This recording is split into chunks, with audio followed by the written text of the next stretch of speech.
This is Audible. Blackstone Audio presents Dragon King of Treoir by Dianna Love. This book is read by Stephen R. Thorne. Chapter 1. The Underworld Realm of Anwin. 2,000 years of paying for one mistake. 2,000 years of pain every minute of every day. Lorworth cursed his 31-year-old body that would not age and could be healed so easily. He begged for death with each breath. Today would be different. I should be leading a powerful army against my enemies, but instead, the Kuval, stomp. The Kuval, stomp. All at once, his world spun back into focus. He lost his grip on that place in his mind where he traveled to escape reality. A loud crack from the 40-foot whip rent the air above his head. Fire danced along the strands, throwing shards of sparkling light across this cavernous den of misery. None of it touched him, this time. Prisoners cheered on, a Kuval, the Kuval. Lorworth's naked backside and legs had been flayed to pieces, left raw and burning. He tensed, waiting for that next hit, but the bastard flogging him, a Kuval, toyed with each prisoner, reaching for emotional abuse as much as physical. Lorworth bit down hard, focusing only on the end. It would come today. Prisoners of Anwin shouted their favorite chant, calling a Kuval's name and stomping. Death would not come. No blessing of eternal sleep for the damned, not in Anwin, land of the dead, ruled by the Celtic god Aron. Pain fed Aron's power. The more his minions suffered, the stronger Aron and his enforcers, like a Kuval, became. No more. This ended today. Lorworth had a plan. The Kuval, stomp. The Kuval, stomp. Lorworth's knees quivered. His body would have sagged if not for his outstretched arms held up by woven iron rope. Spikes along the binding dug into his wrists. Stinking sweat poured into his eyes. His hair stuck to his head and neck. His back lay in raw agony from a whip split into 5 lengths, each strip hot as burning coal spun into leather. The Kuval had paused in striking him. If Lorworth's heart gave out, which it had many times, the Kuval would call his master to bring Lorworth back to life. They'd dump him in his hole, a circular space 10 feet across, and leave him until he'd healed enough to start the vicious cycle over. Torture came in many forms, like waiting for the unknown. Every time he regained consciousness after healing, he waited in terror for what would come next. It changed constantly, from beatings to perversion, to flogging, to losing body parts that were later regrown. Through it all, his mind refused to give way to insanity. That left him only one choice: force the Kuval to destroy his body beyond the point Aron could heal it. Lorworth had seen the Kuval make that mistake once before, 300 or 400 years ago. Aron had meted out his punishment. Lorworth shuddered at that memory, even though he should be smiling. The Kuval, stomp. The Kuval, stomp. He smelled his death, so close. He would have his victory today. Now was the time to take control. Lorworth allowed a groan to slip from his cracked lips. Cheers went up around the room until the Kuval shouted, "What say you, Ufurgi?" Being called a coward shouldn't bother Lorworth, not after all this time. But he'd been a feared warrior in his day, an eternity ago. No person would have dared call him such a name back then and expect to live. He should never have given a Kuval that weapon to use against him. The first time the Kuval had called him a coward, Lorworth had foolishly attacked Anwin's enforcer. The Kuval had never let him forget his mistake. "Kluvergi, have you nothing to say for your worthless self?" Remaining silent would lead to being whipped at least 3 more times.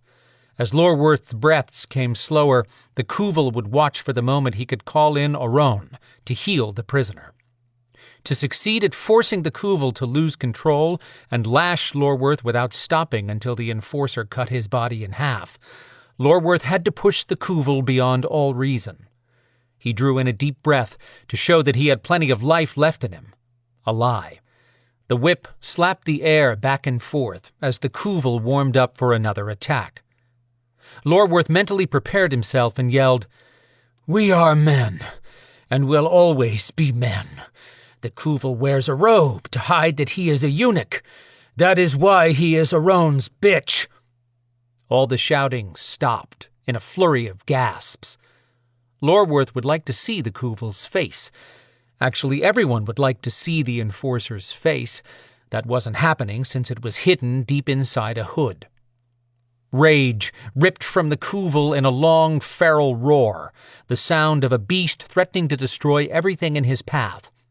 That's what Lorworth wanted, the Kuval completely out of control.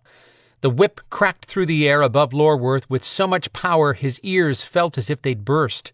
That had been a prelude, a taunt meant to drive terror through every corner of a man's brain. It worked, but that would be the Kuval's last win over Lorworth. He panted fast, gritting his teeth and fisting his hands, ready for that final strike, the one that would rip his body into too many pieces to repair.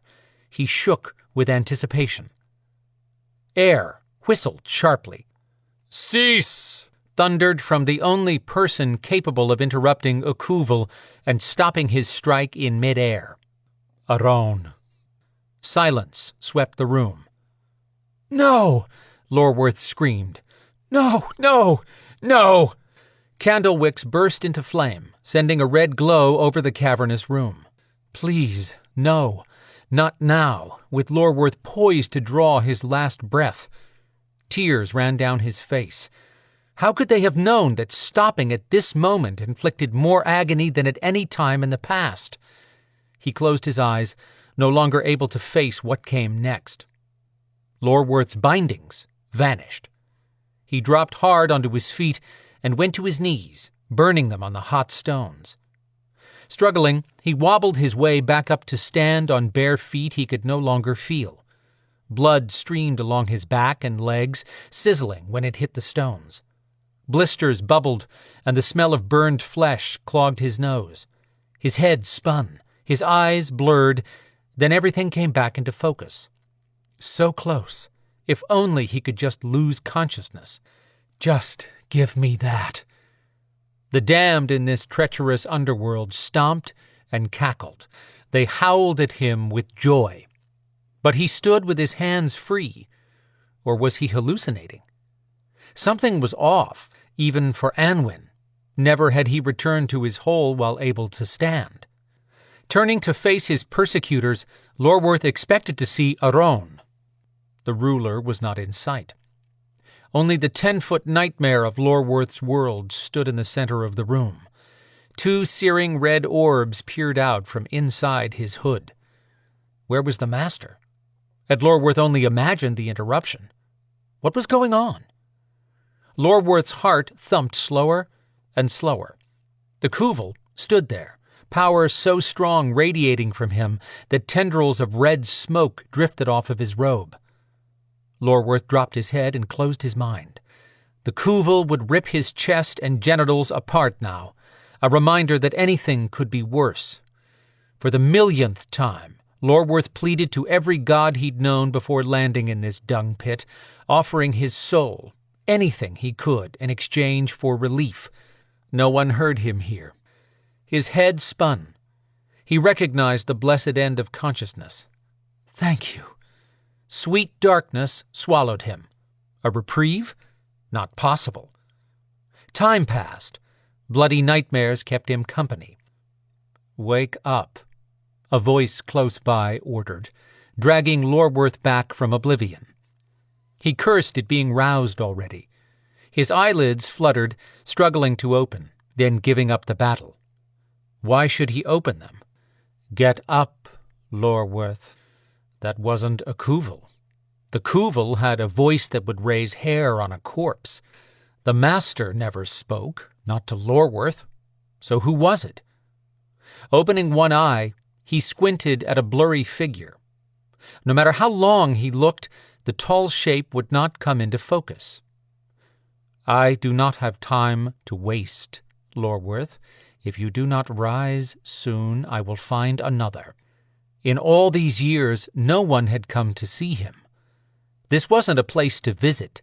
This was an eternal destination of suffering, and no one risked setting foot here voluntarily. But unless he was imagining it, he had a visitor. Sliding his hands next to his shoulders, Lorworth pushed up on trembling arms. He kept forcing his naked body to move until he stood at his full height of over 6 feet. He'd had a commanding profile at one time. He'd been considered a handsome warrior with coal-black hair, a man who should be ruling. Excruciating pain stabbed his heart at all he'd lost. Some things were far worse than any physical torture. He forced those thoughts back, memories of a golden life that had been snatched away. Now, standing, he stared at the stranger. The person's shape remained out of focus. Blinking his eyes didn't help. Lorworth asked, Who are you?" "I'm the only person who matters in your world from now on. I'm taking you out of here." Shock stole his breath. His lungs cried for air. He clutched his chest, sure that his heart would fail again. Leave here? Then reality crashed in. This could be nothing more than an evil game being played by his keepers, the kind of evil that the Kuval would enjoy inflicting. But this was too subtle for the enforcer. And why now? Weary to the soles of his blistered feet, Lorworth wiped his face and scrubbed at his eyes, pausing to peer again at the figure, whose shape wavered. Foolish man that he was, a tiny flame of hope forced Lorworth to inquire, "What do you want?" "To give you your freedom, Lorworth, for you to live in the current-day human world, which has changed much in 2 millennia. His hope died just as quickly. Who would come here to free him? "Of course you want to do that," Lorworth muttered, mentally preparing for this new phase of torture. He'd been whipped, but hadn't been bludgeoned in a while. Why couldn't they just pound his body? "I am not toying with you," the blurry person said. "You made an error in judgment once. I've traded a favor as payment for your mistake." Payment? What had the last 2,000 years been? He knew how long he'd been here only because the Kuval enjoyed informing the prisoners every time a year, decade, or century passed. Still, what if this offer was real? What if this figure told the truth? Just who was this person? A man? A woman? Would that matter? No. Lorworth knew better than to allow hope to take root, but his curiosity, dormant for so long, flickered to life now. If nothing else, he'd find out what trick hid beneath the surface of this offer. "If you take me from here, then you would own me." "This is true, Lorworth." "What depravity will you foist upon me?" "None. I am not here seeking entertainment. I need a warrior, someone who can lead soldiers. You do recall how to be one, don't you?" This could not be real. Lorworth reached a hand to pinch his side. Ouch! He was definitely awake. Had one of his many prayers to different gods been answered? Which god was behind this? Would that matter? No. Finally, Lorworth said, "I will lead an army of demons if you take me out of here, feed me, and clothe me." "Your soldiers will be far more than demons. You will have what you need to accomplish your duty." Lorworth's heart tumbled over. Was this really happening? He licked his chapped lips. I will need time to return to fighting condition." "You will regain the same face, body, and skill you possessed the day you were sent here. You will retain the ability to heal yourself, and I will gift you with a power for defending yourself. You will be revered among your men. You have but to swear that you will perform any task I require." Lorworth made a scoffing sound. as if there was anything he wouldn't do at this point. "Name your first task, so that I may get started." "I want the Treoir dragon brought to me." "Treoir?" Dizziness swept him momentarily. "The dragon shifter? You mean Dagon Treoir? He is alive and free of Tower Maeve?" "Yes," his new benefactor confirmed. "Is there a problem, or do we have a deal?" Lorworth had been sent here because of the Treoirs. "We have a deal, my lord. I will serve you forever and perform any task you request just for the chance to bring that dragon to his knees." "I can see I've made a wise investment in you." He would have freedom and vengeance. For the first time in many centuries, Lorworth smiled. Chapter 2. Present Day, east of San Diego, California. Rhys O'Rynn checked her rearview mirror one more time for two headlights closing in on her, two bright dots bouncing with the hard pace she kept on this dirt road. Time to back off her speed so they could catch her. Winding up out here in the middle of nowhere east of San Diego late at night and alone wasn't the action of a rational human being, but then she'd never been accused of being rational or human. At 29, she was stuck firmly between human and screwed. Yep, those two motorcycle demons were gaining on her. That wasn't an exaggeration or a slur on bikers. She literally had a pair of Jotnar demons hot on her tail. She'd killed her share of demons during the 10 years since losing her powers, but this was the first time she'd been chased by Jotnars, very likely to be her last. She had one hope of beating them tonight, but not much faith in her idea working. Her next-door neighbor, Dianna, who was 5 years older than Rhys, would admonish her negative thinking and offer the old motivational saying to make lemonade when life handed you lemons. "Hey, I'm a positive thinker. When I get handed lemons, I say slice those suckers and pop open the tequila." It was all about perspective.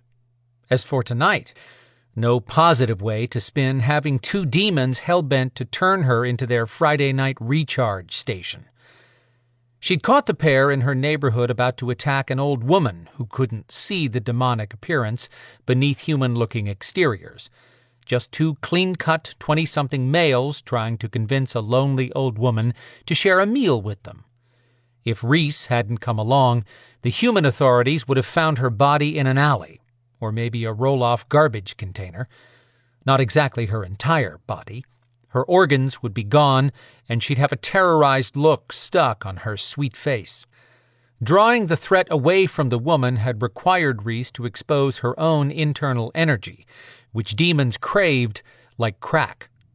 Now, an hour outside of San Diego into the foothills, she could face those two without worrying about humans being involved.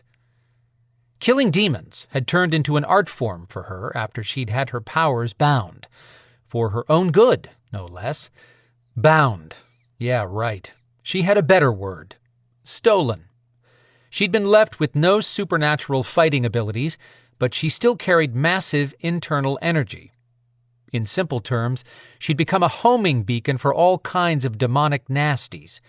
Sure, she actively hunted them in her spare time, but she'd never go looking for Jotnars because they hunted in pairs. They shouldn't even be on this continent. Demons wanted the energy pulsing inside her, but it wasn't as if she broadcast where she lived. Just the opposite. She kept that pulsing current hidden behind a corset created primarily of silver chains. It wouldn't completely mask the rhythmic bursts, but it dulled the pulse. Demons had to be very close to notice. She couldn't risk a throwdown with humans around. When the Jotnars showed up, she'd pulled off the shield in a bathroom, tossed it into her jeep, and walked within 100 feet of the deadly duo. Their heads had snapped toward her in tandem, Grandma forgotten. No camera could capture their true appearance, with black eyes, chalky white skin, tall ears, shark-like teeth, and a horn curving back over the top of each head. As they'd stared at her, their eyes had boiled red with excitement. Now, nothing short of a 10-story building dropping out of the sky onto them would stop the chase. She looked up. No tornadoes in sight. 10 years of fighting with only human ability had motivated her to be deadly with any weapon at hand. She was, which meant she'd become too confident. So much so that she'd made the stupid mistake of gaining possessions she didn't want to lose. A dog, a place she considered home, and neighbors who treated her like a friend. She had no business wanting a life with humans. A being like her didn't deserve to share their world. If she couldn't even keep her own neighborhood safe, then she shouldn't be anywhere she put innocent people at risk. Overconfidence in her skills and a weak moment of loneliness had led to this day. The game of cat and mouse was now well outside of the city, but she knew this area. She'd hiked here before. She hoped that advantage would weigh in her favor. Probably not. Her kickboxing instructor, Wiley, would admonish her never to go into a fight expecting to lose. She'd think on that if she didn't hyperventilate first. Of course, Wiley thought she'd be using all those ninja fighting moves on humans. Her bare-bones Jeep Wrangler bounced along the rutted road, blowing up a dust cloud behind her. Her headlights stared into a void of black. Time to look for the place to make her stand. Local residents and outdoor enthusiasts drove up Minnewawa Truck Trail to Doghouse Junction during the day so they could hike to the summit and take in a view of Lower Otay Reservoir. She'd seen that beautiful view during one of her reconnaissance trips in preparation for a worst-case scenario, like tonight. She gave her mirror a last check. Those two must suck at driving motorcycles. They were falling back. Hey, maybe they sucked at fighting, too. Keep telling yourself that. At one time, she'd had the kind of raw power that meant a fair match, back when she'd been whole. Just a faded memory now. Her damp hands clamped the wheel. If they got her down, they'd siphon off her energy and leave her to die slowly and painfully. Not a comforting scenario, but she'd known this day would come. She'd gotten too relaxed and started believing she could live out her life among humans. She'd even made plans for her 30th birthday, an occasion human women focused on so heavily. She'd likely never see a cake with candles, but these two behind her were not harming another person if Reese had anything to say about it. Oh, the irony. She was a regular battery pack for demons, but could she tap that power and save her own butt? No, not after an asshat took her powers away a decade back and left her stranded in the human realm. He told her she had to earn them back. That giant ego hadn't shared any tips, just said, go do it. She'd done everything she could for the first 2 years in hopes he was noticing. Since then, she'd given up waiting for him to summon her. Years of waiting and not a peep. Just another male who had screwed her along the way. The first one. She slapped the steering wheel and yelled, "Screw all of you men!" including those two imposters behind her, who were catching up. Her pushy conscience pointed out that she'd passed 10 perfectly suitable battle locations. Okay, maybe I am stalling, she muttered. She hoped her conscience didn't follow her into the afterlife. Damn thing had gotten her into more trouble than it was worth. Now it seemed determined to hurry her toward that afterlife. She spotted a place up ahead. Digging for some backbone, she got her speed just right, then let off on the accelerator, pulled the handbrake, and wrenched the steering wheel, going into the steps for a controlled spin. Time slowed as her headlights swept around to face the 2 motorcycles tearing up the road. She heard every loud heartbeat pumping blood and adrenaline through her. For those few seconds when she was living in a moment all her own, she watched the world turn with her. All too quickly, time sucked back to high speed. Damn good spin, if she did say so herself. The stunt pro who taught her would have given her a high five. She pulled out of it, slammed hard on her brakes, and killed the engine, along with the lights. Yanking on night vision goggles, she grabbed her gear and slipped into the dust cloud still swirling. The high-pitched sound of sport bikes wound down as the demons pulled up 50 feet away and parked. In the next second, the bikes were quiet and their lights switched off. They would have overtaken a human by now. Their hesitation meant they had no idea what she could do. The energy she'd been born with warmed her chest, generating power when anything preternatural got within about 30 feet. She moved 20 steps away from the jeep and stood next to a pinyon bush that reached her waist. This terrain offered little in the way of tall cover to hide behind, but hiding wasn't part of her offensive plan. She'd come prepared with an uber-short Saiga semi-automatic 12-gauge shotgun and a homicidal attitude for facing demons bent on stealing her essence. Full disclosure, she was packing double-aught buck shells full of silver shot and a custom-made short sword sporting a blade also inlaid with silver. A silver bullet wouldn't kill a Jotnar demon, but that metal was as close to their kryptonite as it got. On the other hand, cut off a head and it wouldn't grow back. Movement to her right caught her eye. That would mean the other one stalked her from the left. "I can make this fast and easy on you," the demon coming in from her right said, his rough voice hitching a ride on a dead wind. All he had to do was slice one of his poisonous claws across any part of her body, and she was done. In less than an hour, she'd be paralyzed and easily accessible. She said nothing in reply, just stood there, as if she hadn't heard him. Without turning to the right, she could see him easing closer to her, then pausing to stare. Not answering the demon threw him off his game.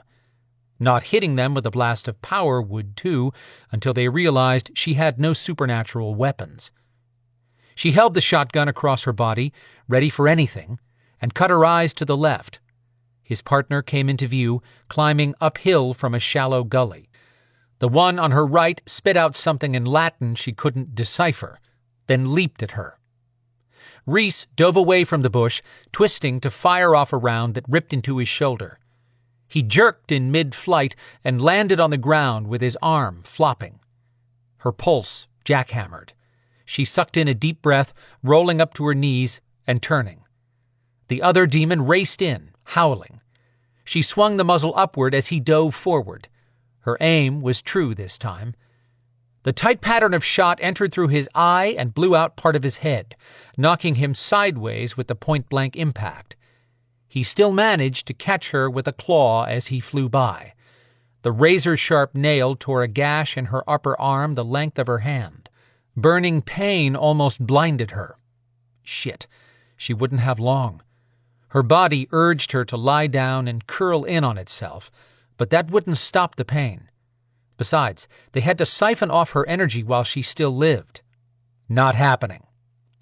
The second demon she'd blasted got to his feet and walked in a circle, holding his head. He made gargling noises. Was he trying to heal himself? Unfortunately, it took more than blowing away a serious chunk of gray matter to kill a Jotnar. Blood seeped into her shirt. Hurry! She didn't have much time, and one of the bastards was still on the ground. Had to be playing possum.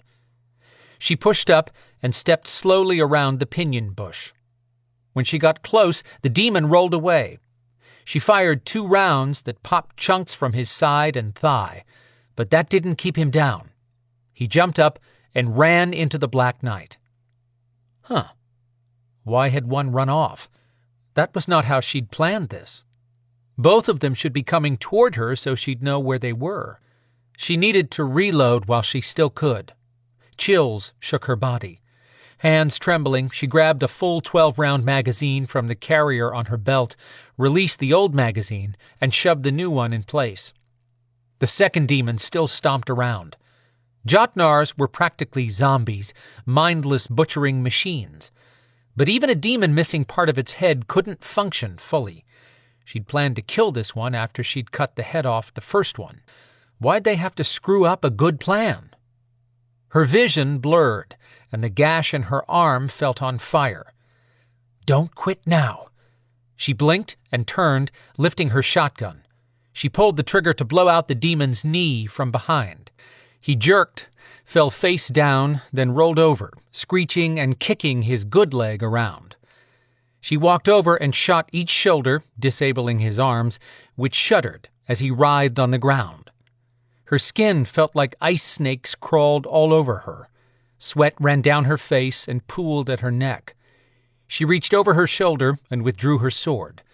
With one swift move, she came straight down, slicing his head off. His body stopped moving. One piece of shit down. His body began to wither.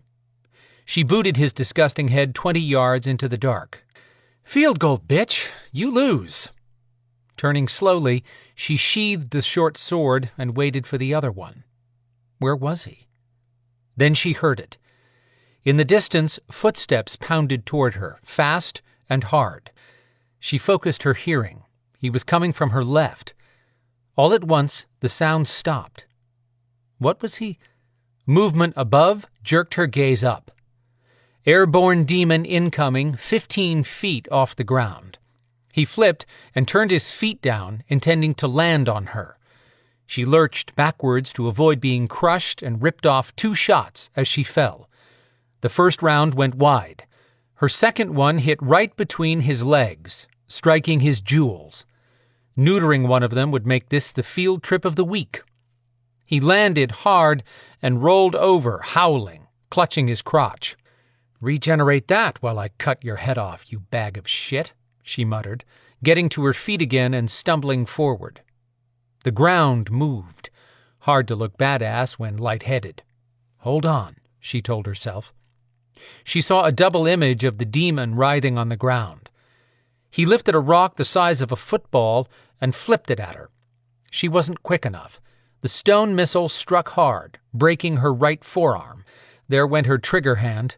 The shotgun swung loose on its sling. Sounding like a rabid beast, the bastard twisted around, making guttural sounds that raised the hair on her arms. He came at her on all fours. She swiped up the shotgun with her left hand, scrambling backwards. He crawled faster, then stood, lifting his hands and snarling. She braced for the recoil against a one-handed grip, but the demon hit her with a kick to the abdomen. Shoving the shotgun forward, she unloaded her last 7 rounds at his face on her way down. He stopped at her feet, towering above her. The top of his head and most of his face had been chewed away. "Thank you, Double-Odd Buck." He wobbled, hands flailing blindly, then fell. Could he have fallen backwards and spared her? Hell no. His body smacked down on her. He raked his claws wildly along the sides of her body. The pain. Oh, the gods, she hurt. Screaming didn't slow him down. The bastard laughed. Bad mistake. She hated to lose. Thanks to one last burst of adrenaline, she fought her way out from under him and shoved him off. With her last magazine spent, the shotgun was no longer of use. She dropped it to the ground to lighten her load, because she'd need what little strength she had left to kill this demon.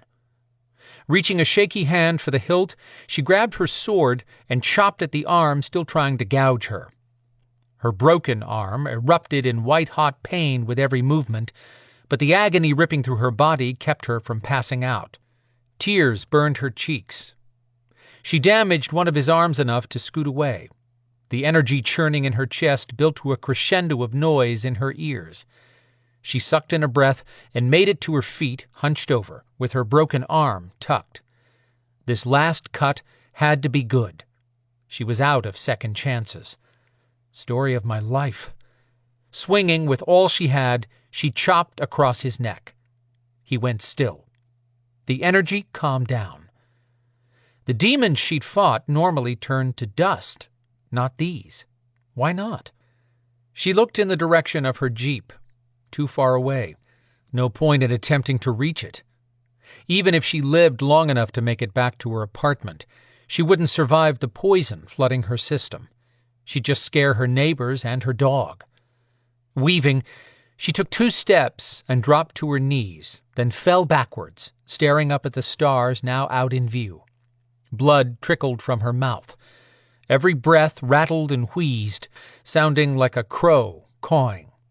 She blinked. No, that wasn't right. She listened. It was a crow.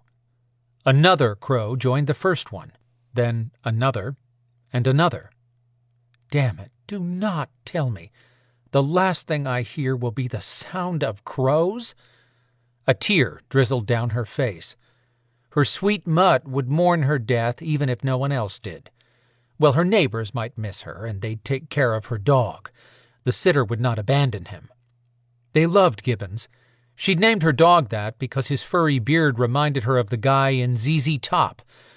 More tears spilled down the side of her face.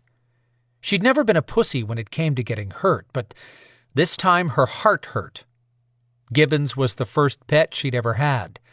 Would he understand when she didn't come home?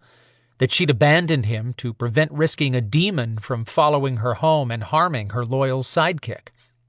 Her muscles tightened up. Here came the paralysis. The stars overhead turned into a swirling blur of motion. Her heartbeat slowed to a thump, thump, thump. A bird landed on her chest. Big freaking crow. Raven. Whatever. She hissed, "Get off!" It stepped around on her chest. The other birds circled closer and closer until they flew so fast they sent a beam of light down. Of course, the damn crow would get the spotlight when it was her death. Something else hit her chest. If it was crow poop, she was going to do her best to come back as the biggest flying predator ever known. But she doubted beings like her were sent back to live again. She'd probably turn into dust and... The crow walked toward her belly button and dragged something up her shirt until it touched bare skin on her chest. She forced her head up, but only made it an inch, just enough to see a disc 2 inches across. Not bird poop. Her inner energy started buzzing again, but this time it sent tendrils sizzling through her chest to touch the disc. She could feel the minute her energy connected with it. The disc sparkled a bright gold. Her energy. Was it back under her control? Could she use it to heal? Evidently not, since the paralysis was continuing to spread through her body. Colors flashed through her aching head, and light sparked in her vision. The big crow on her chest walked up close to her chin and stared into her eyes. She grumbled, "What?" It spoke in a throaty voice. "You have been summoned." Y'all. Spent and hurting, Reese dropped her head back, giving up. Just kill me now and be done with it. Chapter 3. Downtown Atlanta, Georgia. Walking briskly along Piedmont Avenue in downtown Atlanta, Quinn countered Evol's argument before she could take it further. "No. If Isaac's Black Ops group gets involved, we'll have a greater risk of collateral damage in a confrontation. I want to find out who's killing the Maeve as much as you do, but this is strictly a preternatural issue. We don't need humans involved." Yeah, the irony of patrolling these streets late on a Friday night to protect his people's deadliest enemy wasn't lost on Quinn. A blinking time and temperature sign in front of a bank contradicted him. It was actually closer to 1 Saturday morning. As the current Belador Meister over North America, he had no choice but to guard the damned murdering Maeve witches and warlocks until he found out who was trying to set up the Beladors. Isaac is not your average human. Evol paused to swig her water. She raked a hand over her face, shoving loose black hairs from her ponytail off her damp skin, wet from 100% humidity. Rain slickers kept most of it off, but Quinn had been in it so long his clothes stayed wet anyway. All day and night. Strange weather for this early in the year. Steady rain had fallen non-stop for 4 days, keeping everyone perpetually drenched. The only good news was that the constant rain had apparently brought a warm front with it. Temps in the upper 70s were much nicer than the cold and snow they'd had only days earlier. Warm spells were not that unusual for Atlanta in January, but still, this weather was flat-out peculiar and muggy as hell. He was actually starting to miss the cold since it had come along with some sunshine. Evol asked, "Why are you being so unreasonable about Isaac?" Was he? She might have a point. Even more telling was that she questioned his judgment, which she'd have never done at one time. At just short of 6 feet tall, Evol had always been strong on the outside, and she was no longer a woman who accepted the status quo. Not since meeting Storm, her skinwalker mate. Quinn couldn't be happier for her. Still, Evol and Zader had tiptoed around him for weeks. His 2 best friends had been supportive and understanding of his loss. He knew they wanted to keep him from sinking deeper into a bottomless hole of guilt, but it was his own doing. He owed them for being true friends. Neither had judged him when he'd carried the body of a Maeve priestess, a powerful enemy, out of Treoir. He'd taken Kazira to Atlanta and buried her there, instead of burning her body as he should have. Now he couldn't. Not before the tribunal meeting. But Evol deserved better than his brittle attitude. Quinn explained, "Isaac may not intend to create a problem, but we don't even know who is behind these deaths. With every finger pointing at the Beladors, I don't need Isaac adding to the death toll accidentally. I know he's your friend, and he's been a Belador ally in recent times, but we can't have him in the middle of this, until we know for sure who or what we're hunting. I'm not taking any chances." If he didn't uncover evidence to prove who was behind this insanity and stop them, the Beladors and the Maeve Coven would go to war. They danced close to it on more than one occasion, but with a new leader in charge of the Beladors and their former goddess, Maka, gone, anything could set off a massacre. There'd been supernatural skirmishes around Atlanta in the last 4 days, but nothing that couldn't be explained away to humans as gang problems. Hiding an all-out war between preternaturals from humans, who were presently oblivious to the powerful beings living among them, wouldn't be possible. Evol yanked off the dark sunglasses that shielded her glowing green eyes and wiped them with the tail of her soggy t-shirt. She consulted her watch again and slapped her leg. "Where's that blasted witch? She said she'd be here after midnight. I should have made her be more specific." "Adriana, is that why you're checking your watch?" "Yes, I told her I was headed over here to walk this section of Piedmont with you. She agreed to meet me before I went on patrol. I wanted her walking with me tonight because I'm thinking with her witchlock ability, she might pick up on something we're missing. All 3 killings have been in the area most densely populated by Belador families, where the Maeve have also been infiltrating. That's not a coincidence." That was why Quinn had patrols specifically in or near Midtown. "Good thinking. I thought you were waiting on a call from Storm." Evol's face softened at the mention of her mate. He texted a little while ago and said he was still tracking. "If I don't see Adriana before we reach Midtown, I'll text her when I split off from you for my patrol. How many agents do we have in that area tonight?" "Me, you, and Devon are the only Beladors. Casper is helping us, and Adriana, if she shows." Evol lifted her face to him, shock evident and lips flattened into a line. "That's all? I knew we were short-handed, but what the heck?" "I felt it was necessary. The best way to confirm that Beladors aren't behind this is to lock down everyone and watch Midtown for any new attack. Trey is staying home to coordinate telepathic communication for us, as usual. If someone besides the 3 of us is out here, then it's an unauthorized Belador. If another attack happens, I want to be able to prove without question that it's not one of ours at fault." She grumbled. "This rain is driving me batshit crazy. I wish it would dump all at one time and be done with it. I hate this freaking drizzle. Let's take the side roads. We'll get there faster at hyperspeed, and no one's going to see us this late at night with the rain." "Good point." She took off, and Quinn fell into step with her, fully appreciating her frustrated tone. Weather aside, he'd been one tight wad of irritation since teleporting out of that blasted tribunal meeting with a deadline hanging over his head. Taking long strides at the speed of a human running, Evol asked, "About Isaac?" Quinn growled at her. "Hell, Evol, I'm not arguing just to be contrary. What if he walks up on a fray between preternaturals and the good guys get blown to smithereens? Isaac will be sure before he shoots anyone or anything."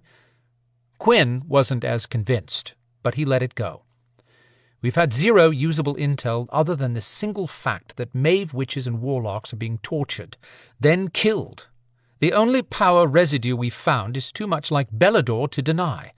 I've racked my brain to figure out how someone could be planting that residue.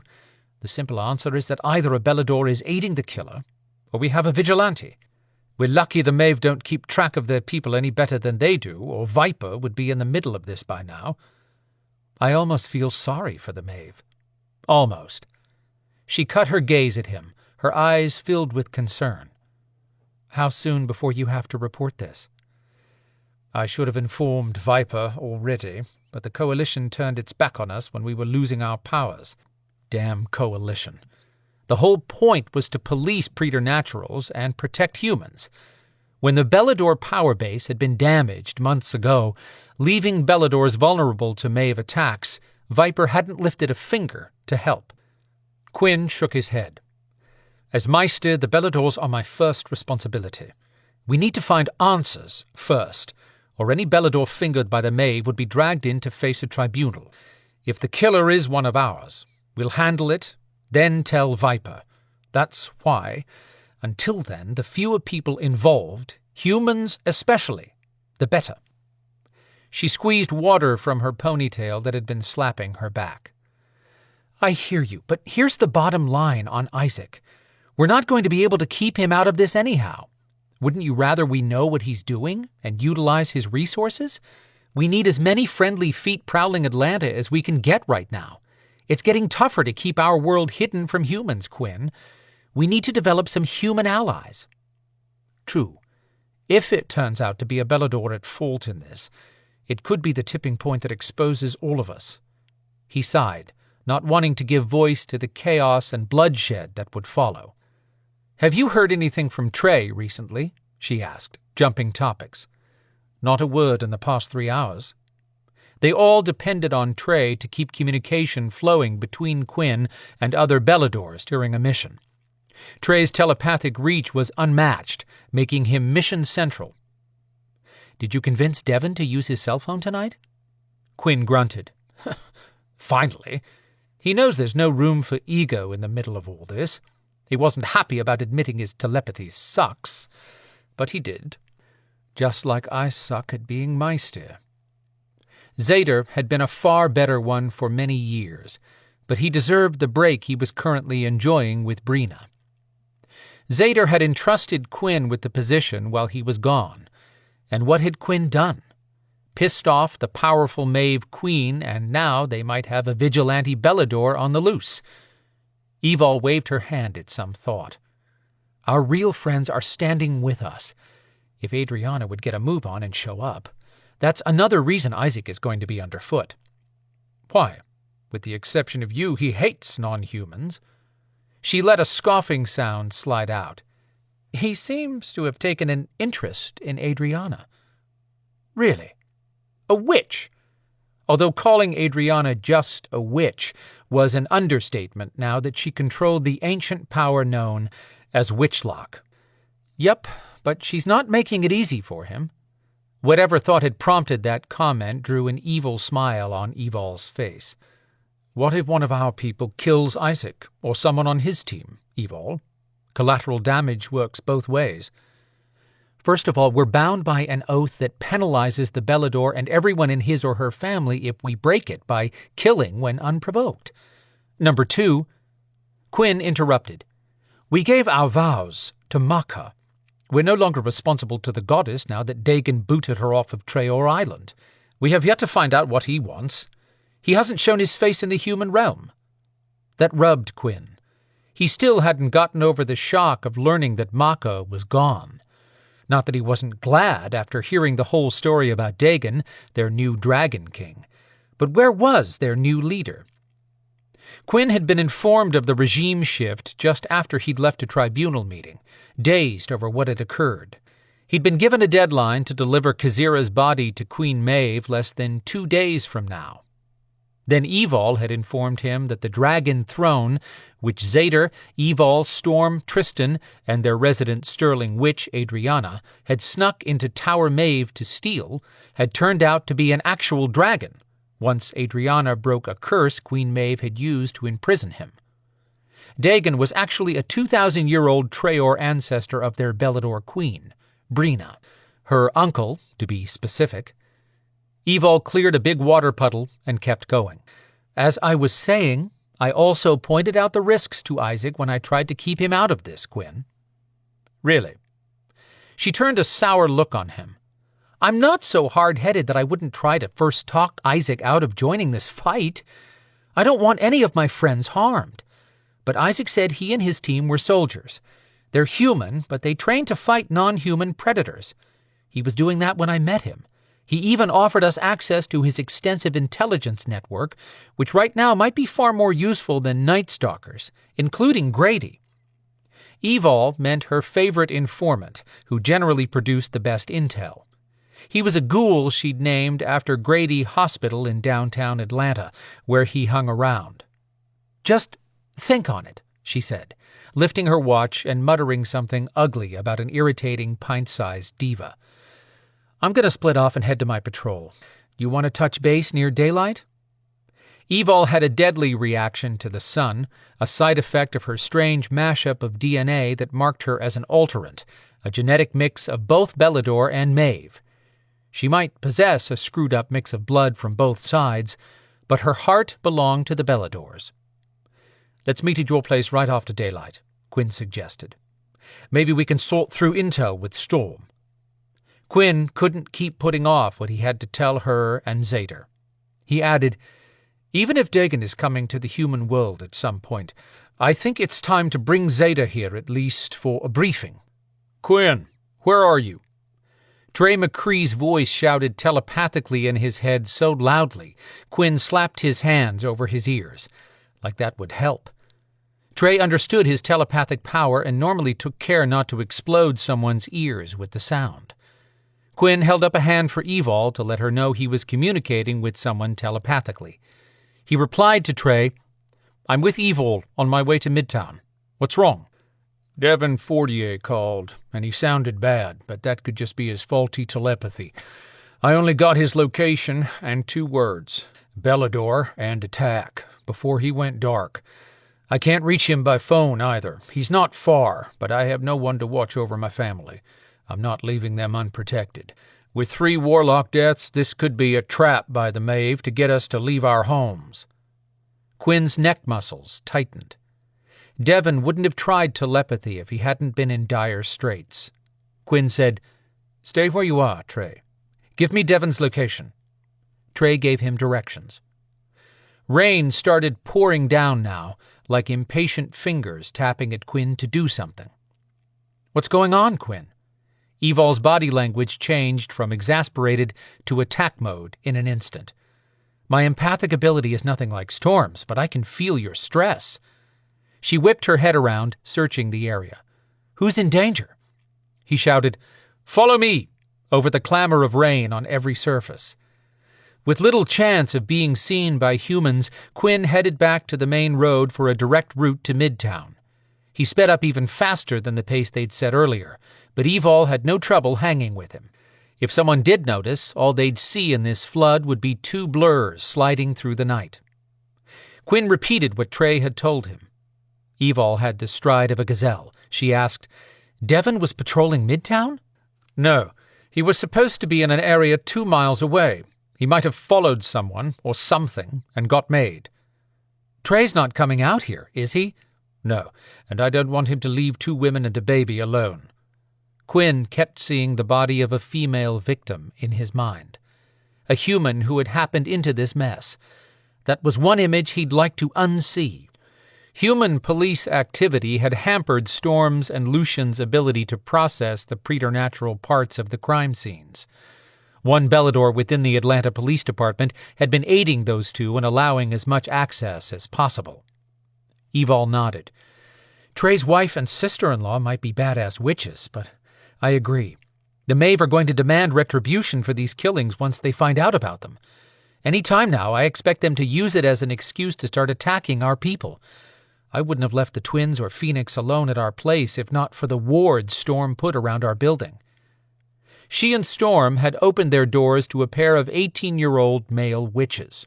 They also had a room for Lana, Quinn's teenage cousin, but she was at another location recovering from a brutal attack by a mage, who was now dead. Good thing, or Quinn would rip him apart by hand. Mother Mattie, an elderly white witch, and her fey half-sister were watching over Lana for him. What was he going to do about Lana before he left for the tribunal meeting? He didn't want to leave the girl without telling her what he had in mind, but neither did he want to upset her. He couldn't deal with that right now, but he had to make plans and do it soon. When they reached 10th Street, where it ran through Midtown, he took a right turn, sweeping a thorough look over Piedmont Park as it flew past on his left. A large part of the area's residences were perched along the streets, fingering away on his right, tucked in close the way homes had been built in the late 1800s. If the world functioned as it should, lightning would strike the killer and rid neighborhoods like this, and the universe, of a blight. No such luck, though. Rain now hammered every hard surface. No lightning accompanied it, which was bizarre. Even the weather stations were trying to figure out what had descended on metropolitan Atlanta. He glanced at Evol, someone as close to him as the sister he'd never had. He hadn't protected Kazira, but he would not lose Evol. "Stick close and don't take any chances, Evol. I know you can handle yourself, but let me deal with whatever we find." She flipped a hand at him in a "yeah, sure" reply. "Fine, but let's try not to kill our suspect." "That's what I'd normally tell you," he pointed out.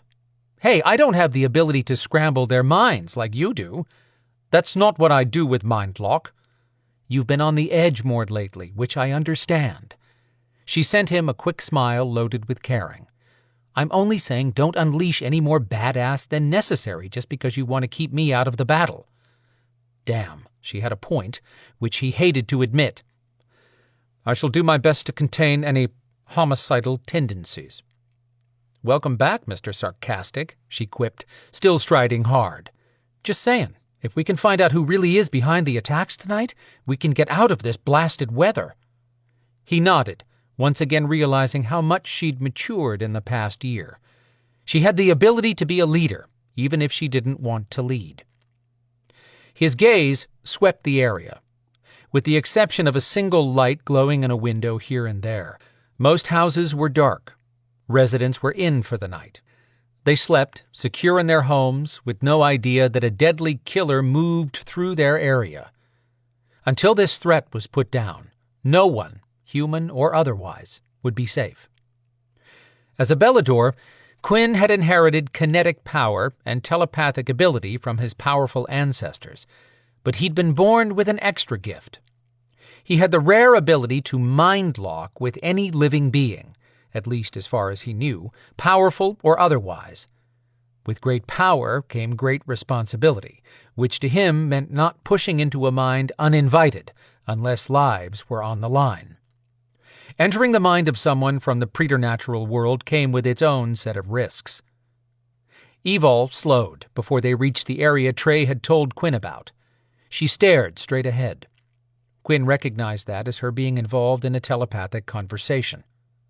She snapped her head around to him. "I just got word from Trey. A human relative of our people contacted Trey saying she heard strange noises in a neighbor's yard, much further down." Quinn frowned. "Why didn't Trey call me?" "That's the area where I'm supposed to be patrolling in a half hour. He figured I was either there or headed that way. We have more Belador families down there. I'm going to check it out." "Shit. Go, but don't engage with anyone. I'll hunt for Devon. Call me if you find anything and wait for me to back you up. Right now we don't know what we're up against." "Got it, Dad." She palmed her dagger from where it hung in a sheath at her hip and took off. He kept a steady stride, hanging a right to enter a cozy neighborhood with nicely tended yards. So safe-looking. Where was Devon? Quinn sent out a telepathic call, but Trey would be doing the same. If Trey couldn't reach Devon, no one could. Rain battered the hood of his slicker when he walked through a break in the gnarly oaks along this route. Even the winter bare limbs knocked off some of the relentless downpour. A telepathic voice lunged into his mind. "Evol here, have you found anything?" "No. Why?" "I picked up an unusual energy as I started up this last street. The energy made a weird humming sound, like a really low vibration from 1,000 bees flying in formation. I was crouched, hiding between vehicles, when that buzzing sensation rolled over my arms. It's definitely not of the human world. I'm following it the best I can, but I think it's heading your way. Any sign of Devon?" "Not yet." Quinn would love to have the ability to teleport at this moment. He'd zap over to be with Evol, but since he didn't possess that gift, he warned her, "If you meet up with Devon, don't link with him. I don't want to risk both of you being taken out with one hit. When Beladors linked, if one died, they all died." Evol sent back, "Understood." Quinn called to Trey. "Any word from Devon?" "No, and that's insane. I can reach people in another country, and he was only a few streets away from my house when I heard from him. I feel like shit for not being out there with you." "Don't beat yourself up, Trey. I'd have made the same decision in your shoes. Plus, we need you where you are to coordinate for all of us more than we need you out here." "I guess," Trey said, not sounding convinced. "You have any idea what we're up against?" "Not yet. I've covered the street you indicated for Devon's lost location, but I found nothing. I'm heading to meet Evol. She's checking out that disturbance in someone's yard, and a strange buzzing noise. It might be entirely unrelated, but it's more than we've had all night." After a brief pause, Trey added, "I just hung up from talking to Lucian by cell phone. He's been through all the crime scenes with Storm, and so far they have nothing new to share that's connected besides—" "A Belador power residue," Quinn supplied, wishing for better news. "Right," Trey said, continuing. "But we have so many Belador warriors on police forces that I don't see it as a smoking gun. I want to hang these killings on the Maeve. If it's one of our own, shit, that would suck." "Agreed." Quinn raced back up the street he'd just covered, headed for Evol. He remembered something he'd wanted to tell Trey. Evol was looking for Adrianna. Find the Sterling Witch and Casper, tell them everything, and send them to meet me at the location you gave Evol. "Copy that. Here's hoping you don't find another young woman." Bile ran up Quinn's throat at the reminder of the 17-year-old human victim found dead alongside a warlock at the second crime scene. Evidently, she'd come by the neighborhood selling magazines and had ended up in the wrong place at the wrong time. She had been someone's daughter. Blood soaking a flowery scarf decorated Quinn's dreams now. His skin chilled at the reminder that he had a young daughter of his own. A 13-year-old girl he hoped was safe, because no one knew where she'd been hidden, not even him. Kazira trusted him to keep their daughter safe. He'd met Kazira when he'd been a young man patrolling the hills of Slovakia. Unaware who she was, he'd spent 2 weeks with her, and on the last day found out he'd fallen in love with a high priestess of the Maeve Coven. The last time he'd seen Kazira, she died in his arms after saving him from a griffin attack during a battle between the Beladors and the Maeve. With her final breath, she told him of a child they'd created long ago. She begged him to find their daughter and protect her, but the light in her eyes had dimmed before she could tell him where to look for Phaedra. "Quinn, tell Evol not to—" That had been Devon's voice in his head. Quinn shouted back, "Devon, where are you? What's going on?" Not a sound. Son of a bitch. Adrenaline raced through Quinn. His heart played a drum solo on his chest wall. What the hell? He called out telepathically, "Evol, stop wherever you are and wait for me." Silence answered him. "Evol. Evol!" His mind roared. "Evol!" Not a peep in reply.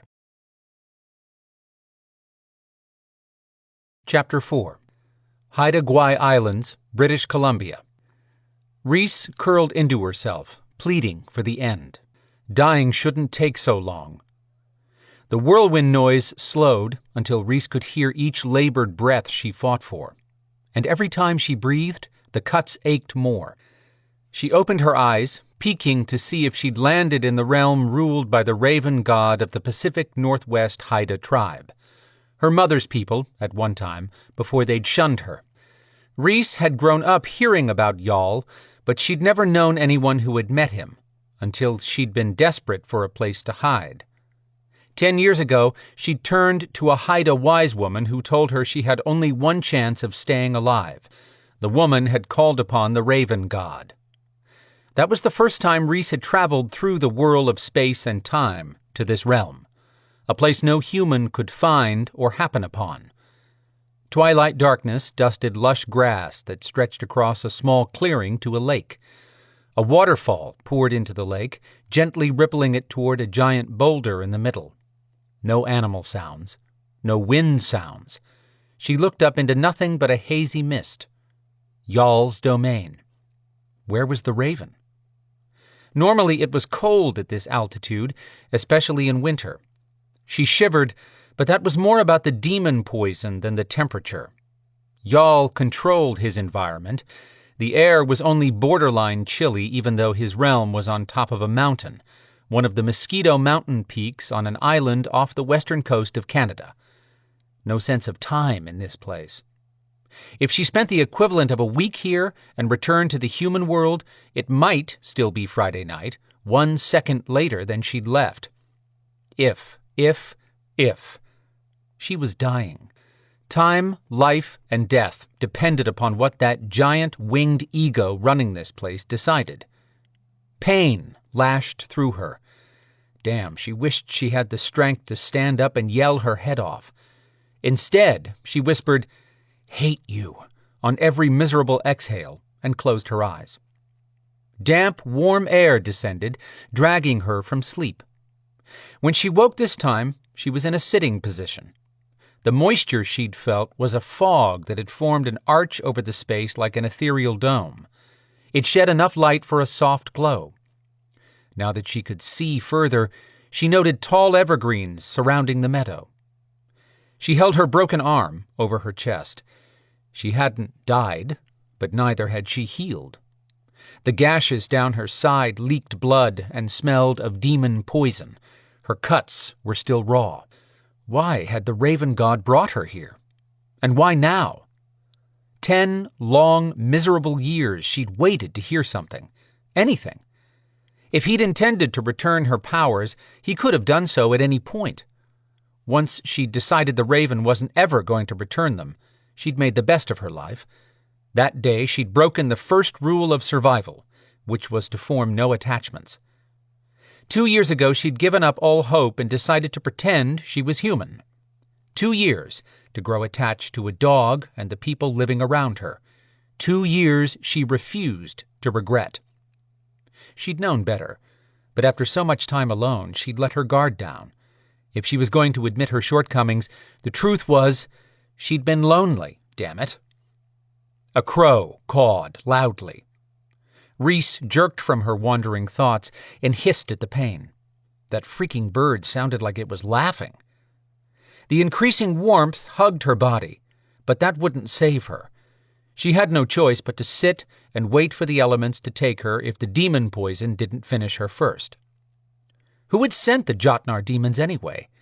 She knew little about Jotnars beyond the basic stats she'd studied: appearance, powers, skills, vulnerabilities. But demons generally answered to someone. What were they doing in California? And why hadn't they turned into dust? They were Scandinavian demons that lived to torture and kill humans when they weren't draining some preternatural being's essence. But the fact that they'd shown up so far from their territory and in her neighborhood, that was a little too coincidental for her liking. They'd clawed at her, but if she was sitting here, holding her arm, she was no longer paralyzed. Why not? She still didn't have her powers, or she'd be healing herself.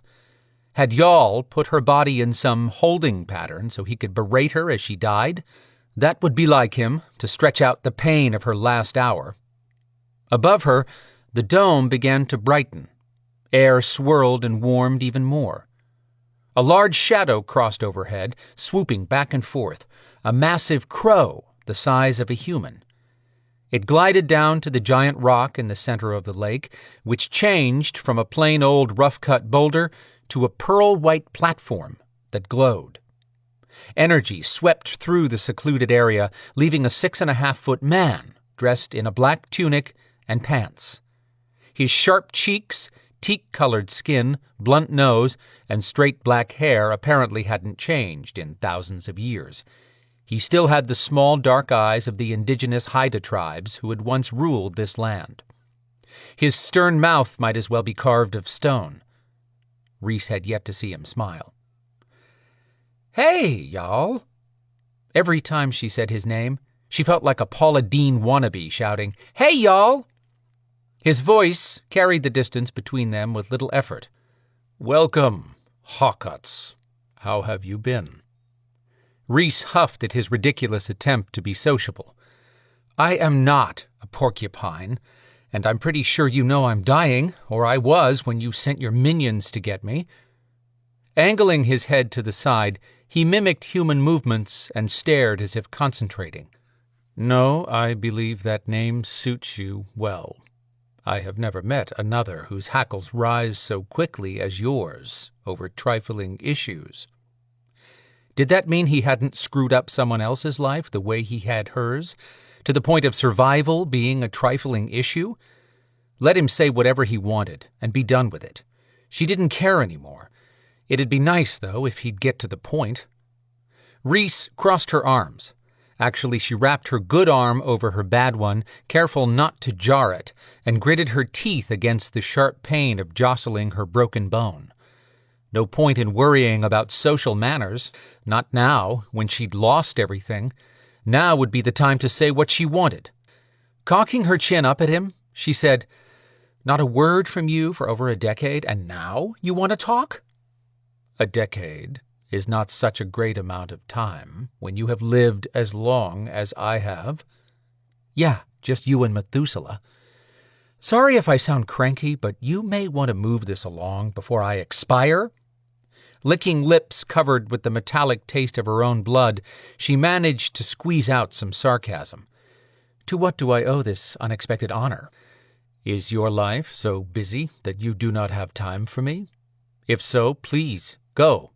Do not stay on my account." He waved his hand in dismissal.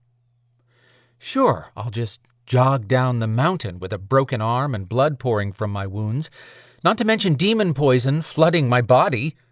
She panted, wondering what was taking her body so long to quit. She'd waited a bazillion hours to hear from Y'all. Maybe popping off would piss him off enough to take her out of her misery. "What gives, Y'all? You got a new pair of boots and needed someone to kick? Is that why you finally remembered I was still around?" He pinched the bridge of his nose, sighed, and asked, "Don't you want your powers returned?" Rhys froze. She'd begged and pleaded the last time they'd faced each other. Y'all had refused her pleas. Furious beyond any sanity, Rhys had spewed a string of curses at him and swore she'd never beg for anything again, not from him. Funny how years of living without what she most wanted and facing her own mortality could make her eat those words. Yeah, she'd crawl through crushed glass naked and with her arm broken if that was what it took to feel whole again. Then she'd be able to heal herself and protect the energy inside her from demons. She'd come close to being a power supper for 2 Jotnar demons tonight, and it had been terrifying. They weren't the only ones who wanted what she had. Trying to sound calm, Rhys said, "Of course I want my powers." She waited, her heart jumping in anticipation. She watched for a sign, something to let her know he was going to make good on the offer. He said nothing. She should have known it wouldn't be easy with him. A ripple of suspicion raced along her neck. Don't be a bitch. Don't be a bitch. Don't be a... Out of curiosity, why are you giving them back to me now? I have not said I will return your powers. He crushed her hope without even blinking. The fragile hold Rhys had on her temper snapped. What? You just... You called me here just to screw with me? I summoned you to discuss a task I want you to perform." Had existing since before the dinosaurs finally fried his brain? She gritted her teeth and asked, "Really, what can I possibly do for you, O mighty spirit?" "That mouth will be the death of you. With any luck, I'll bite it before I have to hear all my flaws marched out again." As if he hadn't noticed her bleeding out, he said, "I want you to bring me someone." Her half-baked mind woke up. He wanted something? For real? Then he had to be willing to barter, right? "What about my powers?" "That's not what we are discussing at the moment." Rhys fisted her good hand and swallowed the bile climbing her throat. She struggled to keep her temper beaten into submission, because no one won an argument with the Raven. On the other hand, this might be her last chance to speak freely. "Why should I do anything for you?" he asked.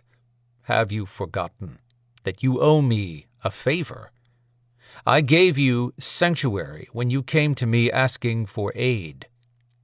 Rhys didn't even try to smother a bitter chuckle that ended in a cough, but the sharp pain in her chest came from a broken heart. "Yeah, well, so much for being given sanctuary. You let my baby die." "I offered you protection, and that's what you and your child received." He spoke in that know-it-all tone that had driven her crazy when she'd been under said protection. He continued, "Those who wished to harm you were unable to find you. I do not interfere with the normal laws of life and death." That did nothing to soothe the ache in her chest that never went away. The pain of holding her baby, who'd never taken his first breath. People said time would soften the loss. Not true. Now was not the moment to indulge in grief. It wouldn't bring her child or her powers back. 10 years was a long time to dodge preternaturals and hide in the human realm. She'd fought well, but lost that game in the mountains outside of San Diego tonight. But she refused to be brought all the way here and forced to listen timidly to Jarl. "Let me get this straight.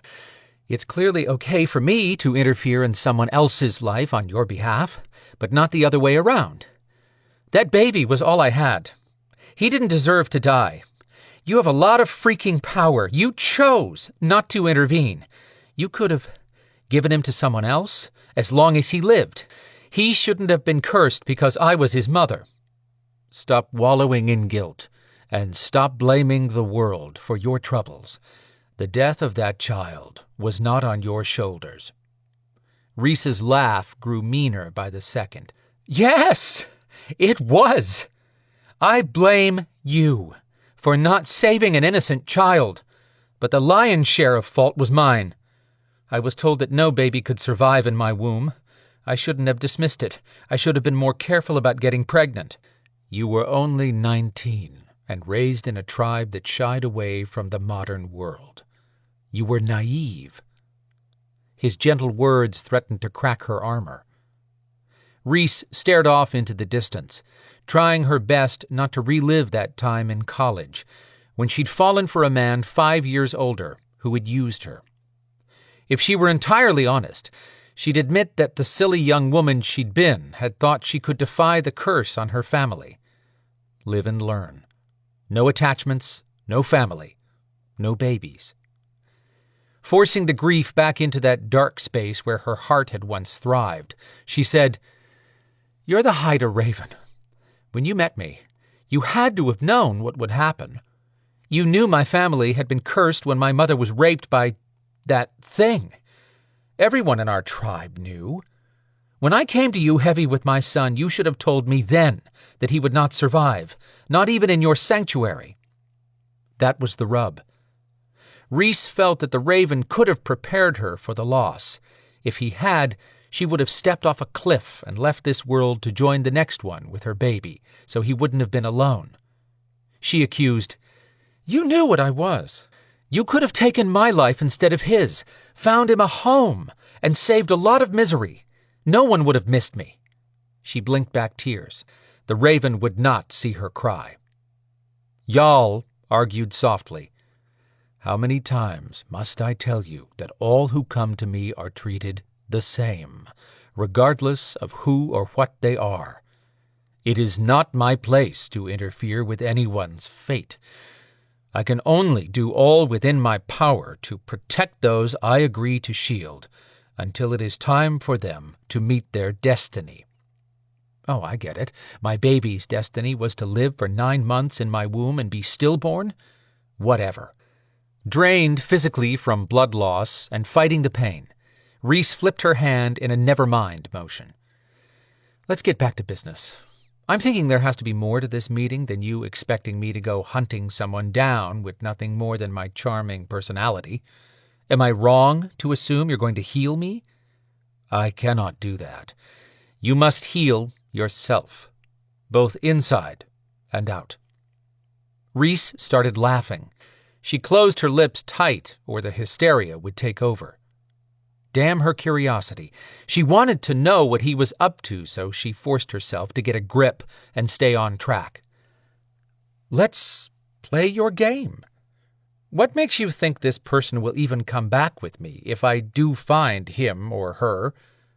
The dead do not argue. A body.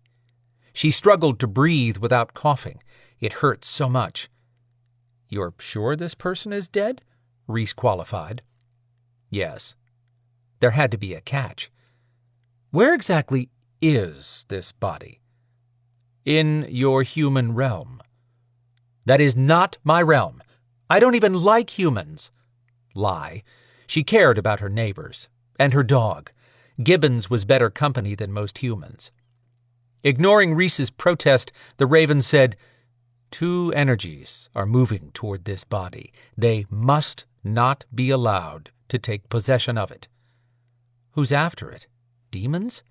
That would be funny. Not. Worse. One of the energies is family. Did she really give a flying fig who was after what? Not even. She wanted her gifts returned. If he expected her to do anything, he'd have to heal her or give back her powers. She still threw the bullshit flag on his inability to heal someone, but she wasn't using that argument, not if he thought she needed her powers to heal. There was another upside to her accepting the deal. If she brought him the body, this task should wipe out her debt to Y'all. Double benefit, because she was not doing anything for free, except dying. She asked, "Let's say we make a deal. What do you have for usable information on how to find this body?" I have had a vision that the body is sealed inside a tomb above ground on your continent. Don't even waste your breath explaining that America is not your continent. That's it, y'all? You gotta narrow it down a little more than that if you expect me to find a body in the next century. Is it male or female? What about the person's name? Big town, small town, cold weather, what? She couldn't feel her legs. She could feel the poison still slithering down her limbs. It should have locked up her lungs and suffocated her by now. This body is a female. He looked up for a moment, closed his eyes, nodded to himself, then opened his eyes. She is in a large city that claims a history of rebuilding from the ashes of a war long past. Something about rising like a great phoenix. I do have a name. But he wasn't giving it up yet. Reese thought back over the history she'd helped her neighbor study. Civil War? Atlanta? As in Georgia? That is possible. You will find out. Atlanta? She shouted. You expect me to go back there? The father of your child is no longer in that location. Father? No. He was nothing more than a lying sperm donor. The minute she'd told him she was pregnant, the man she'd thought hung the moon had decided it was time to share the news that he was married and wanted no part of a child. He'd given her money for an abortion. She hadn't gotten pregnant intentionally, but she would not destroy a precious child. She'd used the funds to travel across the country to an old wise woman in her mother's tribe who'd sent Reese to Y'all. When Reese explained she was not a member of the tribe because Reese had turned her back on them for shunning her mother, The woman assured her Jarl would not refuse her sanctuary. Looking up at the fog dome, she recalled that first visit with the raven and muttered a curse. A plant leaf swatted her across the shoulders. "Ow!" She rubbed the skin with her good hand. "I'm in pain here." That gained her no response. Okay, I'll go find your body if I live long enough. Before I do that, I'll need a day to get my house in order, since I don't know how long this will take. And we still have to discuss compensation. Everything living or otherwise in your home will be safe while you are gone. Your dog sitter believes you are on a business trip and will continue to care for your animal during your absence. Don't mess with my dog or my dog sitter, Reese snapped. Good ones are hard to find. He had better stay out of Reese's life back in San Diego. That was not part of this deal. I harm none. You know that, he said, shrugging, which looked odd on someone so powerful. Debatable, she countered, but arguing with Jarl would only be an exercise in futility. Fine. As long as my dog is safe and fed, I'll go find this body and bring it back, if we can reach an agreement. Now was the moment of truth. You can't expect me to do that unless I'm healed. Jarl pointed a hand at her. A crow swooped low and dropped a necklace on her lap. She lifted the black leather thong to look at the round pendant, which was larger than a silver dollar.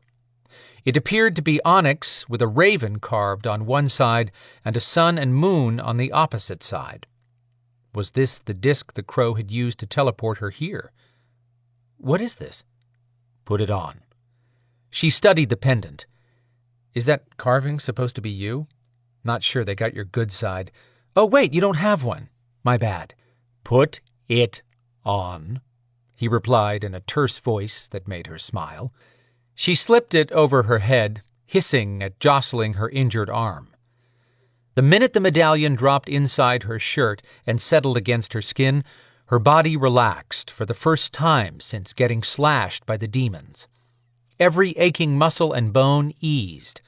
She was so exhausted, she leaned back against a tree and closed her eyes, feeling wounds close and the power wash away poison burning everywhere inside her. Her broken arm shifted. She lifted her head and looked down to see the bone knit itself back together beneath the skin. It was as if she'd been hit by a truckload of feel-good. Wow, that was... Thank you. She meant it, and repeated, Thank you for healing me. Sorry if I sounded unappreciative, but I was a hurtin' unit when I got here. Okay, we've got a deal. As soon as you hit me with all my powers, then I'll get rolling. She stretched, enjoying the rush of strength, then pushed to her feet. You are confused. You will not receive your powers unless you are successful in your task. You expect me to pull this off with no powers? If I'm looking for someone for you, I'm thinking there's a good chance they're probably supernatural. Am I right? Yes, this person was quite powerful when she lived. Shoving her hands to her hips, Reese leaned forward, pissed off all over again. And you don't think I need my powers when I go poking around in the preternatural world? I don't even know what I'll be up against. You've proven capable of surviving in the human world for a decade without them. You're a clever woman.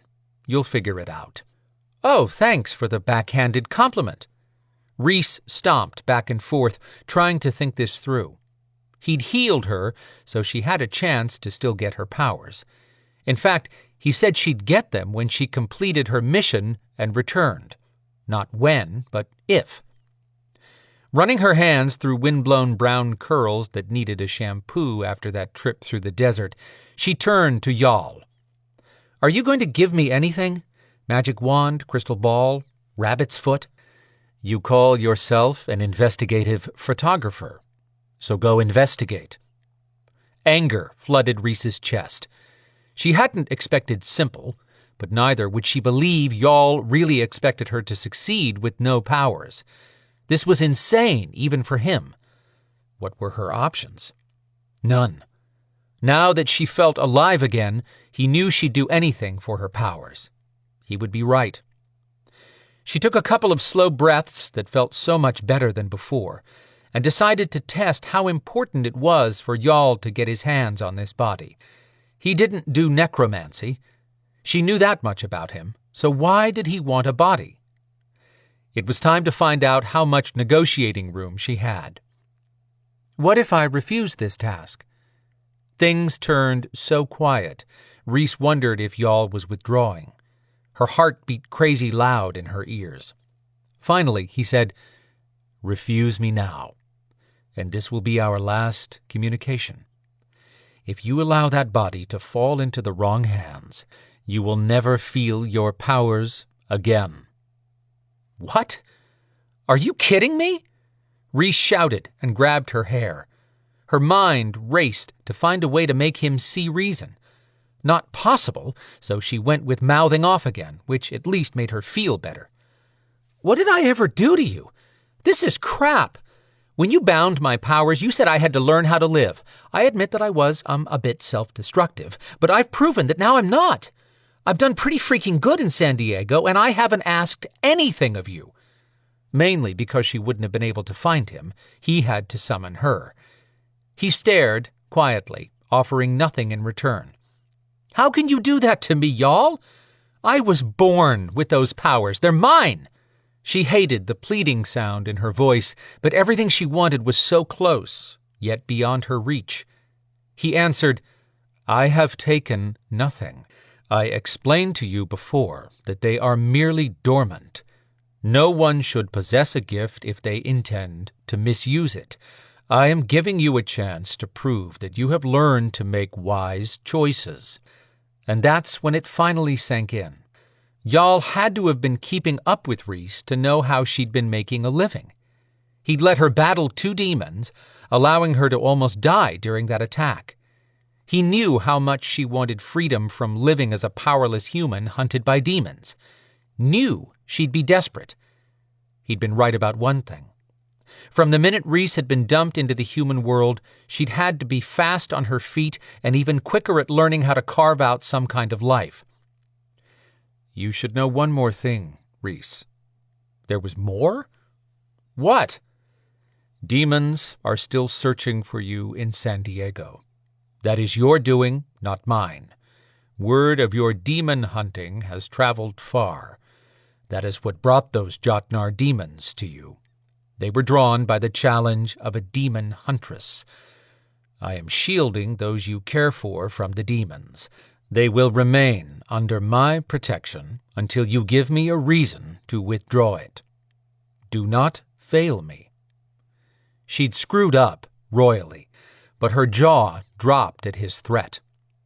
"You should protect them, because they're innocent in all this." "They have not come to me to ask for my help. I am offering it freely, now, while you perform this task for me." A task was picking up milk at the store, not stealing a body. This was the moment to grow a pair of lady balls to beat him at his own game. First, she had one more worry.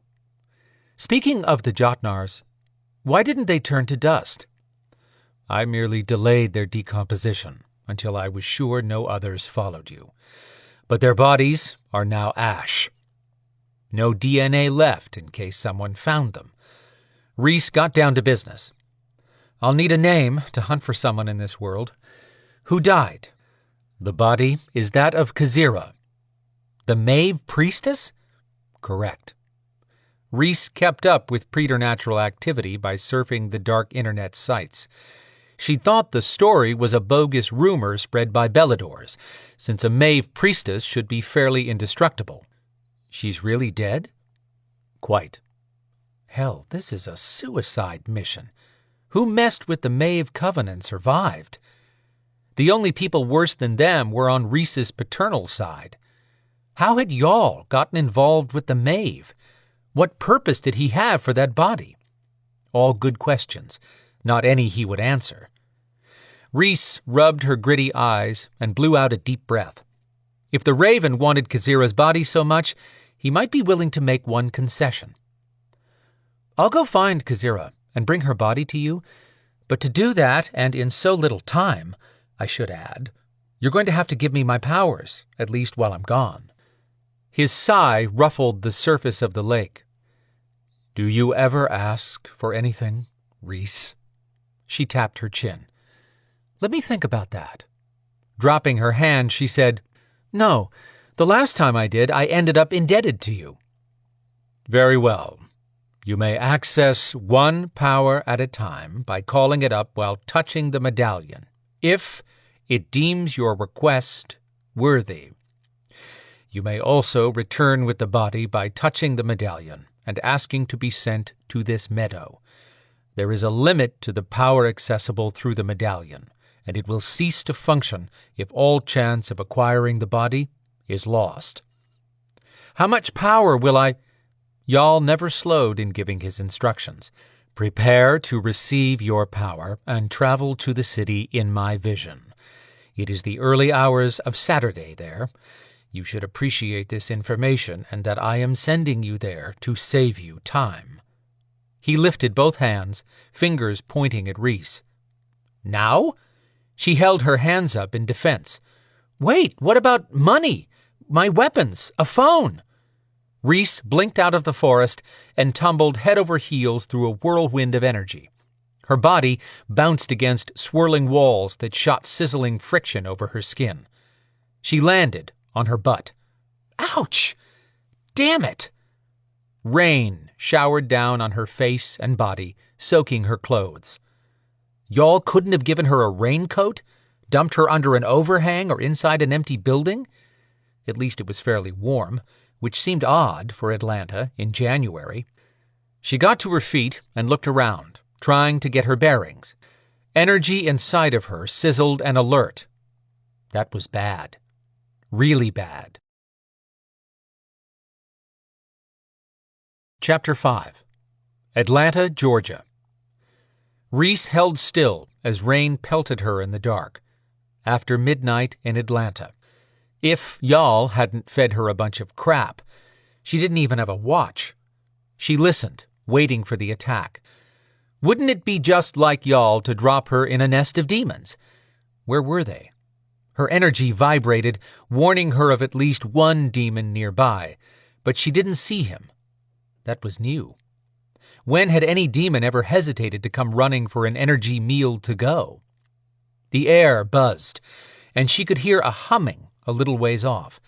Was something flying in this crappy weather? Dogs barked down the street. She melted into the available shadows. The humming sound had come from the end of the street, maybe half a mile away where it looked like this road connected with a bigger one. Nothing stirred in what she recognized as an older section of Atlanta, but where exactly was she? A smattering of small to mid-sized cars parked for the night hugged curbs on both sides, but no one was out and about. She couldn't blame them. She'd like to be home with Gibbons on a rainy night like this. Buzzing increased, and the humming grew louder. Was it coming toward her? The sound died down as if moving away, but no, it was coming back again. What in the world was going on in Atlanta these days? She hadn't heard anything about this out on the West Coast, even though she kept up with preternatural news. Down the street, near the entrance to this area, a tall figure appeared suddenly. A male wearing dark coveralls. He was running full speed in her direction as if he'd teleported into the middle of a road race. Had he opened a bolt hole? She had no experience with bolt holes, but understood they existed. "Get back here!" an invisible person shouted. This was getting stranger by the minute. Was someone yelling at this guy from the other side of the bolt hole? Was that even possible? The guy kept running. He couldn't have seen her hiding here, but her energy vibrated more the closer he came. Was he? He lifted his head, revealing two bright red orbs for eyes. Shit, shit, shit! She yanked out the medallion with her left hand and lifted her right, calling her energy to her fingers. Nothing happened. Footsteps were slapping the wet pavement as loud as gunshots now. "You will pay for this if you lied to me, Jarl." She hadn't done this in 10 years. Calm down and focus. Feeling inside for her power, she pushed it to expand. Her chest warmed in a way it hadn't in a long time. But not fast enough. The demon would be here in seconds. "Come on," she whispered, frantic for anything. Contact would be in 10 seconds. 9, 8. Heat rolled through her arm and spread to her fingers. Not there yet. 6, 5, 4. Power hit her hands so hard she thought her fingers might explode. She jumped away from the tree she'd hidden behind and fisted her hand, hitting him an uppercut to the jaw as his sickle-like claws reached for her. She hit him so hard, his head flew back 10 feet, dragging his body with it.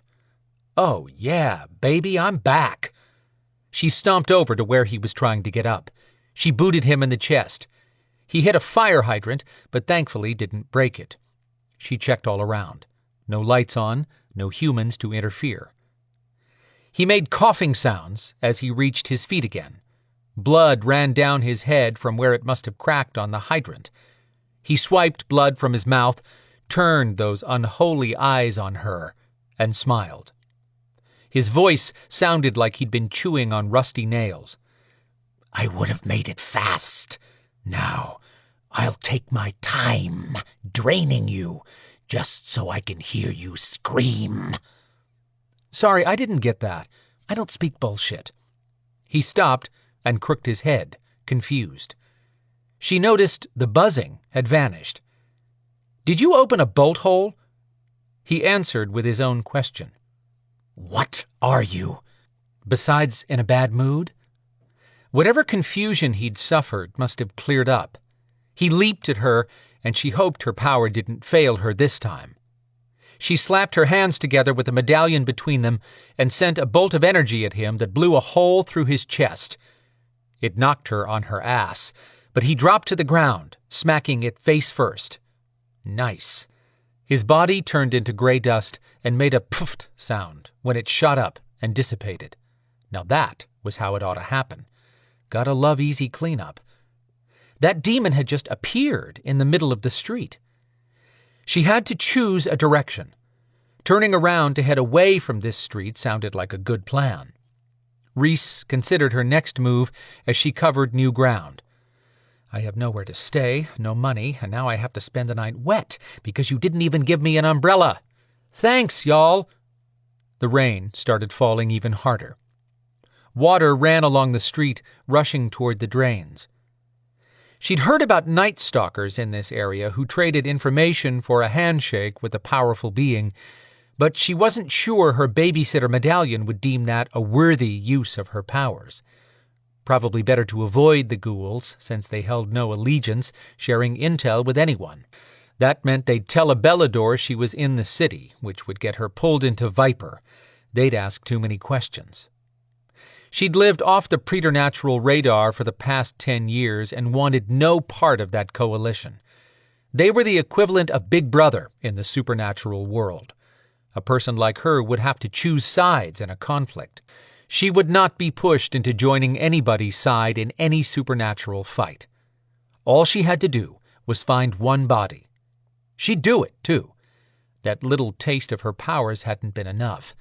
Y'all would have to make good on his offer, because she had every intention of collecting. At the end of the street, she turned left. There were few streetlights, so darkness shrouded much of the area, just the way she liked it.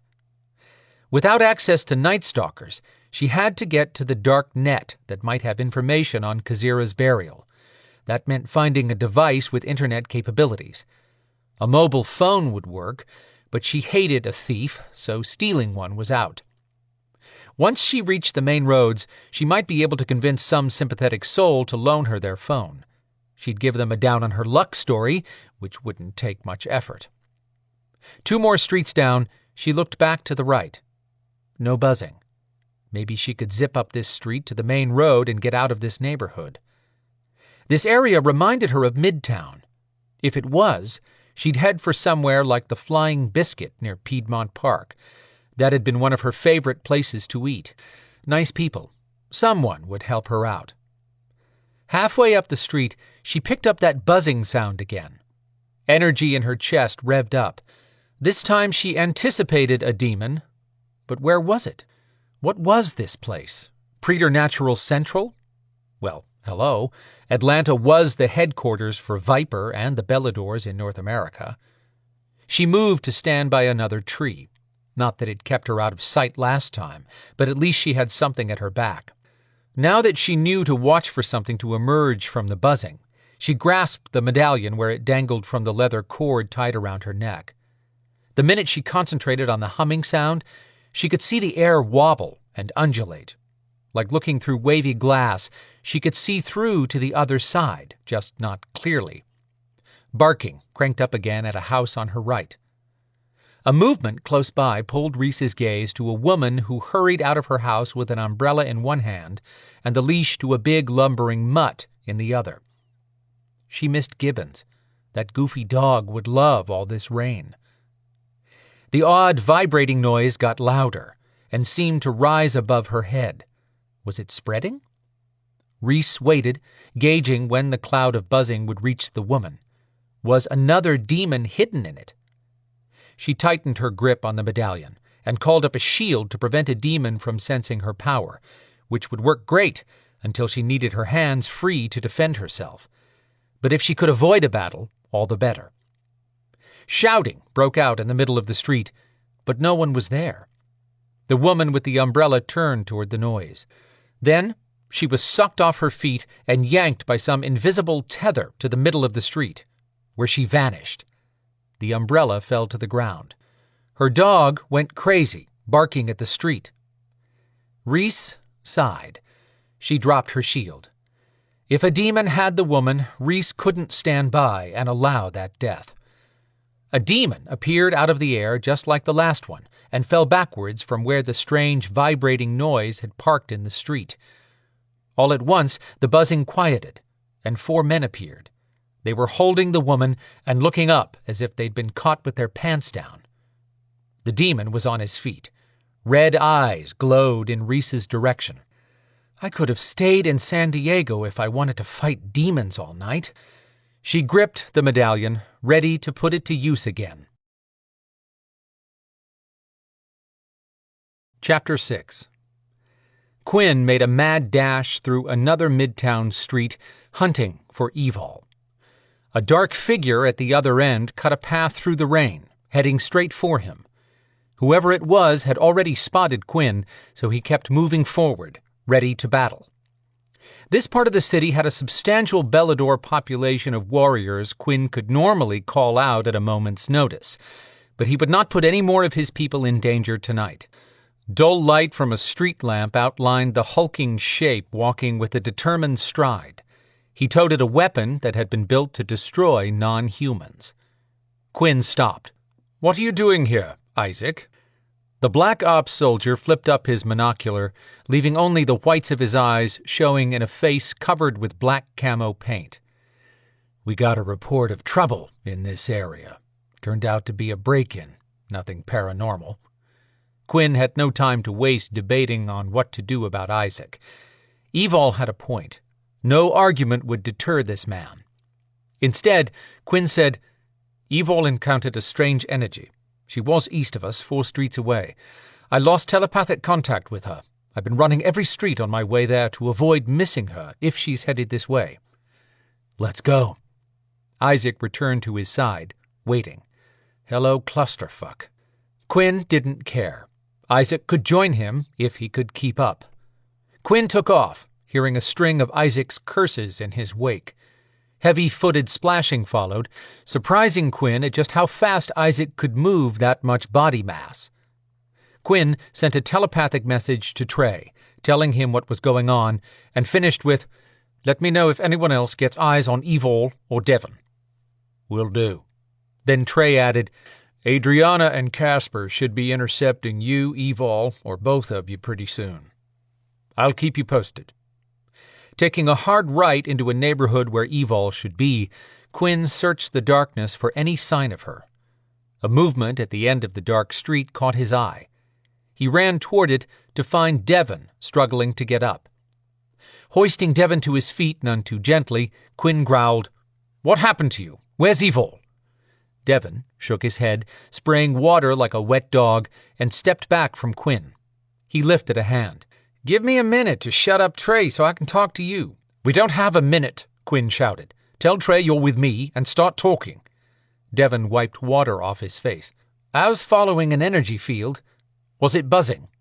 "Yes," Quinn confirmed. "Evil sent me a message about it. She's tracking it." Devon shook his head. "She may think she is, but I'm pretty sure it's letting her track it, and probably dragging her into a trap. I thought I was tracking it too, but whatever is in that energy field is sentient. When I snuck up to see if I could figure out what was going on, it literally threw me against a tree. But I heard voices." "Sentient? Or is it a cloaking device for beings, and they attacked you?" "I have no idea. Just telling you what I noticed. I didn't have a chance to see anyone before I smacked a tree hard enough to knock me out." Devon rubbed the back of his head. "What the hell were they up against?" "Did you see Evol at any point?" Quinn asked. "No, I caught a snippet of her telepathy but couldn't make sense of it." "She was heading back toward me," Quinn muttered. "Damn it, I've tried calling her, and Trey is trying, but—" "The minute you get close to that buzzing, it blocks any telepathy. I doubt even Trey could project if he was caught up in it." "That could be one hell of a cloaking device." Quinn hoped Adrianna could determine what was going on with it. Isaac jogged up to them, holding his demon blaster across his chest and with his monocular back in place. Quinn asked, "Are any of your men out here?" "Just me. I've got teams waiting at different spots around the inner city to come the minute I call." Isaac reached into a pocket on his cargo pants and pulled out 2 comm units, shoving them at Quinn and Devon. "These are tuned for your sensitive hearing. We can't work as a unit if we're blind to everyone's position." He designated Quinn as Delta 1 and Devon as Delta 2. Devon said, "What's your handle?" "Alpha 1, Isaac replied in a tone that indicated it should have been obvious and wasn't up for discussion. Quinn rolled his eyes. He didn't give a rat's ass what they called each other. He'd wear an aluminum foil hat right now if it meant finding Evol. In spite of Isaac's self-appointed leadership, Quinn started issuing orders, sending Isaac in one direction to the main roads and ordering Devon to sit tight. Isaac gave Quinn a quelling look, but to his credit, he moved out. How were they going to find Evol? In these older neighborhoods around Midtown, some of the streets were a grid pattern, but not all. There were areas where a street might stop, then pick up at an offset point. Then there were curves thrown in just to keep it interesting. As soon as Isaac left, Quinn explained to Devon, "You're going to wait here until I get 4 streets down in that direction." He pointed away from the park. "When I get there, we're both going to walk east, mirroring each other for as long as we can. We pause to check in when we reach the same cross street. If you can't hear me, or I can't hear you telepathically, then we head toward the person we can't hear. By process of elimination, we might find that energy field." This would be a great time to have Evol's mate on the team. Storm had more than one way to find her quickly, but he was still following a scent trail from one of the crime scenes. Storm was a possessive bastard who would dismember anyone who harmed Evol. He'd have to stand in line behind Quinn if anything happened to her tonight. Quinn blew down the street to his start point and told Devon to start walking at normal human speed. He shouted out telepathically to Evol again. Every silent moment that followed twisted him into one big frustrated knot. After vaulting over a wooden fence separating small yards, he made it to the next street over. Dogs howled nearby, maybe one more street down.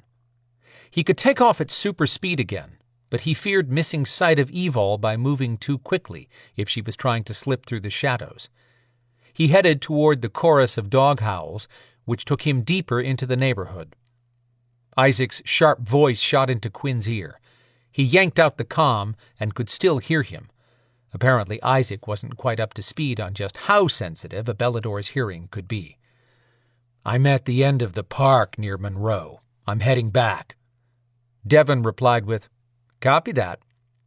Quinn had made it 3 streets when he received no reply from his telepathic call to Devon. He turned left, heading for where Devon should be.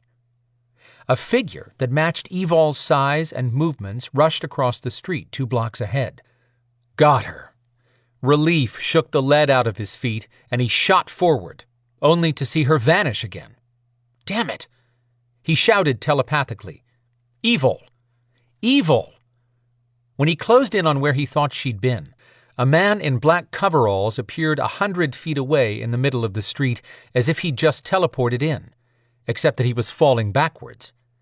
Then 4 more men immediately appeared, all huddled around something. Had they just teleported here? Or had that buzzing cloud been a cloaking device after all, which failed for some reason?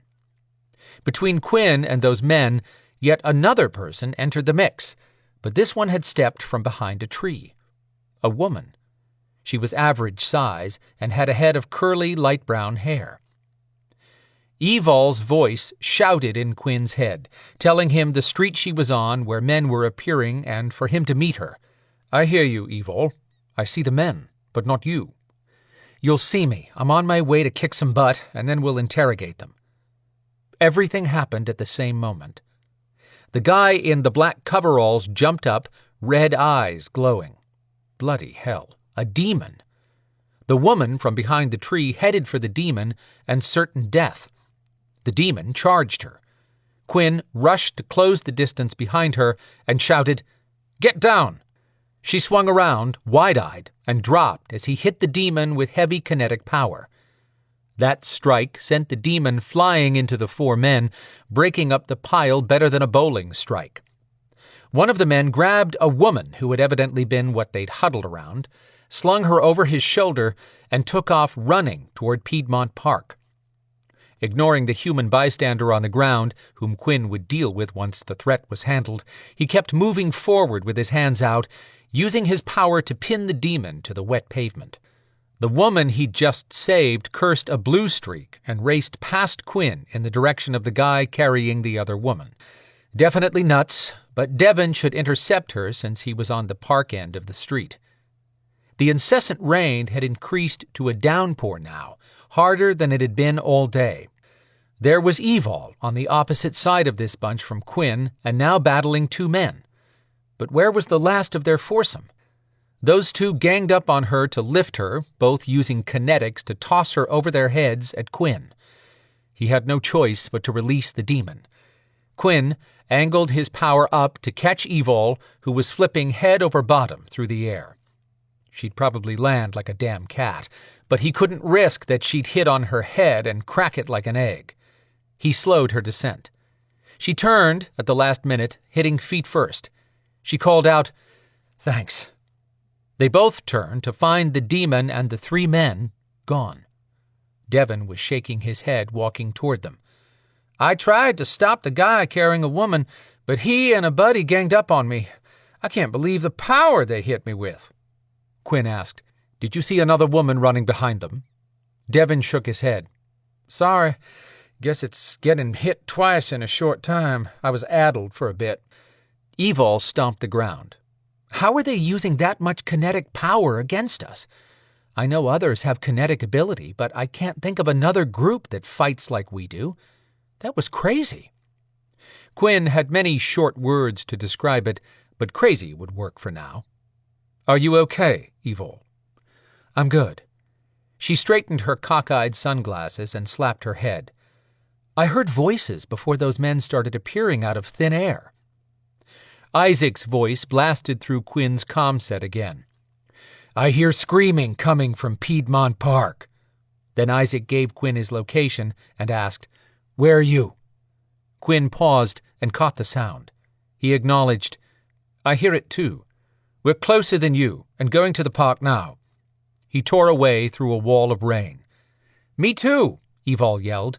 She and Devon were doing a hard sprint with Quinn.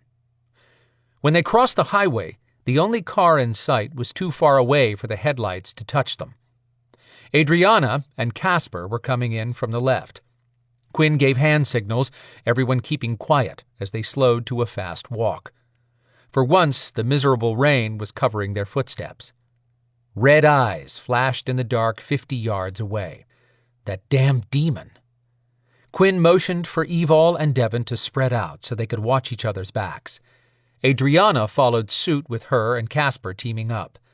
His team spread out, just as a scream started again, then was cut off in midstream.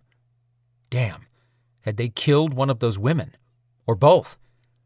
Quinn rushed in to find that crazy curly-headed woman fighting the demon. The female who had been carried off was on the ground, not moving. The demon dove at the curly-haired woman. Quinn prepared to strike the demon with kinetics, but the woman lashed out with a whip of energy that shot from her right-hand fingers. A blue-white streak burned a hole through the demon's head right before he landed on her. She was not human. Quinn grabbed the demon off her and had to yank because the demon's claw had snagged on a cord. Quinn tugged, and something that looked like a black coin hit his foot. He flipped it off into the mud.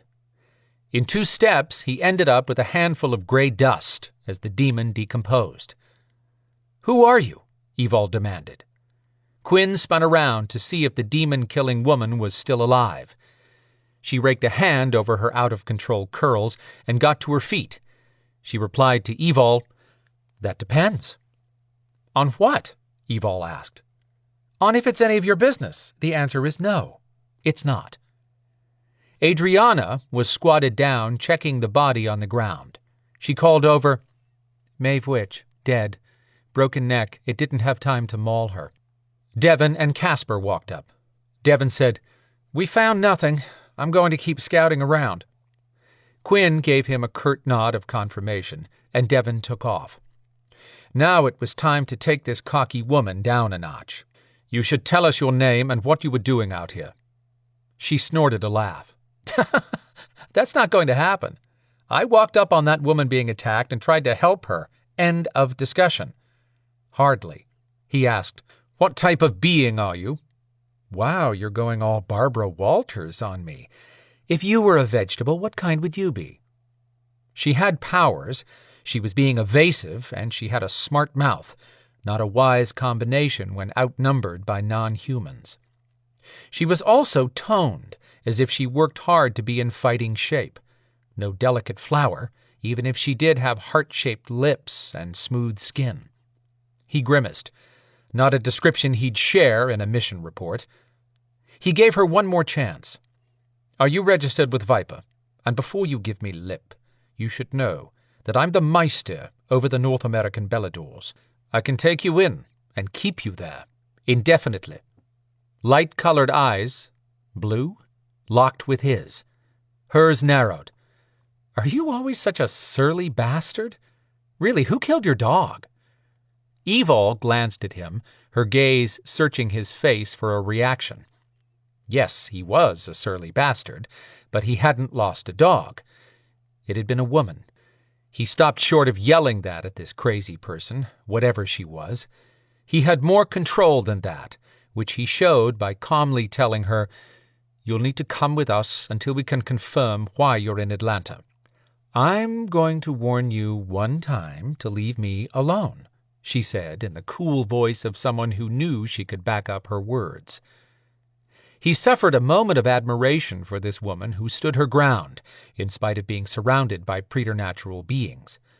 That mental slip irritated him, which caused him to double down on the steel in his voice.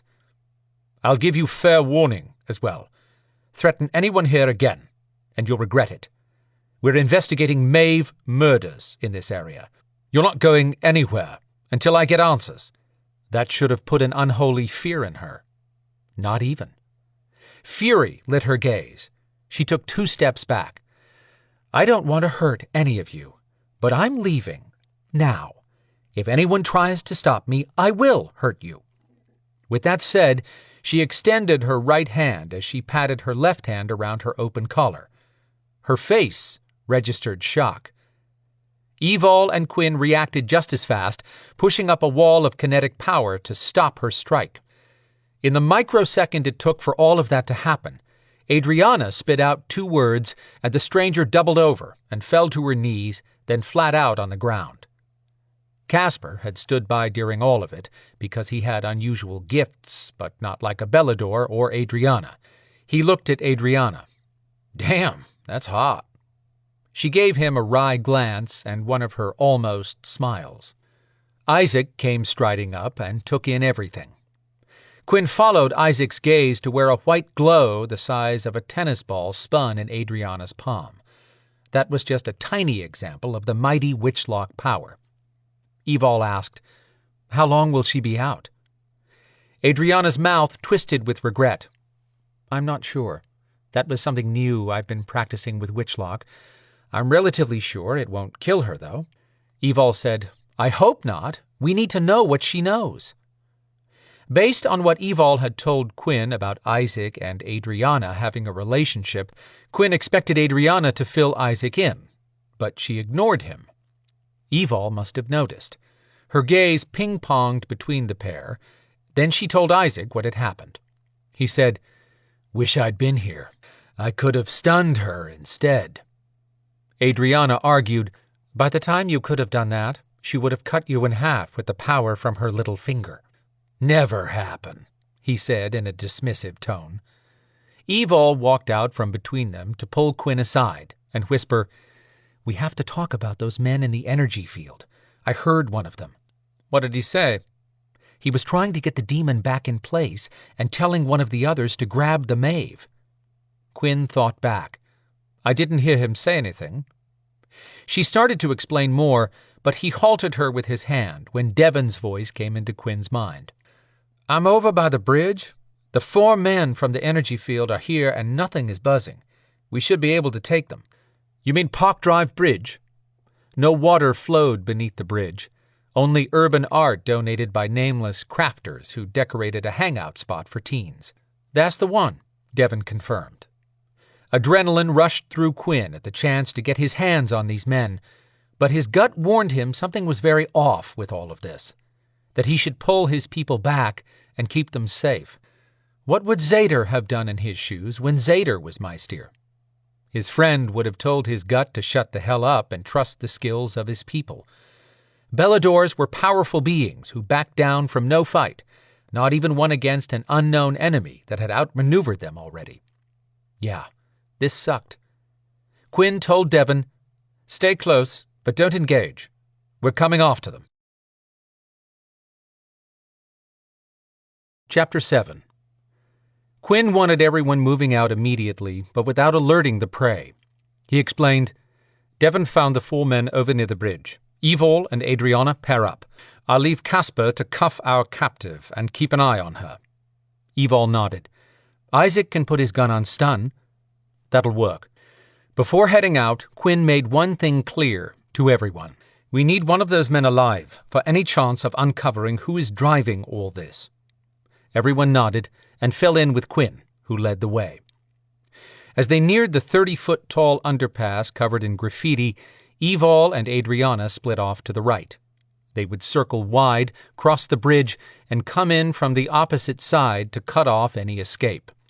Quinn didn't think these men were teleporting, but that buzzing energy field had made them virtually invisible. Devon spoke through the comm gear, telling Quinn and Isaac that 2 of the men had departed to the east of the area, and he was following. Isaac confirmed the message and said he'd join Devon. Then the soldier peeled off to Quinn's left. Quinn eased through the sparse trees near the bridge and paused when he heard low voices arguing. One voice said, "How are we going to explain that we lost both fucking demons?" "We'll just tell him they went crazy. He's the one who said the demons were dependable. That's his problem." Quinn salivated at the hope of finding out who they were referencing as him. Had to be the man in control. "Demons have never been dependable." "You can tell that to—" Quinn held his breath for the name. He eased forward until he could see the 2 men, one in profile, one from behind. He was tempted to dive into one of their heads and yank out the information, but his code of honor would not allow it. That would be like committing mental rape. The men stopped talking suddenly. A shout over to the left snatched his attention. The 2 men he'd been listening to turned and moved out of view toward the sound. Were Devon and Caspar engaged with the enemy? Quinn had taken a step that way when a blast of power caught him by surprise and shoved his body up against a tree. He was pinned, 5 feet off the ground. He tried shoving his own kinetics back at whatever was holding him, but damn, the power they were using was startling. Both men walked back into view side by side with arms raised. Quinn struggled to catch his breath against the pressure crushing his chest. He called up all his kinetic power, shaking as he tried to shove it between their power and his chest. Not happening. He couldn't breathe. In another 30 seconds, he'd black out and be at their mercy. He had no choice now but to use mind lock. Diving into the mind of the man on the right, Quinn came up against a fierce shield that shoved him back. He gritted his teeth and pushed a load of power, forcing his way past the shield. The attacker on the right dropped his arms and grabbed his head. His buddy, still pinning Quinn against the tree, shouted, "What are you doing, Sergio? That shit hurts. Kill him before he kills us." Quinn could breathe again, barely. He continued the pressure on Sergio's head, and Sergio dropped to his knees, but the shield began attacking Quinn's mind, stabbing his head with sharp needles of pain. He clenched his teeth, straining to funnel all his power into one brutal shove to break through, but those shields were like trying to drive a toothpick through steel. The guy still forcing kinetics at Quinn spewed a string of words in a language Quinn had never heard. Sergio rocked back and forth, clawing at his head. Pressure on Quinn's chest was no longer gaining power, but neither was it letting up completely. Evol ran up, using her kinetic power to knock aside the guy still standing. That broke Quinn free. He dropped to his feet, but he was still connected to Sergio's head. Quinn had sensed something that he refused to believe. Adriana shouted, "What are you doing, Quinn? Your nose is bleeding." Evol yanked on Quinn's shoulder. "Get out of his head, Quinn!" Quinn saw the fire erupt in the man's mind a second before he broke the connection and pulled out. He slumped to the ground, wheezing for air. His head would feel better if he'd shoved it into a blender on high speed. Sergio howled, beating his fists against his head and whimpering, "You lied! You lied! You—" His mouth frothed, then his eyes rolled up. His head burst into flames. In seconds, the fire engulfed his body. The other guy had fallen 6 feet away from him, but his body erupted in flames too. Quinn made the mental jump as to why, but he didn't want to accept it. Rain falling in a steady downpour did nothing to slow the fires or stop the bodies from turning into a thick layer of black ashes in less than a minute. Adriana asked, "What happened?" "It was them, or me," Quinn explained, wiping his nose on his wet shirt.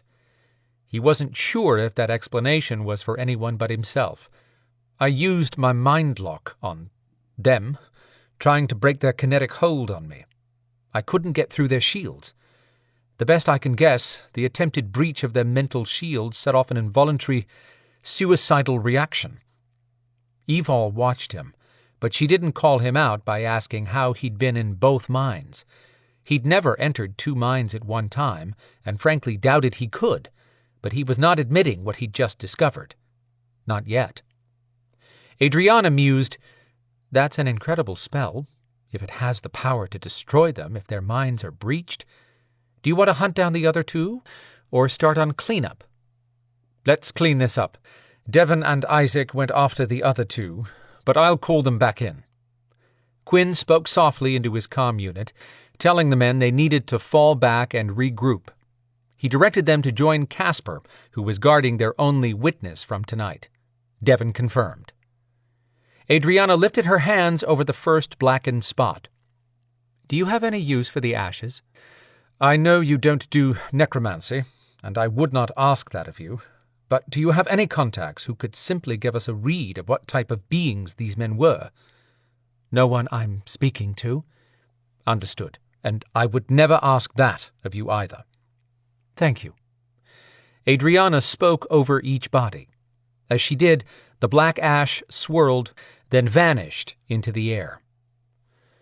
On the way back to where Casper stood watch over the unknown woman, Evol slowed her steps. Quinn figured out what she was doing and pulled back to give them room to speak privately. Evol kept her voice down. We didn't finish talking. I don't think you got what I was saying. When I was close to the energy field the first time, I heard a guy talking telepathically to the others. Quinn hadn't understood before, but he did now. He nodded, allowing her to keep talking. She sounded as if she was trying to convince herself when she said, I shouldn't have been able to hear someone who was not Belador, and I shouldn't have been able to hear a conversation not directed at me, but I don't know. Maybe that buzzing energy caused it, but then those two shoved me up in the air. Right before they did, one of them shouted to Link. A sick look climbed over her face. Quinn, they can't be. I just don't believe it, but she couldn't finish what had to be an impossible thought for her. But Quinn had seen something in Sergio's mind that shook him more than all that had happened. He'd recognized the power as the kind he'd seen his whole life. Add that to the kinetic strikes, Evol hearing the telepathy, plus the men linking their powers, and it all added up. Telepathy had to be what Devon had also meant when he recounted hearing the men. He admitted, those two I fought were linked as well. She walked along, silent, no doubt considering the ramifications of what they'd discovered. She admitted, I didn't think you'd ever mind-locked with two people. Quinn swallowed hard, unable to fathom any other explanation. Those men working with a demon were Beladors. He felt physically ill. Sure, he'd considered the possibility, but for one vigilante hunting justice, not a team, and not someone who would turn his power on another Belador. This had nothing to do with justice. It was cold-blooded killing. Murderers. Evol went back to sorting out her thoughts, reaching the same conclusion. This isn't a vigilante. For a group killing like this, someone has to be behind it. I had the same thought, Quinn said. We have to figure out who created that energy field. Evol covered her face. What if... She lowered her hand, exposing the disappointment that powered her words. What if Maka is doing this to show the Beladors they're making a mistake by following Dagon? That's possible, but it isn't Maka's style, Evol argued against her own point. I'd expect a goddess with her power to vaporize hundreds at one time and make a statement. Maybe in the past, but she needs followers. If she can convince enough Beladors to follow her before they align with Dagon, then we're looking at war. Dagon said a war was coming, but I never dreamed it would be Belador against Belador. Is this the start of it? I hope not. Quinn had an even bigger problem now. How could he take Khazira's body and run if the Beladors were facing a war? He'd planned to wrap up this investigation, then find Zader to inform him and Evol at the same time that he had to disappear forever with Khazira to protect the identity of his child. Quinn had stayed as Maestir as long as possible, but he'd put the Beladors at greater risk if he hid the body and stuck around. He'd put Phaedra at risk if he didn't get her mother's body safely hidden. That left him with only one option. He'd get Zader to convince Dagon to declare Quinn an enemy of the Beladors once Quinn left. He still had a little time left. He would not give up hope of finding a way to protect everyone he cared for, but he'd prepare Zader, Evol, and Dagon before he made a final move. When he reached Casper and the unconscious woman again, Quinn asked, Has she stirred? Nope. Evol looked around as Isaac approached. Where's Devon? Those two guys we followed were just walking along, and all of a sudden they took off, like with your kind of speed. Evol met Quinn's gaze with a hopeless look, but didn't comment, which allowed Isaac to finish explaining. Devon said he'd meet us back here, then he left so fast I couldn't tell you which way he went after the first 10 feet. Quinn said, Devon won't engage without contacting me. Right, Evol agreed, then returned her attention to the unconscious woman. We don't have any prisoners, and she showed up out of nowhere. I say we hold her until we have a chance to interrogate her. Agreed, Isaac and Quinn said at the same time. Adriana lifted an eyebrow at them. Where do we take her? Isaac offered, We can take her to my interrogation room. No. Quinn caught himself. An image of waterboarding came to mind. He wouldn't treat her like a criminal. Yet. But he definitely wanted answers, and quick. Who was she? What was she? That power was unlike anything he'd seen before. Was her presence tonight coincidental? Not in his world. She'd been here for a reason, and she was going nowhere until he flushed it out. Since Evol trusted Isaac, and there was no time to segregate this group, Quinn made one thing clear. I want this contained as a Belador issue. That means we need to keep it from Viper. Evol was quick to agree. Absolutely, I have no doubt that Dagon will deal with the guilty. Who's Dagon? Isaac asked. He asked the witch, Do you know? Adriana drew a dainty breath and said, Yes, but it is not my information to share. What the hell, Adriana? She rounded on him. Don't give me attitude when I have no idea how you'll handle information on non-humans. My knowledge of Dagon came from a classified mission. You do know what that means, right? Quinn looked to Evol, who had a put-upon look. She said, Isaac? He whipped his head at her. What? Dagon now rules the Beladors, but he has not made any formal announcement or met with Viper. We're trying to give him time to get situated. He spent the last 2,000 years locked up in Tower Maeve, cursed into the shape of a dragon throne. Once we learned he was there, several of us launched an unauthorized rescue mission, and now he's our leader. I'm telling you, because I trust you not to share this with anyone, not even your teams, until Dagon makes his plans known within the non-human community. Nice to know someone trusts me.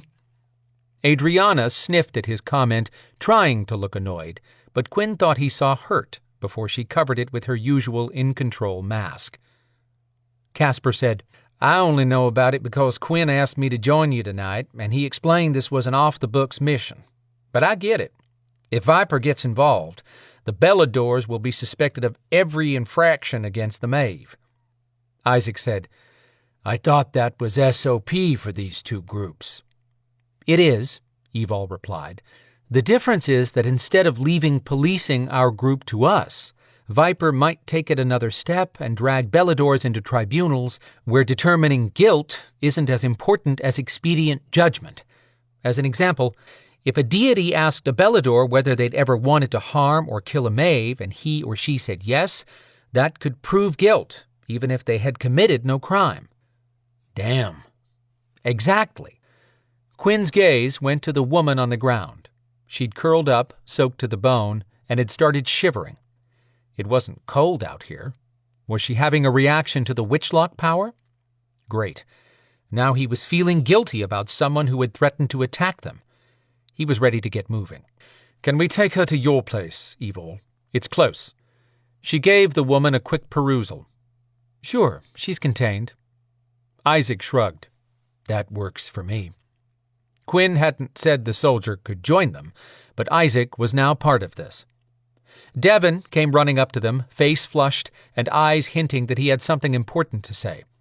Thankfully, he spoke telepathically. Quinn, I've figured out something. I know you aren't going to believe this, but those men were... Quinn watched pain cross Devon's face as he hesitated to deliver the bad news that Quinn already knew. Devon finished, I don't want to accuse our people, but we need to talk with only Beladors present.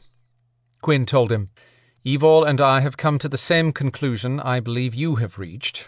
As much as I trust this group, I don't want to share everything we know with non-Beladors. I hear you. When I followed those two men after I sent Isaac back, I found out what they were after before they split up. I tried to hang with them, but they're actually faster than me. What did you find out? They've been torturing the witches and warlocks to find someone who could open a tomb. A tomb. His blood turned to ice.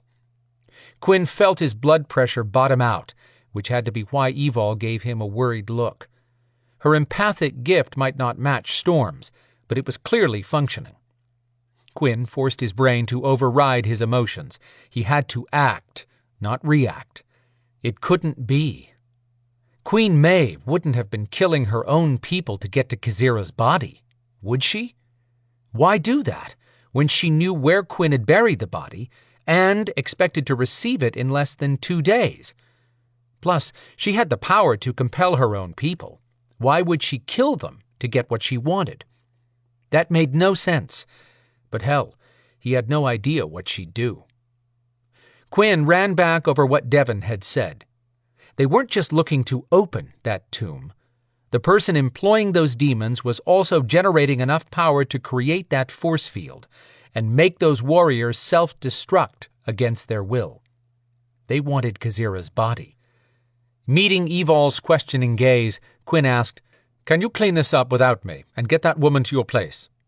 "Sure, what's going on?" "I've got to go somewhere before I meet you there. I'll be right behind you." She hesitated and sent him a telepathic message. "Is everything okay, Quinn?" "I'll know how to answer that when I see you at your building." "Got it." Speaking out loud, Evol replied to him as if they hadn't spoken telepathically. "We'll be at my place in 20 minutes, if nothing else happens, like humans deciding to come out and dance in the rain." The humans had to be as sick of the rain as the rest of them. Creeks were overflowing around the city, and flooding had caused nonstop problems. "Thanks." Quinn turned to Isaac and Adriana. "Thank you, too, for helping tonight." Then Quinn keyed the button on a small transmitter he carried and started walking quickly toward 10th Street, taking the sidewalk in the direction of the interstate. He'd made it 2 blocks when a Lexus SUV pulled up along the curb. He climbed into the rear seat where a towel and scotch waited for him. "Where to, boss?" "Oakland Cemetery." Quinn dried his hair and slugged back 2 shots of single malt scotch during the 10-minute drive to the historic cemetery near downtown. Not waiting for his door to be opened, Quinn climbed out and refused the umbrella offered to him. "I'll only be a minute." "Yes, sir." With no humans around and having the cover of darkness, Quinn raced away at hyperspeed to reach Kazira's tomb. Chapter 8. With daylight coming in less than a half hour, Evol strode into the building that never failed to brighten her mood. This was home for her and Storm. The next floor up housed apartments currently in use by the twin boys and Lana, once she returned. The 3rd floor had been dedicated as a play space for her sweet pet gargoyle. She and Storm had made the top 2 floors their home. Her wise mate had dedicated this street-level space for offices. A large part of it was already usable, but some space had been left unfinished until they took a tenant. They had a functioning conference room, plus 2 furnished offices, one of which was Storm's, and the other he designated as Evol's. She had no idea what to do with an office, so she mostly visited his when she wanted to distract her mate. Leading the way from the garage that could easily park 10 vehicles, she walked into the conference room and pointed at a sofa Storm had installed for her and Phoenix. Her sweet gargoyle enjoyed NASCAR. Even though Phoenix had his own television in his play space upstairs, Storm had also installed a large flat-screen unit on the wall at the other end of the conference room for times when Phoenix joined them down there. Isaac followed Evol, carrying their still unconscious captive. Casper and Devon stayed behind to patrol the Midtown neighborhoods and Piedmont Park until daylight. No Maeve attacks had happened during the day, which allowed the Beladors on patrol a chance to rest. So far. Isaac deposited the woman on the soft leather. Adriana entered next. Evol had caught Trey up on the way here and assured him Quinn would share more as soon as they knew more. They'd all grabbed towels in the garage to dry off, but Evol went down the hall to a bathroom and returned with a stack of hand towels she plopped on the conference table. Isaac lifted one and ran it over his head, which was no longer covered by his NVG gear. He asked Adriana, "Any guesses on what she is?" This was the first time Adriana had been given a chance to look at the woman in decent lighting. She shook her head. "No. I could feel the energy inside her when I put my hands on her, but I don't know what it is, which is strange." Evol walked to the mini-fridge and grabbed bottles of water she passed around to everyone. There was a certain irony in being dehydrated after spending hours in a downpour. She slaked her thirst and pointed her bottle at Adrianna. "What do you mean by strange?" Isaac chuckled. "Good point, when strange is the operative word around you people." Adrianna had been about to reply, but she paused in that careful and controlled way she had. She cocked her head at Isaac. Evol took one look at the witch and backed up. Standing too close to a pissed-off woman who held the power of witchlock in the palm of her hand, literally, could be a deadly mistake. "I'm not sure what is more insulting," Adrianna began, turning her words on Isaac. "Your comment about us being strange, as if all humans are so normal, or the way you said, 'you people.'" Isaac held up his hands. "I wasn't saying strange is bad, just that it's already unusual." Adrianna studied Isaac. His hair should have stood up from that much intense witch focus, but the human didn't know Adrianna as well as some of them did. Evol smothered a laugh. When she'd first met Isaac, he'd been toting his standard demon blaster and had made it abundantly clear to her there was no place in his world for anything not human. That was before he discovered Evol was not human. He'd chased her for a bit, and it seemed fairly serious at the time, but that was before Evol made it clear she only had eyes for Storm. Isaac met Adrianna around the same time. Those two had mixed like oil and water. Isaac's attention to Evol had been nothing compared to what he'd turned on the little witch now glaring at him. Evol had thought Isaac possessed better survival skills until he started to speak again. Evol shook her head at him and warned, "Put the shovel down while you're almost ahead." Did Isaac take the hint? No. When in doubt, men had their own standard go-to reaction. Isaac crossed his arms and put on his intimidating look, which had zero effect on Adrianna. She muttered, "Never mind." Dismissing him, Adrianna finished her thought on their captive. "To answer your question, that woman's energy felt strong, but as though it were wrapped in a protective casing. I couldn't reach it." Evol asked, "Not even with witchlock?" "I didn't try with that. I'm still working through the learning curve on the power. Unless it's a critical situation, I'm trying to use it only when I feel relatively certain I'm not going to have a backlash, blow something up, or kill someone." They all looked at the unconscious woman. Evol said, "She's breathing, but her skin is losing color." "Her arm was very hot when I touched it," Adrianna said. Evol grabbed a hand towel off the table. The room had a wet bar, but she stepped over to soak the towel with colder water from the water cooler. She placed the folded rag on the woman's head. When she stood up, she caught Isaac smirking at her. "What?" "Nothing. That's very Florence Nightingale of you." "Aren't you in enough trouble without pissing me off, too?" He gave her an arrogant male grin. That bear had better watch himself. Evol blew off his arrogance, but Adrianna would turn him into a bug and drop him in a frog pond. Adrianna walked over and put her hand on the woman's cheek. "Still hot. Worse, actually. I could try my magic on her again, but if she's having a reaction to it, another shot might kill her."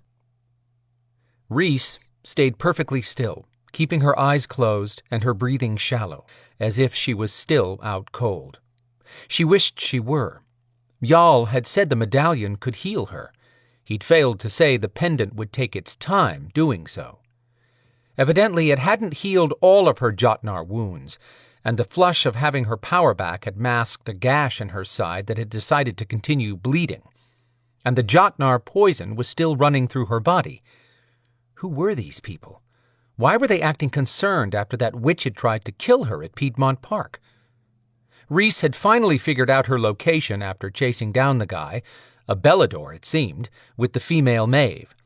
When had Beladors turned bad and teamed up with demons? She'd only gone after the guy carrying the woman because she thought it was a human she'd be saving from a demon. She couldn't believe she'd risked her life for a Maeve witch. They valued no one's life. That stupid action had landed her in the middle of a Maeve Belador mess. Oh, and to put the cherry on her day, she'd been caught by a Belador Meister. Quinn. Yeah, this had jumped straight from bad to sucking beyond belief. In spite of Jarl's annoying habit of finding the best way to make her life miserable, she would have thought he'd drop her somewhere close to the body if he really wanted her to keep it away from the Maeve. So where was Kazira's body? And how was Rhys going to escape this group without her power? Biting pain spread through her abdomen. She forced herself not to curl into herself and groan. If she could get out of here soon and find the medallion, she could still stop the poison. But from the way her body felt, she might have an hour or two, and that was only because she had less poison in her now. The medallion had come off while she was fighting that demon. Talk about poor strategic planning on Jarl's part. How was she supposed to fight with one hand on the medallion? She had to get back to Piedmont Park before someone either picked it up as a found gift or threw it away. Without that, she had no power to fight anyone non-human and no way to teleport the body back to Jarl. Her toes felt numb. Not good. If that persisted, they might turn black and fall off soon. "You'll get answers faster at my place," the one called Isaac said. Rhys had names for each one. She'd regained consciousness when they'd parked in this building. The way Evol had given instructions to everyone and played hostess had to mean she owned the building. They dropped Rhys on the sofa with her head positioned so that she could see a fuzzy image of the door at this end of the room if she barely moved her eyelashes. Evol pulled out her mobile phone. "I'm going to find out how far away Storm is. I'm thinking he'll know what to do." A tone sounded on a small display panel by the door. Rhys risked opening her eyes just a tiny slit, which allowed her to see Evol smile, then put her phone away without using it. Evol said, "That might be Storm." Who the hell was this Storm? Had to be Evol's boyfriend, or husband, the way she smiled. Rhys checked out Evol's left hand. No ring. The energy in Rhys's chest came to life in a big way and added to her misery. "What the—" "I'm here," a male voice called from the hallway. Just as he got to the door and swung inside, Rhys came alive. She rolled off the sofa and to her feet, wobbling into a run. Isaac stopped her. Storm roared, "What the hell is that doing inside my wards?" That's who they were waiting for? Rhys tried to squeeze between Isaac and the wall. She shouted, "Get him out of here!" Pain rushed through all parts of her body. The energy and poison were having a party. Evol grabbed his arm. "Whoa, honey." "Let go, Evol." "We think she's sick." Truth. Bile rushed up in Rhys's throat. She couldn't stop the shakes. This was no different than staking a lamb for a sacrificial offering. Storm's eyes went bright red. "Not a problem. I'm going to kill her." Heat baked Rhys's brain, or she'd have something snappy to throw back at him. Isaac stepped forward, blocking Storm. "Back off, dude. She's unarmed." Rhys silently cheered for the supersized human. Shoving his face up at Isaac, Storm warned, "Get out of my way, or I'll toss you through that wall." That must have been possible, because Evol raced over and wedged her hand between them, pushing the men apart. It looked as if moving a building over a foot would have been easier. She stepped fully in front of the demon. "Storm, what's wrong? Don't get upset with them. I brought her in here." What was the relationship between Evol and that demon? Storm had been shaking with fury, but when he turned his eyes from Rhys to Evol, his face calmed. He went from angry to confused. "Do you not know what she is?" "No, we were all wondering, so if you do, tell us." Rhys spoke up in a raspy voice. "What exactly do you think I am, demon?" They all turned to her. Storm's hard stare returned, but his eyes were golden now. "I know what you are, demon." I guess it's true about takes one to know one." Lame, but she wasn't at her best. Storm's red headlights glowed hot again. Taking potshots at a demon while she had no powers and was cuffed might land her the stupid award of the year. Rhys said, "Okay, everyone, calm down. I am not a demon." I can sense your energy, but, Storm argued, but he frowned as he did. You're telling the truth. How would he know if she lied or not? She explained, I am a demon magnet, though, which means I have demon blood in my ancestry. Demons turn rabid around me because of the energy inside me. I don't harm others and can't help my ancestry. When I have my powers, I kill demons, like the one I killed at the park. She stared at Storm when she said, although I am impressed that this one maintains such good control. Adrianna sucked in a breath at that, and Evol's face crinkled with a look of, oh shit. Storm said in a tight but even voice, Move, Isaac. I'd like to address her one-on-one. Isaac must have been tired of battling everyone. He said, You know what? It's not a human. She's all yours. The traitor left Rhys standing alone, leaning against the wall for support, with sweat soaking her shirt that had almost finally dried. It? You called her an it? Adrianna said in a tone that warned Isaac he had hit on a sore topic. Storm saved Isaac by walking up to Rhys and yanking everyone's attention to the imminent bloodbath. Why had they kept her alive if they were going to let a demon kill her? When Storm stood only a foot away from her, Rhys's energy lashed at her insides, burning her along with the poison.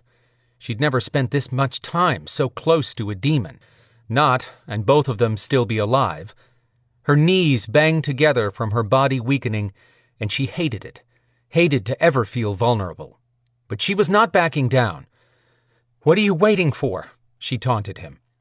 Storm smiled, and she wondered if that was the face he showed prey right before they were slaughtered. He put his hand on her stomach. She jerked at the rush of energy that flooded toward him. Done with him toying with her, she snarled, It calls to you, doesn't it? Demons live for a chance at this kind of power. You want it, don't you? For some demented reason, she wanted to prove he wasn't stronger than she was, that he couldn't hold out against the pull of her energy. At this point, she'd help him to gouge out the damn energy. It throbbed with hot zaps of pain through her chest. Storm's jaw flexed. He studied her intently, as if trying to decide something. Then he whispered words that sounded like the Haida speech pattern, but she didn't understand the language. Rhys gasped for air and slid down to the floor. Her knees had given out. She looked up at him. What did you do? He arched an eyebrow at her. Based on you being the one cuffed, you're the one expected to answer questions, not me. The pain in her chest receded. Not all the way, but on a 1 to 10 scale, it was down to a 6 after Rhys had just suffered 10,000. She wrapped one arm across her waist, an effort with flex cuffs on her wrists, and stretched her fingers to the gash in her side. Yep, still there. Evol let out a rush of air that sounded relieved. She stepped up next to Storm, but looked down at Rhys. You looked perfectly healthy when you were fighting in the park. Are you having a reaction to Adrianna's power? Rhys considered lying just to make them all feel guilty, but she didn't have the energy to play games. No. Why are you sick now, and you weren't then? I had on a protective disc that someone tore off my neck. She searched the faces for a sign that someone had it. No one seemed to know what she was talking about. What's your name? Evol asked. Rhys. She clamped her lips shut and groaned. Sorry for the short visit, but I got hit with a load of poison earlier from fighting a pair of Jotnar demons. Since I doubt I'll last much longer, I'm done answering questions. Adrianna came over. I'll see what I can do. Rhys shook her head. You can't fix this. Ask him. She nodded in Storm's direction. They turned to Storm, who still looked as though he hadn't made up his mind not to solve her problem by removing her head from her body. In another 15 minutes, she'd be begging him to do just that. Chapter 9. Evol considered Rhys's condition and Storm's anger. She put her hand on his arm. Her mate lost his demon glare when he turned to her and waited to see what she'd ask of him now. Clearly, bringing a demonically influenced person into their home had not gone over well. She couldn't fix this now, not with an audience. She squeezed his arm and said, "We need to talk to her. It's very important. I'll explain it all as soon as I can, but I told Quinn I'd keep her safe until he gets here. Can you do anything?" The furious glint slid away, and Storm's warm brown eyes returned. He brushed his hand over her hair. "Maybe. Let me see." He moved out of Evol's grasp and sighed when he took in the pitiful sight of their captive. Addressing Rhys, he said in an even tone, "I will help you if you swear on your life not to harm me or what's mine." Rhys struggled to look up and forced out, "Yes, but—" He produced a knife and leaned down. Eyes terrified, Rhys clamped her lips shut and followed his every move. He sliced through the flex cuffs, then stood up. She rubbed her wrists, now wary as she kept him in view. Storm held both of his hands over her and lifted his head. He spoke in a tongue that Evol had heard before, but not often. It took a moment before she realized he was speaking Ashaninka. He'd been born part Ashaninka and part Navajo, but he'd gotten his demon blood from his South American roots. Well, damn. She hated for him to tap that side to help anyone, but interrupting him right now might do greater harm to Rhys. Tonight's private conversation just got more conflicted. As he spoke, the lights in the room quivered, and the air turned brittle cold. Storm's voice had a sharp nasal tone, but was filled with respect. To Evol, it sounded as if he were calling upon his ancestors to do him a favor. Hair on her arms stood up. Adriana's white blonde locks lifted off her shoulders. Isaac wore a horrified expression, but kept his gaze locked on Rhys, unable to look away. Rhys grabbed at her chest. She made garbled noises, as if something inside her struggled to get out. Evol kept track of Isaac to be sure he wouldn't pull out a demon blaster and use it. His eyes couldn't get any rounder. Adriana, on the other hand, watched Storm with intense fascination, the kind of attention a student would give a master, which was quite a compliment considering Adriana was the baddest witch in the East these days, maybe in any direction. Rhys's eyes turned white. Her body lifted up in the air, arms hanging loose, and head dropped back. Black smoke curled up from her open mouth. It continued to feed out in a silky tendril, then rolled into a dark ball that smelled sick and nasty. Her body shook, but slowly her form shifted upright until she stood flat-footed. She gasped for air, then bent over, hands on her knees, and coughed, sucking in one deep breath after another. Storm kept his eyes shut, but turned his face toward the black cloud floating over Rhys. He shoved his hands into the dark mess. "No!" Evol reached for him, but before she could grab Storm to pull him back, the cloud exploded into microscopic crystals that sucked into themselves and sizzled out of existence. She grabbed his face, turning his head to her. "Storm, are you okay?" He opened his eyes. The red glow died down and returned to his normal brown eyes. He blinked, and all sign of demon was gone. "I'm fine." She held his face. "Don't ever do that again, okay?" He kissed her, murmuring, "Then don't bring a demon home again." It wasn't intentional. Rhys argued, "I'm not a—" Ignoring Rhys, Storm spoke over her, suggesting, "How about next time you treat something unknown, like it might be a rabid animal, and lock it in a cage until I get here?" She dropped her hands. He was still angry, though keeping it hidden from the others. She knew it came from him thinking she'd been at risk, but he also knew she killed demons for a living. Just to let him know she wasn't fooled, her lips twitched and she shrugged. "I don't see a cage. Do you?" "I'll build one." "You do that." He sighed. "Ever the hellion." Adriana interrupted. "She's stable again. She might make it this time, now that you got the poison out of her." Evol leaned in, pausing right before she kissed Storm lightly to say, "Thank you." He sighed again, the sound of a man in love who knew he could not win this fight. "You're welcome." He turned the quick kiss into one he put his stamp on that told everyone in the world that Evol was his. He added in a whisper next to her ear, "Let's wrap this up. I have plans for you." When he pulled back, she quipped, "Then don't piss me off again." "I'll work on that, sweetheart." Even angry, he had the ability to send her heart somersaulting with his endearment. "You two done making up?" Isaac asked, not the least bit happy. Storm turned around, putting a protective arm over Evol's shoulders, and she let him. Isaac grunted out a derogatory, scoffing noise. Adrianna had caught the whole exchange. She told Isaac, "You could take a few tips." Then she walked over to wash her hands. Evol didn't need her empathic gift to know that Storm was enjoying a smug moment. The security monitor on the wall made a soft ding. She started to go check. Storm kept her in place. "That's Quinn. I gave him and Zader codes for entering and set the ward to allow them to come in." Adrianna stepped back over and teased, "What about me?" "I have a code for you too, but I need you physically here to set the ward." He'd clearly surprised her. "Okay, thanks." Isaac said, "That will be handy." Storm replied, "For them.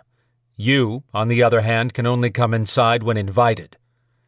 Evol slid a look at Adrianna, whose smirk said she enjoyed the exchange, which only pushed Isaac's irritation level up another notch. Those two needed to stop circling each other and find a room. "I got here as soon as I could," Quinn said, striding into the room. He nodded at Storm, then asked, "Has anyone gotten anything out of that woman yet?" Adrianna chuckled. "Storm did, but the only one it helped was her. She was loaded with demon poison." Reese stepped forward and told him, "That woman has a name. I realize it may strain your alpha egos, but try to show a little respect and talk to me as if I have a mind." Evol wanted to dislike Reese because of catching her in the middle of tonight's mess, and because of Storm having to tap his demon blood to help her. But she had spunk, a fighter.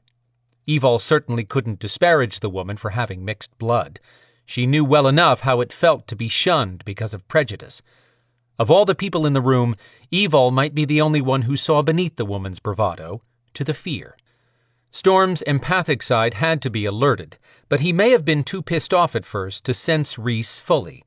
The confusion trickling into his expression probably meant he was finally taking a deeper look at Reese. Reese might be earning a bit of sympathy. Or so Evol thought until she caught the dark thoughts simmering in Quinn's eyes. He didn't look a bit sympathetic. She spoke to him telepathically. "What's wrong, Quinn?" "Let's deal with this woman first." Then he asked the room, "Nothing useful, huh?" Storm and Adrianna gave Evol odd looks, searching for an explanation. They knew Quinn well enough to catch that something was off. Isaac didn't. Evol would have to ask Isaac to leave, or they'd be forced to dance around what they could say. Isaac's phone buzzed. He lifted it and read the monitor. "I need to go." He put his phone away and told Adrianna, "I'll call you later." "Why?" Evol almost spewed the water she'd just slugged back. Not the least bit put off, Isaac walked over to Adrianna. Standing toe-to-toe with her, he said, "To talk about having dinner." "Why?"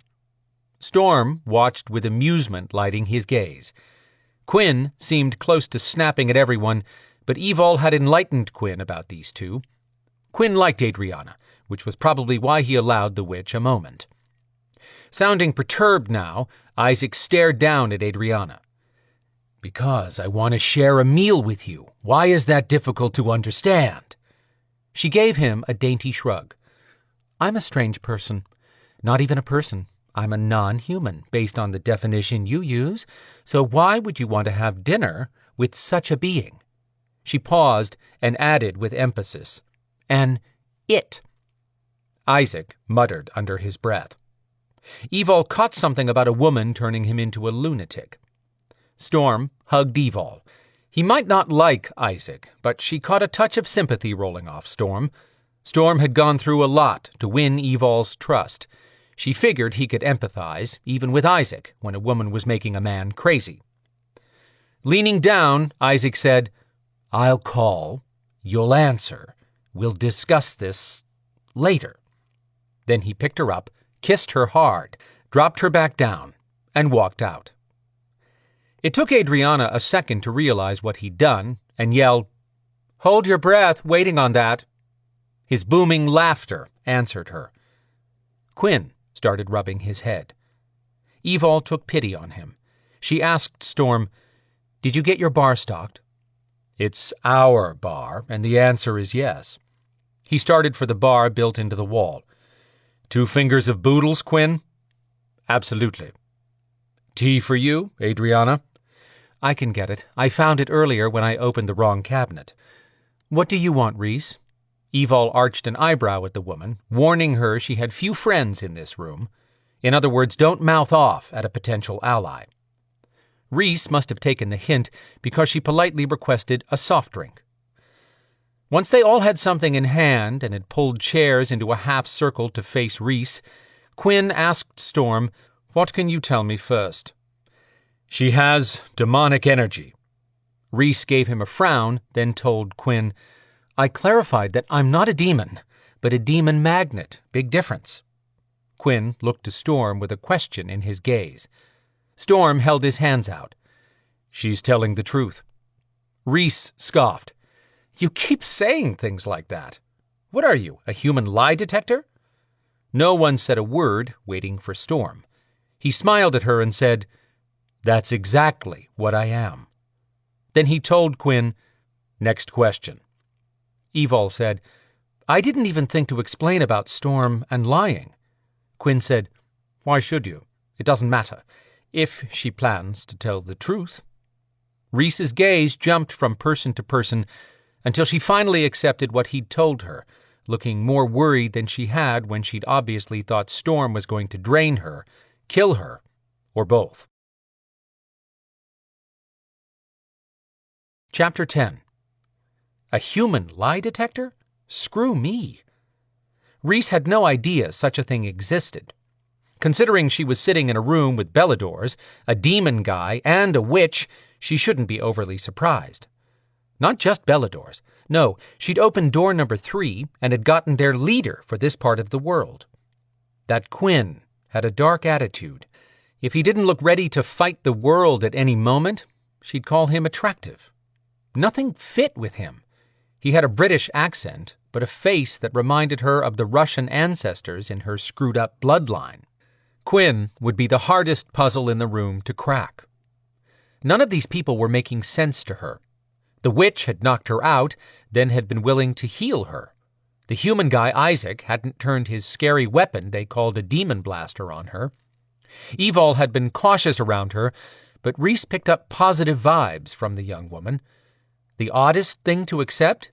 Storm. He was a demon, but he'd healed her. Granted, he'd dialed back his anger for Evol, but still, a demon. "Rhys." She'd lost track of the last thing said. "What, Quinn?" His head pulled back at being called by his name. She said, "That is your name, right?" Going from one side of the half-circle to the other, she called out each one. "You're Adrianna, a witch with a lot of mojo. You're Storm, and we both know what you are." She gave him a snippy smile that he ignored. "You're Evol, a Belador who I assume is the demon's main squeeze." Storm growled at her. Evol said, "You really aren't much for keeping things calm, are you? Calm is boring." Then Rhys turned to badass Quinn. Storm was hot, no question about it. She'd give the demon that. But Quinn had a presence about him that spoke of power and leadership. He wasn't a man who took orders from anyone. He was the one person in this room who could destroy her by handing her over to Viper. She cocked her head at him. "You're Quinn, the Meister. See, I paid attention when you were reading me the riot act in the park." Adrianna picked up the questioning. "Evol brought up a good point earlier while you were still out of it. How were you fighting that demon if you were so sick? I'm not questioning whether your illness was real. We all saw what Storm pulled out of you. What did you mean about a disc protecting you? I had a talisman that started healing me, but I lost it in the fight at the park.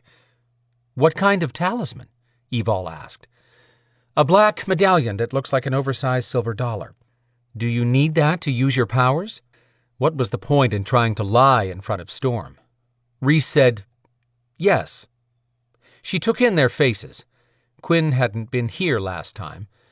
Anyone happen to see a disc dangling from a cord necklace? Stick to answering the questions, not asking them, Quinn said, shutting down her inquiry. She drew in a slow breath and waited. This was not going to go well if she got pressed for more details. She couldn't tell them why she was in Atlanta, or she'd blow her best chance at gaining that body. Quinn started in. Were you with those men who attacked the Maeve Witch tonight? She gave him an offended look. Of course not. He checked Storm, who nodded that she'd told the truth. Then who are you, and where are you from? She decided to test Storm. Like I said, my name is Rhys. I live in California, and I'm 30. Name and California are true. Your age is a lie. Damn, he was good. Correct, I'm not quite 30. Testing me? She shrugged. Just want to know if I'm being played or not. His eyes smiled in confidence. Evidently, she'd amused the lie detector. Her interrogator started up again. Quinn asked, What's your last name? Sorry, I'm not sharing that, or where I specifically live. I have no idea who you people are or what you're after. I will not expose my family and friends to unknown preternaturals. She looked at Storm, daring him to question that. He didn't. Her last name must not have been a big issue for Quinn, who asked, What do you do in California? Photographer. No records of her as photographer existed. She used a third party and a pseudonym for selling her photos. Do you know why those men were looking for the body of a Maeve priestess? She almost blew her next answer by hesitating. She covered it by arranging her face to look confused. No. Storm kept his eyes on her and showed no reaction. Clearly her answer passed as truth. She had no idea what was up with that group who appeared out of nowhere and needed to avoid them if they ran with demons. So you're definitely not helping those men in any way? No. Truth. She was only helping herself on this trip. She hurried to get ahead of a question she couldn't answer honestly. Why would anyone be hunting the body of a Maeve? If it's in this realm, I'd expect it to be burned and scattered with salt. She started to push it further, but she glanced over at Quinn and got sidetracked by the grief in his eyes. The pain in them called to her, spoke to the silent voice inside her. When he caught her looking too closely at him, his countenance turned stony. That she also recognized. How often had she shielded herself behind a cold exterior to hide what went on inside? A dead Maeve priestess could only be Kazira. The darknet had erupted about her death, blasting out conspiracies about who had killed someone most would believe possessed no vulnerability. Until her talk with Jarl, Rhys had dismissed the stories as propaganda. Jarl believed the body was in a tomb, and Rhys would stack a heavy bet on anything he believed. He expected Rhys to find said body, then keep it from the Maeve as a minimum. Who had buried a dead priestess in a tomb in the human realm? If not for the history of hate between the Maeve and Beladors, she'd take Quinn's intense questions, stacked up beside that grief he was working so hard to hide, to mean he might have buried it. That wasn't even logical. But she did realize one thing. She'd found a lead on Kazira's body.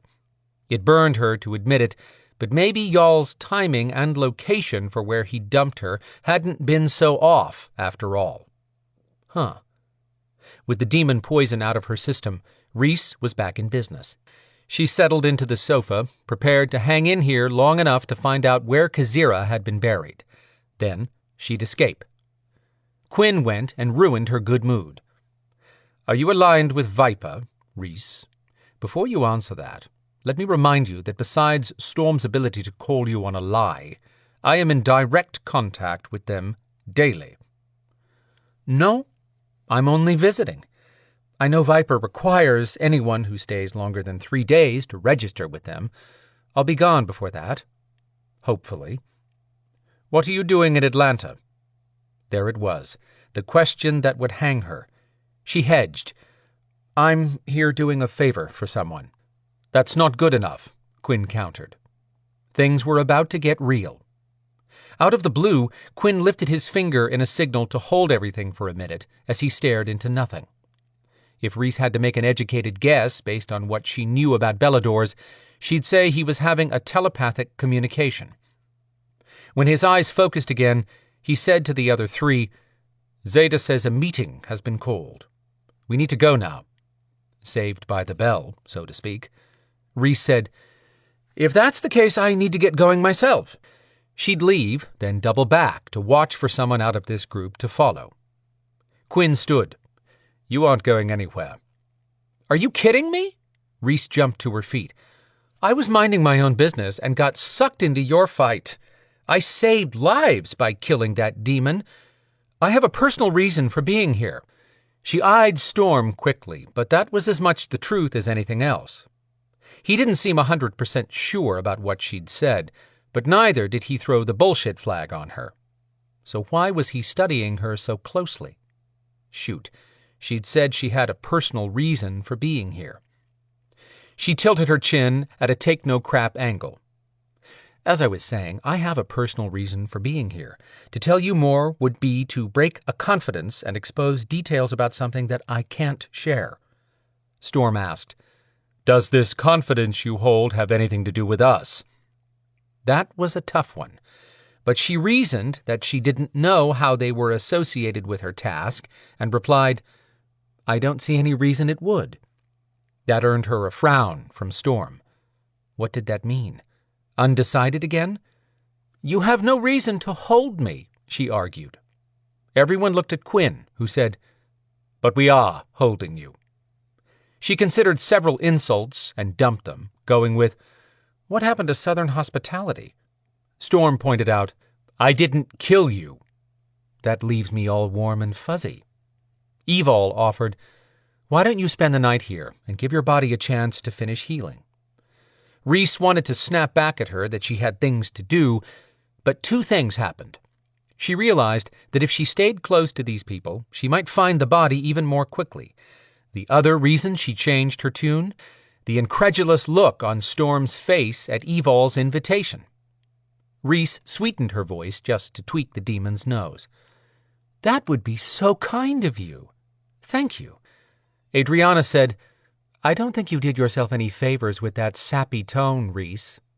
Storm had a cat that caught the mouse gleam in his eyes now. You have no use of your powers without your medallion? No. She dragged it out just to let him know he got on her nerves as much as she got on his. Truth, he told everyone. Keeping you here tonight might just be a good idea. I've got the perfect place for you. What the hell did that mean? Chapter 11. Tristan groaned as his booted feet touched the solid ground of Treoir Island and the spinning colors of teleportation dissolved. He'd kept his eyes shut until the end, or his vision would be out of kilter when he opened them. With a peak, he sighed, glad to be back in one piece, even if he'd had to give up his Friday night to come back early with news. Twilight softened the edges of everything. The day-night thing never translated the same way here as in the human world. That last teleport to and from Atlanta had been erratic, but he'd landed right on target. Spread out in front of him were the bluffs that overlooked a turbulent Irish sea, rolling and crashing against Treoir's rocky shoreline 200 feet down. He'd stopped first at the castle, but had earned a little reprieve before giving his report when Dagon hadn't been available. He planned to spend it gliding over the island in his griffin form, clearing his head. A shrill screech pierced the air. He covered his ears. Trees crashed against each other in the forest behind him. Just 5 minutes of peace. Was that too much to ask? He turned just as something slammed across his back, knocking him off his feet. His body shot forward. He had no time to use kinetics to break his fall, so he shoved his hands out instead.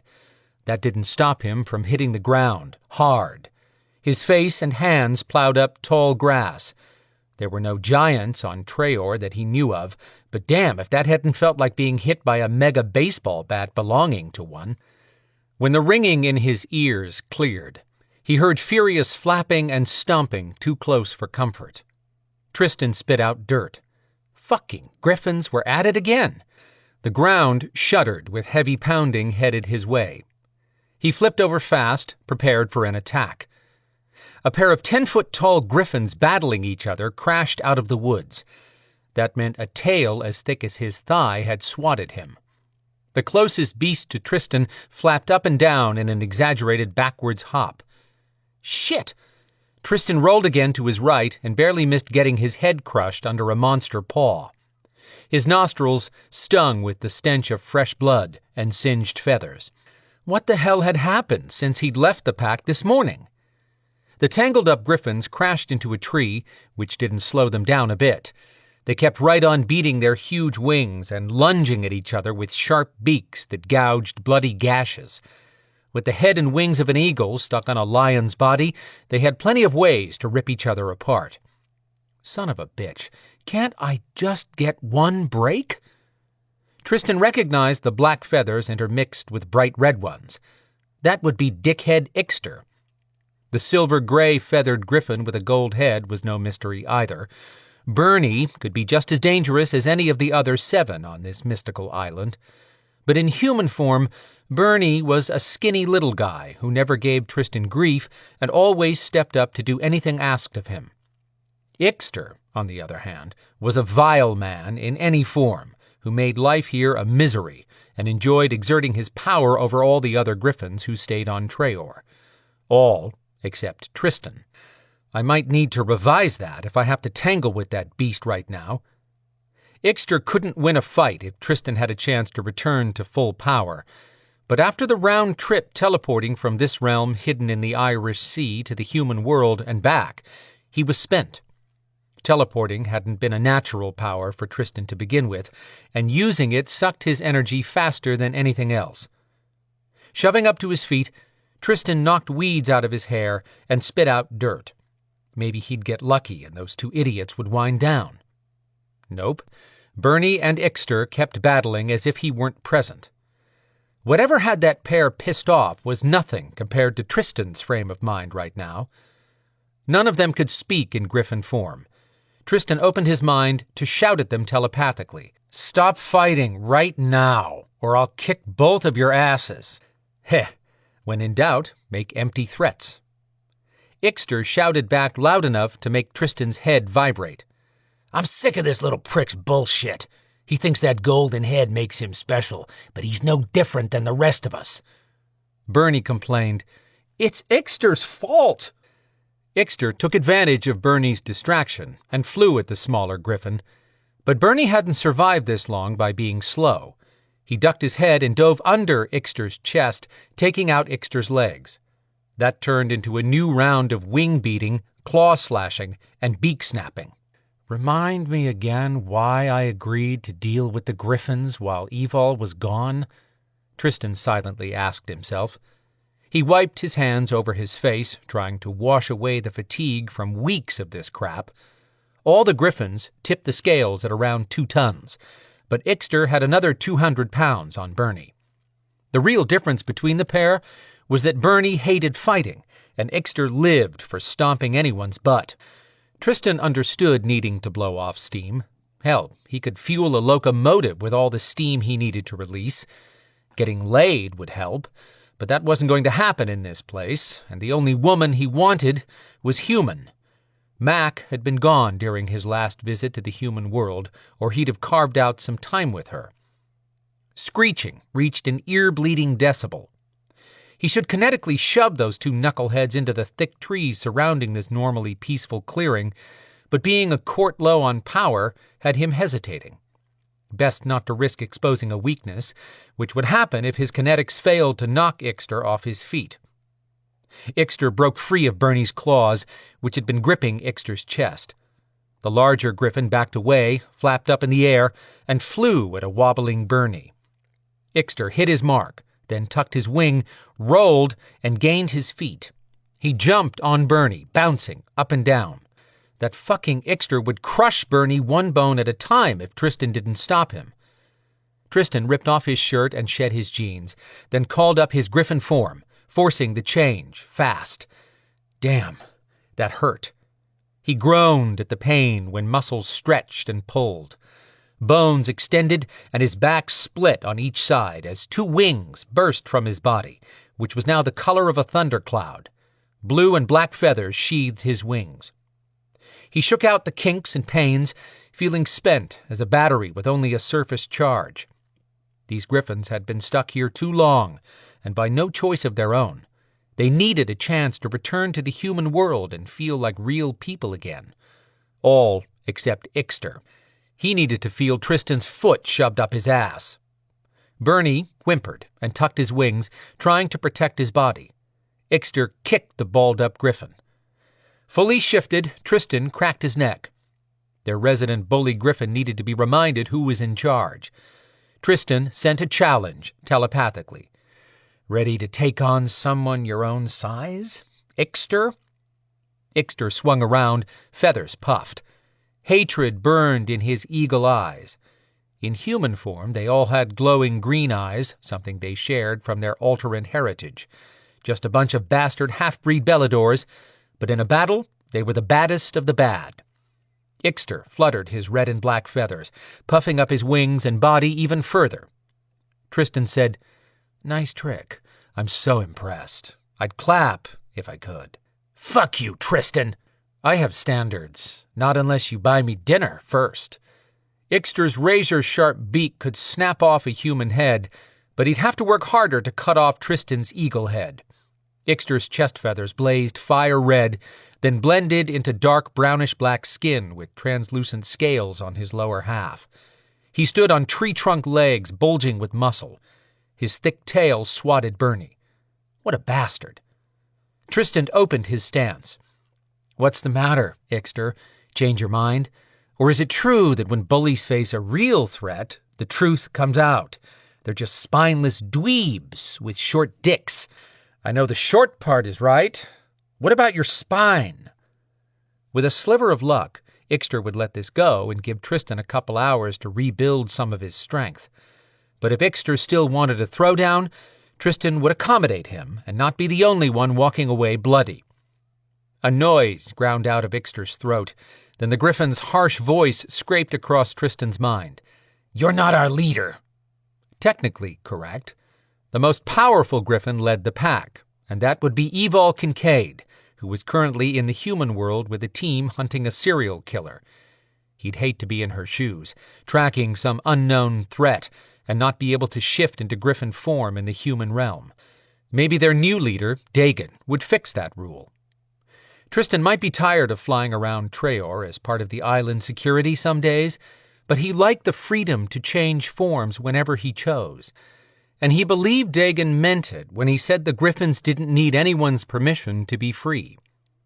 Ixter huffed and scratched the ground.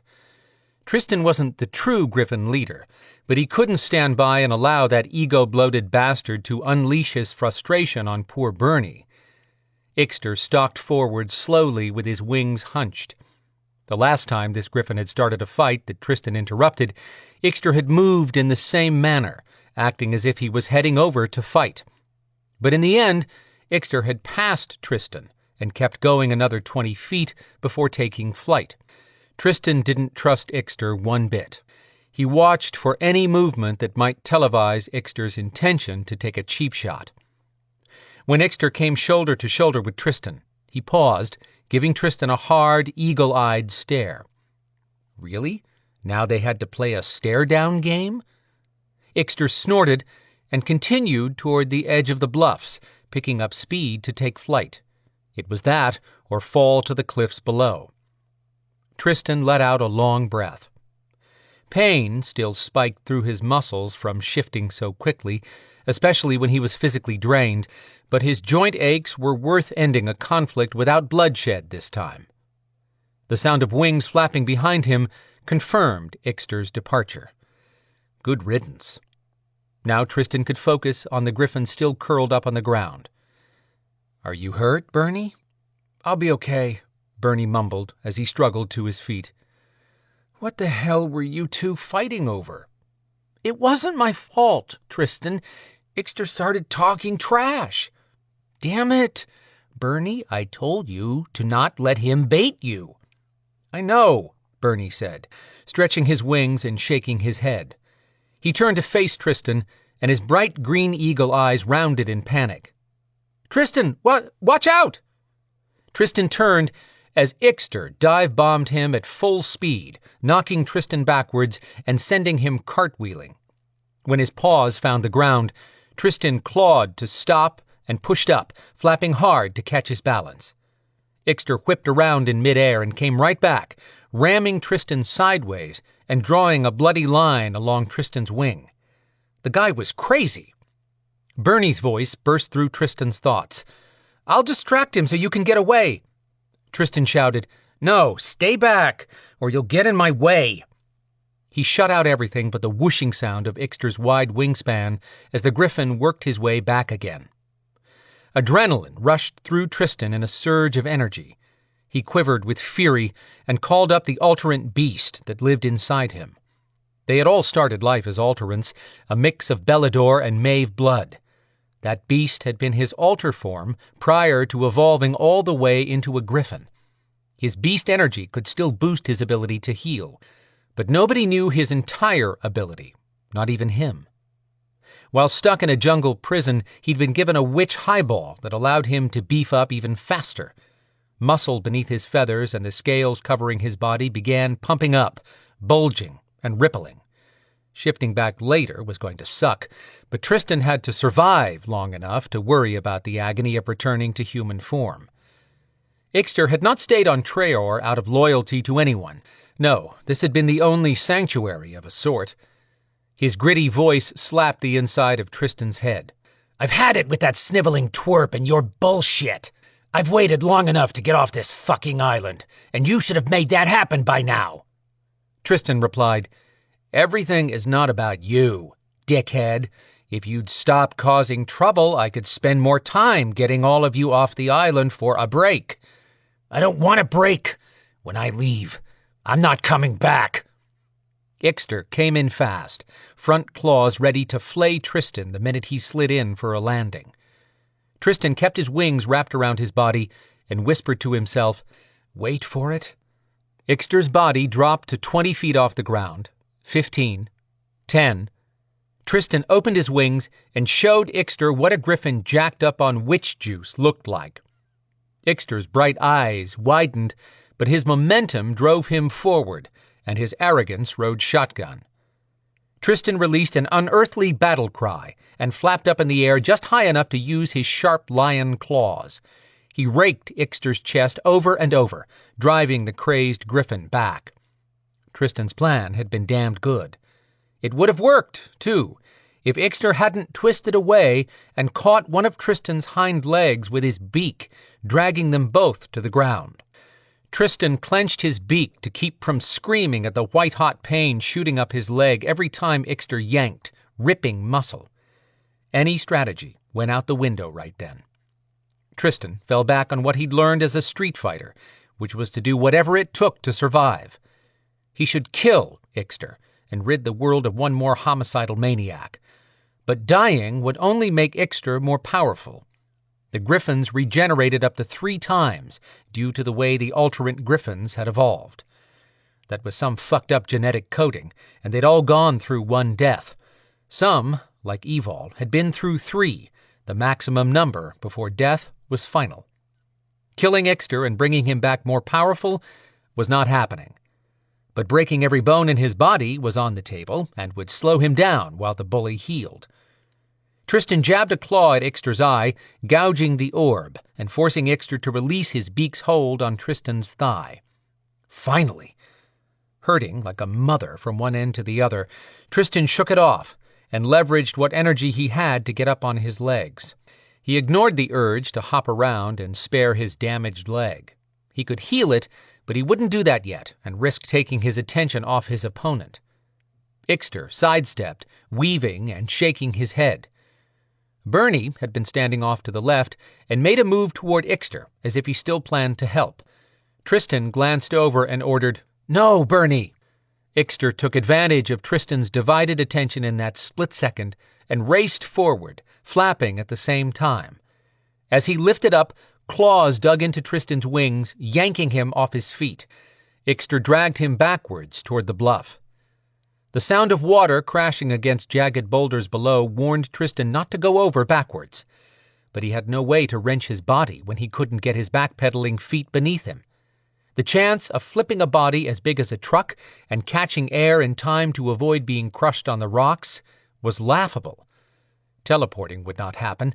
He was too spent to use it again, and had no idea if it would even work normally in griffin form. At the last second before the ground fell away, Tristan lunged up and caught Ixter's wing with his beak, clamping down to hold on. Ixter released a screech of pain that sounded like metal being twisted. They shot past the drop-off with Ixter flapping one wing and attacking Tristan with his beak to free his other wing. A buffeting wind flipped their position, putting Tristan on top. When he saw the water beneath him, he released Ixter and focused every ounce of power he had into flapping his wings. But flying worked best when gravity didn't have a head start. Tristan burned muscles whipping his giant wings and strained to slow his body from screaming toward the rocks. Ixter did a sideways roll and opened his wings wide. Expecting a rogue updraft? It would be close, but that damned black and red body glided away from one pile of boulders, giving Tristan hope that he could also catch an updraft. But Ixter's wingspan proved too wide to pass through an opening between two tall outcroppings. The wind drove him toward them. His right wing whacked the rocks.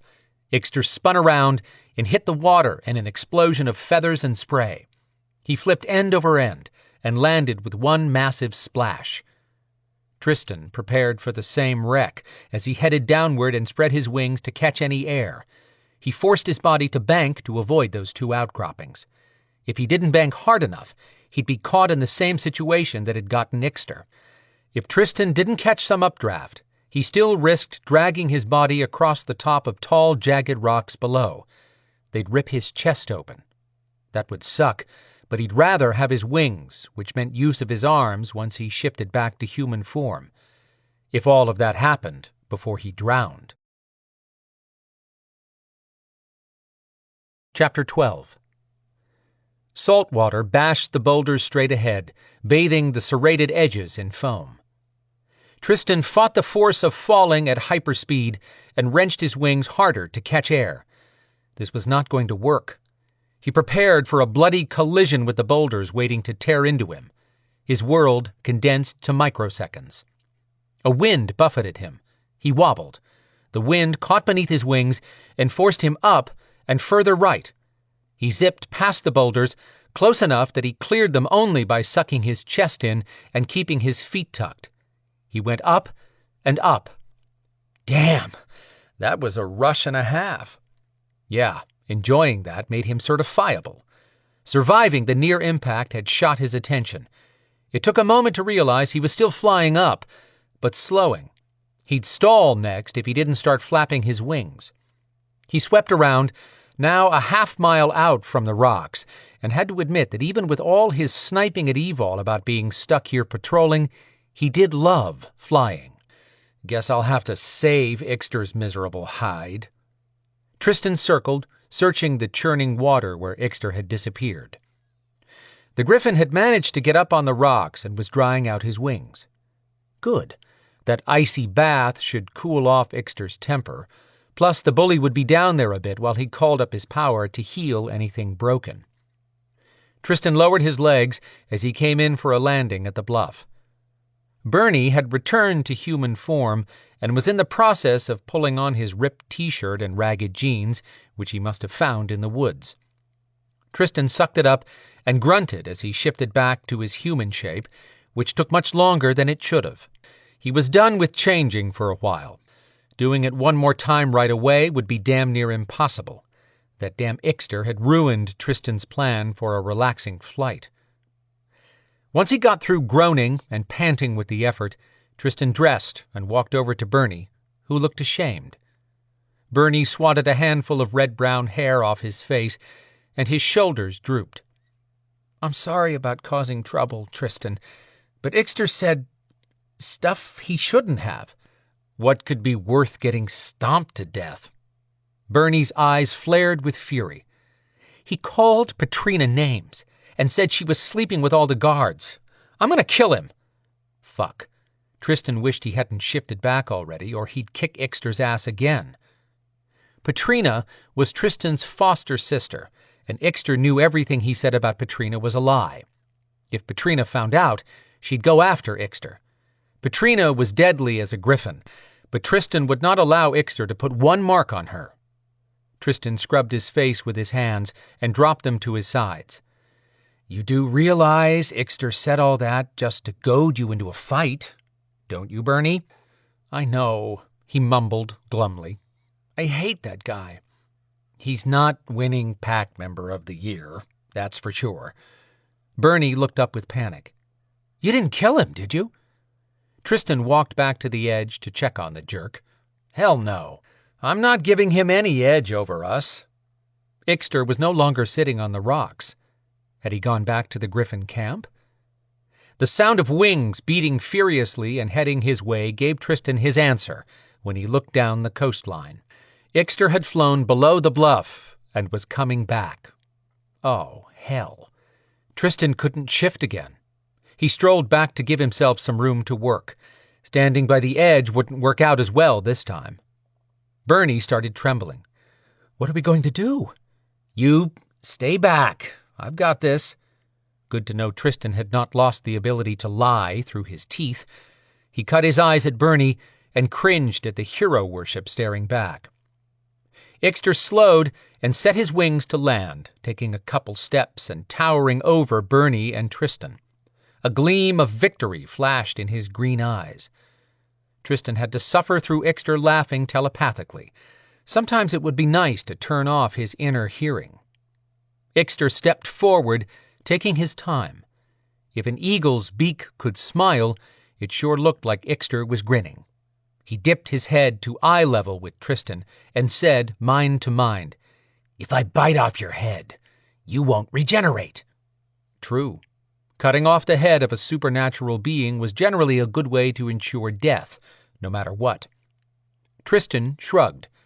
Did Ixter really think he'd beg? He sent back what might be his last words. "If I do regenerate, I'm coming after you, and I will not leave enough parts to fit back together."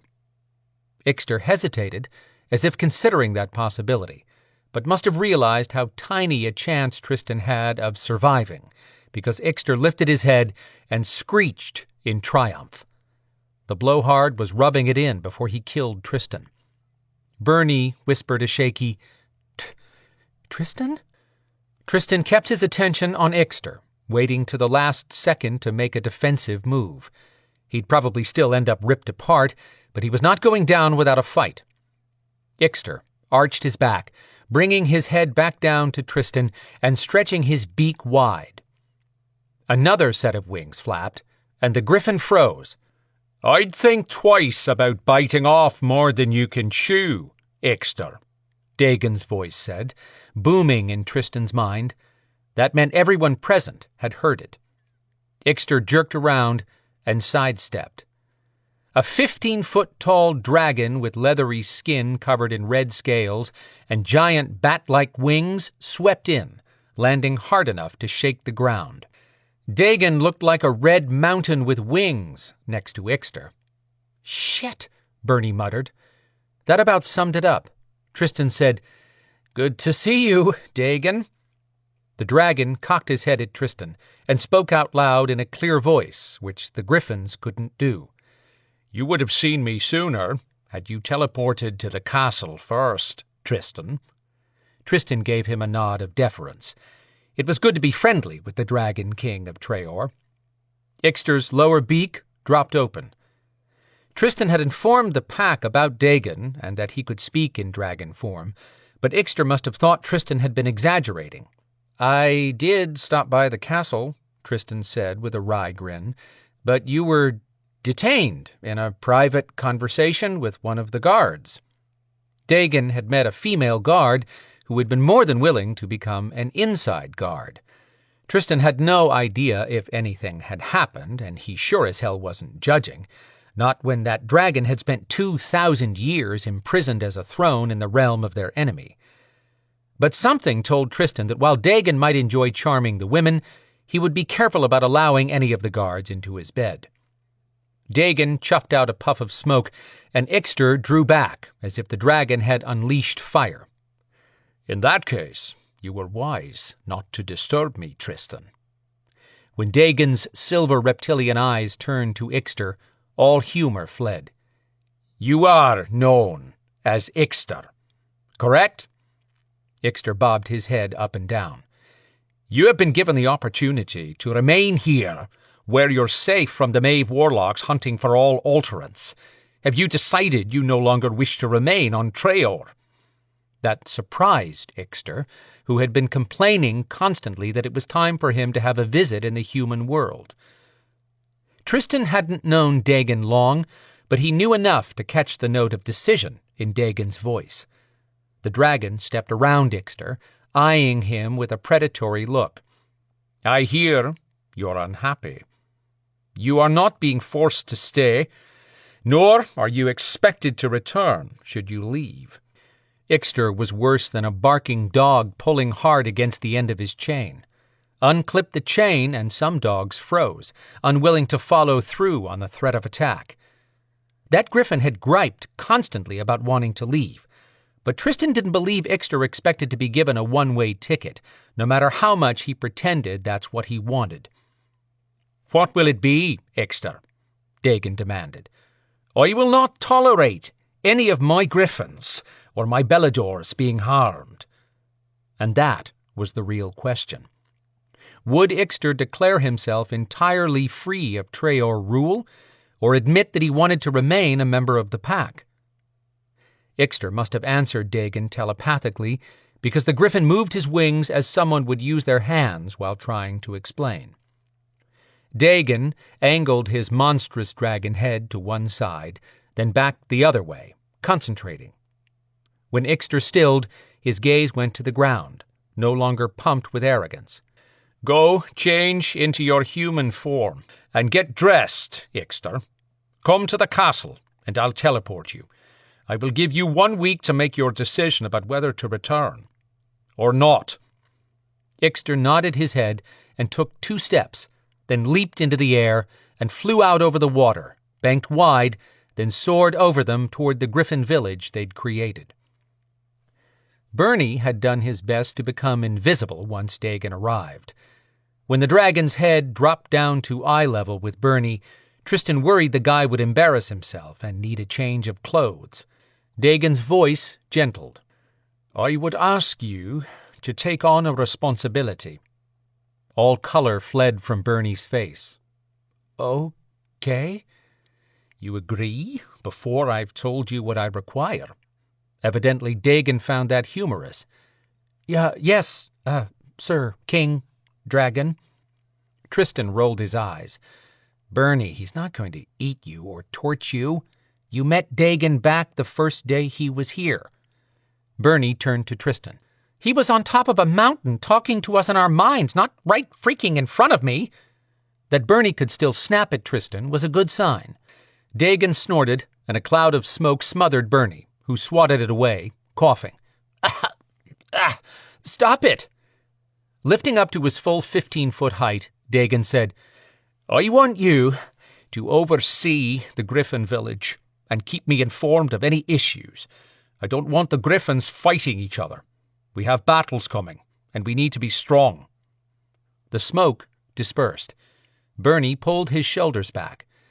"Yes, Dragon," he squeaked, unsure. "It's Dagon, to those of you who belong to my guard." "Oh, wow. Thank you, Dagon." "Now go to the castle and inform them of anything the Griffins need that we've overlooked." What a way to win over the rest of the pack. The more Tristan was around Dagon, the more the dragon grew on him, which was saying something. At one time, Tristan had vowed to kill everyone involved with Treoir, including the Beladors, but that was due to his being unfairly imprisoned for 4 years. "Absolutely," Bernie said, nodding like a bauble doll. "The pack does need a few things and—" "Bernie," Tristan said, cutting him off before Bernie got on Dagon's nerves after he'd been given a promotion. "I think he wants you to go to the castle. Immediately." "Oh, right. Okay, I'm gone." Bernie hurried away, disappearing into the woods where a trail led to the castle grounds. Once Bernie was out of hearing range, Tristan crossed his arms and looked up at Dagon. "That was a great idea. He needs to develop confidence, which would not ever happen with Ixter around. I'm glad that prick is leaving, but things are getting tense back in Atlanta, so you may want to send him somewhere else." "Will he cause trouble?" "Probably. The biggest problem may be that he'll shift. We were all forbidden from doing that in the human world. But, to be honest," Tristan opened his arms, "I have no idea what the rules are now that you've taken over Treoir. Greatest smackdown ever when Dagon showed up and ordered Maka off his island 4 days ago." "The only rules that count are my rules," Dagon clarified. "Agreed, but no one knows your rules. I'm also talking about rules for when we're in the human world." "That's no different. Anyone who is loyal to my rule will do as I say there as well if they want my protection." This was going to get testy because Tristan was no mediator. "I see your point, Dagon, but you haven't spent any time in the human world in 2,000 years, except for when we dragged you around Georgia in the shape of a chair." "Throne." Semantics. Tristan went back to his original point. "The Beladors have been part of the Viper Coalition for longer than I've been around. What do you plan to do about that? I have no idea how the Belador leadership worked with Viper and the tribunals, but I'm thinking we can't ignore them." "I heard about the Coalition and the tribunals over the years while I was imprisoned in Tower Maeve." "But you aren't actually familiar with how things work in places like Atlanta, right?" The dragon made a grumbling sound, and a flame curled from his snout. Note to self, don't point out shortcomings to a dragon. Tristan said, "I don't see any big issue, but you have to decide if we're going to stay with the coalition or not." "Why would we?" Laughing, Tristan said, "I couldn't give 2 shits about staying with them, but Evol is always trying to get me to see the other side of things. She's the one to talk politics with, but basically if we pull out of Viper, then we become an enemy of the state. If we stay, we're subject to the rule of the tribunal. That's all I know." "I am subject to no one's rule." See? Evol needed to be here explaining. "I agree, Dagon. I'm just telling you what I know of Viper and the tribunal. With a trio of 3 gods and or goddesses on a tribunal at any given time, that's a lot of nuclear power to piss off." "I will consider this. Now, about this Ixter, I'm going to teleport him to Atlanta." Hadn't Tristan just said that was a bad idea? "And I'm sending you, too. You and Evol should be able to deal with Ixter if he becomes a problem." Shit, this sucked. Tristan didn't hide his irritation. Why send him there? "I warned a war is coming, but I'm in no hurry to put our warriors at risk. However, someone may be setting us up to be the ones who start the war. We have Beladors and their human families to protect." Tristan nodded, even though he couldn't see where Dagon was going with this. He said, "When I left, Evol was out with the teams patrolling residential areas with the heaviest populations of Beladors and Maeve. I'm still not following you about why to send Ixter. Has something happened?" Dagon lifted his head and stared at the water. "Yes. Zader just learned there was a new attack in Atlanta, but this time Quinn's task force interrupted it and killed 2 men." "That's good news, right?" Not necessarily. Quinn believes the 2 men they killed were Belador's. Hold everything, Tristan said, unfolding his arms. Our people are committing the murders? When had he started thinking of Belador's as his people? Oh, yes, the minute Dagon stepped in to run things and told the Griffins they were free to come and go. Dagon swung his big dragon head around and looked down at Tristan. Someone is recruiting our warriors. I'm going to assume they're offering something of value and targeting those who are not happy with my being in charge, since I haven't gone to meet with our forces yet. Do you plan to do that? Eventually, but not until you have time to scout Ixter. Tristan put it all together at once. You're sending Ixter out as bait, and you want me to follow him to see if he flips to the other side? He's a logical choice. If he's loyal to us, he'll find Quinn, you, or Evol to inform on anyone attempting to solicit his allegiance. If he fails to do so, then he will have put himself in a compromising position. Dagon's silver eyes narrowed. It will be Ixter's choice, but as bait, he'll have only one chance to survive. Tristan hoped that didn't end with the bait's shadow dying too. Dagon stretched his wings. I'll be at the castle soon. While I'm gone, you should warn Ixter not to complain about any delay in my teleporting him to Atlanta. Also, go find Zader. Okay, what am I telling him? We must protect Beladors and their families. Tell him when I return, I want to meet to discuss a plan. Have Brina teleport Evol, Storm, Adriana, and Quinn to the castle. Before Tristan could get pissed over being left out of Dagon's inner circle, Dagon added, If they arrive before I return, you start the meeting. Me? Dagon's head swung down to Tristan's eye level. Yes, you. I want my closest advisors there, the people I know I can trust to speak the truth. You have earned your place at my table, and your advice will always be welcome. Don't ever doubt that. Guess that's what a big slice of humble pie tasted like. Tristan said, Got it. Appearing satisfied with that answer, Dagon lifted his head and drew in a deep breath, expanding his chest and then exhaling slowly. Tristan waited to see if Dagon would take flight, wanting to ask him something that might put a kink in their working relationship. With the exception of sleeping a handful of hours, Dagon had been flying every minute since Tristan first gave him a tour of the island. Their new leader was not flying for the hell of it anymore. The dragon was hunting something. Tristan risked Dagon's wrath by asking, You want some help? Dagon had been staring out to sea and turned to him. Help? With what? Finding whatever you've been hunting for since you flew over the island the first time? They had a moment of studying each other.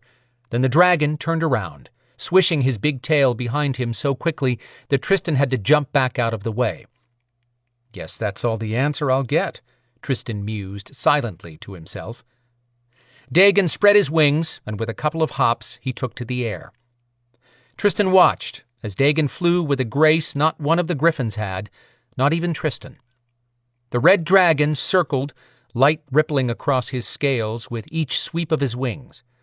As his massive shape passed overhead, Dagon's voice came into Tristan's mind. Do not let me hear that question spoken aloud again. Ever. The underlying threat in those words ended any other speculation on Tristan's part, at least any he'd let slip past his tongue. What could be so important to Dagon that he wanted it kept that secret? Chapter 13. Treoir Island.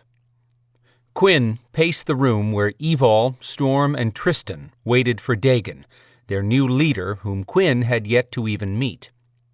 He wished he had come to the spectacular castle to visit his friends, and not to bring bad news to a dragon he knew little about. With Saturday half gone back home, and the tribunal deadline rushing at him, he had to make the most of this time in Treoir. This could very well be his last visit. Zader came strolling in, holding Brina's elbow, which was more for Zader than Brina. The woman might be pregnant, but she could teleport if she started to fall. They made quite a pair. She had red hair falling to her waist, sharp green eyes, and pale skin that hailed to her Celtic genes. A beauty with a backbone of steel who was the perfect match for his friend. Zader appeared African in descent, but he'd once told Quinn that his family tree went back to the time of the Black Celts and the Picts. All that muscle bulk reminded Quinn of the Spartan warriors. Zader might be a bit overprotective, but he'd waited a long time to hold Brina's elbow. All the anger eating at Quinn died down at the sight of those two. Zader was the brother Quinn had never had, just as Evol was a surrogate sister. Quinn found a certain peace in seeing Zader finally with the woman he loved after years of Zader standing on the opposite side of a ward from her. He and Brina had committed themselves to each other at a young age and were, at last, sharing the life they'd dreamed. Quinn and Khazira had also met when they were young, but any parallel between the two relationships ended at that point. He and Khazira had burned hot and fast over the 2 weeks they'd spent together. She hadn't informed him she was a Maeve until the day she left. That had been 13 years ago. More than once over the years, Quinn had believed he'd moved on. Then she would show up, and he'd want her as much as he had the first time. He'd dismissed it as lust, determined to do his duty as a Belador. But the day she died, nothing had been clear in his mind since then. Over the last year, his feelings for her had been turned inside out and upside down as the Belador-Maeve conflict had escalated beyond the normal hatred. The fact that he and Khazira had met for the last time during a bloody battle wasn't lost on him. Watching her die had put him in conflict with himself. He knew the stages of grief, but he seemed to be stuck on anger. Why couldn't he get past that point? How could he be angry with a woman who had sacrificed her life for him? Because she never trusted you. That's what cuts so deeply. She'd never trusted him enough to tell him the truth about her situation and give him a chance to help her. She'd never trusted him with the truth about their child during 13 years. Why not? Had Khazira thought he'd refuse to protect their child? Or had she worried he would keep Phaedra from Khazira? No. He couldn't believe that about Khazira. Yes, she'd been a Maeve priestess, but how could he fault her for decisions made while in an impossible situation? He wasn't sure he could have pulled off hiding a child the way Khazira had from a ruthless Maeve queen who compelled her at every point. This internal argument is pointless. Quinn's head had been a battleground of its own making for too long, and it had to stop before he put others in jeopardy. He was tired of his agonizing mental and emotional confusion. He just wanted to look in the mirror and respect that man again. Brina came over to him. "I'm happy to see you, Quinn." He opened his arms and hugged her, truly thrilled for Brina and Zader. "Not as happy as I am to see you healthy and safe. Congratulations on the baby." "Thank you." She stepped back, smiling, a good look on her after she'd sacrificed what she wanted for so long to protect her people. "It's good to be feeling like a free person again," Brina said, her voice full of the smile on her face. Zader stepped up next to her, and Quinn wondered if his friend realized he'd been hovering. He didn't blame him. Quinn would do the same in his shoes. He asked Zader, "What about you, Z? How are you doing?" Zader stroked his hand over Brina's hair and pulled her to his side. "I try to be happy for what we have now and not think about how long Maka kept us apart and how close we came to never being together." Evol strolled over with Storm close behind. The place was full of overprotective males and the women who loved them. Quinn's gaze flicked to Tristan. "I'm not the only solo male standing around like a fifth wheel." Tristan tilted his head at Quinn, a reserved greeting from their normally outspoken and cranky alternate. Evol asked Zader, "What's the plan for fixing this mess with our Beladors?" "I don't know." "What's Dagon saying?" "Today will be the first time I've seen him since you left." Quinn asked, "Does Dagon know everything that's going on? I don't mean to question his position, But our warriors don't even know he exists yet, unless Maka has told someone, which I doubt, or we'd have heard. They need to at least be informed as to whom they now answer and what he expects of them. Does anyone know? For example, will Dagon stand behind an individual in a crisis? Will he go to a tribunal meeting if necessary? Quinn's concerns would have more impact once this group realized he could no longer be Maestir. Zader said, I have no doubt that Dagon has a plan for our people and that he's going to support them, but I'll admit I don't know more because I've been distracted for a few days. His gaze went to Brina, who actually blushed. Zader winked at her, then told Quinn, Ask Tristan. He spent the most time with Dagon. He's the one who asked Brina to bring all of you in for this meeting. Everyone in the circle turned to Tristan. Quinn asked, So you spent time with Dagon? Tristan's glowing, alternate green gaze took in all of them before he slowly nodded. Yes. He lifted a shoulder, brushing it off as no big deal. Something more was going on with Tristan. Quinn asked, Has your role here changed? Not really. It helps that I can teleport between here and the human world. I brought Evol's last update to Dagon, but that was before tonight's patrol. I know he heard telepathically from Zader, but anything else you all have from tonight is new. Quinn said, It sounds as though you might know him best at this point. What else can you share? Tristan maintained his distance and indifferent attitude. Nothing much. I probably see Dagon more because he likes to fly the island. Evol shook her head. Why are you being that way, Tristan? He held his arms out. Now what have I done? Nothing, but Quinn hasn't even met Dagon. Quinn covered our butts by keeping Queen Maeve and Cathbad at a tribunal meeting to give us time to rescue Dagon so he could cure Brina. All Quinn's asking for is a little insight, your opinion of Dagon, now that our new leader has had a chance to settle in. Tristan cocked his head at Evol. You've met him? What do you think of Dagon? I'm pretty sure I speak for everyone else when I say we're ready to stand beside him, even if it means going to war. She looked to Storm, Zader, and Brina, who all nodded in agreement. Tristan shoved his hands in his pockets and moved closer to the group. Here's what I think. I believe Dagon will protect everyone who supports him. I think he'll wade into battle neck deep, and I have a feeling he's not the least bit intimidated over facing a tribunal. Quinn said, That sounds... But, Tristan continued, without slowing to let Quinn speak, Dagon spent 2,000 years imprisoned and has his own agenda.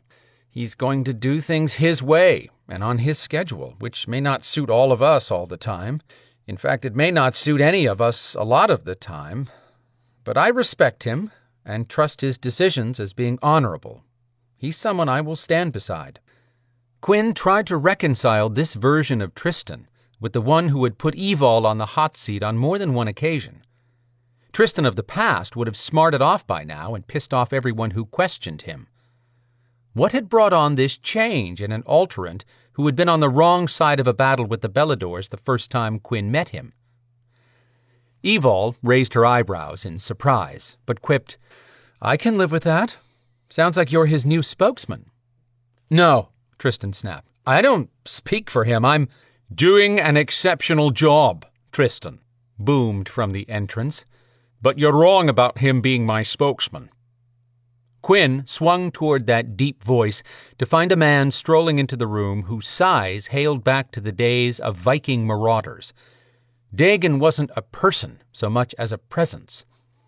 Evol had described the medieval attire the Dragon King had worn after shifting from dragon to human, which was the image Quinn had expected.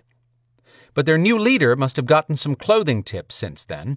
He wore jeans and a dark T-shirt that pulled tight over his broad shoulders and fell loose at the waist. His forearms appeared capable of swinging Thor's hammer.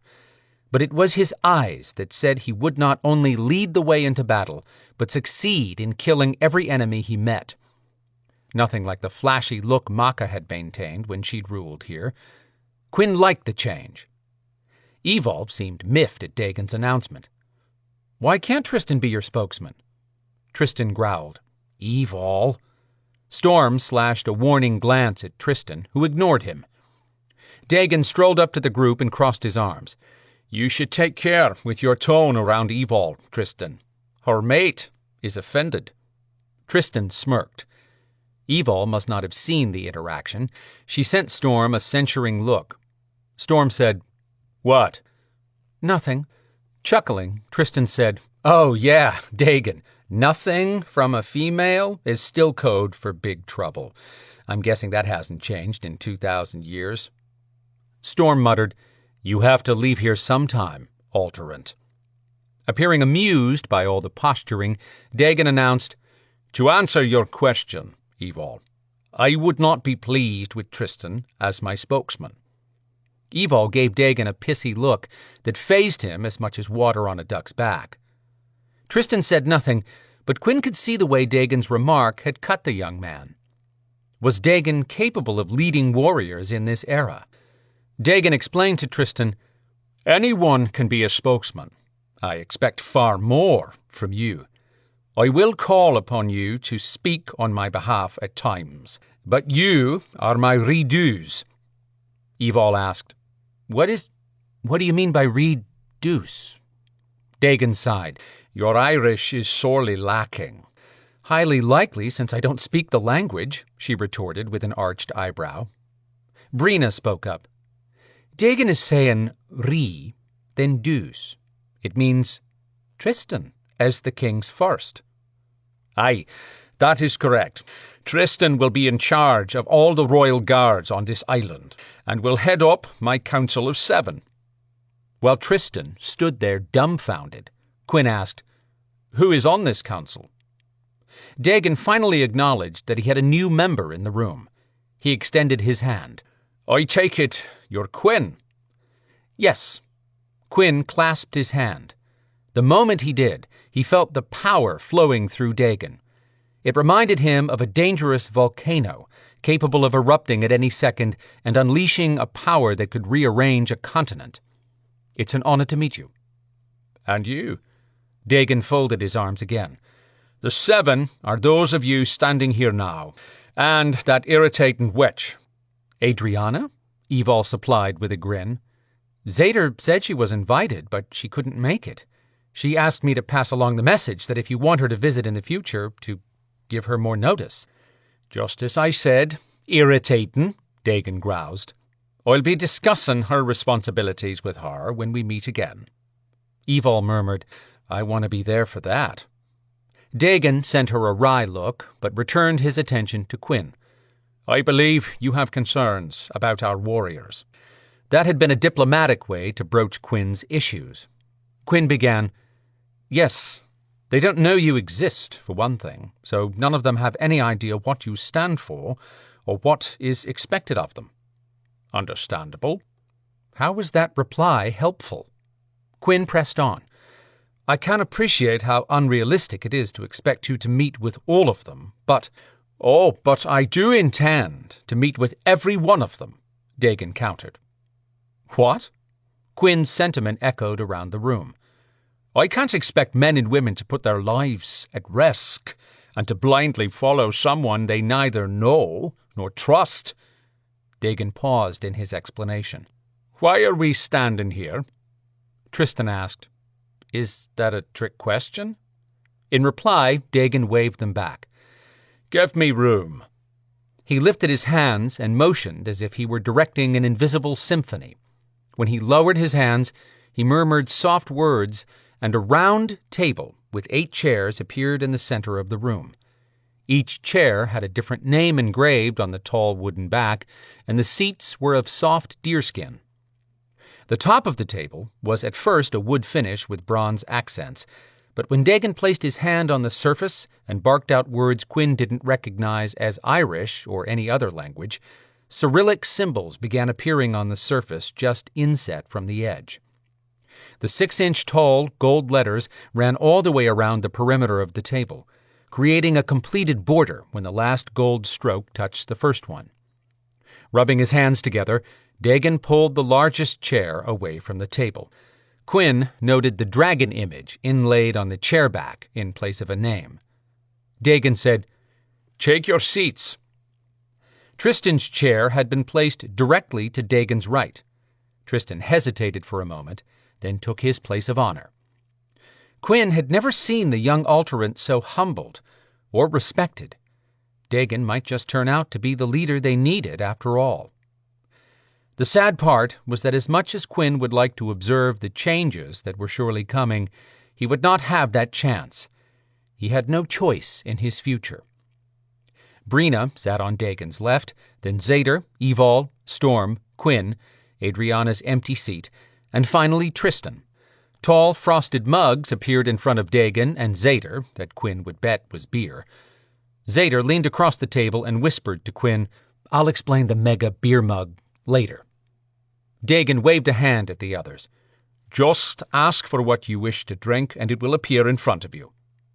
As drinks began showing up, Dagon explained, "Also, everything said at this table is protected as long as I'm sitting here. The only way those conversations will be shared is if someone repeats our words after stepping away." Quinn had no doubt that everyone seated understood that unless Dagon gave them leave to share anything discussed, to do so without permission equaled treason. Fair enough. There was no other way to build trust than to offer it, which Dagon had just done. With everyone now ready, Dagon said, "I do expect loyalty from all of our warriors once they've been informed of having a new leader, and even while they wait until I have a chance to meet with them, which will take me a few months. I sit here, a free person, able to assume control of all that belongs to me, only because of the sacrifices each of you made while aiding my escape." He glanced at Quinn. "I'm not yet clear on this tribunal group I've been hearing about, but your efforts there were explained to me, and the degree to which you put yourself at risk." Quinn nodded, but his esteemed position was not going to last long. He might be gone before the beer in those mugs. Dagon added, "I've said before that we have a war coming. I would prefer to avoid having our people in danger and exposing supernatural beings to the humans, but the time may come when that is no longer our choice to make. We must protect our people from threats we can see and those we do not. We must watch for traitors among our own people. I trust each of you, but our enemies will only grow in number now that I'm free again. Queen Maeve made a huge mistake in allowing me to live when she had a chance to kill me in her realm."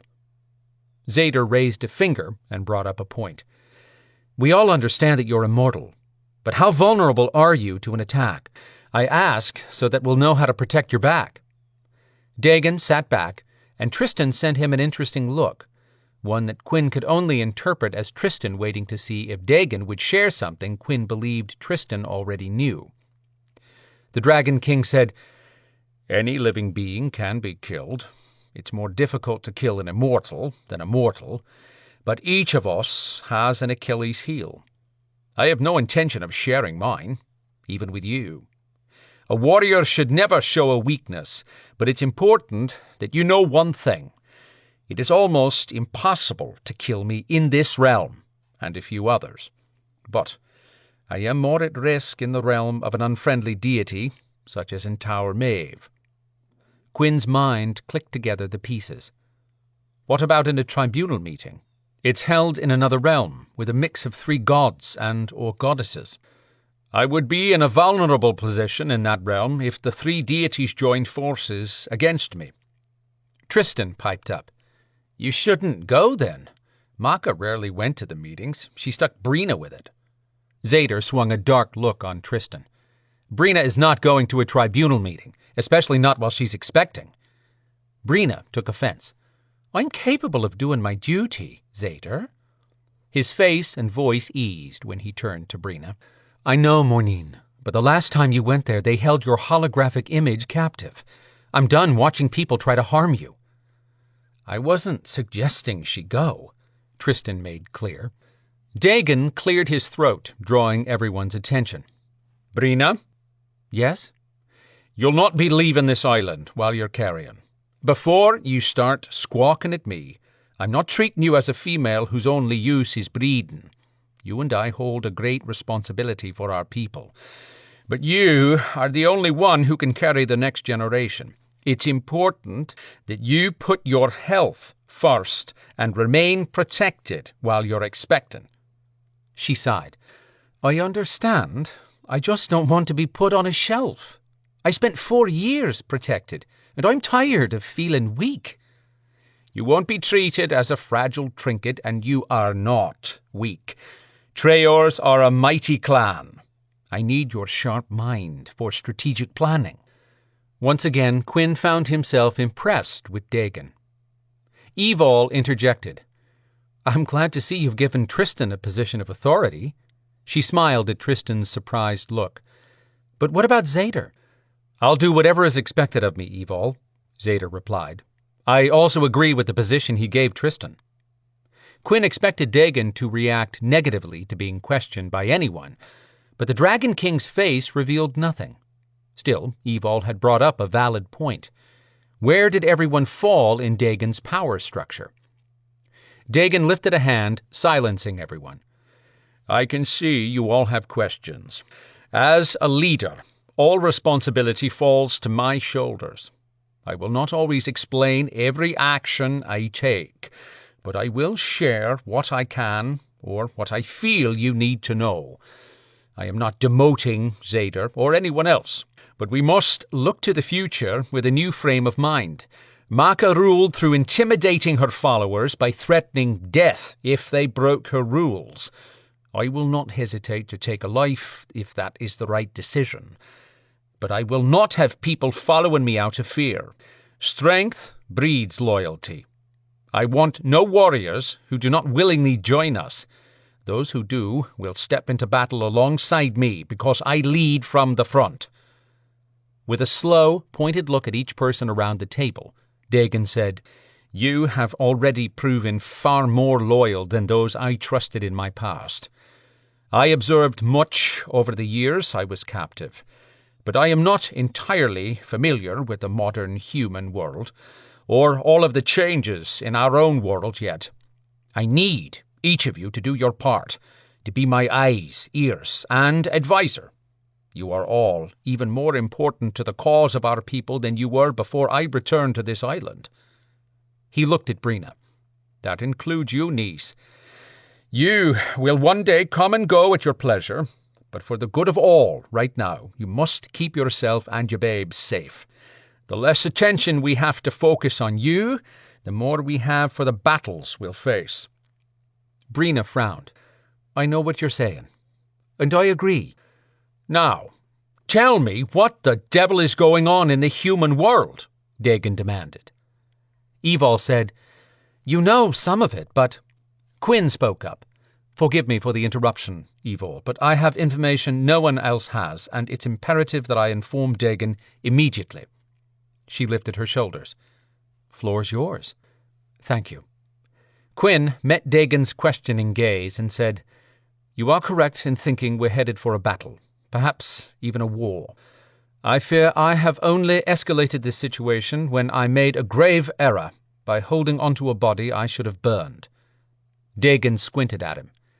Is this about Kazira, the Maeve priestess who died here? Yes. Zader leaned up. Hold up a minute, Quinn. He shifted his attention to Dagon. You know about the attack by Tower Maeve on Treoir, right? Of course. Kazira saved Quinn's life during that battle. Dagon said, I saw the replay of that on the scrying wall in Queen Maeve's chambers before you pulled me out of her realm. Evol jumped in. But what you don't know is that Kazira and I had a plan to save Treoir. Evol paused to look at Quinn, who swallowed and nodded, giving her permission. So she said, Kazira loved Quinn deeply and was working against us only when the Queen compelled her.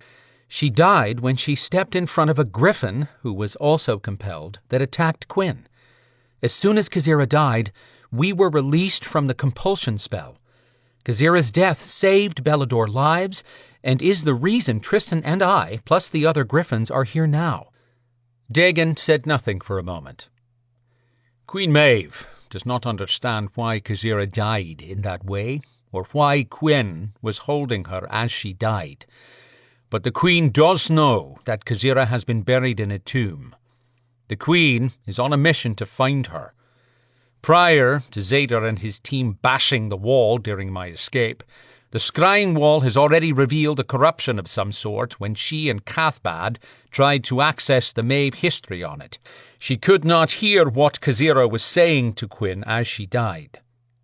Dagon asked Quinn, "What was she telling you?" Quinn considered the consequences of his answer, but said, "She shared something personal that I must protect from that Queen and her followers with my life." "If that was the case, why didn't you burn the body?" "Because he hadn't been ready to give her up, and foolishly thought he could protect her body long enough to allow their daughter a chance to grieve the loss of her mother." Evol reached across Storm and tapped Quinn's arm. When he turned to her, she said, "The only ones at this table who don't know are Brina, Tristan, and Dagon. Zeta and I trust them. I think you should too. We'll all help." "You're right." Quinn patted her hand, then gave up the truth. "Kazira and I met when we were barely adults. The circumstances were such that I had no idea of her true identity. I stepped in to protect her and ended up wounded so badly I was close to death. She healed me, and we spent some time together.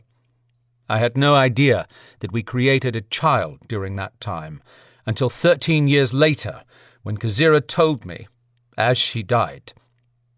Dagon stared at him a moment, then angled his head, looking as if he couldn't believe what he heard. "Are you saying there's a child out there with your powerful Belador blood, and that of a Maeve priestess?" "Exactly." "Where is this child?" "That's the problem. I don't know. I am prepared to withdraw from the Beladors." Evol gasped. "No!" Zader gave a stern, "Quinn!" But Quinn continued, "By keeping her body, I have put the Beladors, as well as my child, at great risk. The killings in Atlanta are not random. They're tied to Kazira's body. Maeve warlocks and witches are being tortured by people who are after her body. I know you've heard a preliminary report sent to Zeta. I did not recognize the suspects, but based on my team's experience in Atlanta just before dawn, we believe there is no explanation other than that the killers are Beladors." Tristan asked, "What if Queen Maeve has cooked up some spell to make it look like they're Beladors?"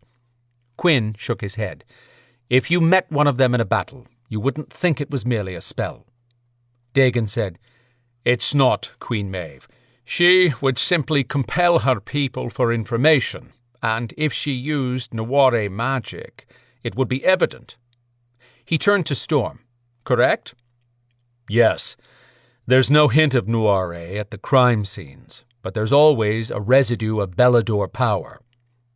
Quinn gave Storm a nod of thanks and said, "I had hoped it was only a lone Belador turned vigilante for some personal reason, but I never considered that a group of our people would be committing these crimes. I probably still wouldn't if I hadn't been there in person. Evol, Devon Fortier, and I faced attackers who used kinetics, telepathy, and linking powers, like we do. But the smoking gun was revealed when I had to enter the mind of one man who was trying to kill me. He and his partner had linked their powers and were using them to crush me against a tree.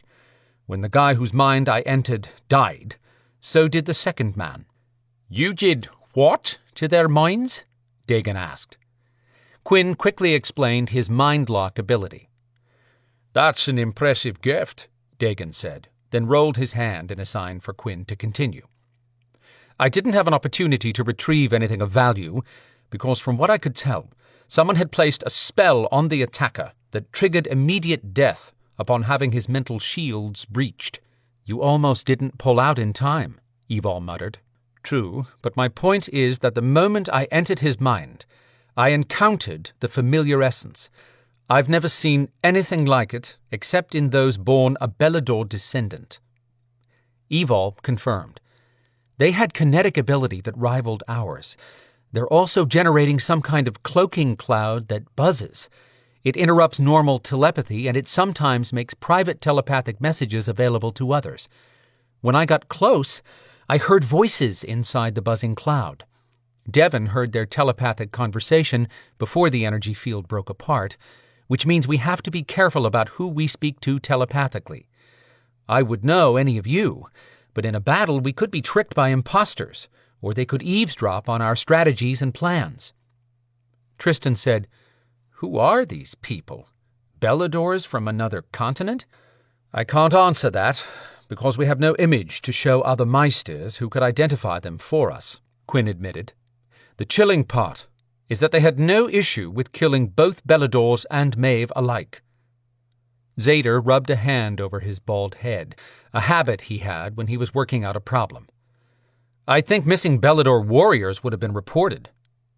Dagon's brow creased in deep thought. "Quinn, you said these people are after Kazira's body?" "Yes. Devon heard them talking about it."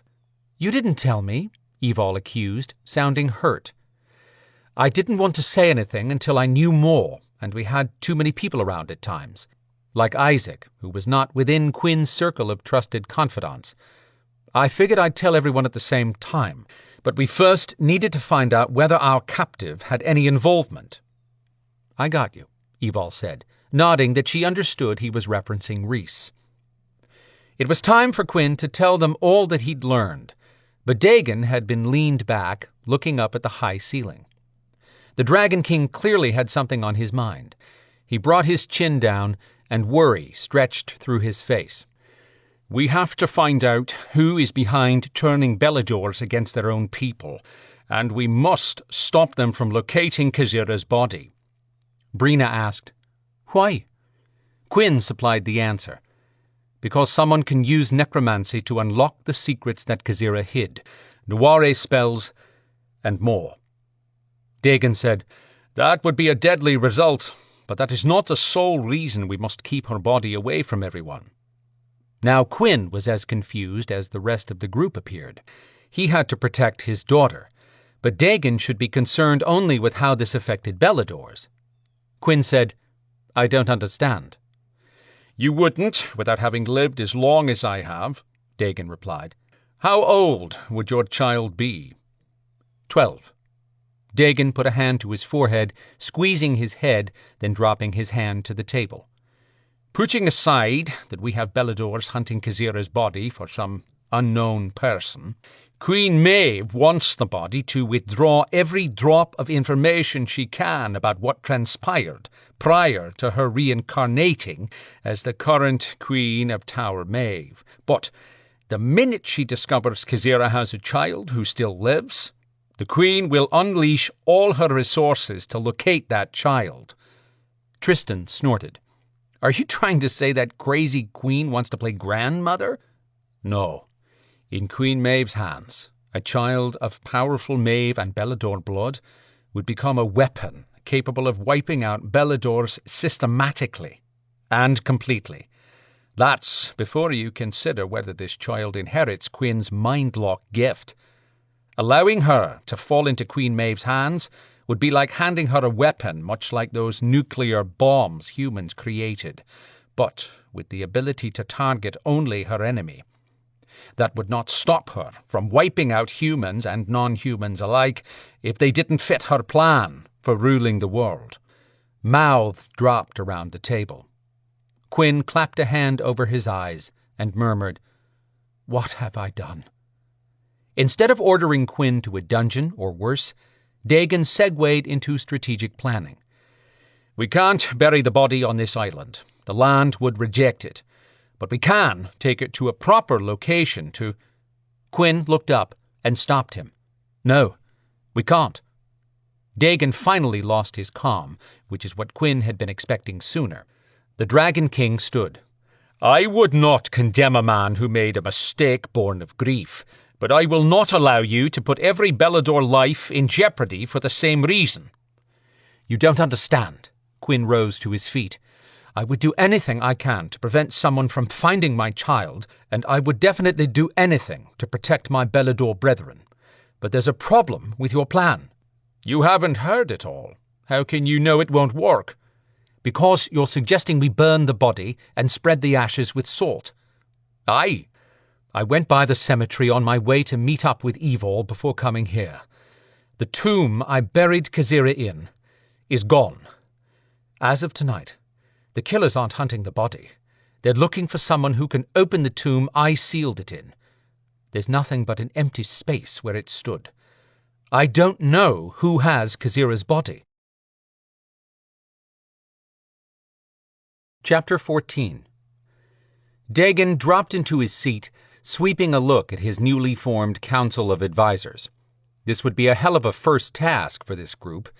His mind raced through all the potential thieves who might have stolen Khazira's body. Thumping the table, Dagon said, "Queen Maeve is the obvious choice, but not the logical, which leaves us where?" "What about Maka?" Evol asked. "Could she be building her own Belador army to battle you?" "She's a valid candidate, but Maka is not one to get her hands dirty. She requires followers to do her work. She would have had to organize a team in just 4 days. It's not impossible, but a bit improbable. Unlike Queen Maeve, Maka plans and takes her time to be sure she'll succeed if she's going to crush someone." "Wow, you do know her. Better than you can ever imagine." "That doesn't mean she's not on our list of people potentially behind this. But if she is responsible, she's found a powerful ally to do her bidding. Either Maeve or Maka could be doing this, or it could be a different enemy." Quinn appeared to be waiting to speak again. Dagon nodded at Quinn, who continued, "We must assume a preternatural stole the tomb, as doing so required great power. Queen Maeve knows I'm the one who placed the body inside, but someone else may or may not know. Queen Maeve and Cathbad would certainly have enough sense to not attempt teleporting inside a tomb I sealed, though they may have compelled one of their followers to try. If someone other than the Maeve has tried, they've also figured out they can't teleport in. At this point, any non-human with enough power to move the tomb would now be expecting a deadly repercussion when an attempt is made to open it." "You have this tomb rigged in some way?" Dagon asked, respecting this Quinn's ability more every minute. Zader snorted. "My man Quinn? I wouldn't try to break into anything he wanted kept hidden. You booby-trapped it, didn't you, Quinn?" "Yes. Whoever took the tomb paid a price just by separating the structure from the land. I did not ward the outside against immortals, simply because a ward would have acted like a neon sign to our kind, announcing that the tomb contained something of value. The spell around the base was meant as a first warning and deterrent to someone the level of a Maeve witch or warlock. How much of a deterrent could it have been for them to go ahead and steal the damn thing?" Tristan scoffed. Quinn said, "The first use of magic to dislodge the base would have destroyed someone's eyes, past the point of blinding them. There would be no orbs left in the sockets." Everyone flinched. "At that point, whoever attempted to then break the spell would have had to use significant power to separate that tomb from the land. I had an identical tomb built to replace the original historical one I happened to know was empty. The one I had built was bonded to the land with the spell. Taking it from the land was akin to ripping a limb away from a body. Everyone involved in extracting it would have felt pain, as though they'd had their own limb ripped off. Those of lesser power may have, in fact, lost limbs." Dagon sized up Quinn.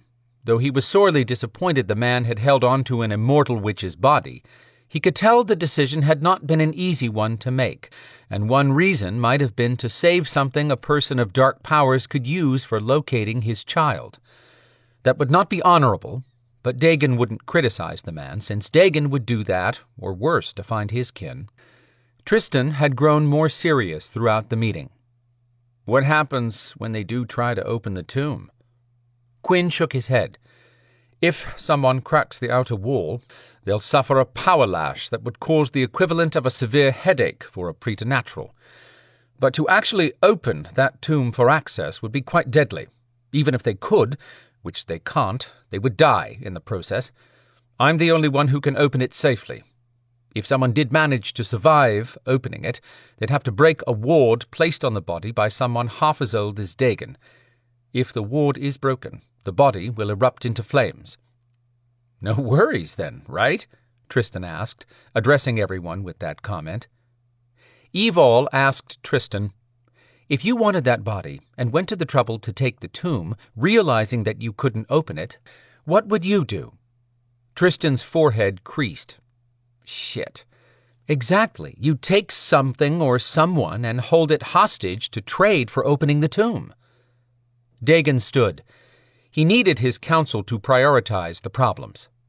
First, what will happen if we tell this Viper and Tribunal bunch the truth, that we believe someone has turned a number of our warriors against us? What will they do, Evol? They won't believe us. The Tribunal has dealt with conflicts between the Maeve and Beladors for too many years, and those have been escalating lately. The deities have gotten short-tempered and go for the simplest answer that demands as little time on their part as possible. Brina offered, we wouldn't be having these escalating problems if the Tribunal had not accepted Queen Maeve and Cathbad the Druid into the coalition. We've been fighting each other non-stop since Viper allowed Maeve, warlocks and witches to enter the human world to infiltrate our communities. You probably know about that since you were in Tower Maeve when that decree was passed, Dagon. Nodding that he did, Dagon said, that was a stupid mistake on Viper's part. Agreed, Evol said, picking up the thread. It's an ongoing situation that is only getting worse. The minute we hint that a Belador might be behind these killings, the Maeve will take advantage of that and point fingers at us over every infraction. Then Viper will drag our people in to face tribunals where justice is not always served. Dagon pondered this. Power residue is the only evidence of Beladors at the killing locations? Yes, Storm said. When I picked up Belador's scents at each one, I hoped it meant your people had been on the human police investigations, but the areas where I found the scents bothered me.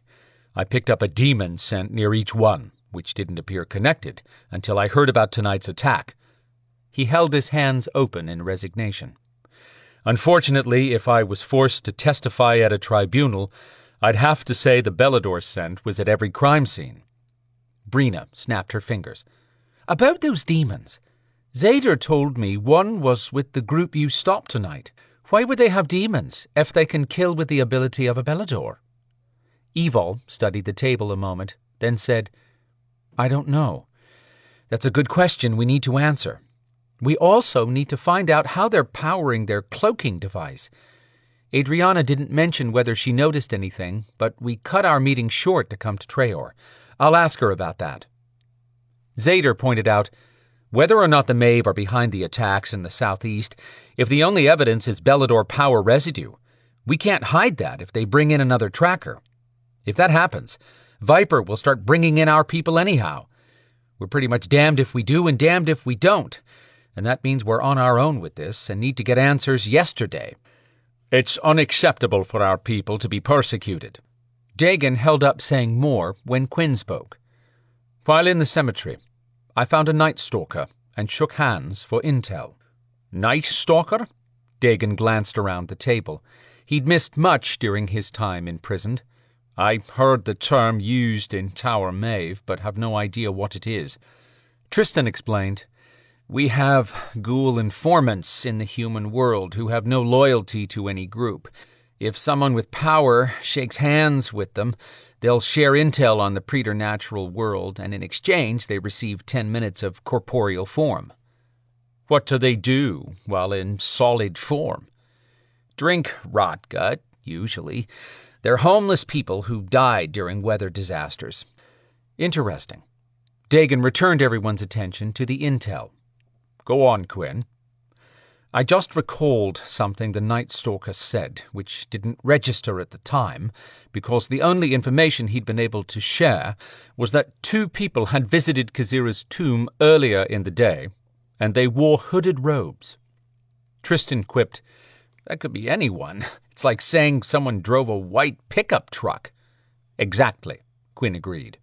The Night Stalker hadn't been around the tomb during the theft. I was distracted, trying to figure out if Queen Maeve was behind this, so I didn't pay close attention when he said, "They want alterants." Thinking back now, he may have meant those two in the hooded robes who visited the tomb. The thing is that no human would have gone near the tomb because of the repellent I put around the outside. Evol sent a pointed glance at Storm as she said, "Before everyone gets lathered up about these people hunting alterants, I am not going into hiding. I'll be sure to work with a partner." Storm only grunted, clearly not happy about her being at risk, but it was obvious that Evol would not tolerate being left out. Dagon felt more and more certain that he'd chosen well with this circle of warriors as advisors. He asked Tristan, "Have you informed them of your new assignment?" "No." "Why not?" "I share nothing that you say without your permission." "Damn good answer." Dagon said, "This may help bring us answers sooner. You may share our strategy now." Tristan explained about the plan to send Ixter to Atlanta soon, and that Tristan would tail him. Ixter would be a prime candidate to draw attention as a Belador and as an alterant, especially one who wanted out of the Griffin pack. Evol leaned forward. "Is he bait for them to take, or bait to draw them out, or what?" "We're thinking that they'll go the easier route and try to recruit him first before they try to grab him. It's easier to control someone who holds a grudge against his own people. If they do flip him to their side, I can discover who is behind this and determine whether Ixter is going to be loyal or not." Zader asked, "Do I detect a large amount of doubt?" "Yes." Evol said, "Ixter's a hothead, but he's been stuck here a long time. I wouldn't judge him based on the past few months." "Why not?" Tristan sat forward. "He's not the only person who has been stuck here for months, but he's the troublemaker, and the most belligerent of the Griffin pack. He'll have a chance to show his true colors. He's either with us or against us." "Point taken."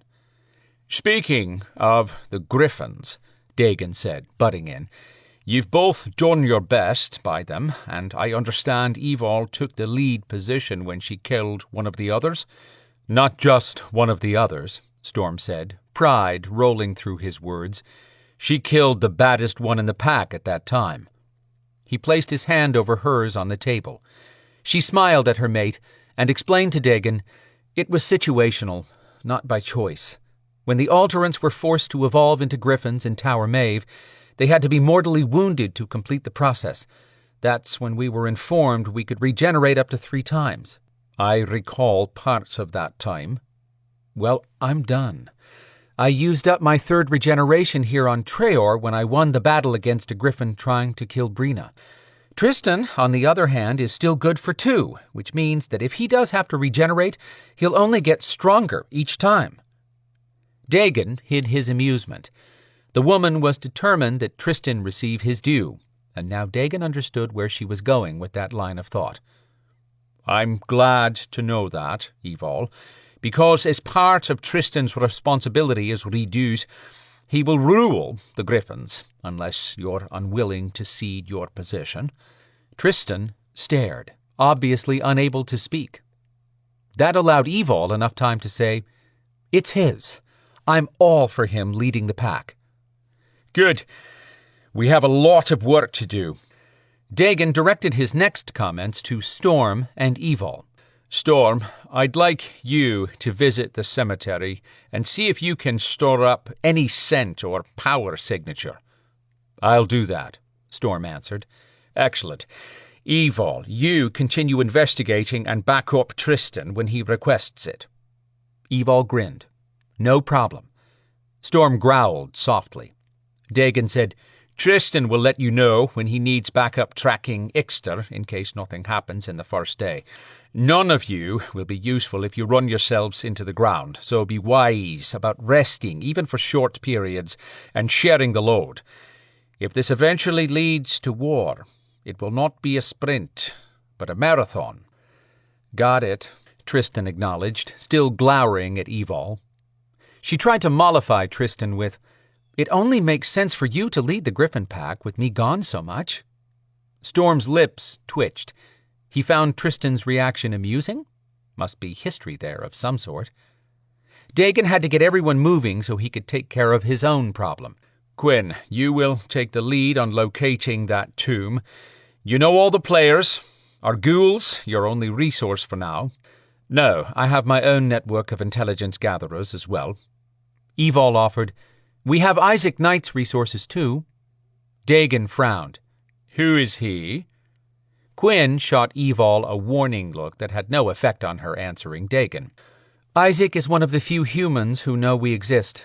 He's a Black Ops soldier with a team trained to fight non-humans and an intelligence network that rivals the human national security groups. His people know how to find our kind sometimes. Quinn argued, he also specifically targets non-humans who he believes don't belong in his world. He doesn't hate Beladors. He's helped us before and he'll help again, especially when it comes to using his demon blasters, she argued. Dagan ended the discussion. Find out what this human with the demon blaster requires for payment, and use him. Will do. Evol added, We also have a female witness from the fight tonight. A human? Quinn answered, No, but we're not sure what she is yet. She carries an energy she says is a demon magnet. Her appearance at the scene made no sense. Our people were there, the killers were there, then our witness showed up out of the blue and killed the demon. She doesn't fit anywhere in all of this yet and claims she just happened upon the conflict. We were called here before we could finish the interrogation, but Storm has her contained. Can you use that mind lock on her? Dagan noted the hesitation on Quinn's part.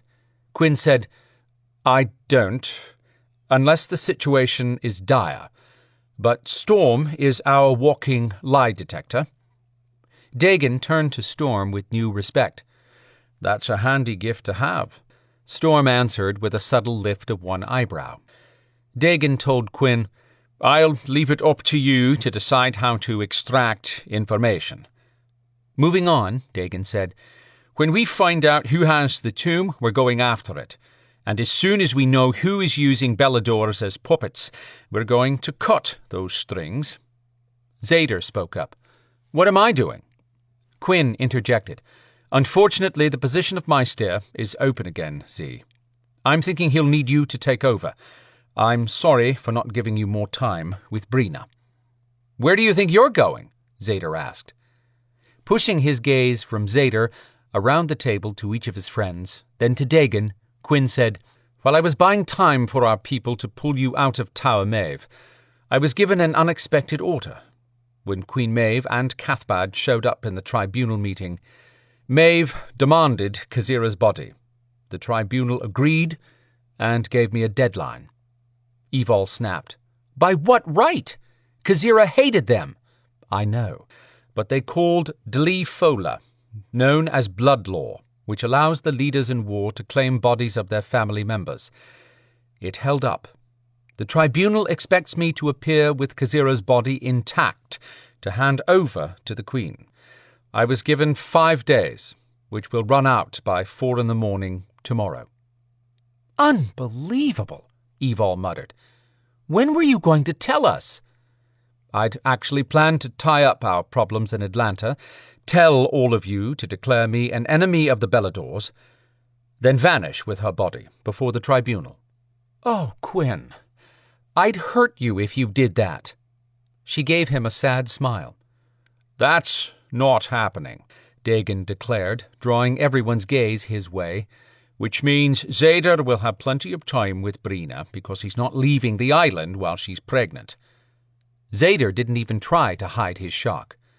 Don't get me wrong, because I'm here for her no matter what, and I hate giving up any time I can share with Brina, but you need someone with my experience helping with this mess. I do, Dagan agreed, but I will be the one leaving the island before you do. Even with all the work our people are doing to shore up our defenses, the Maeve have gotten onto this island before. That shouldn't happen again, since Khazira was the only Maeve who had the coordinates. And she's dead, Evol said. But her body is not secure. Oh, yeah, there's another reason we have to find that body. Dagan told Quinn, You have not been relieved of your duties as Maestir. No one has the authority to make that change but me. Understood? If that's what you wish, Quinn said in a guarded tone. It is. Evol, Storm, and Quinn prepare to return to Atlanta. Once Dagon had teleported them back, he turned to Zader. I need to know Brina is guarded at all times. Other than me, there is no better person to watch over Treoir and Brina than you. Zader stood and pulled her chair back. I hear you, and seeing it from your point of view, I agree. Brina muttered, It would be nice if everyone stopped fawning over me. I'm not a bairn. She ruined her protest by yawning. Time to rest, Mornine, Zader said, kissing her head and excusing them. With everyone gone, except Tristan and Dagon, Tristan sat back with his hands clasped on the table. Dagon sighed. What is bothering you? I haven't known you long, but I've known you long enough to realize you're worried about something, and it's nothing we discussed at this table today. Not entirely. If I'm going to be your right-hand man, which, by the way, I'm not sure I'm the best choice for, but seems I'm it for now, I can't be much help to you if you don't trust me. First of all, you are not it for now. You are it. Period. Second, I do trust you. It's just that... What, Dagon? Tristan leaned forward, putting his hands flat on the table. You said any conversation at this table is protected. What are you trying to fix by yourself? Gaining trust only happens when it is given in return. Dagon leaned in. I'm hunting the body of my sister, who originally lived here. She wears a ring that carries the protection of a god. The ring is visible only to another Treoir and can be removed only by someone with Treoir blood. Once I have it on, it will protect my descendants as long as they are on this island. It will also shield me to some degree if I end up having to enter another realm that is hostile to me. Not guaranteed to keep me alive, but I would be stronger. I must be able to protect my family, my people, and myself. You're sure Brina doesn't have it? Yes, it would have shielded her from the Noire magic attack, but I did ask if she had any of her mother's jewelry, just to be sure. She showed me a necklace, that's all. If no one can see the ring or steal it, that means we have to find your sister's body. Tristan glanced up. That's why you're flying so much. Exactly. If I have to enter the tribunal realm, Queen Maeve will know I'm at my weakest there. There is much I don't know about this new era, the politics and the players. If she gives those deities reason to kill me, and they choose to, I will not be able to stop them. Damn, that's screwed up. I would die today if that would protect Brina and her family for the future, but my death will only put them more at risk. Now you know why I'm preparing for war. Queen Maeve and Maka know you're most vulnerable right now. That is it. In their shoes, I would gather my army and attack. It won't be as straightforward as marching on a city as it was in my day, but this will be war just the same. Tristan sat up and fisted his hands. Send Ixter wherever he wants to go in Atlanta. Then I'll teleport a few minutes after him so I can follow. He won't trust us not to spy on him right off the bat, but once he gets comfortable, he'll be cocky. I'll come back as soon as I figure out where he stands. Do you want any of the griffins to help you hunt? Other than Evol, I have two I'd trust with my life. One of them is my sister. Dagon had made a good choice in Tristan. I would take you up on it, but they can't find what I'm after. I'm the only one who can recognize the power that rises from her body. It's subtle, but I can sense it. Good luck. They'd all need more than luck if Kazira's body was not found before the tribunal meeting. Chapter 15. Lorworth took stock of the camp he'd established as a headquarters for his mission. They were close enough to Atlanta for his men to make runs, but far enough away, in North Georgia, that security was simple. After instructing a unit of his men to execute a security sweep of the perimeter, he stepped over to a wooded area near the camp. Any of his men still in the camp would think he was taking care of personal needs. A blurry image wavered into view, though never entirely into focus. This was the person he'd raise the entire continent for, if asked. Cloaked in a gray robe with a hood so deep no face could be seen, Lorworth's benefactor had revealed nothing about himself.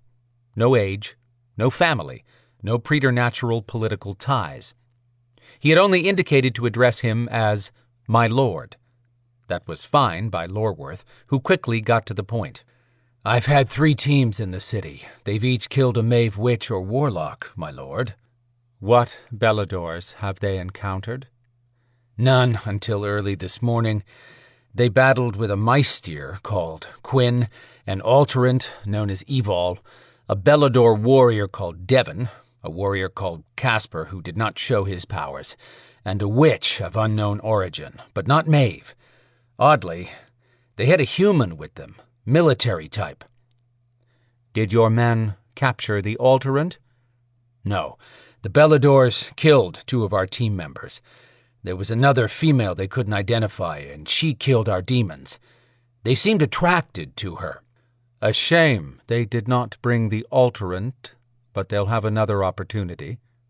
Lorworth waited during the pause. He'd come to understand that his benefactor wanted only information he requested, no unnecessary talking. "What of the Dragon King, Lorworth?" "No sign of him, my lord."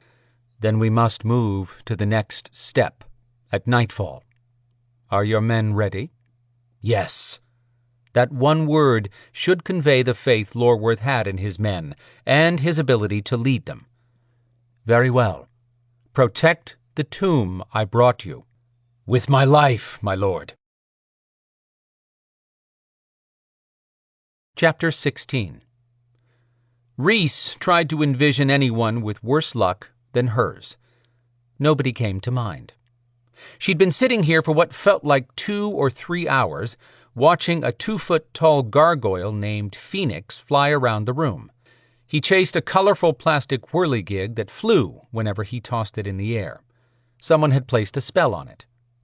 This entire floor was his playroom, and Storm had made it very clear that if anything happened to Phoenix, no one could save Rhys from him or Evol. That was right before he stuck her in this corner on a chair and warded an enclosure. She'd figured out Yawl was correct about this being Saturday. By now it was probably noonish. If she had her powers, she'd give breaking that ward a try, but she didn't. The whirligig lost speed, as it usually did after 2 minutes, and fell down inside her corner. Phoenix came flying down and landed 6 feet away. He stared at his toy, then at her, looking perplexed. She smiled at him, and he smiled back. This had potential. "I'm Rhys." "I know. Thorm told me." "You Wreath." That lisp was too cute, but he had ignored her until now. She had to stay serious to figure out how to escape. "I would love to play with you." Phoenix started clapping and chortling as he walked in a circle. "Play, play, play!" "Now we're making progress." Rhys said, "I'm stuck over here. I can't play unless I get out of this corner." Phoenix stopped clapping and frowned at her. She was losing his attention and asked, "Do you know how to get me out of here?" Granted, it was a long shot, but she couldn't risk sitting here if he had a way to break the ward. In the preternatural world, anything was possible. Phoenix waddled over to a bright yellow bean bag, one of 3 different colored ones in the room. He picked up a stuffed alligator, hugged it to him, and sat down, still frowning. Oh no, what if she'd upset Phoenix? He was clearly Evol's pet from the way those 2 had hugged before Evol left. Rhys had to fix this, fast. Evol had been her only ally and the one person who had kept Storm at bay. "Tell you what, never mind about getting me out of here. Tell me what games you like to play." The little gargoyle let out a fat sigh and jumped up, waddling back over to her. He sat down and pointed at his toes. 1, 2, 3, 4. That went on for the next 15 minutes. She finally realized the majority of his vocabulary came down to a handful of words and numbers up to 12. He was very proud of 11 and 12. When he stopped, his eyes focused on the whirligig. Well, hell. Just because she was miserable didn't mean he had to be. She tossed it to him, but the thing didn't fly. It landed in front of him. His eyes lit up. He grabbed it and threw it in the air. Before he abandoned his alligator to take off after it, he turned and said, "Thank you, Wreath." What a sweet gargoyle. She hadn't gotten to hear her baby talk or watch him play. Her eyes burned at the loss, and she shook it off. She stood up, pushing her hands against the invisible wall, not budging. "Who are you?" She jumped at the question, then did a double take at the matched set of young men who walked in. With an extra look, she could tell a slight difference between them. One had a devil-may-care look in his eyes, and the other's gaze held a suspicious glint. "I'm Rhys. And you are?" The devil in the making said, "I'm Cardos, the fun guy. The sourpuss here is Kelman." Kelman gave his brother a put-upon glare. Phoenix had been at the end of the huge room. He shouted, "Kelman! Cardoth!" Kelman could smile after all. Phoenix flew at him like a cannonball, but slowed down to land in Kelman's open arms. The little guy was chortling like mad again. That meant Rhys was off the hot seat for upsetting him. Phoenix asked Kelman, "Play?" "Not right now, buddy. Cardos and I have to go see Kit." "Kit? What is Kit?" "That's a lady we know. I'll tell you about her later." Phoenix leaned out to see Cardos. "Where you go?" Cardos reached over and patted his head. "Camping. We'll be back in 5 days." "Fun?" "Yeah, we think it'll be fun. We'll be out in the woods doing stuff. I don't really know. Kelman got us sucked into doing it." "Cardos, give it up. You wanted to go the minute you heard the sun was shining in the mountains." "True. I'm waterlogged." Sounding confused, Phoenix asked, "What fun? NASCAR?" "No NASCAR. We won't have a television." That perplexed Phoenix. "Pizza?" "No pizza. No way to cook it." "Take me. I cook." Phoenix pointed his mouth up and shot out a burst of flame. Rhys jumped. The guys were laughing. Kelman said, "We should take you. We wouldn't have to build a fire, but Evol would be so sad if you went with us." "Oh." Phoenix put one fat little digit on his lip. "I stay here." "That's what we thought." A buzzer sounded. Kelman said, "Okay, Phoenix, that's our ride at the front door. See you when we get back." He lifted Phoenix into the air, and the gargoyle flapped his bat-like wings. Rhys panicked. "Wait!" Kelman asked. "Why?" "I really need to get out of here. I said I'd wait for everyone to return, but I've got an appointment, and I need to know how to leave the building." Cardos eyed the 10 feet between them. "Can you walk to the door?" "No." I got myself stuck in this corner somehow. I was up here visiting and, bam, just got stuck." The brothers exchanged a loaded look.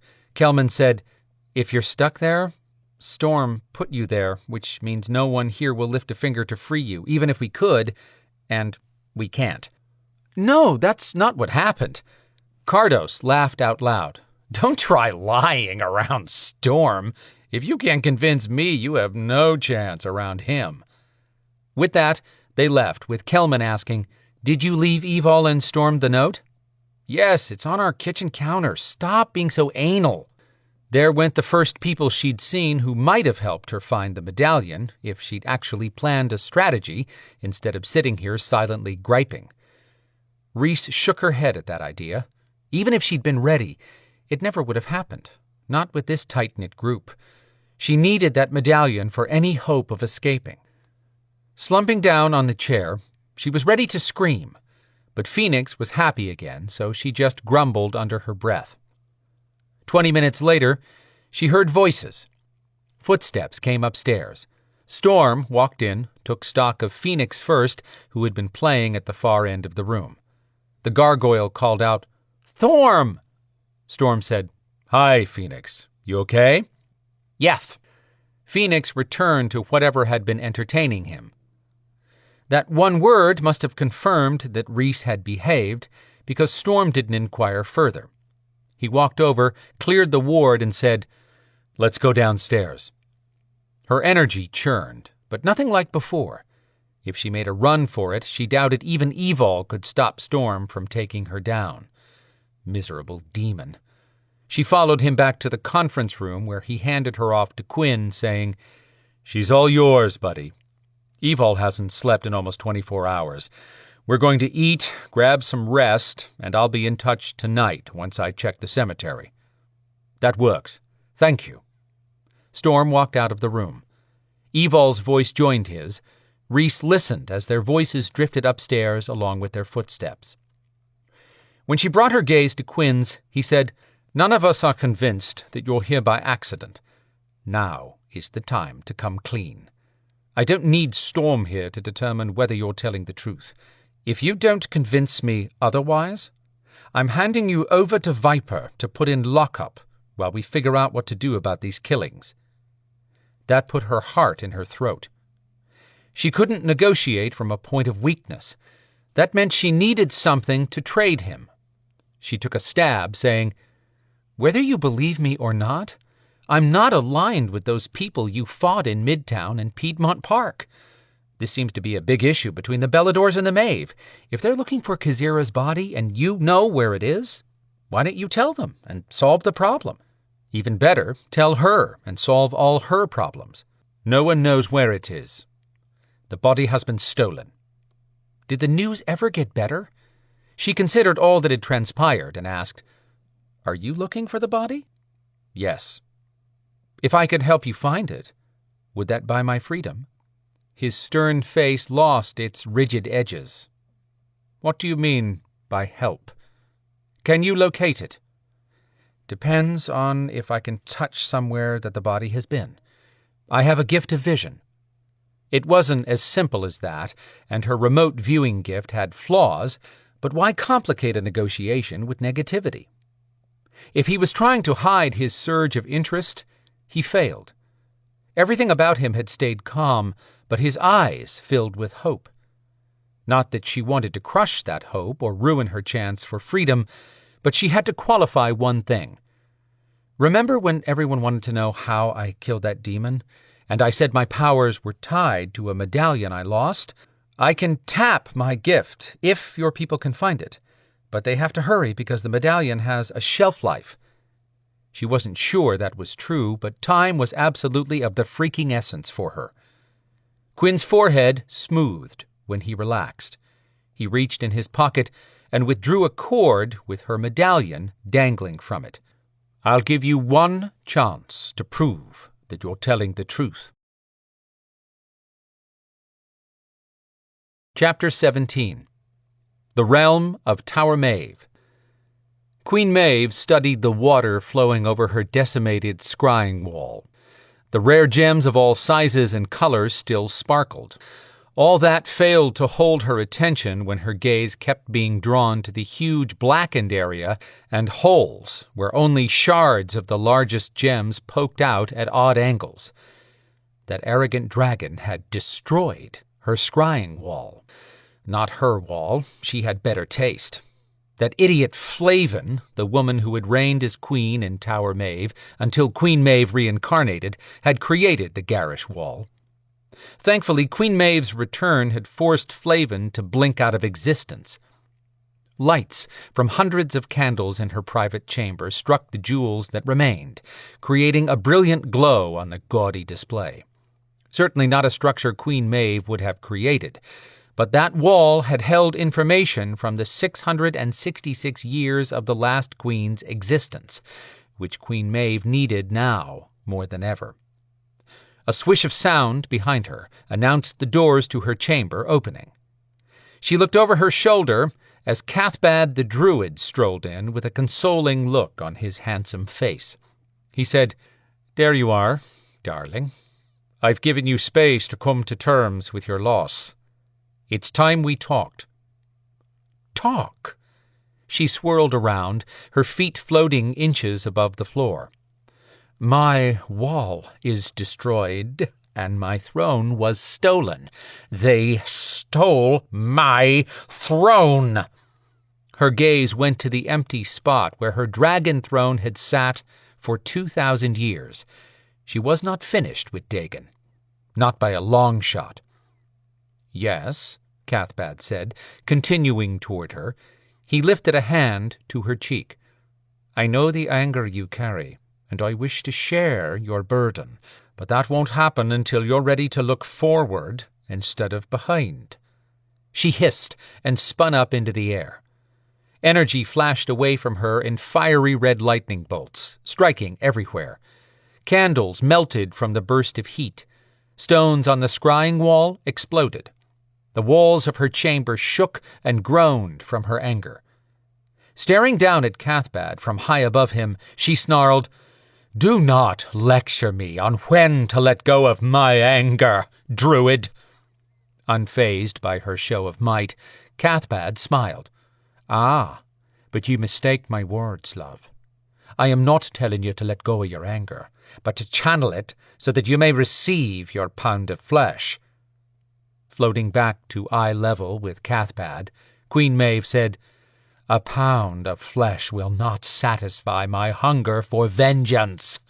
Dagon owes me for the rest of his life. Cathbad lifted his hands in supplication. Do not shout at me. I did try to encourage you to kill him when you could have in this tower. He was at your mercy in this realm. Kill him. That would be too simple a payment for his debt. Most of the 2,000 years he spent as a throne passed while you and I slept. I barely got to enjoy any of it.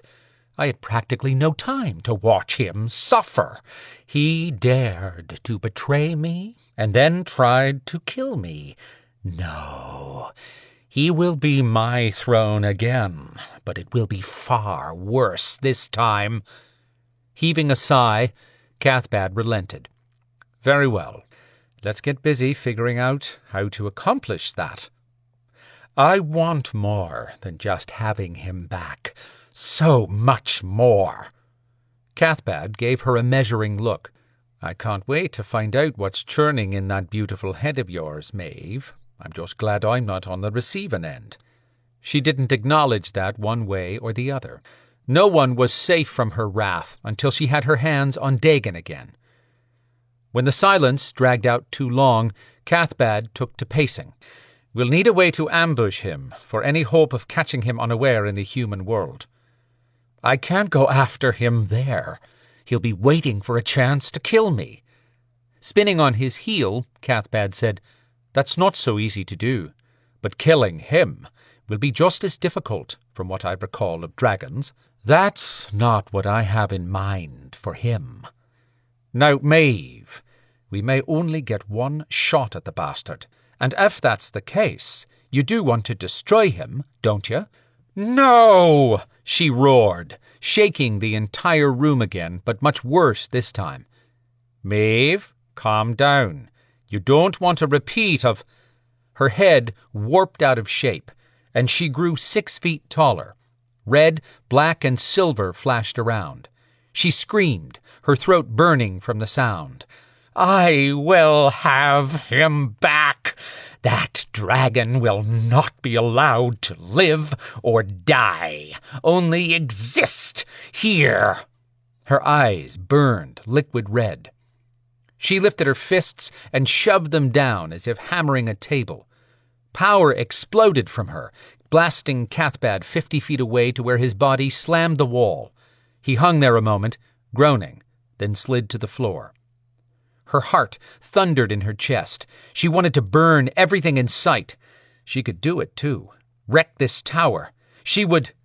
Maeve, darling, you must control yourself or you will lose this battle. Cathbad walked slowly back across the room, dusting himself off and straightening his shirt. She grabbed her head.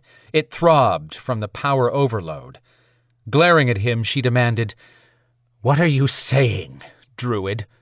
"That you can't face an enemy as deadly as Dagon and be out of control," he replied, with more steel in his voice this time. "You want to win, then you must hold your power in a tight fist until we need it unleashed. I don't know what is causing this reaction, but you've done this twice in 2 days. I can't protect your back if you allow him to goad you and leave yourself at his mercy."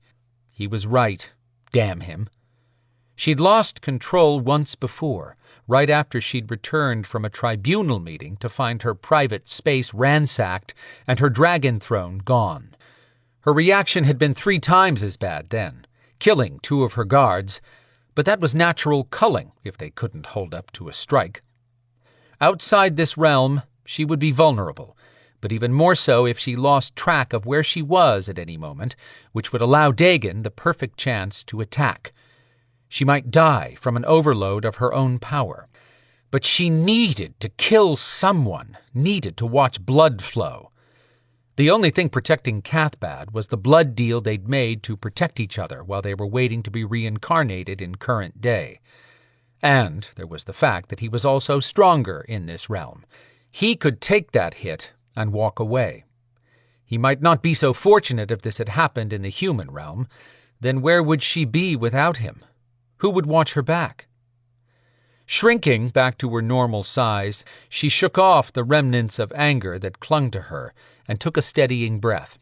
She would make Dagon regret escaping this room. When Queen Maeve's throat cooled to where she could speak in a normal voice again, she told Cathbad, "Dagon might win a battle, but he will lose the war, and there will be one ruler." Pinching his chin in a thoughtful pose, Cathbad nodded. "Now you sound like the woman I made a pact with to rule the human world." She never agreed to share that rule. Cathbad could remain so long as he was of value to her. "You said you came to talk. What is your idea?" "We need to find out what is going on in the human world, what has happened now that Dagon is there." "If he's there," she amended. "Where else would he be?" "Treoir Island." "You think Maka would welcome him to the island?" "No." Maeve laughed. "No more than I would in her shoes.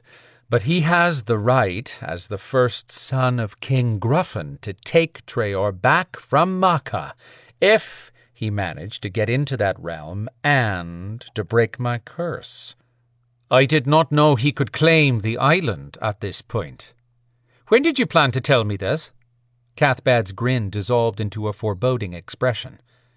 "When you needed to know." She shrugged. "Stop looking at me that way. I have not betrayed you." He spoke softly, with a chilling edge. "No, you told me you needed help creating a prophecy that would create griffins who possessed Belador and Maeve blood in this era. I did my part, and there are now alterants evolving into griffins. You told me you wanted a partner who would sleep for thousands of years with you and reincarnate when the griffins rose and the prophecy was fulfilled. I agreed. You told me you wanted to conquer Treoir Island and take control of that power. But you never mentioned that Dagon could take the island simply by right of birth." "Well, now you know. What's your point?" He didn't answer at first, just stared so hard he should be driving holes through her chest. "Time and again, you refused to kill that bloody dragon, and now he's more powerful than ever, if he's on Treoir. We could have killed him, and then the only thing between us and conquering Treoir would have been Maka. She's not much easier to kill than Dagon." Cathbad's fury boiled over. He shoved his arms up in the air and opened his mouth, spewing out a black, swirling cloud that wrapped the room and shrouded Queen Maeve. Her skin crawled at the feel of it, but she wouldn't blink while he showed his power. Demonic wraiths shot back and forth through the room. 5 of them surrounded Maeve, gaping mouths filled with pointy teeth, ready to rip into her. His power did give her pause, but he'd be a fool to harm her in her own realm. "Call down your dogs," Cath bade. He still stared up, and his arms remained extended. The shrieking went up a notch. She had the uncomfortable thought that she might have pushed him too far this time, but he would never see her sweat. "Call them down, or you breach our agreement," she warned. Seconds stretched. The wraiths snapped their jaws, moving closer to her. Cathbad jerked his arms down and shouted a word as old as time. The wraiths sucked backwards into a miniature tornado that spun itself into dust and dissolved into a smoky cloud. "Are you through?" she asked, sounding more bored than anything. Smoothing his hands over his perfect hair first, he straightened his sport coat and said, "You need me, Maeve. Don't ever forget it." She seethed. "I need no one. We have an agreement. If you no longer wish to uphold your end, say so, but do not ever assume that I need anything or anyone." Confidence purred in his voice this time. "Ah, but you do. You think I don't have a few secrets of my own?" "I'm sure you do." He started toward the door, which meant passing her. He slowed next to her and whispered, "You've unleashed a dragon who can kill a deity if he finds a mate." "I doubt he finds another dragon in this day and age." "Oh, are you so sure about that?" She turned to Cathbad and realized she was close enough to enjoy his sculptured mouth if she hadn't been so angry. "Are you telling me you know of another dragon?" "I'm not telling you anything. Just as I'm not saying that I may know how to kill Dagon. Think about that when you go down to collect Kazira's body." "Me? I can't go somewhere he might have the upper hand." "Then you should think about that before you play games with me, Maeve.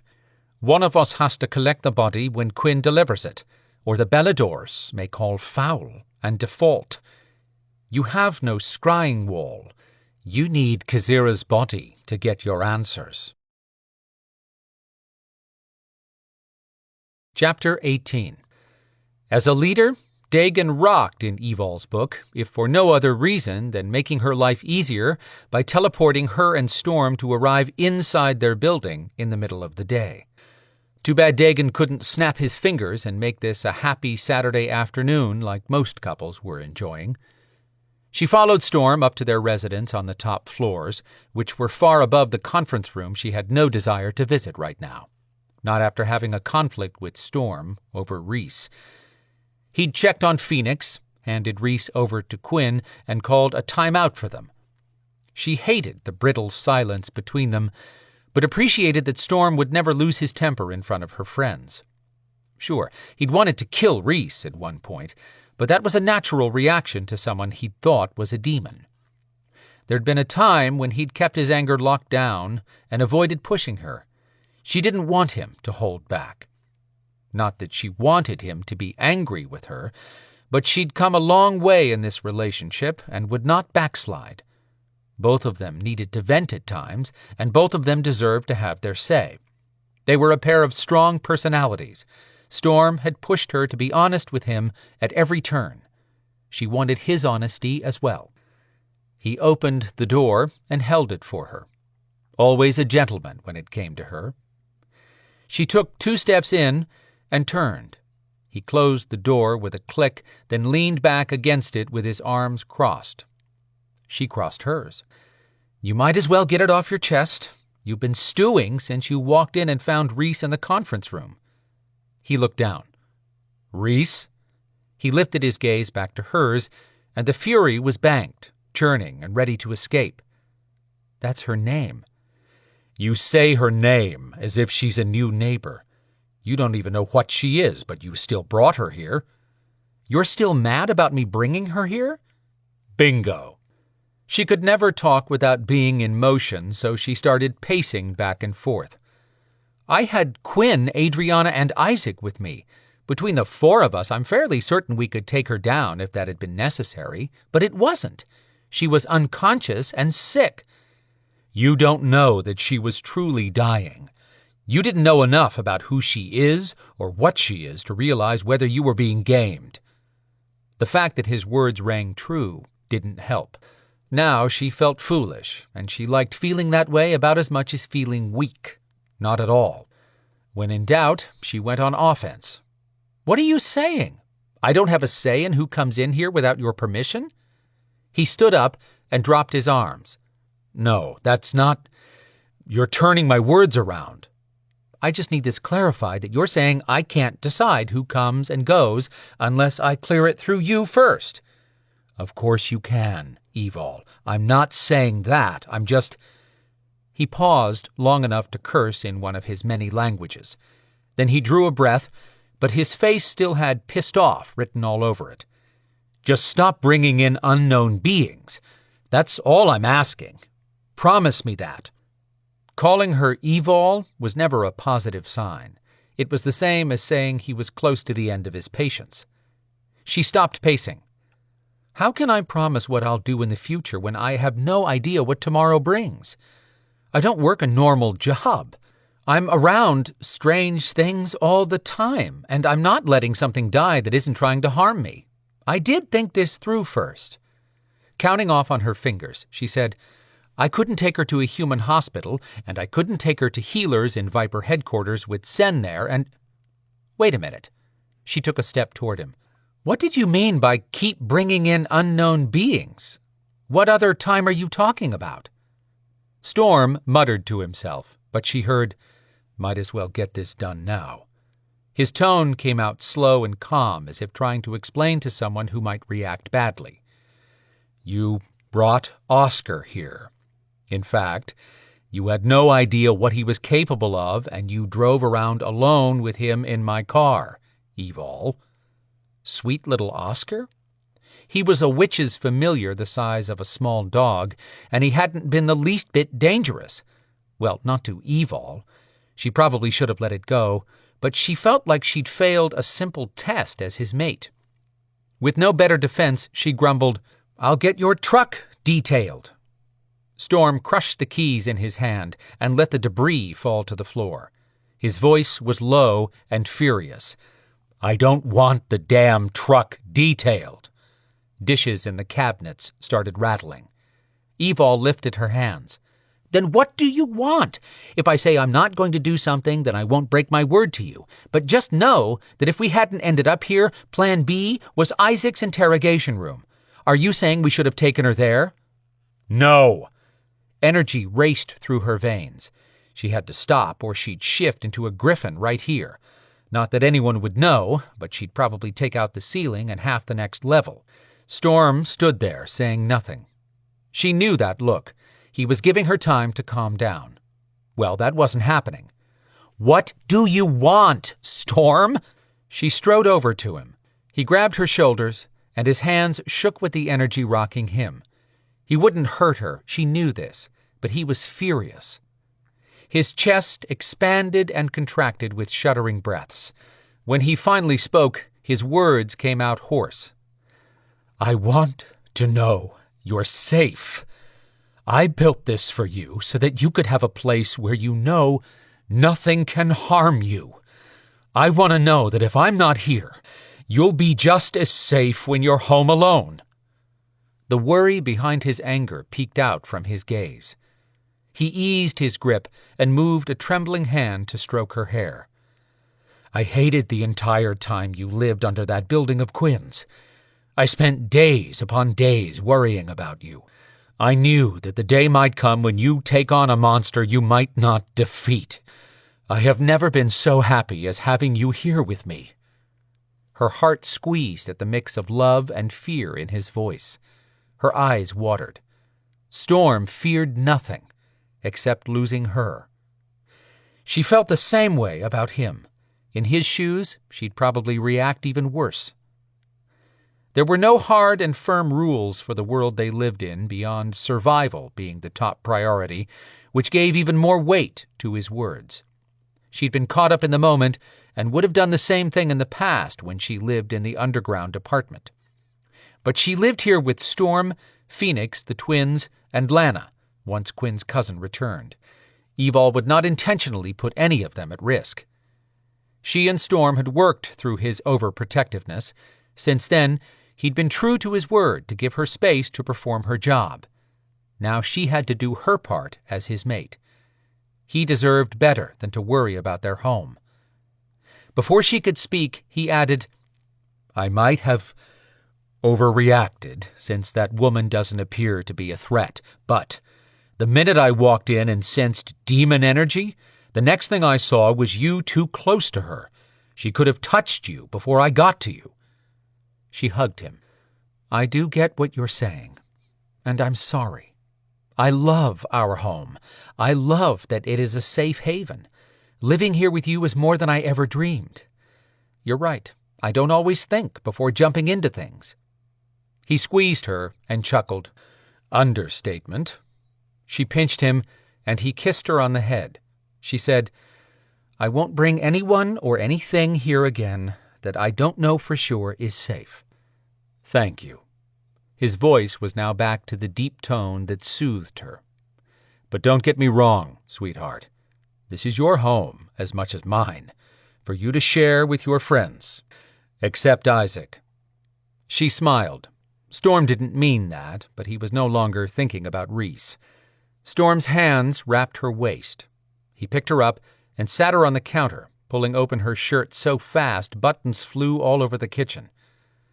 "That's one of my BDUs," she tried to protest, but it died on her breath when he popped the snap on her bra. He covered one breast with his mouth, and he filled his hand with the other. Heat pooled between her legs as he moved those amazing hands to yank her jeans off. His teeth scraped her sensitive nipple, now hard and begging for more. She gripped his hair, pulling it out of the leather thong so the black silk washed over his shoulders. He covered the other breast with his mouth. He kissed and bit until she shook with need. Her body levitated off the counter. He pressed on her thighs, bringing her back down, and dropped to his knees, kissing the skin along the inside of her legs. Then his lips moved closer to her heat. Her voice went up a notch. "Now, I need you now." His whispered, "Not yet," dragged a groan from her when he spread her legs and nuzzled her heat. Then he licked her, again. She dug her nails into his shoulders, clinging to him, to the man who had given her so much more than a safe home. He'd shown her how to live and to feel. His tongue tortured her, teasing, and almost there, but not yet. 2 fingers pushed inside her, and she clamped the edge of the counter to hold herself down. He sucked her hard, moving her up to that peak, then over, free-falling. She called his name to the heavens. When she fell back to the earth, there he was, holding her to him.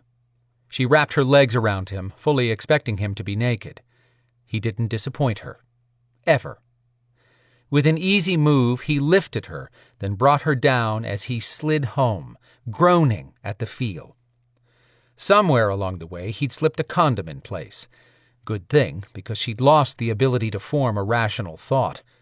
Muscles bunched and moved on his back as he slowly eased in and out.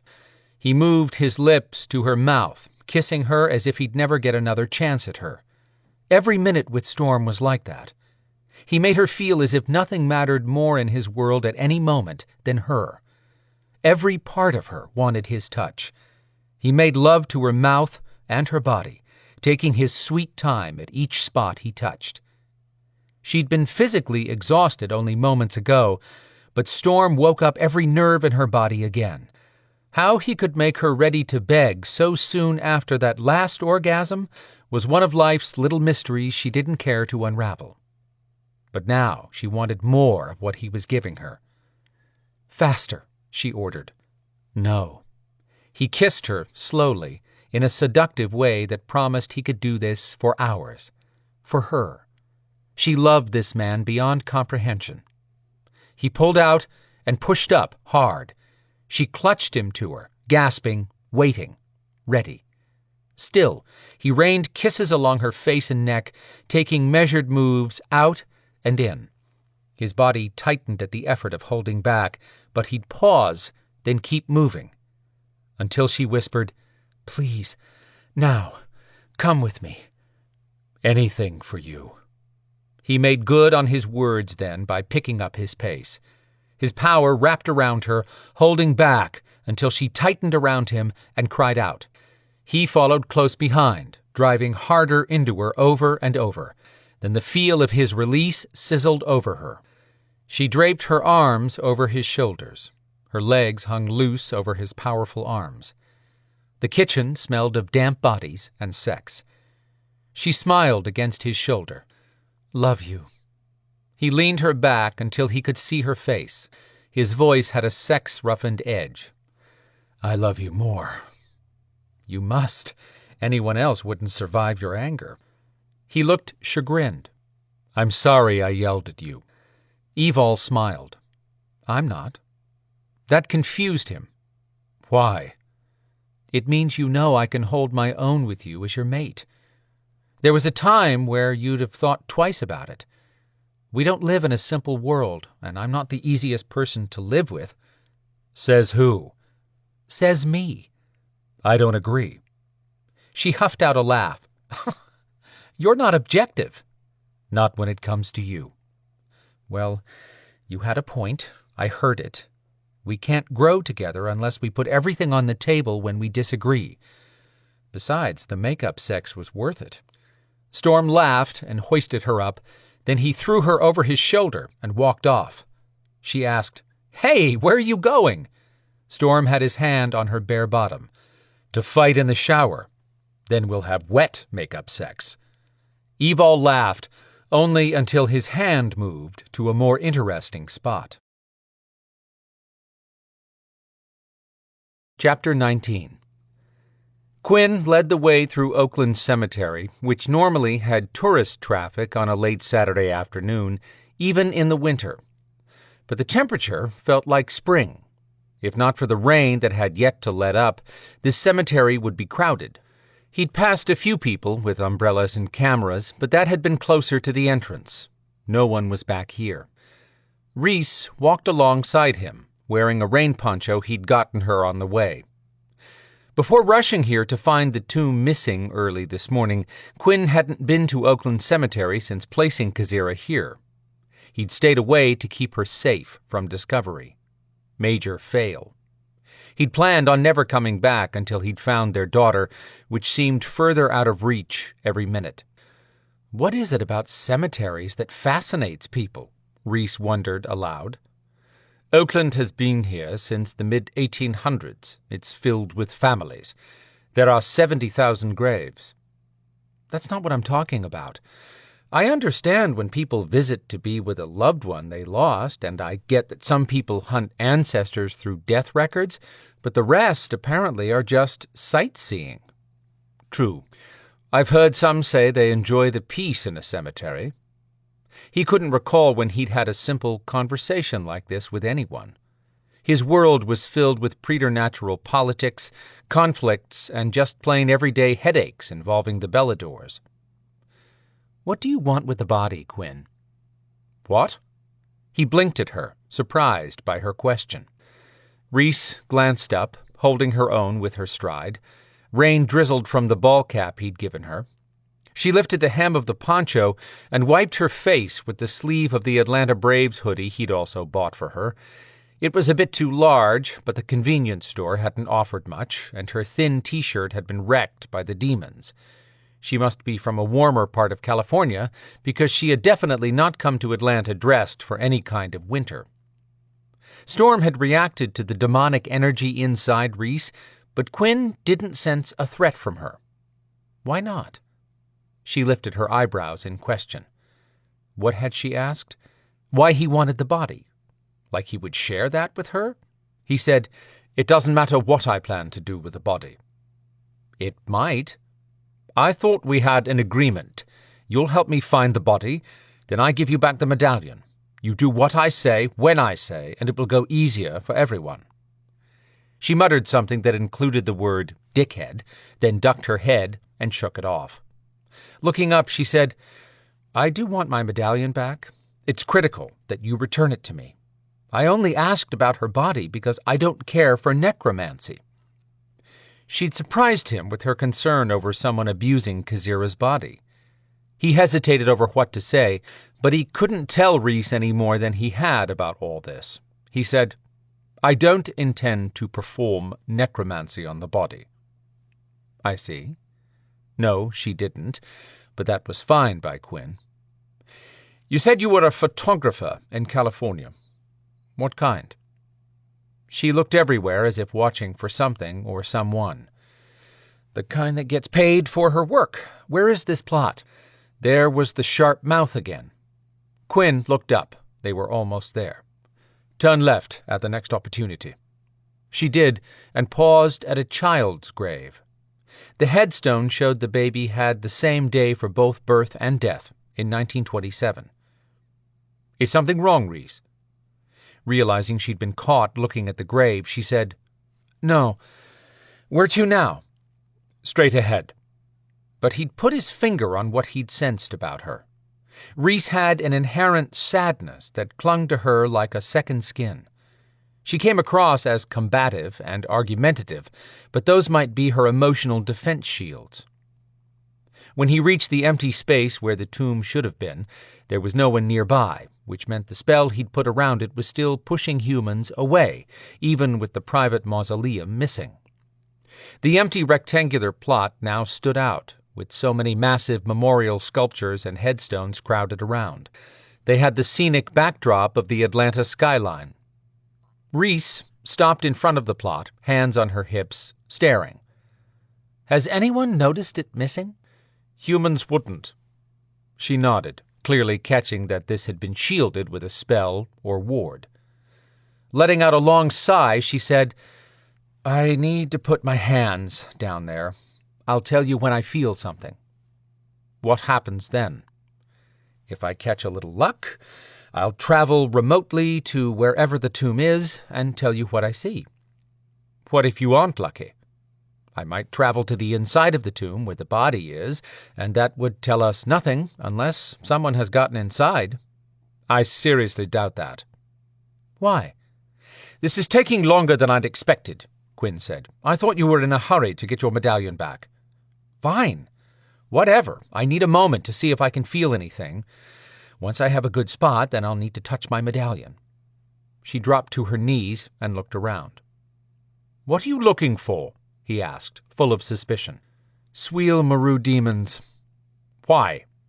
"That's what I killed this morning, so I'm just keeping an eye out for more, or pretty much any demon." But she'd known the specific demon. "What do you know about Swiel Maru demons?" "Not much. They're like killing robots. They do whatever they're created to do." That could be said about most demons. He dismissed it, and the possibility of a demon in the cemetery. That didn't mean they couldn't enter, but he had a feeling the thousands of spirits still residing here might make that difficult. He told her, "I'll watch for demons.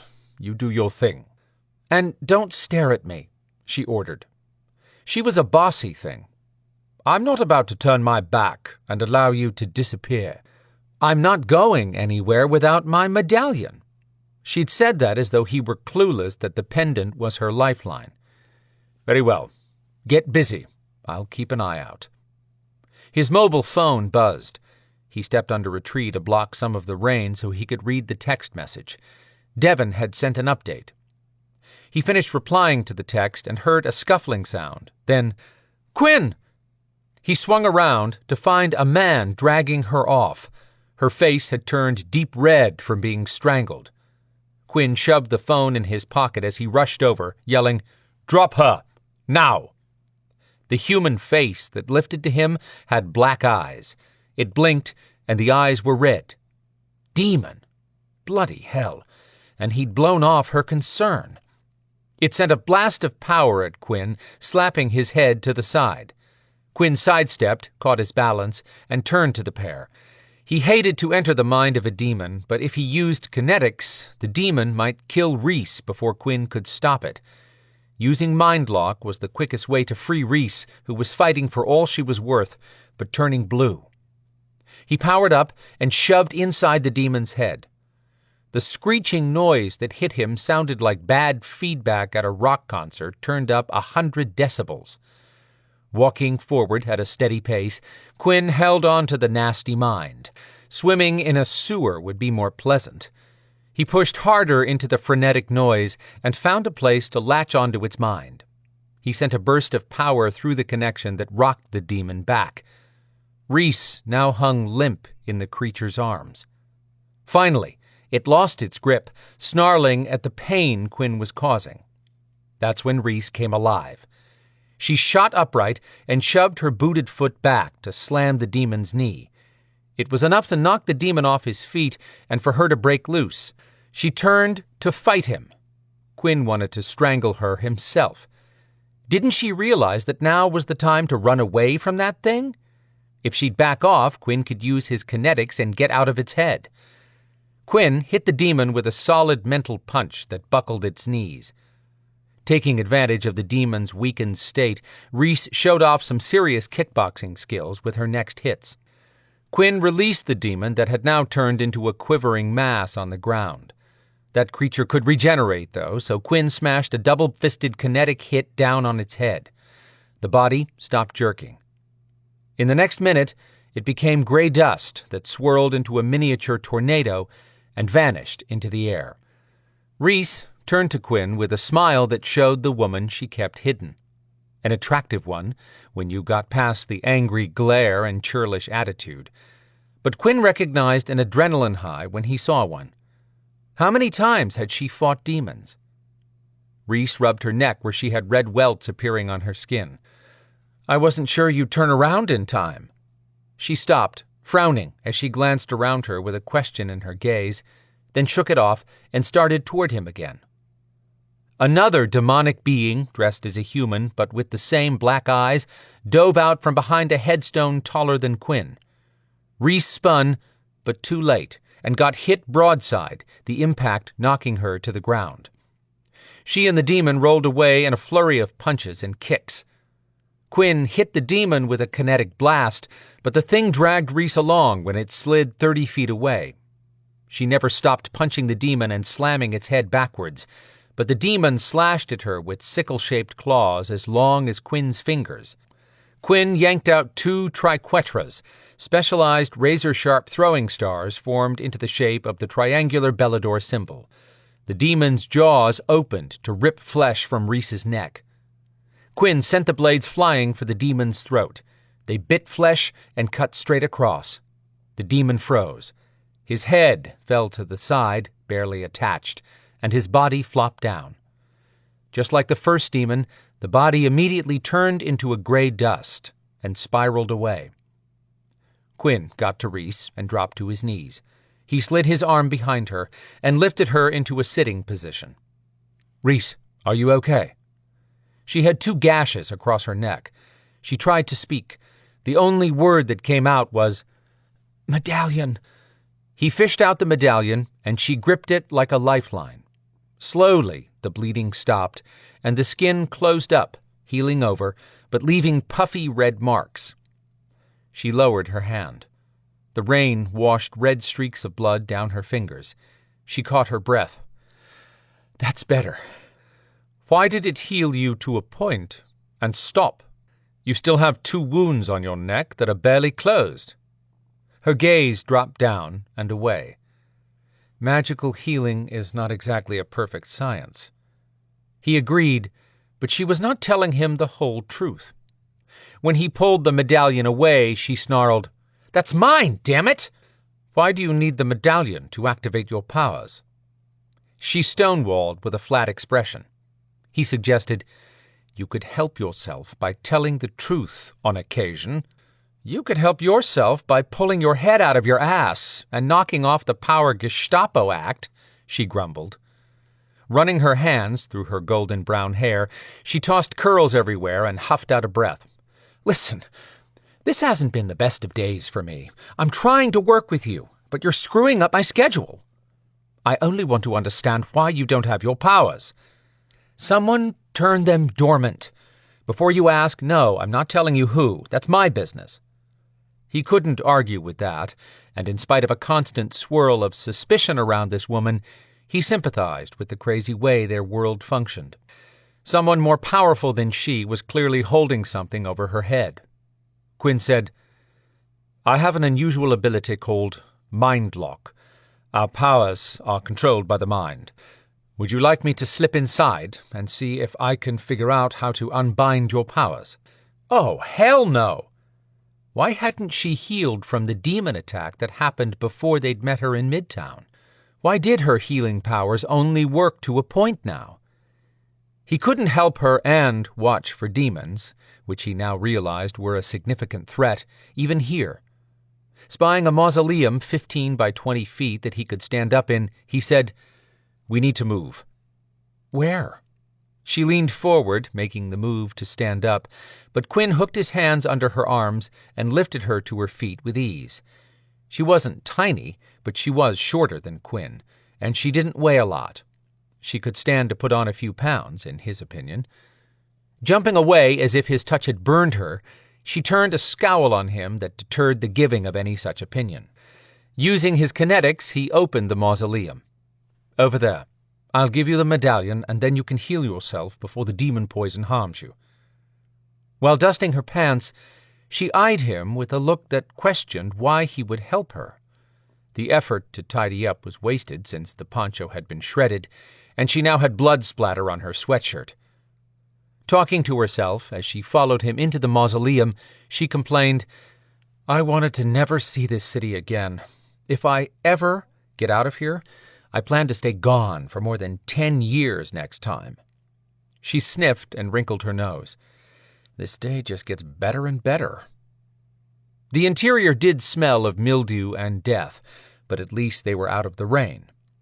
He pushed the door almost shut, close enough to slam if need be, but leaving a slit of ambient light filtering in. He asked, "Why are you—" Reese arched her back and stretched up onto her toes, head thrown back, and a guttural sound coming out of her. Quinn cursed and yanked the medallion out of his pocket, shoving it into her hand. "You've got your powers. Fix yourself." For the second time in as many minutes, he'd witnessed crippling attacks on her body. How did she survive this constant battle with demons? Who would put her powers out of reach, dependent on a piece of jewelry that could be so easily taken? She had a white-knuckled grip on the medallion. Her bowed body trembled, straining as the magic tried to work. She lifted the fist that gripped the medallion, mumbling, "Damn you all." Her powers clearly weren't working. Quinn hesitated to put his hands on her, unsure if he'd do more damage than good. "You have to let me help you, Reese." "No, you're a head doctor. My head's fine." "That's debatable if you're turning down help. And I'm not a bloody doctor." "Then you can't—" He put his hands on her head. Reese gritted out, "Don't!" Quinn kept his hands there. He could feel the power rushing inside her. "Why don't you want my help?" "My energy might attack you." "If that's the only reason, I'll take my chances." He firmed his grip and drew energy through his arms to his fingers. "I'm going into the pain and healing center of your brain only. I'm not invading your personal—" Her body was stretched so tightly he expected muscles to start snapping. She screamed, "Then do it!" Chapter 20. Reese's body lifted 4 feet off the ground, turning horizontal until her stomach faced the cobwebs inside the mausoleum. Why wouldn't the medallion let her tap her powers? What the hell, y'all? She felt the minute Quinn pushed inside her mind and panicked at the intrusion. Then the poison twisted her spine. His energy moved to the center of healing in her mind. She could feel the spot, but not tap it. Pain shot in every direction. Quinn was talking to her. "Stay with me. The poison should be localized, but it seems to be spreading through your system." She couldn't even complain about getting crappy updates. His energy rushed from path to path, pausing at one moment, then moving on. What had he seen? He'd given his word that he wouldn't snoop, but he was a man. What man had ever made good on his word to her? None. But as his energy moved around, searching for the poison, she realized he wasn't being invasive. A healer would do this differently, but he'd told her he wasn't a doctor. Apparently he wasn't a healer either. He muttered, "Have to get the poison in one spot. Then I can—" "What?" "I told you, I'm not a healer. I can't stop the poison from doing damage." She was screwed. "But I can pull it into me and kill it in my system." "Are you," she groaned, "crazy? No!" Too late. She felt the change. She could actually feel the poison moving through her to her chest where he placed his hand over her heart. What if it killed him? Quinn grunted and cursed, then his hold relaxed. "How are you?" She'd been so worried about him, she hadn't realized the poison was no longer trying to kill her. Her body sagged. He caught her before she hit the ground. She looked up at him. The grimace said he was uncomfortable. "Are you okay?" "Yes, it's like bad heartburn, but that will go away." "Where did you learn to do that?" He finally lowered his gaze to her. "Draw demon poison out of a body?" "Yes." "I didn't. That was an experiment." "You idiot!" she yelled at him.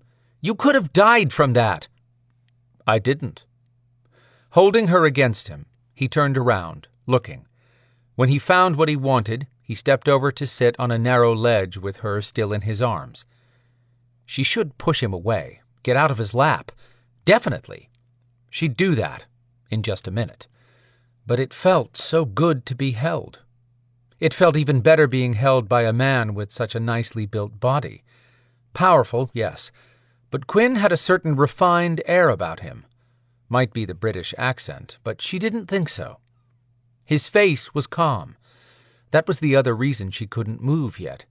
He'd seemed angry and tense since she met him, but right this minute his face held a peaceful expression. What was going on in that powerful mind of his? She tried to hold her eyes open, but they closed, and for the first time in a long time, she slept. Quinn couldn't look down at the woman cradled in his arms. What's wrong with me? Reese was just a woman who had been injured, but the last woman he'd held had died in his arms. He waited for the pain to swamp him. It didn't. There was only a dull ache at the reminder.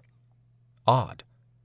Always, the pain hung like a thick fog around him, threatening to sweep in and choke him at any opportunity. It sucked for that to have become his normal. He'd had to fight constantly to stay in the present, to keep from giving in to the devastated war zone his soul had become.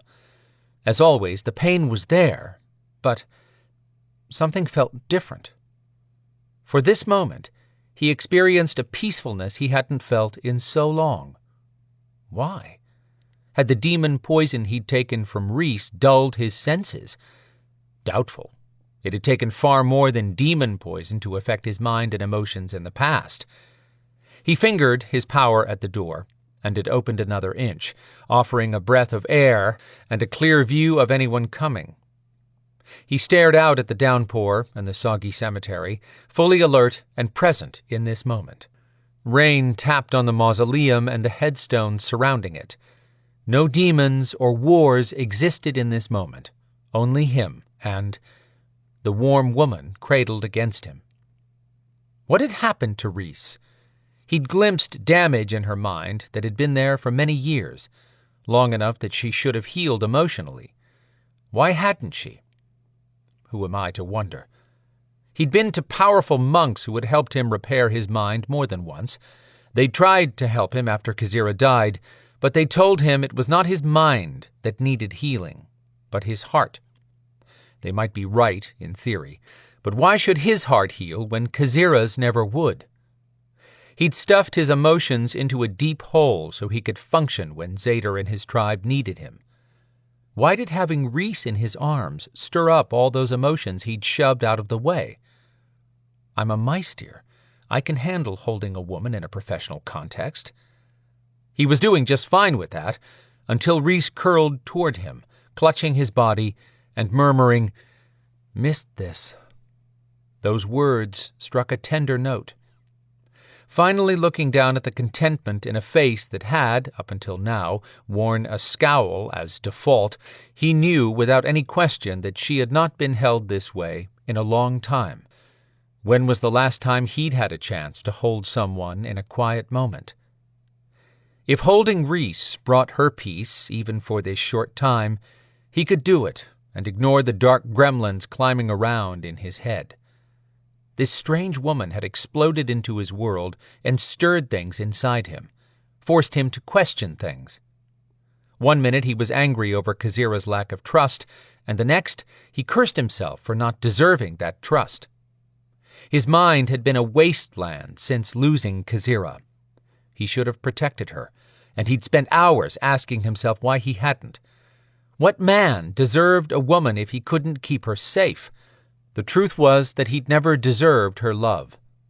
He didn't deserve anyone's love, and dreaded the moment he had to face his daughter and explain why she'd never see her mother again. But even that fear would not stop him from finding her and keeping her safe. Rhys mumbled again and snuggled even closer. When she opened her eyes and smiled up at him, it was like looking into sunshine. That lasted 2 seconds. She realized where she was and shoved off his lap. He grunted when an elbow almost unmanned him. "Good goddess! Careful!" "What the hell?" She backed up a step. "Not the appreciation I was expecting," he groused, getting to his feet. Her look of repulsion took care of his momentary insanity. For a moment, Rhys seemed at a loss, then literally shook her head, muttering, "Can't go there." Her gaze jumped all over the place. "What are we doing in here? Where are the demons?" "They turned into ash after I killed them. I brought you in here so you could heal where I could better protect you from an attack." She cast a wary glance around like a cornered animal. She ran her fingers through her wild hair and asked, "Did you do something to, heal me?" "Yes, but before you go ballistic on me, I did not touch anything in your mind, except the area that called up your healing. I pulled the poison out, so you shouldn't have any residual problems." "That's right. I remember." She'd lost her ball cap in the attack, and now kept moving her hands over her face and hair, flustered. Then she finally, grudgingly, said, "Thank you." Quinn caught himself before laughing at her. She was an odd mix. "You're welcome. Why are demons hunting you, if you're a demon?" "I never said I was a demon. In fact, I've said several times now that I'm not one." "I stand corrected. But what about—" She held up her hand. "You writing a book on me? If so, leave out that chapter and call it a mystery. You're a regular comedienne. I don't find any of this funny, starting with you holding my medallion hostage when I did nothing to harm any of your people. You suspect me of being involved with those men and that demon. I am not, and therefore I shouldn't be treated like a criminal." He hated that she had a point, but every instinct he had warned him to trust his suspicions, and not her. She crossed her arms. "Do you want me to look for the missing tomb or not? If you do, I need my medallion back." Give up the only hold he had over her? Not a chance. If she wanted to be all business, that worked for Quinn. It helped tamp down his ridiculous and unprofessional need to protect her. She'd offered to help him locate the tomb in exchange for the medallion. If, after giving him information, he decided she'd done her part and proven no threat to anyone, then he'd hand it over. Quinn lifted the leather thong with the medallion from his pocket. Her eyes lit up. He doused that excitement when he said, "You can't touch it, but it stays in my possession. Why? I'll be right in front of you. That's just it. I'm not sure you won't disappear right in front of me. Other than your admission to having demon blood in your ancestry, we still don't know what you are, what you're capable of, or why you were in the middle of a fight with those men this morning. Want to enlighten me some more?" Her face locked down tight, sharing nothing. She spun around, then walked out of the mausoleum into a mild shower, preventing anything from drying out. He closed the entrance to the small building and followed her over to the empty plot. Stepping into the center, she sat on the wet ground with crossed legs and ordered, "Hold the medallion where I can touch it." Quinn moved closer and held the medallion out in front of her. Would she tell him the truth if she found the tomb? He reminded her, "You don't get this back until I can see or put my hands on the tomb." She arched a challenging eyebrow at him. "Then what's your concern?" What was bothering him about her? That he had yet to figure out what she was doing in Atlanta, and his gut kept screaming at him that it was a mistake to gain her help this way. He had no other option and lowered the pendant to her eye level, warning, "Don't try to pull any tricks. You won't like what happens to anyone who interferes with my finding this tomb." Chapter 21. The pendant turned slowly in front of Rhys's face. Could she break his hold and escape with it? Maybe she could from other beings, but she'd seen this one use his mind to kill a demon, and doubted she could outrun that mind before he latched onto hers. Bad gamble if she lost, and Quinn saw what she hid in her thoughts. Evidently, since he hadn't intruded earlier, this man had a personal code for using his mind-lock ability, which was the only thing protecting her from an unexpected mental invasion. Before she reached for the medallion, she said, "I need it lower so that my arms stay relaxed." He tied a knot in one end of the broken cord, preventing the medallion from falling off, and lowered it another few inches. Getting settled, she instructed him, "You can ask me questions when I'm under, but don't touch me, or you'll break my trance." Understood. Quinn squatted in front of her and allowed enough slack for the medallion to drop into her open hand. She closed her fingers around the disc and felt her energy surge toward that hand. Now what? She had no true second sight gift, not like her mother's. Rhys's remote viewing had happened when she least expected it. If Jarl expected her to bring Khazira's body back, this medallion had better do its part now.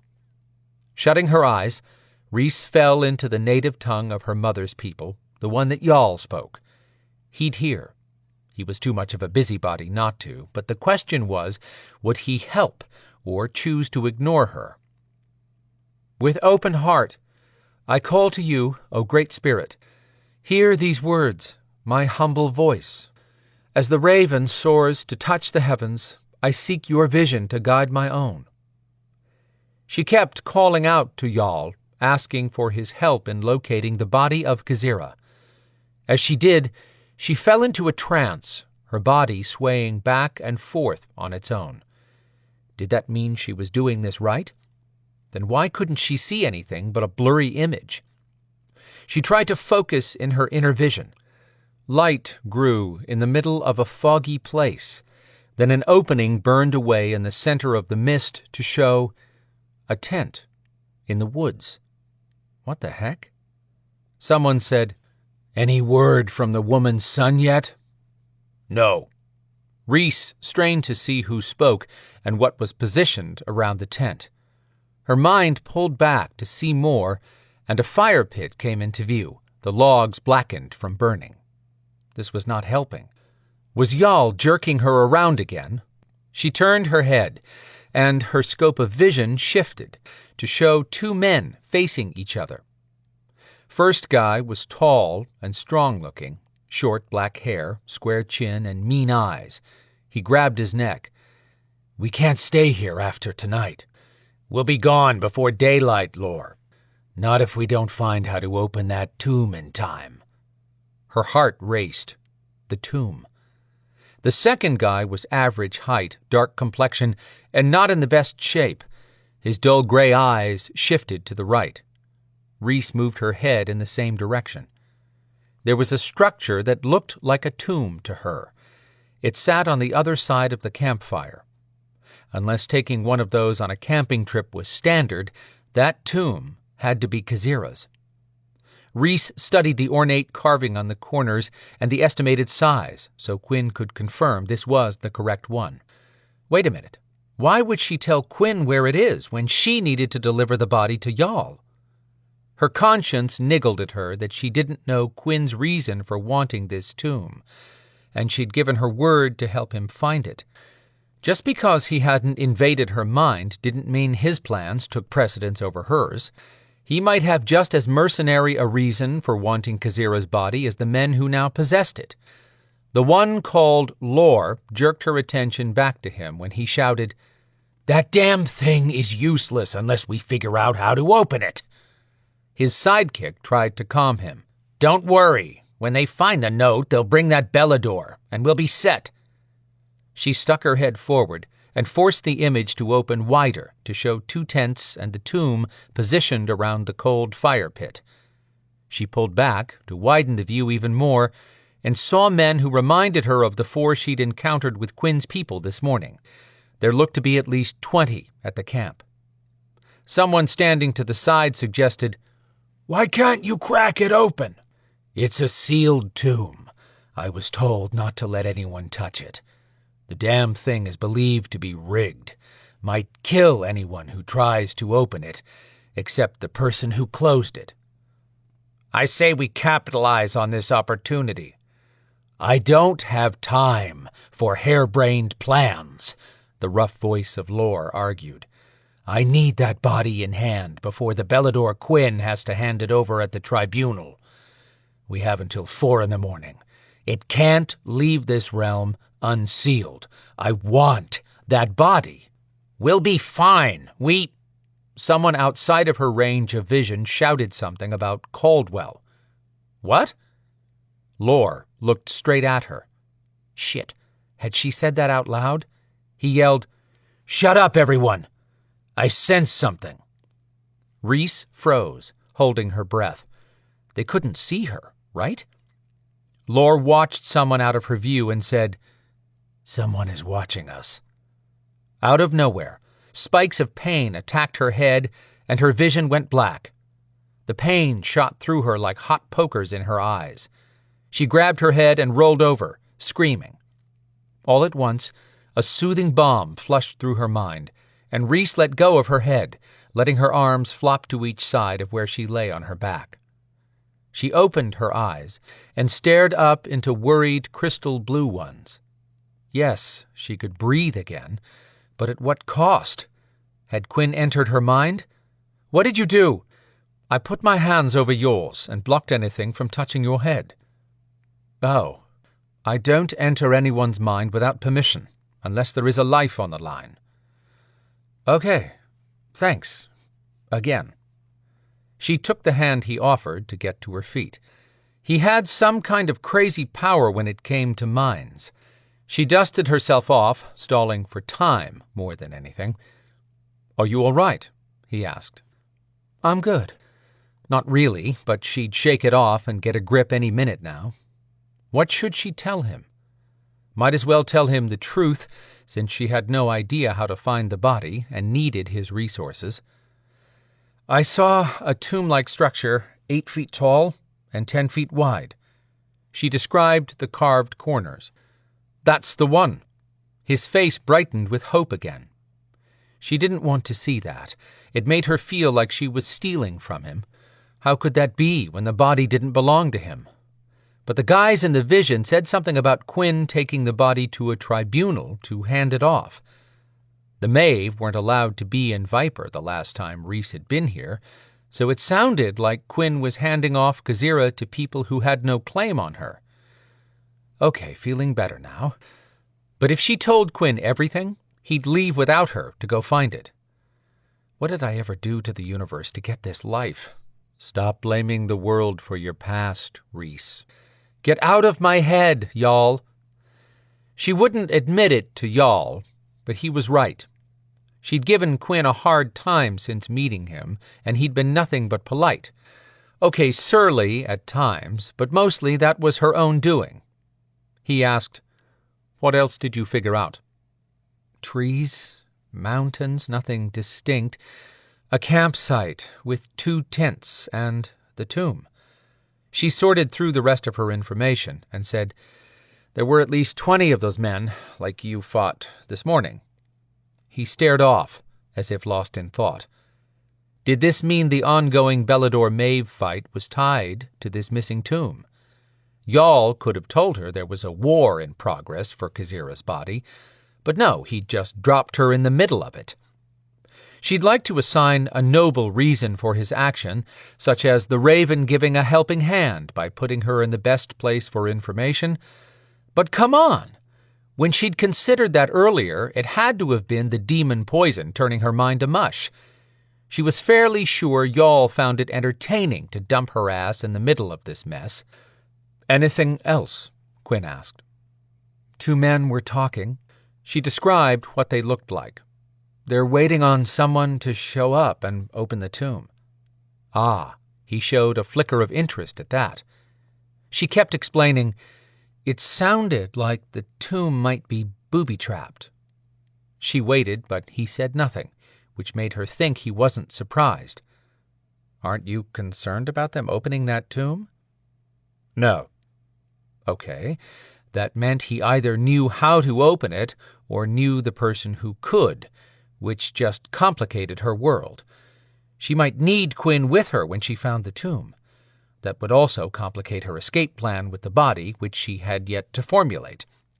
Just to make sure he didn't leave her locked up while he went hunting, she said, "I'll give this another try and see if I can find out more." "No." "Why not?" She debated sharing more, but said, "I think they said something about a Belador having to take Khazira to a tribunal." She was not admitting that she'd heard Quinn's name unless he started giving up more info. "Is there some deadline coming up?" "Yes." "Don't you care about the Belador who needs the body?" "I'm the one who has to produce it, and very soon." He completely threw her out of step when he said, "I'm not going to put you at additional risk for my gain. It doesn't work that way."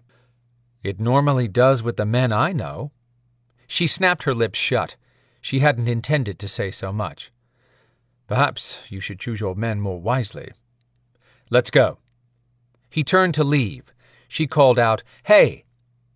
The face he turned on her said how little he thought of someone yelling, "Hey!" at him. "What?" "You still don't know where the tomb is. We had a deal, and I need my medallion. I'm still willing to stick to my part, but I can't do this if you don't help." Rain ran in streaks down his perfect face, which had lost some of the cold emptiness from when she'd first met him. Instead, he watched her as if conflicted over his thoughts. That was different. Usually by now she would have managed to annoy someone to the point they were too irritated to hide their thoughts from her. Quinn might just be a master of facial expressions. His eyes hardly moved from her, but she had no doubt he'd been constantly sweeping his surroundings since the demon attacks. He finally said, "I do need to find the tomb, but remaining here longer would not be prudent." "Where'd you learn to talk with your head up your ass?" That should make this guy lose that icy control and put them back on equal footing as adversaries.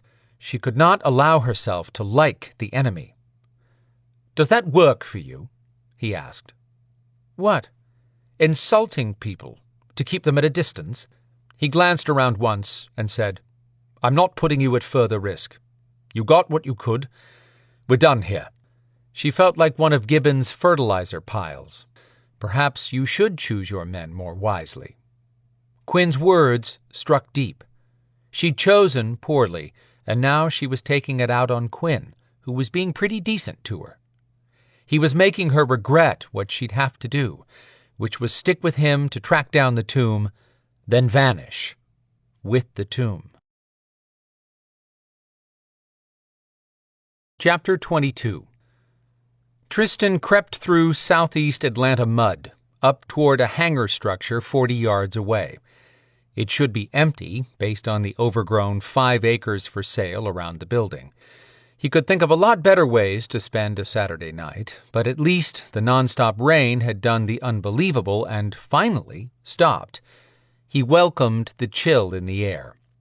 He muttered, "Your buddy Grady better be right about this."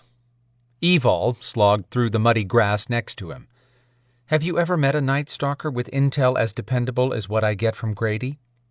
"Can't say that I have, but the benchmark isn't that high to begin with when it comes to ghouls." "That's not fair. Grady is very intelligent, and you know it. If not for him, we'd have no idea where Ixter disappeared to when you lost him. If he's here." Tristan would not face Dagon and admit he'd lost the trail. He'd find Ixter if it took shaking hands with Night Stalkers all night long.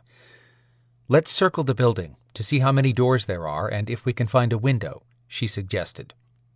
Tristan stepped ahead, walking to the right. On the back side, the first thing he spotted was a white van. "Someone's here. It's a bad sign that we haven't gotten a telepathic message from Ixter." "Yep. If he was in trouble, he'd be calling out."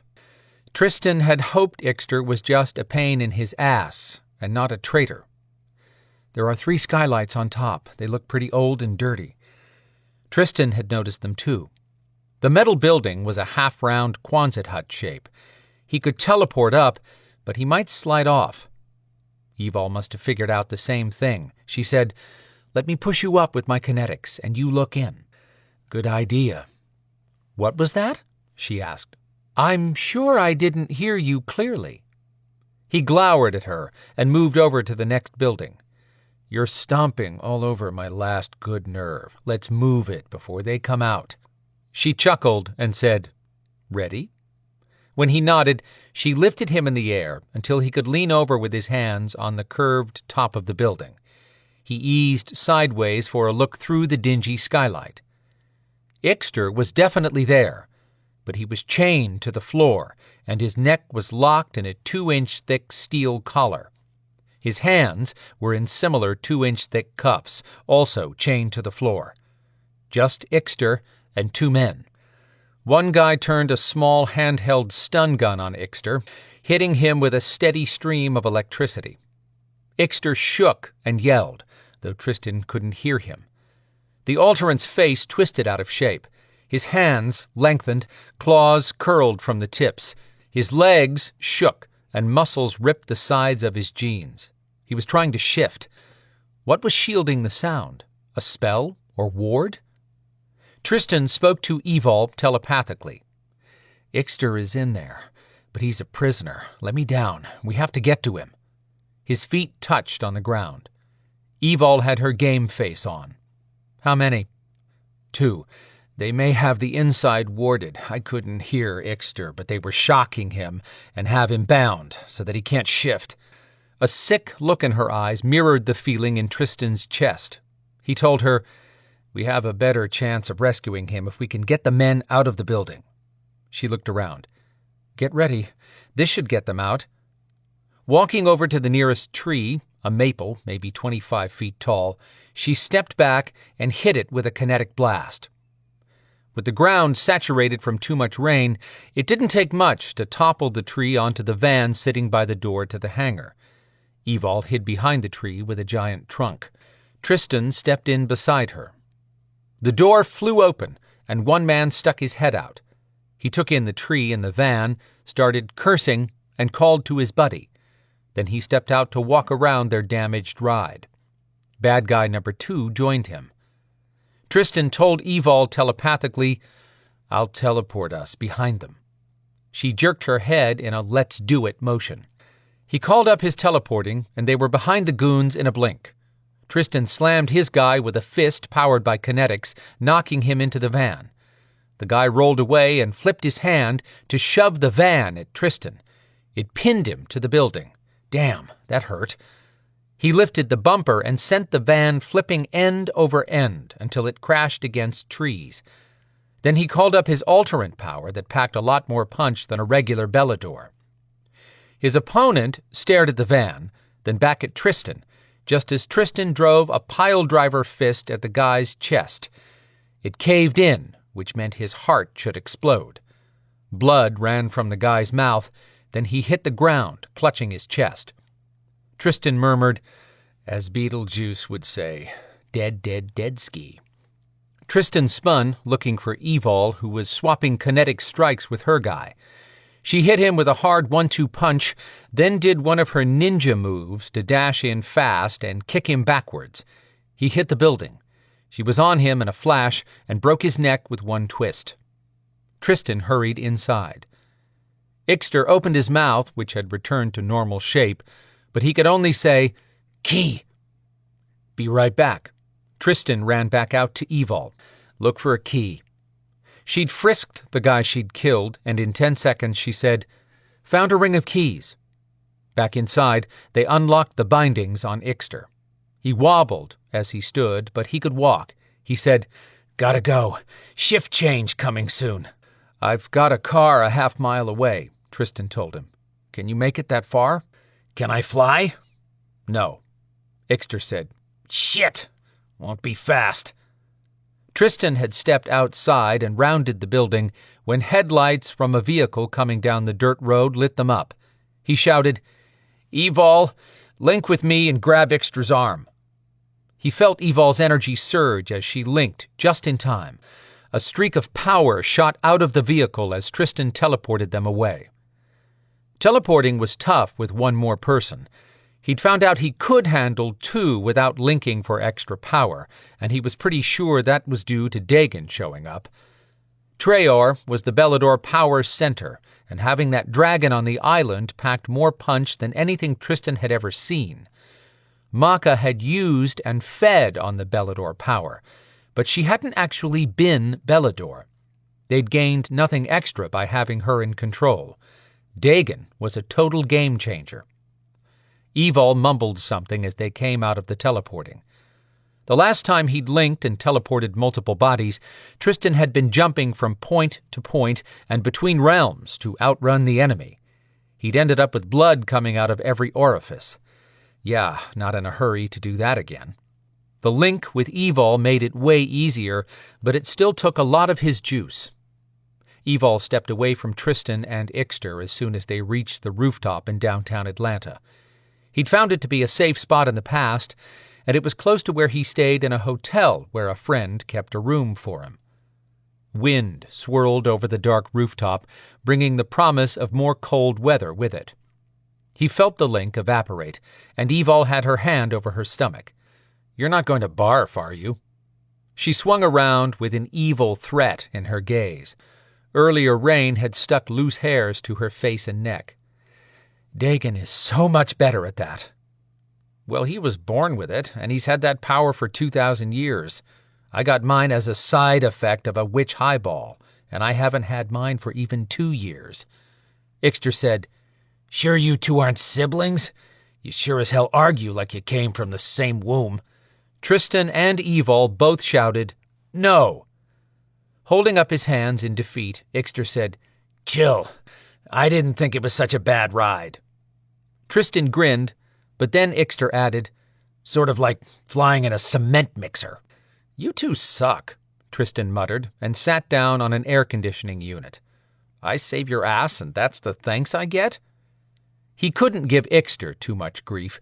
The guy was hobbling around after not-so-delicate handling at someone's hands. Ixter hadn't used his alterant beast power to heal yet. Evol said, "Now that you're free and we're not in danger of being captured, what's going on?"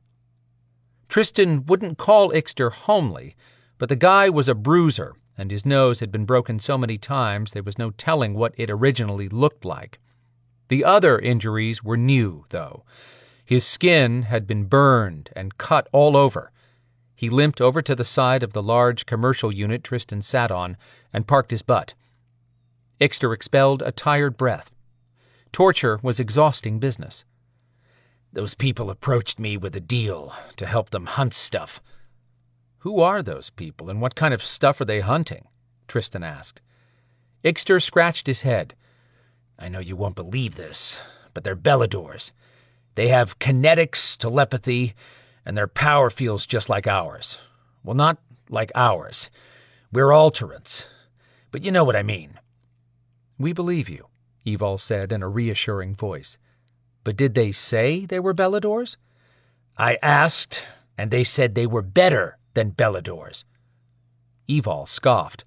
That sounds like testosterone talking. We need whatever you can give us, Ixter. What are they hunting? Alterants, for one. But they're more interested in trying to get their hands on a body. They need someone who can get it out of a tomb.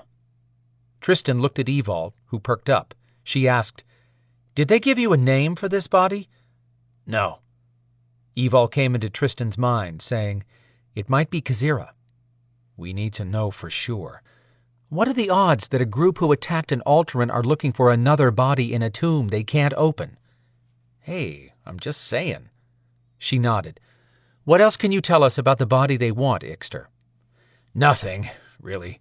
They just can't get inside the little building. Tristan asked, Why not? Ixter sounded exasperated, as if he expected them to understand his roundabout way of explaining. They talked to night stalkers at cemeteries until they found this body. Then they stole a little building, a tomb with the body inside. They're afraid to open it, because they tried with a Maeve witch, then a warlock. Both got hurt. That tomb didn't get sealed by a human. Tristan traded a look of confirmation with Evol. Her shoulders relaxed in a moment of relief. The thieves couldn't get to Kazira. Yet. Tristan coaxed Ixter. Do you know where the tomb is? Maybe. They took me up to a camp they're using as their headquarters. I didn't know where it was until after we'd left there, though. The guys you killed were bitching on the drive down through Atlanta. They were complaining about having to go so far away because their boss didn't want to risk having me nearby when they questioned me. What Ixter meant was they wanted to keep an Alterant that shifted into a griffin far from their headquarters in case torturing him got out of hand. Where's the camp? Tristan had to keep Ixter on track. It might be Athens or Blairsville.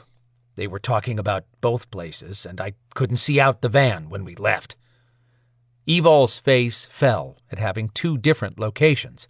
She asked, What are they doing about opening the tomb? They need the person who booby-trapped it to open the thing. Snorting at that, Tristan asked, They really expect the person who put that kind of security in place to just show up and pop the body out? No. Ixter shrugged as if none of this mattered to him, which it wouldn't since he had no knowledge of Quinn's involvement or Kazira's missing body. Frustration pouring off Tristan would drown them soon. He asked, Did they kidnap you to see if you could open it? Wiping perspiration off his forehead, Ixter said, No. They have hostages they're going to kill if the tomb isn't open before some meeting. Evol jumped up. What? Who did they take as hostages? Ixter stood and looked like he was a second from shifting. Tristan barked out, Don't, Ixter! Ixter turned a deadly glare on Tristan, who met it and let Ixter see what he'd be up against if he made the wrong move. For someone who took forever to give up intel, Ixter was quick to accept who was top alpha right now. He grumbled, You don't want me shifting. Then don't yell at me. I just had enough electricity shot through me to light up this damn city. I didn't cause any of this. You're right, Evol said, lifting her hand in surrender. I'm sorry I shouted. I'm not upset with you. I just need to know who the hostages are and where the tomb is. Okay, chill for a second, and I'll tell you what I know. Tristan rolled his eyes. Hadn't they been asking that since this started? He calmly asked, Can you give us a rundown in order of how it happened? Ixter's brow creased with concentration. I saw you tailing me, so I dumped you. He peeked up at Tristan, then continued. I just need some time to do what I wanted to do. I put on sunglasses and went to a strip bar near downtown. He paused. eyebrows drawing together. Bastards broke my glasses. Anyhow, I shook your tail, but not two guys who had been following me since I showed up in Piedmont Park. Tristan had Dagon intentionally drop Ixter in the park. Based on all the attacks in that area, Tristan and Dagon figured their enemy would have eyes on the park. Ixter had been put right in their hands. Tristan felt bad about that after how he'd found the alterant. Ixter said, I knew these two stalking me were Beladors, so I figured I was busted. Wearing sunglasses and a dark bar pretty much screams alterant to any non-human aware of us. But nothing happened until I walked out of the strip joint. They cornered me and offered me an opportunity, said I could make a lot of money if I helped them, be set forever. Had Ixter believed that? Tristan hoped not.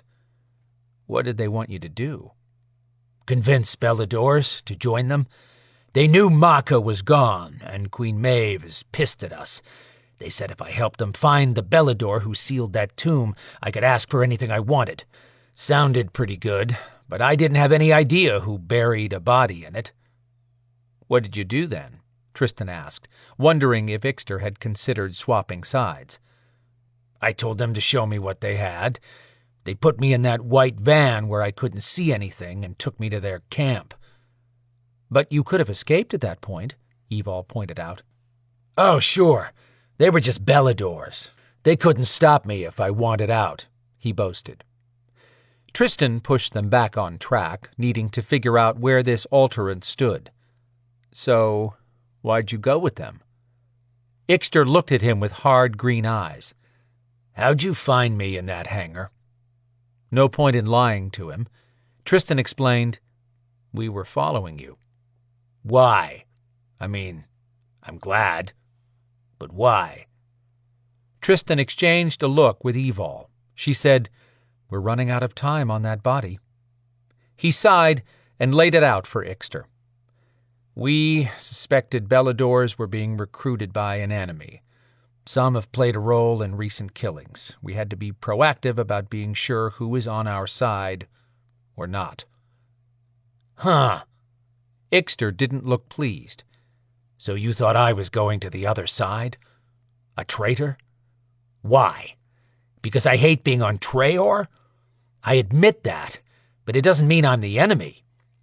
Evol raked her hand over her wet hair. We know. I'm sorry we had to doubt you, but you've proven yourself today, and we'll be the first to tell Dagon that you held firm. I didn't say I was going back to Treoir, Ixter countered, still not happy with them. At one time, Tristan had sounded much like Ixter, and the bottom line was he'd been disillusioned by everyone and everything. He wouldn't have lifted a finger to help a Belador, but Evol had stepped in to save his bacon more than once. Now Dagon was ready to face off against every power out there for his people. Tristan had found a home, and by the gods he was not allowing anyone to destroy it without a fight. But fighting Ixter was not going to move this along. Listen, Ixter, I know it sucks to have people not trust you. Having people doubt you is the pits. I've been there. But think about it. You didn't give us a lot of reason to believe in you. Consider this a test that you passed. You can piss and moan about the injustice of it, but we live in a world where nothing is as it seems. We have to know who we can depend on. Evol blinked in surprise, then she said, what he said. I can understand if you're angry, but we're glad to know you're on our side. Right now, though, we need to know who they have for hostages. What else can you tell us? Not much. Ixter sounded weary, as if the fight had drained out of him. They took me to this camp. The man in charge was not Belador. Really? Evol looked ready to leap. Who or what was he? They called him Sir, so I don't have a name, and I can't tell you what he was. He didn't have the powers that the Beladors had, but every one of them jumped to do what he said. Big guy, but not as big as me. More like Tristan's size. Ixter's eyes laughed in Tristan's direction. Whatever. Tristan waved him on. Keep going. They took me to this tomb and told me to give it a go to see if I could open it. I tried to hammer a kinetic hit on it, I chipped the marble. Gave me a freaking headache from hell for about 10 minutes. I told them that was it, the only trick I had in my bag. The head guy demanded the name of the Belador who could open it, and I told him I didn't know. He got pissed and told his men to take me where they could get the answers he needed. Why didn't you leave then? Evol asked. Hell, I thought I'd stay with them until I had no choice but to go. Then I'd have something to tell the Beladors. Ixter turned his blazing gaze on Tristan. I was thinking I could use it to prove I've got more value than using me as a drone on an island. I hate living there. But I'm not human, and I'm also not stupid. I wanted a way to work here in the human world. That was a no-brainer. Just convince everyone I could do what you and Evol do. Man, this new job sucked. But Tristan couldn't go backwards now. I hear you. Now's not the time, but we'll talk. If you knew Tristan was following you, why didn't you use telepathy at the hangar, Ixter? I tried. They had a spell hanging over that space and had to use mobile phones themselves. Evol huffed out a sound that let everyone know she was out of patience. What about the hostages? Were they Beladors? What did they look like? Ixter stared off, thinking. 2 young guys. Anything else? Tall, short, hair color? Good looking. About 17 or 18. Identical twins. One in a black pullover and the other in a red one. Evol grabbed Ixter's shoulder. Blonde twins? Yeah. One of them called the other one Carlo or Cardo, something like that. Cardos? That's it. The other one was Kelman. That Cardos gave the men lip and got a busted lip in return. Evol mumbled to herself. Why would they take those boys? Ixter said, They said they wanted a griffin, but they had me, so I didn't understand that. Her head popped up. They were looking for me. Those boys are friends of mine. They live in my house. That's it. I'm contacting Trey. Wait. Tristan grabbed her arm. He told Ixter, Give us a minute. Then he led her to the side. When they had privacy, Tristan said, Why call Trey? To tell him to get in touch with Dagon. We have to go get those boys. He's our leader. We need him to help with this. Tristan couldn't tell Evol what Dagon had shared with him about the ring that would protect Dagon and his family. Neither would Tristan put Dagon's life in jeopardy by bringing him to the human realm when it might not be necessary. He suggested, Let's not do that. She got up in his face. I'm not letting those boys die because of getting caught up in our Belador conflicts. When did I say to let them die? Tristan argued. That stopped her short. She seemed at a loss for what to say in reply, so Tristan explained, We can't just go to Dagon without solid intel. They could be in Athens or Blairsville, and we don't have it narrowed down any more than that yet. What would be faster? Me and you pinning down the location, or bringing in a bunch of Beladors who might alert the enemy and cause them to move? She scrunched her face, working on her answer. I can't believe I'm going to say this, but you're right. What's your plan? First, we find them and scout the situation so we'll know what we need before we call in support. That way we'll know how to cover all the exits. How do we find them? Tristan called over to Ixter. You know anything else about the camp? No. Tristan asked Evol, Did you see a phone laying around where we found Ixter? No. Why would I if everyone has telepathy? I gave him a phone. She looked incredulous. Why didn't you say so? We could have had Trey triangulate his location. For one thing, Trey wasn't part of our round table meeting.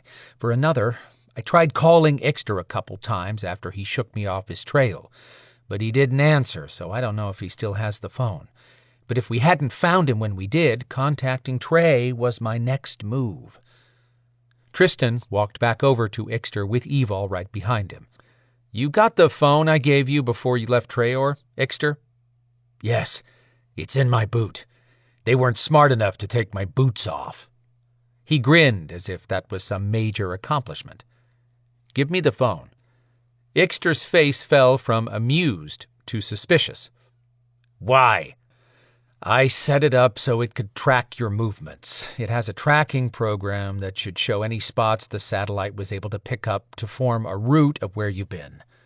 We might be able to narrow down the camp's location with it. Ixter puffed up. You son of a bitch! Tristan said, What? I told you I'd been following you. First off, if we can't find you, we can't pull you out of trouble, which we just did. But didn't I just explain how we had to confirm that you were on our team? I guess. Damn, Ixter, you just want to fight all the time. Ixter scratched his bristly beard. That's actually true. You need counseling.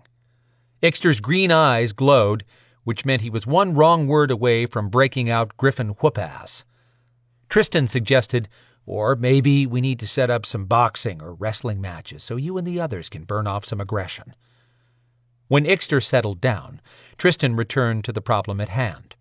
He had a chance to regain the tomb and find out who was behind all of this, but he couldn't do it alone. He told Evol, Let's get Ixter somewhere safe so he can heal, then you and I can confirm the exact location of the tomb and hostages. Once we know that, we'll have something to work with. When she hesitated, he said, Change your mind, Evol? She let out a sound of pure frustration. Hell no! I'm going after those boys, but the minute we find them, we have to call in the cavalry. I promised Storm I wouldn't go racing into danger. Tristan did not see her issue. She was one of the deadliest warriors he'd ever met. He kept it simple by saying, Where's the danger in confirming intel? Besides, you told everyone you'd take a partner.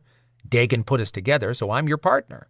Besides, when'd you become so fragile? She snarled at that. He'd hit that nail dead square and went for his closing argument.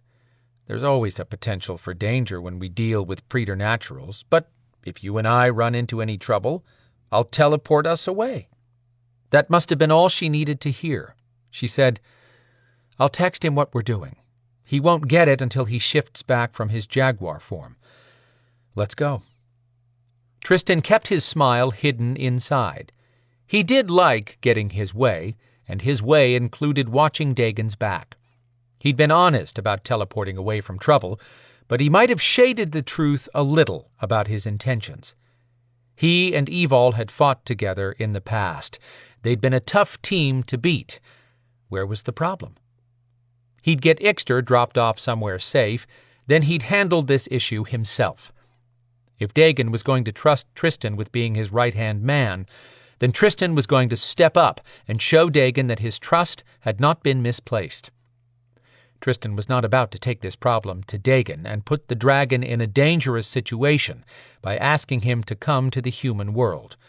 Not when two of Treoir's griffins could handle this. Storm knew what he was getting into when he mated Evol. She was nobody's little woman. Storm had to trust her Belador teammates to watch her back, just as she watched theirs. Tristan gave Ixter his phone back.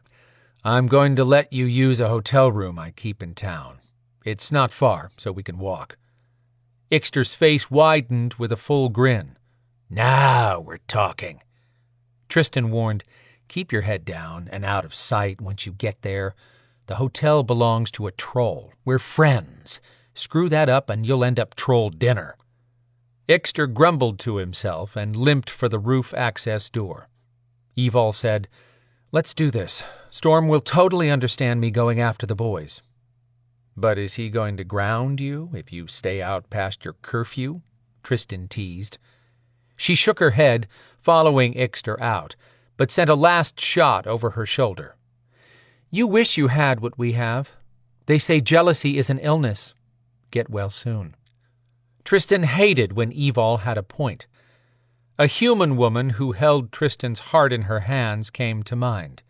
She even knew he was not human.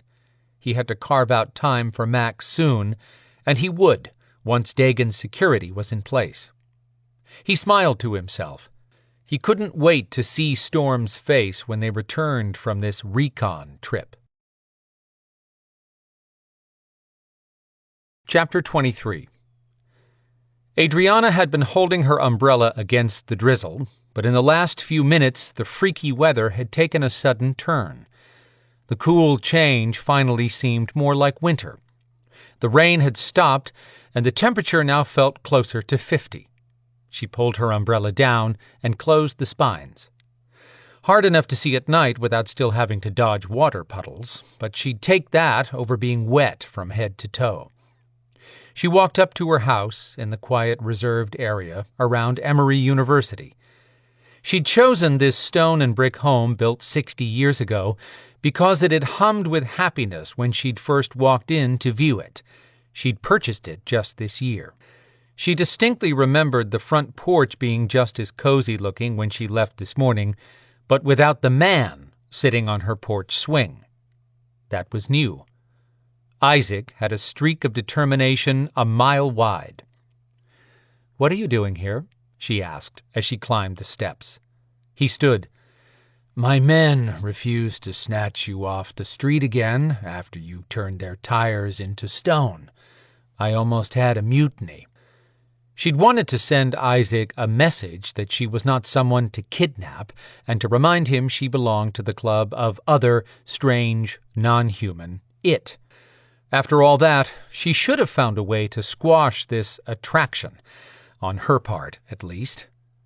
When she said nothing to his explanation for not sending a Black Ops team out for her, he walked over with his usual swagger. He had a confident stride, and to her detriment, she was drawn to that. He touched her face with his fingers, gently moving them to push her hair over her shoulder. "Why are you avoiding me? I only want to take you to dinner." She wanted to have dinner with a man. She'd like to do a lot more with this one. But deep down, she knew this could be the one who would destroy her. Not because he would stray. Isaac would never be a man who cheated on a woman. He would bring her flowers and romance her. She had the feeling that his focus would reach a new level while making love.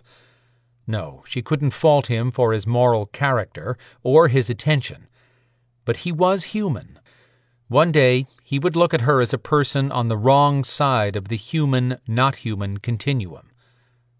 "Isaac, I don't live in your world." "You could."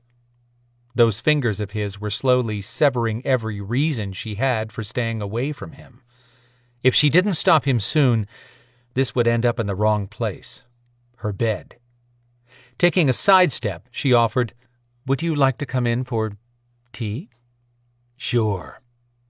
She unlocked the door, then cleared a ward that he couldn't see, but would notice when it threw him backwards. She left the umbrella on the porch and dropped her purse on the side table. He closed the door and said, "This fits you." She just crossed the living room to the kitchen. The remodeling had turned this part of the downstairs into one large great room. "What do you mean this fits me?" If he said it was strange and unusual, she'd boot him out the door on her own. No magic needed. "It's feminine, without being frilly. It's attractive and has a sincere air to it." He placed his phone on the side table and strode across the room as he spoke, pausing only inches from her. That was nice. He was nice. That wasn't the issue. Toying with her hair, he asked, "Why are you so opposed to spending time with me?" He was killing her the longer he touched her so tenderly. She had to put a stop to this. The best way to do that was by addressing their issue head on. "Isaac, you will never get over your prejudice against non-humans, so we have nowhere to go. I don't want to get involved with someone who is closed-minded." Those had been the next words she planned to say. Now, she wanted to smooth it over. But that would be counterproductive, so she said, "Yes." He argued, "I'm not running around killing all non-humans anymore, and you have to admit, not all are good ones. I didn't kill Evol the first time I found out she was an alterant, and I was actively hunting them." The way I heard the story, she used her kinetics to save Kit's life, and still, Kit had to stop you from shooting Evol with your blaster. "Okay, that might have been a bad example," he admitted. She found his honesty under fire adorable, but telling him so would not help her case. Since he'd brought up Evol, Adrianna pointed out, "You are also attracted to Evol. Now you want me to believe that you're attracted to me?" He pulled her to him and lowered his head until they almost touched noses. She had trouble breathing. Isaac explained, "I'd never met anyone like Evol who knew about demons. Sure, I found her intriguing, but you're different. If I had really wanted to be with Evol, I wouldn't have given Storm a chance to get in the picture. I think about you day and night. If a man looks at you, I can't think about anything except bundling you off to keep you away from all of them. I want to get to know you, to find out what makes you happy, what movies you watch, where you'd like to go for a vacation, anything and everything. From the minute I saw you, I admit that I tried not to pay attention." She'd been mesmerized until then. He lost points admitting that he hadn't wanted anything to do with a witch. "But you aren't someone to be ignored.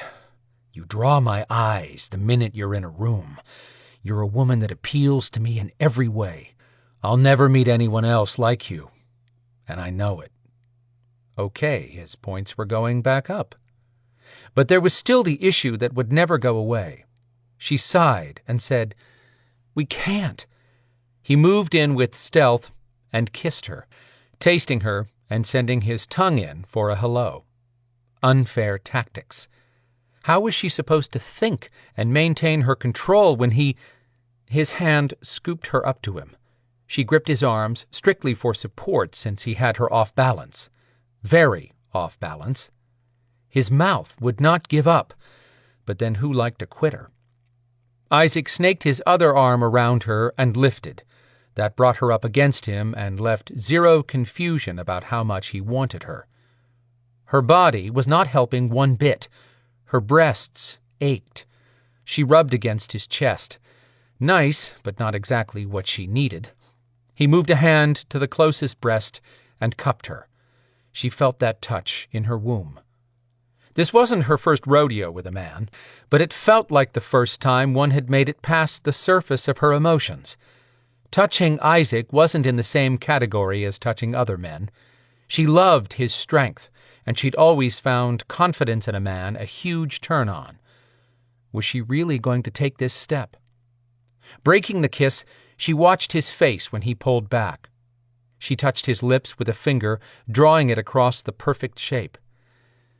"This is not something I can do lightly, Isaac." "I know that without you saying so." Still, she hesitated. "My friends are always going to include non-humans." "That's probably a good thing, since it seems I now have a few myself." He smiled, and her heart did a spin. How could she deny him when he'd removed the one real barrier between them? She didn't expect a commitment of love before sleeping with him, but she was not frivolous with her body or her emotions.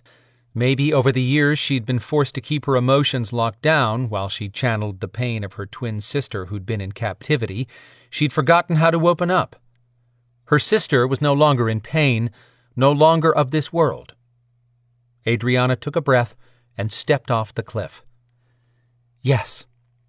"Yes, as in, yes, we can have dinner?" "Yes, as in we can do more than that."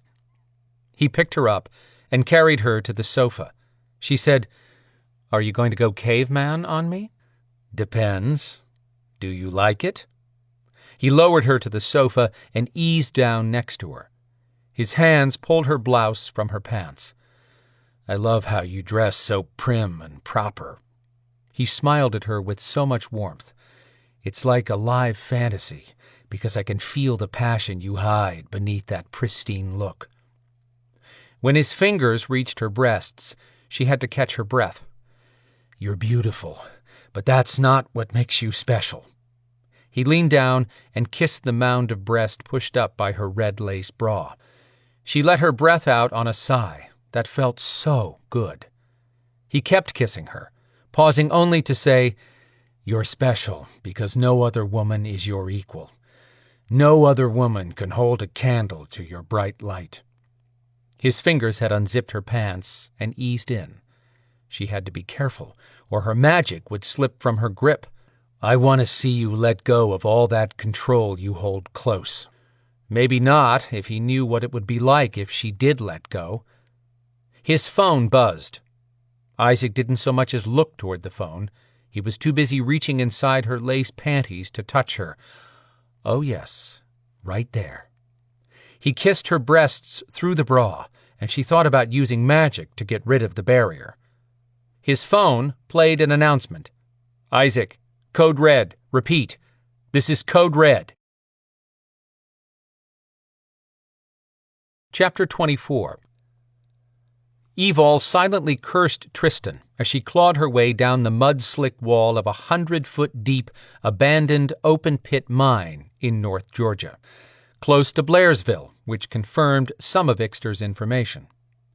The endless rain had stopped in Atlanta, but not here. Rain came down in earnest, cutting little rivers into the dirt and clay sides of this wall.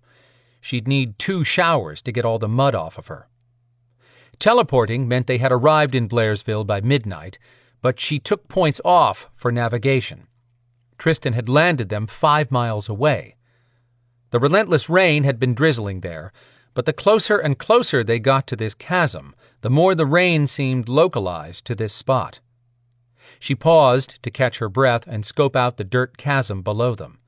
There were grooves cut into it from strip mining, but trees had clearly been growing since excavation work had ceased. 15 or 20 years old now, the trees had sprouted along rutted pathways that ran into a fog covering all but this end. How could fog hang there with the rain still falling? Maybe because none of this was natural. Any other time, she might enjoy visiting this area of North Georgia with Storm, but right now she wanted to choke Tristan for doing the man thing. Once he downloaded information from Ixter's phone onto a computer at the hotel, Evol suggested they consult a map for the best place to teleport in. Tristan had snapped the device shut and declared, "No, I've got this." Oh yes, he had this. "Stop thinking so loud," Tristan muttered, 10 feet to her left. "You can't hear my thoughts unless we use telepathy."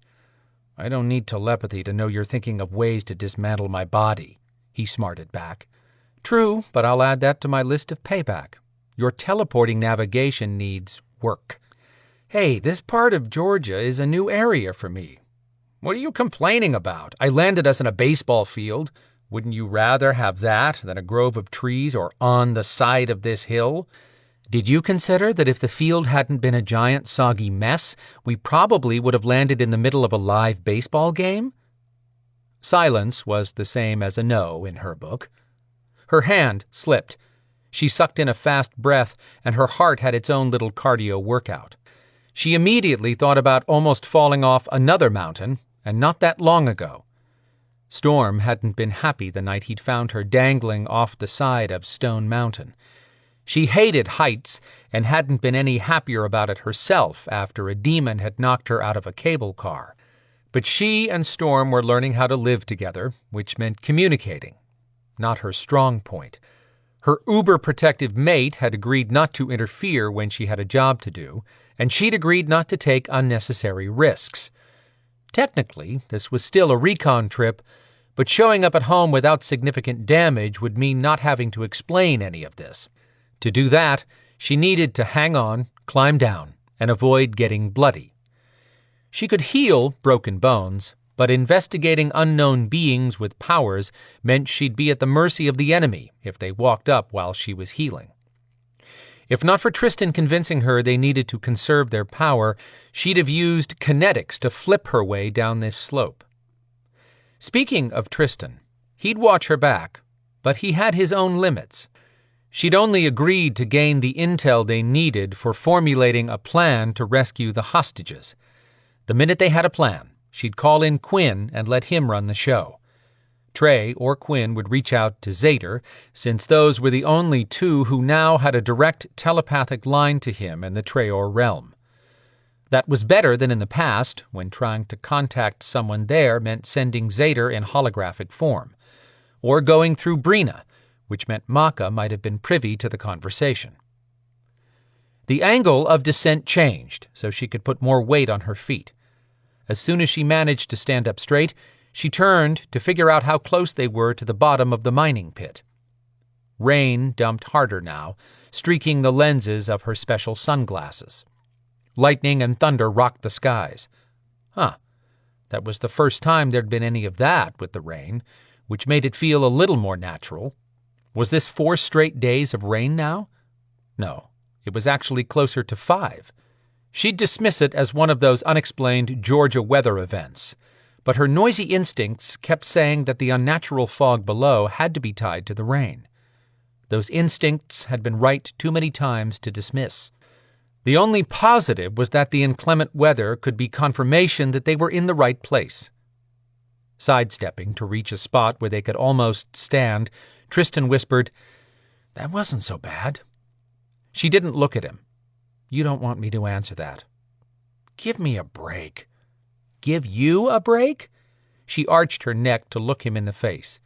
"You have no sense of direction. You landed us 5 miles away and way the hell up there."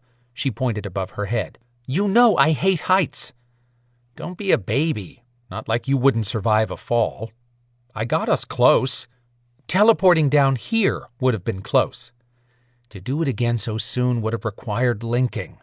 Thought we agreed to save that for an emergency?" When she waved off his comment, Tristan looked to the skies as if he were begging for patience.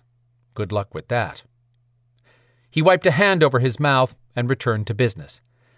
"It's all good. We'll have to be quiet in case we walk up on someone." Then he switched to telepathy. "In fact, why are we talking when we can be silent?" She glared at him and answered in an audible whisper. "Because the men we fought in Atlanta have telepathy, and it wasn't private when it should have been. We have no idea if they can pick up our conversation or if the person behind all this can. Don't you remember the first time Dagon heard a private telepathic conversation between you and me?" "Well, sure, but that was Dagon." "Does that mean he's the only special snowflake who can do that?" Clearly short on comebacks, he looked around. "Let's get moving and find the tomb." Typical Tristan. Then he said, "Yes, he is a special snowflake." Evil had spent a lot of time in tight situations with Tristan. He wasn't acting like the person she'd known for so long. Don't get her wrong, this was a huge improvement over the Tristan who'd hated anything to do with Beladors at one time. She prodded him. "What's going on with you, Tristan? I'm not complaining, but you've changed." He kept walking, leaving her question behind. "Let me put it this way. I need to know why you're doing this." That got to him, because he stopped. "What are you asking me, Evol?" "Something is off about all this. Why the change in attitude? We're all glad to have Dagon, but you've done a complete about-face. I feel like you're hiding something from me, and I'm trying to trust you. Flip that freaking chip off your shoulder and talk to me. Tell me what you really plan to do." He muttered a nasty curse. "You want the truth? Fine. I was shunted around like yesterday's leftovers as a kid. Then my mother sold me to a fucking witch who tried to kill me and my foster sister. Petrina and I managed to escape that, only for me to end up captured by the Beladors and locked away in a jungle prison for 4 years just because I was born an alterant." Other than the jungle imprisonment, she hadn't known any of that, and waited silently to see where he was going with this. "I don't fault you for the times you tried to bring me in to join up with the Beladors. I know your heart was in the right place, but the next thing I know, I'm a Maeve prisoner who's compelled to do freaking Queen Flavin's bidding. When you asked me to help free a dragon throne from Tower Maeve, I'd made my mind up to do that. Then I was done.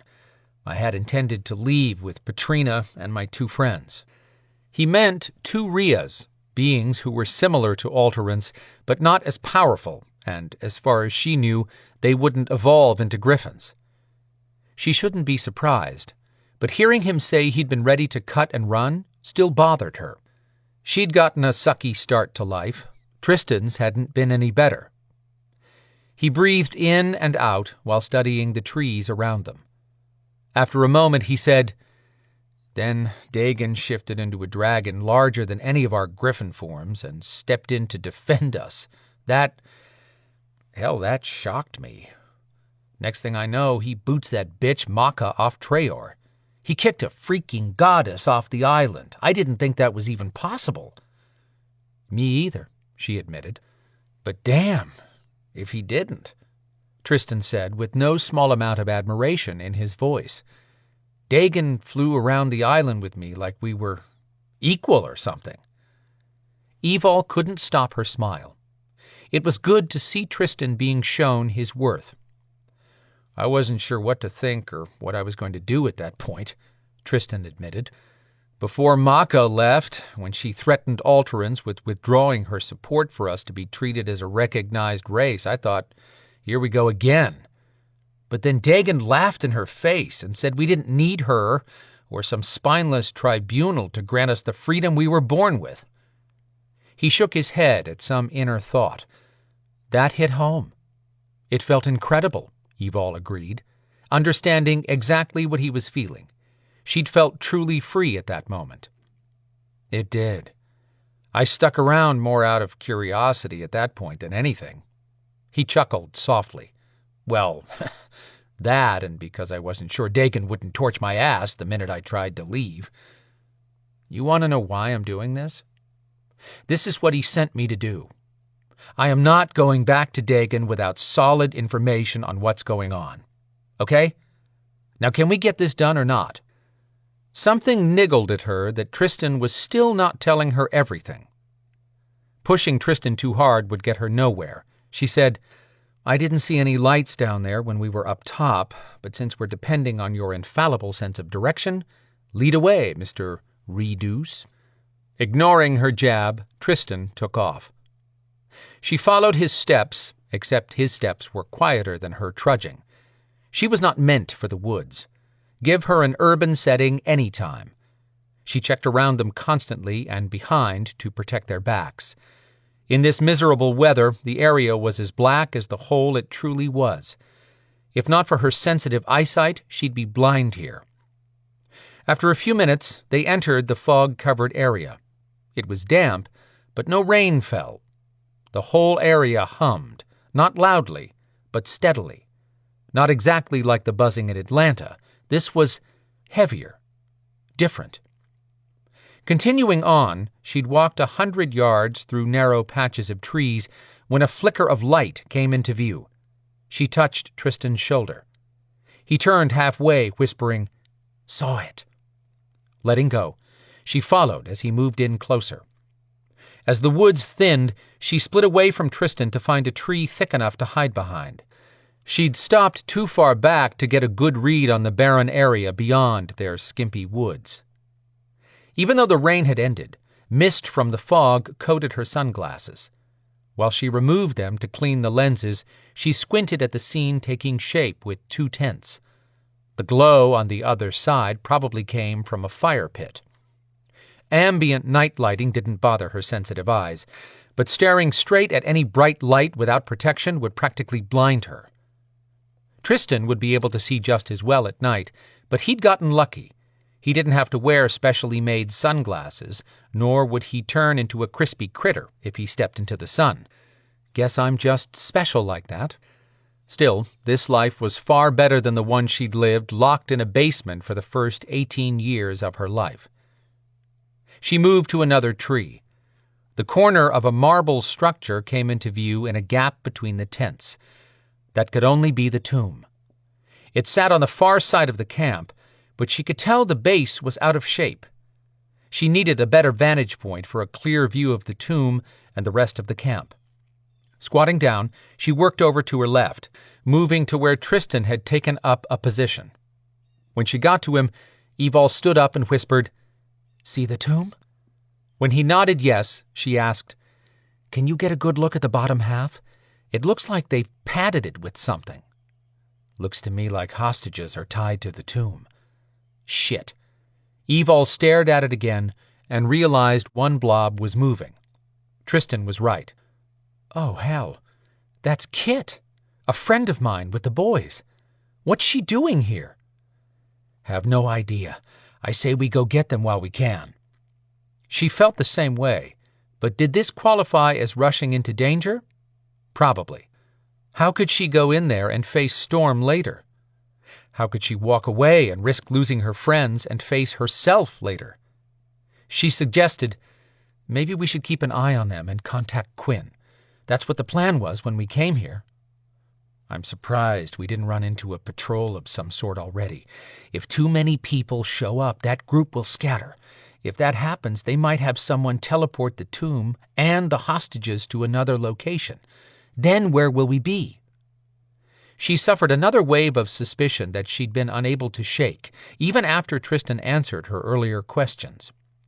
This gung-ho drive to take on the enemy now without waiting for backup was beginning to sound as if it had been Tristan's plan all along. She'd battled alongside Tristan. He could hold up his end of a fight, but this charging forward attitude had never been his M.O. She asked, "Why are you willing to go in there for 3 humans you don't know?" Tristan didn't look her way. Now I am insulted. If she knew one thing about Tristan, it was the way he'd deflect when he didn't want to answer something. Not this time. She asked, "Why, Tristan?" He glared at her. "Why does it surprise you when I do the right thing?" He had her there, but suspicion still ran rampant in her gut. She kept her voice quiet, but persisted in finding out what was driving him. Why wasn't he ready to call in their badass dragon? Evol watched for any movement in the camp, but nothing stirred. They needed to wait long enough to know what they were up against. Tristan rarely spoke his mind. He'd shared more about himself earlier than she'd ever gotten from him. She wanted to trust his ideas, but she couldn't risk the safety of those 3 hostages on some ulterior motive driving her partner. "Come on, Tristan. If this is insulting, I'm sorry, because that's not my intention. But in the past, you would have said, 'We got the intel, our job's done, let's go.' I like this side of you, but you don't trust it," he said in a tone that dumped a load of guilt on her.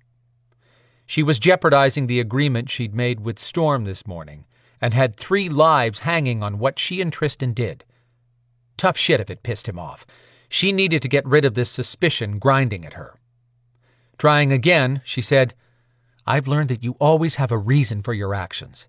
In the past, your reasons leaned more towards self-preservation than sacrifice." He leaned against a tree, watching the camp. "You may have a point. Is this about the position Dagon gave you? He doesn't expect you to fight these battles without him." The struggle to explain ravaged his face. He finally let out a deep breath.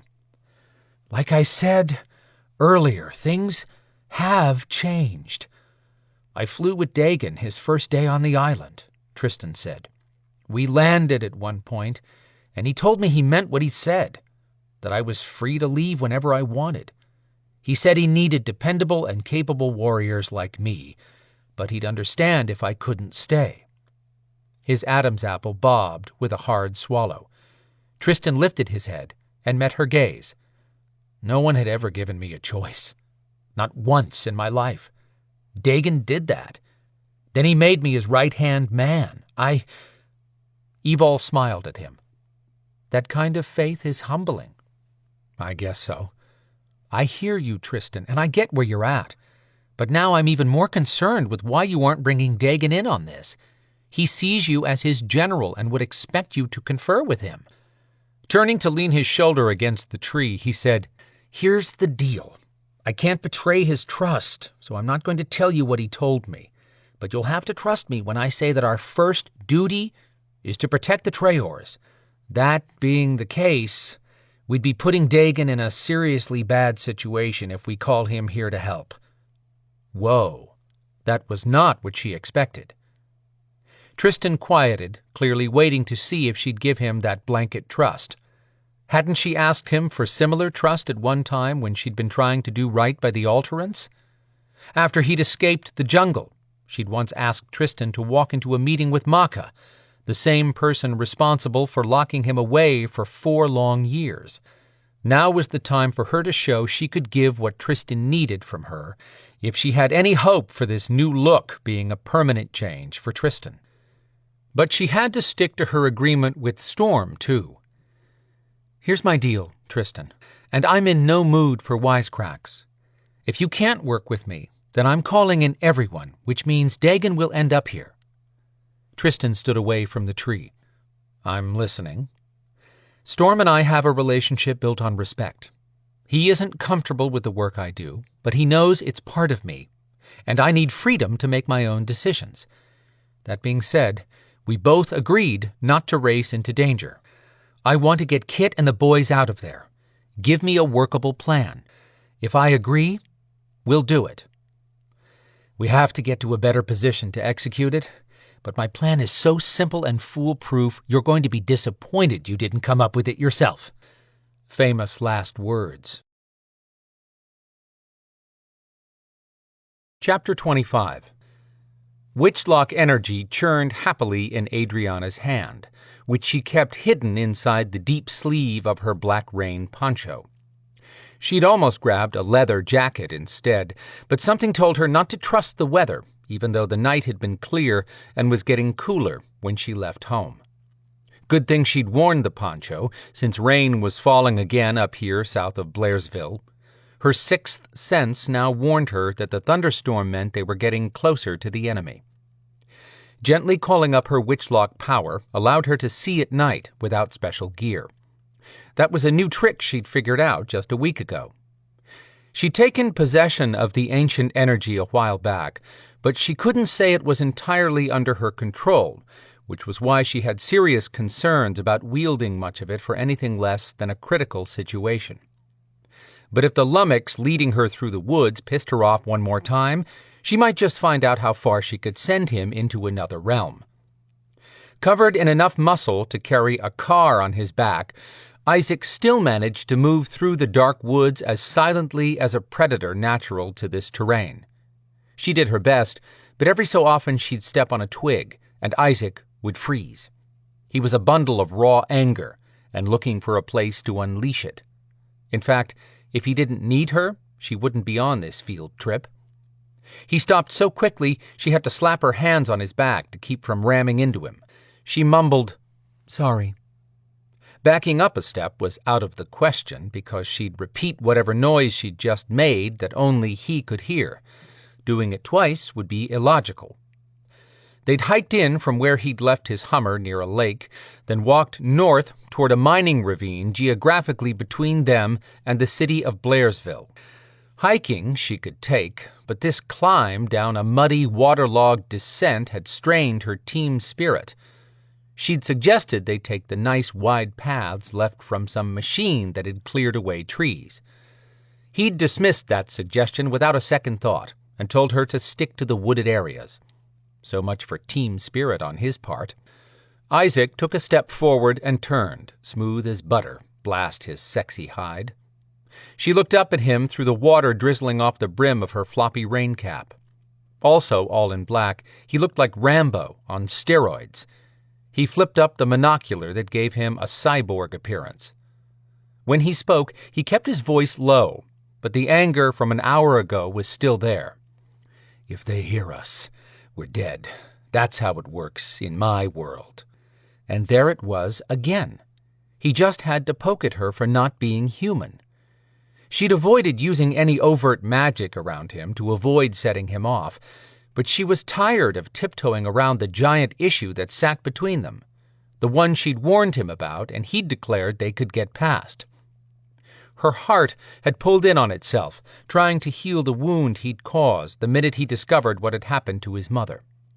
He'd started shouting obscenities about non-humans and how he'd kill them all if anything happened to Kit.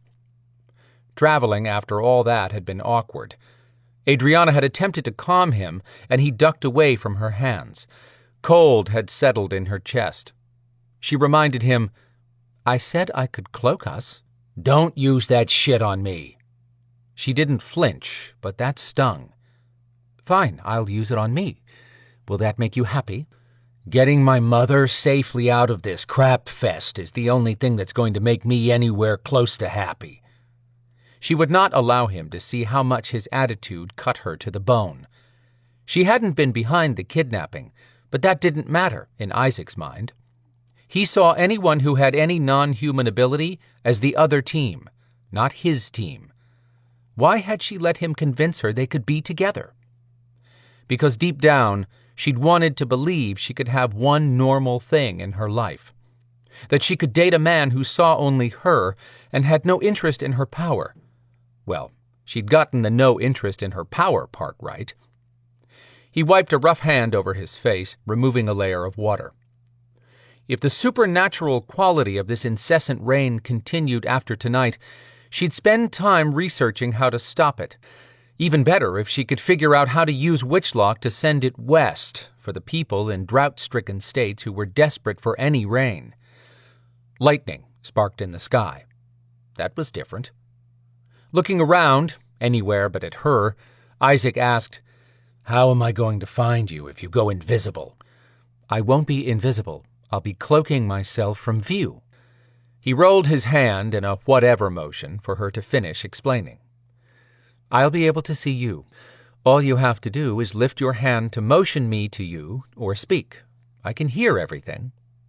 He dug into his vest and pulled out a comm unit, which he handed her. "If I have to speak to you, I can't raise my voice."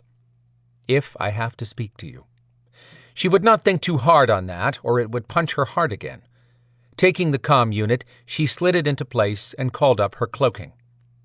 He took a step back in surprise at her disappearance, but said nothing. You hard-headed man. Drawing a calming breath so that she sounded in control, she said, "This is me, talking to you."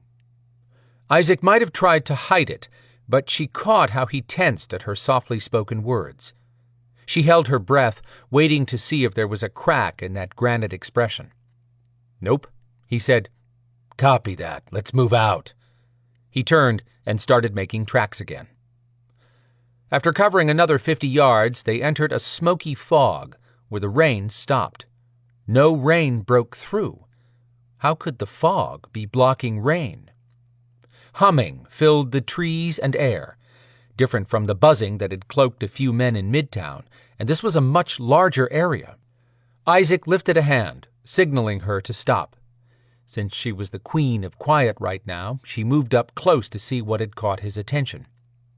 It took a moment to catch the sliver of light dancing through a break in the trees. That hadn't been obvious from the cliff above the ravine. In spite of his anger and issues with non-humans, at least Isaac had listened to her warning that the fog hanging over the ravine had an odd quality. She'd suggested scouting the area before he brought in his men, and he'd surprised her by agreeing. Isaac's men had contacted him as soon as they'd received a call about someone holding his mother hostage. He'd roared orders rapid fire, telling his men to triangulate Kit's mobile phone and find her. By the time Adrianna had straightened her clothes and climbed into his truck, his men had triangulated the location of Kit's campsite. They'd found it intact, but empty of people, and a note explaining that the kidnappers would negotiate only with an alternate griffin who could unseal a tomb from Oakland's cemetery. Adrianna had withheld as much as she could about Quinn's private situation with Kazira's body, which that tomb had to hold, but she did tell Isaac there was a missing body of a witch involved. The kidnappers stipulated that Isaac had until 3 a.m. to contact them or they'd start killing hostages. One of the twin male witches would be first. The minute Isaac realized this was not a human kidnapper, he'd flat refused to contact anyone with the Beladors except Evol. Adrianna hadn't been able to raise Evol by phone, and Isaac's men couldn't find her anywhere. Isaac wouldn't budge on bringing any of the others in, and warned Adrianna against going behind his back. In his shoes, she'd feel the same way, since she trusted few non-humans, but she would have enough faith in her supernatural friends to figure a way to rescue the hostages. Isaac lacked that faith. She knew, without asking, that he believed any non-humans would put their own interests ahead of humans. Since Adrianna had no idea where Kit and the twins were being held, she had nothing to share with Quinn. The minute she knew for sure what they were facing, she was calling the Belador leader. How much more pissed could Isaac be with her at that point? He'd allowed Adrianna to join him only after she'd reminded him that his massive firepower could end up getting Kit and the boys killed, where a spell might be safer. Oh, he'd wanted to refuse her help, but they both knew he couldn't allow his prejudice and mistrust of all things preternatural to color his decision. Isaac had finally located Kit by a secondary tracking system he'd put in her favorite hiking boots, but the signal stopped at the edge of this ravine. His mother would probably rip him a new one for daring to tag her with a tracking device, but as Isaac had said, she'll be alive to do it. His men remained half a mile out in a perimeter circling the ravine. Isaac headed into what could be a supernatural conflict with the same single-minded determination he'd used against walls Adrianna had tried to keep in place between them. Those walls had changed now. With every action and comment, he was building them taller and stronger than hers had ever been.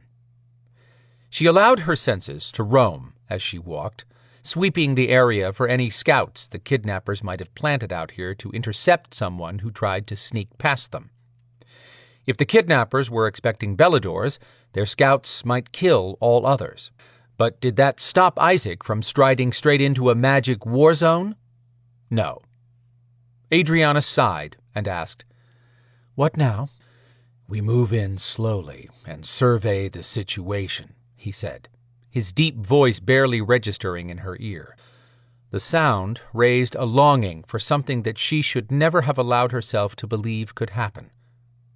Isaac's temper burned fast and hot, but generally dissipated just as quickly.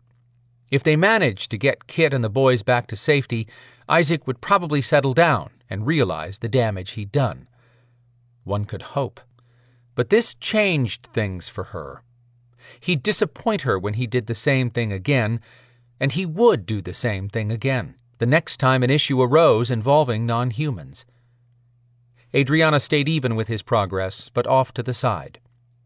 A shadow moved right to left across her vision between where she stood and the light peeking through the woods. Isaac must have seen it too, because he stilled, his only movement a subtle change in position of his demon blaster. She warned him, "If you shoot anything out here, you'll alert the camp." He nodded and headed in the direction the shadow had been heading. What did he think he'd do when he faced one of the kidnappers' scouts? She suggested, "If you'll let me take the lead, I might be able to contain whatever that being is." His reply was a sharp, "No." Stupid alpha male.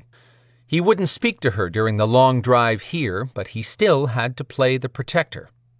She needed her head examined for trying to keep him alive, but Adrianna swept past Isaac without him realizing it. She hurried ahead to find out what else was out there. When she estimated herself to be 50 feet ahead of him, only because she'd practically run and he was gliding slowly in Black Ops mode, a sound on her left pulled her up short. She turned that way. There were two figures, and they'd stopped moving. What were they doing? Setting a trap? Following them had drawn her closer to the camp. She took a moment to assess her surroundings. Off to her right, she caught a glimpse of what might be the backside of a tomb positioned next to a tent. Would that be Kazira's tomb? Evol had mentioned it when she called Adrianna to update her on the meeting at Treoir. Why had the kidnapper's message referenced a Belador bringing an alterant? Or did the kidnappers think just any Belador could open the tomb? They really needed Quinn here if the negotiation required freeing Kazira's body, which is what Adrianna would bet on if she were one to risk money. Somehow, she had to convince Isaac to rethink this plan, or he was going to lose all the hostages and possibly die at the same time. She hadn't realized how quickly Isaac could move. He passed her with his blaster raised to eye level, preparing to discharge it. Adrianna looked at where the two figures were standing and caught the flash of bright green glowing spots. At eye level, like the eyes of an alterant. She ran forward, breaking out of her cloaking as she reached Isaac, which startled him. He swung the weapon on her, and she held her hands up. "It's me." "What the hell, Adrianna?" "I'm stopping you from killing my friends," Adrianna hissed at him, just loud enough to be heard by Tristan and Evol, who stepped into view. Isaac cursed low, but it came through Adrianna's comm unit. He lowered his blaster, letting it hang from the cord on his vest. Flipping up his monocular, he glared at everyone. Before his control snapped completely, Adrianna whispered a quick spell that cloaked all four of them. She told Isaac, "I've cloaked us so we can talk. If you start complaining about magic, I'll boot you out of here and talk to Evol and Tristan by myself." His cold eyes could have cut her in half, but he nodded. Evol gave her a "what the heck is going on with you two" look that Adrianna answered with a brief headshake and mouthed, "Later." Evol said, "Isaac, this is Tristan. Tristan, this is Isaac." Adrianna had thought they all knew each other, then remembered what Evol had once told her. Back when Evol hadn't known Isaac long, he'd turned his demon blaster on her, Tristan, and two of Tristan's friends. Isaac wouldn't recall that incident because Sen had wiped his memory. Adrianna would thank Evol later for not sharing that and saving Isaac an aneurysm. Evol asked Isaac and Adrianna, "Who told you about this?" Adrianna grimaced. That was not going to help. Isaac's voice turned harder than she'd ever heard it. "You knew about Kit being kidnapped and said nothing?" "No. One of our people heard about hostages that sounded like the twins who stay at my place. We came out to investigate," Evol explained. "I saw Kit less than 5 minutes ago, after we got here." "Kit took them camping. Didn't it occur to you that she might be a hostage too?" "No one told me about the camping trip," Evol snapped right back at him. "So no, I didn't consider that possibility. But I'll bet there's a note at home." When Isaac didn't seem placated, Tristan quickly explained, "We just got down here, found the location, and determined they do have 3 hostages. But there's no way to get a message out telepathically or electronically. We can argue over who knew what, or we can act." Adrianna gave Evol a returned look of "Who is this guy and what happened to Tristan?" Evol muttered, "Later." A conversation about what was going on with these 2 men would require copious amounts of wine. It wasn't clear if Isaac agreed with anyone, but he did start talking logistics. "I have a team circling this area. 1 call, and they'll converge." Adrianna started to argue, but Tristan stepped in again. "Bad idea." "This is my mission," Isaac stated, with no room for argument. Tristan shifted toward Isaac, and Evol stepped between them. "I am not standing by and allowing his mother and my boys to be harmed because you two are having a testosterone battle." "His mother?" Tristan questioned. "Yes, Kit is Isaac's mother, which is why he's close to losing his mind over this." "I am not," Isaac grumbled. "Yes, you are. And I understand," she told him. "But when it comes to battling non-humans, you're in our territory, Isaac. If you go in there balls to the wall, you'll get all of them killed." That failed to break the tension. Adrianna commented, "Why try to stop him, Evol? I've always wondered what balls to the wall would look like. It sounds chaotic and disorganized, but hey, I'm not the Black Ops expert soldier here. I'm just one of those non-humans he's ready to mow down." Evol hit Adrianna with an impatient look. "Not helping. That's the point. He doesn't want us to help. He doesn't accept that saving Kit and those boys is just as important to us as it is to him. Or maybe he only cares about saving Kit since in his eyes she's the only pure human at risk." Evol stepped back, face rocked with disappointment. "Isaac?" Chapter 26. Isaac glared at Adrianna, but he didn't have supersonic eyes, or whatever the hell this bunch had. How was it that she could make him feel lower than a slug, when all he wanted to do was get his mother to safety? He took in Evol and Tristan. The looks those two were giving him dropped him down another notch on the food chain. Catching Adrianna's eye first, he said for everyone's benefit, "I want to save all 3 of them. I'm not putting anyone's life above the others." Even if he was the kind of asshole who would leave 2 young boys in danger, which he wasn't, Kit would disown him for allowing any harm to come to the pair of street teens she'd taken under her wing. Adrianna picked a hell of a time to drag their argument out in the open. "Okay, we're all on the same team," Evol announced. "Let's form a plan." Breaking away from Adriana's frigid gaze, Isaac said, "Agreed. I have an idea." Tristan piped up, "You haven't heard ours yet, but I have the ransom note." "What ransom note?" Evol asked. Isaac pulled it out for her to read, since she had the equivalent of night vision even with her sunglasses on. She told Tristan, "They're demanding a griffin to open the tomb in exchange for the hostages." Then Evol turned to Adrianna. "You knew about this?" Adrianna said, "Before you get upset, I tried to call you, but you probably aren't getting cell reception out here." "Did you call Quinn?" "No." Adrianna pushed up a hand to stall any further discussion on this. "I agreed not to tell anyone except you when I joined Isaac and his team to rescue the hostages. He asked me not to, and I would not betray his trust." Isaac heard her unspoken words rattle in his head. "Even though you betrayed mine. Damn. Knife right through the gut with that one." Isaac looked at Adrianna, who ignored him. If she'd just risk a peek his way, she'd see the apology sitting on his face. Not happening. She was doing a great job of pretending he didn't exist. They'd talk later. Obviously, his head had climbed up his ass the minute his mother landed in danger, but she was all he had. Protecting her was his job, and he'd gotten lax by letting her interact with the supernatural community. He'd let her go off with 2 witches to camp in the woods, and she ended up a hostage of some crazy person with powers that Isaac couldn't begin to imagine. Evol waved her hands. "I'm good. Let's call a truce on all arguing for now. Agreed?" "Yes," and 2 grunts answered her. Isaac looked at his watch. "I have to make contact by 0300, or they're killing one of the boys." That sucked the blood from Evol's face. "Less than 2 hours from now? No, that's not happening."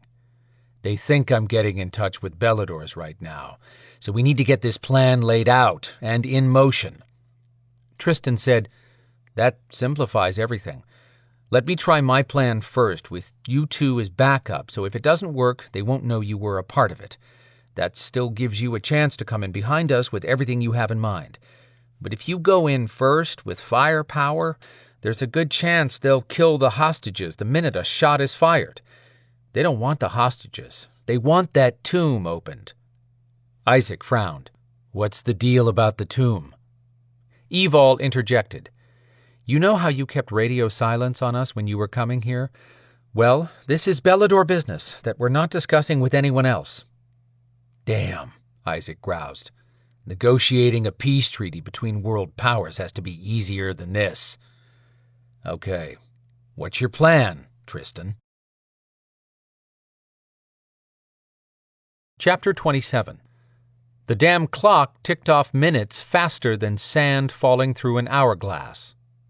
Quinn had 2 hours until Sen came to drag his butt to the tribunal, which he had figured for 3 this morning. Hard to say what time down to the exact minute, when the damn deities were burning the entire length of 5-foot-tall candles as a time marker. He dragged Reese around with him while he first tapped his resources, then that of the Beladors, and finally Night Stalkers. He hadn't found the person behind the killings in Atlanta, and he hadn't found the tomb. Out of ideas, he'd brought Reese to an office in a building he owned downtown. He kept 1 floor just for Belador business, and since the rain had stopped earlier in the evening, the temps had dropped. He'd caught her shivering. He was quickly running out of options for how to protect everyone, from family to friends to the entire Belador tribe and their leader.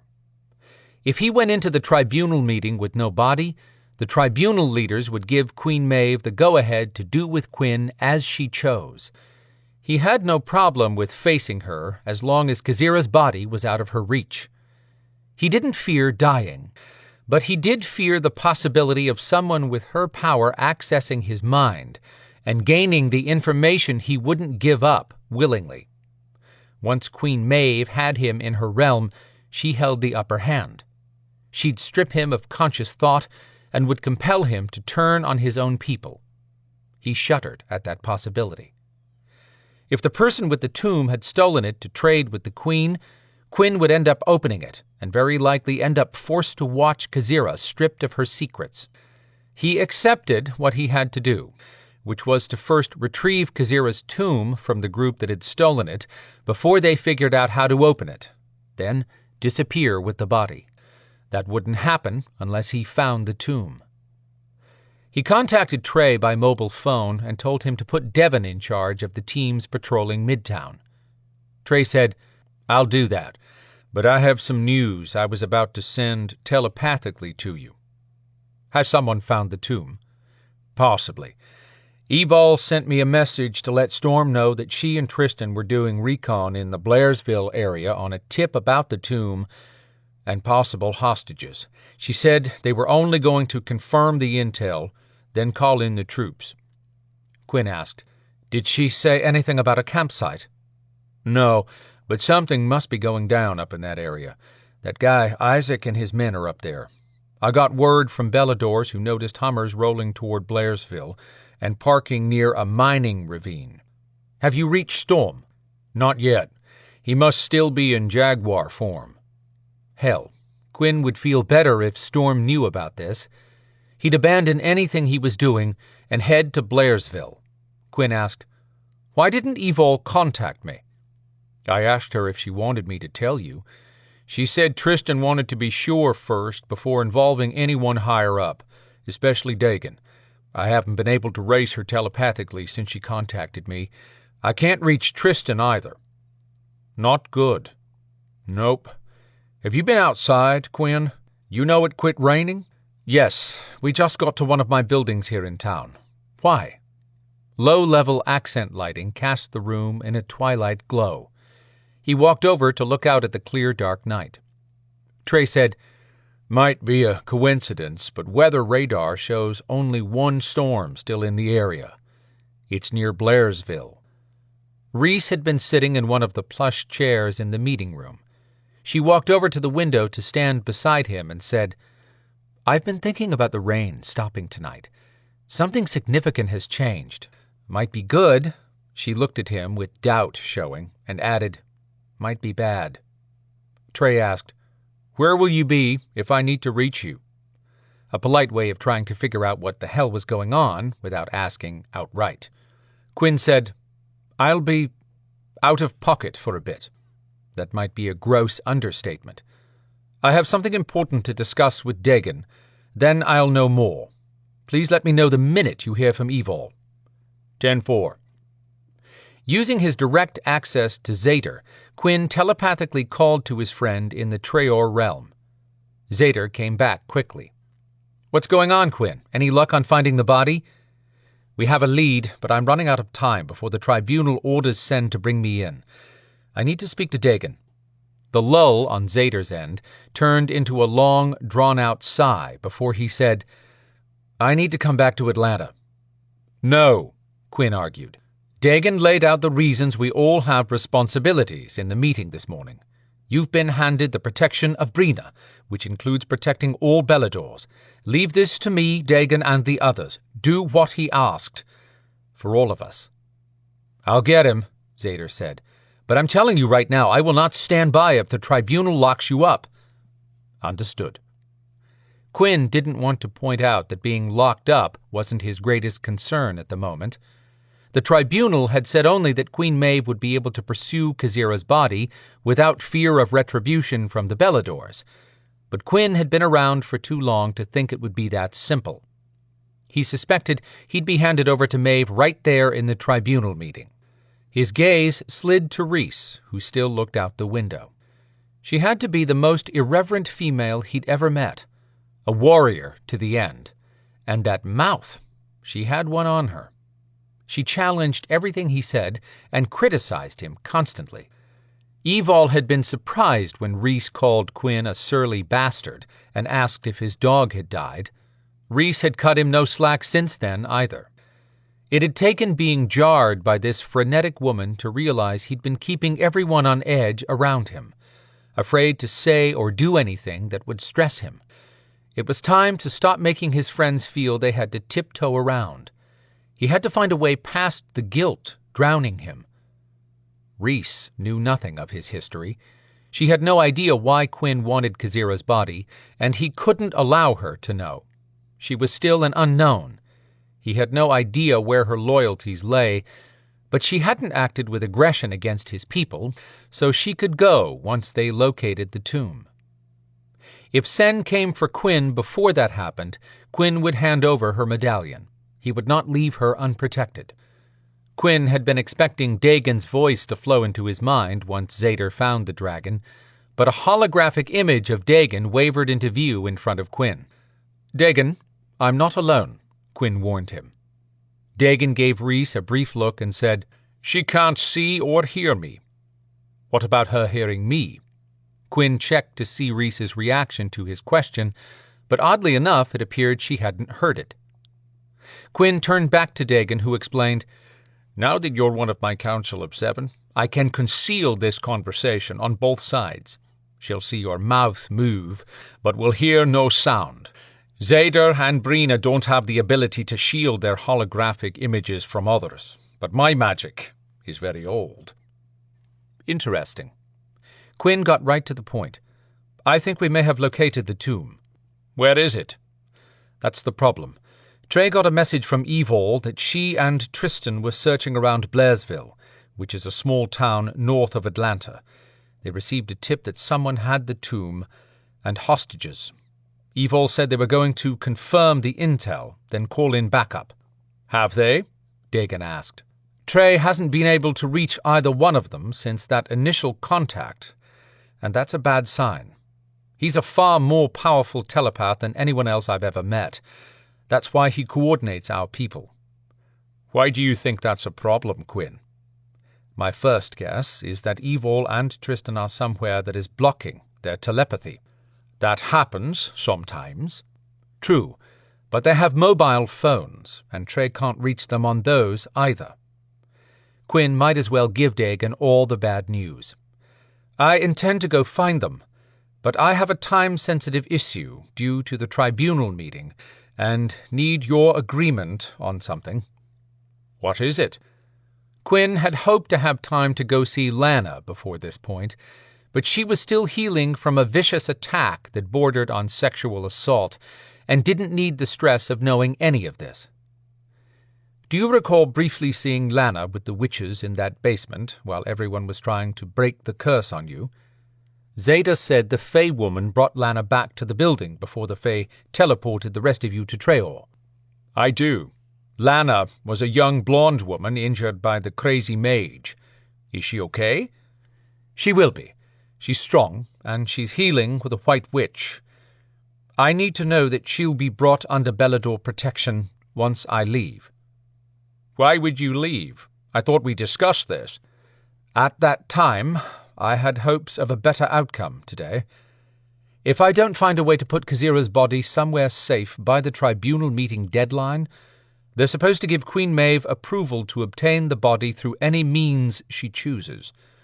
I can't be sure the tribunal won't hand me over to her right then, which would end with me being taken to Tower Maeve. If that happens, she could very possibly compel me to do her bidding. I might be able to prevent it, but she may be too powerful, especially in her own realm. If she does compel me, she'll be in a position to do far more damage to the Beladors than has ever been done, even before she eventually gets her hands on Khazira's body. That is a situation we have to avoid." Dagon looked down, his face thoughtful. He shook his head at some thought. "Tristan should have come to me as soon as he discovered who had the body. I don't understand why he didn't. I see so much potential in him. I still believe he's capable of being a strong leader." "I don't think he wants you here." Dagon's dark gaze lifted to Quinn. "Why?" "No one has ever given Tristan a chance to prove he can be a part of the Beladors. You did that, and more. I think he's taken it on himself to deal with this, and not involve you." Dagon made a disgusted grunt. "That's foolish thinking when I'm the strongest among us." Quinn hadn't seen Dagon in action, but based on what Zader had told him, Dagon was only stating a fact, not boasting. I honestly think Tristan believes it's his job to protect all the Treoirs, starting with you. Dagon cursed, then muttered, "This is my fault, but I will fix it." Quinn wanted to ask what that meant, but Dagon was talking again. "We need a plan. Why do you think Tristan and Evol can't reach Trey telepathically?" "I don't know. Devon and Evol had trouble with their telepathy last night when we were in the presence of the buzzing energy field during the non-stop rain Atlanta has been experiencing."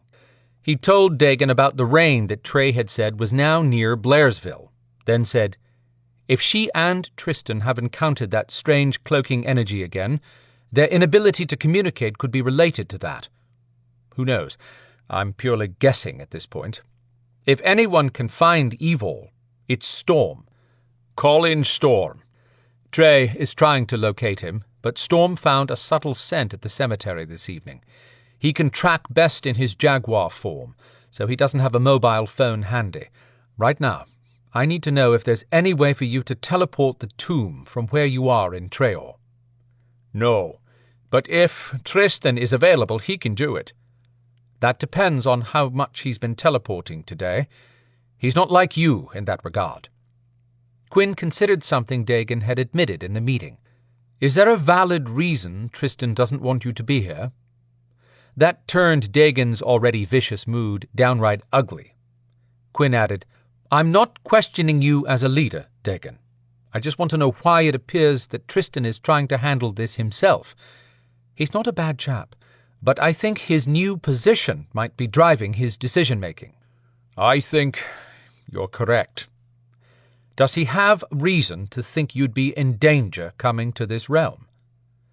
Instead of answering Quinn's question, Dagon said, "Send everyone you have to find Storm, then report back to me." "I will, but about Kazira's body. I know what we're going to do. Follow through on my orders, and I'll explain everything when we talk next." The hologram disappeared.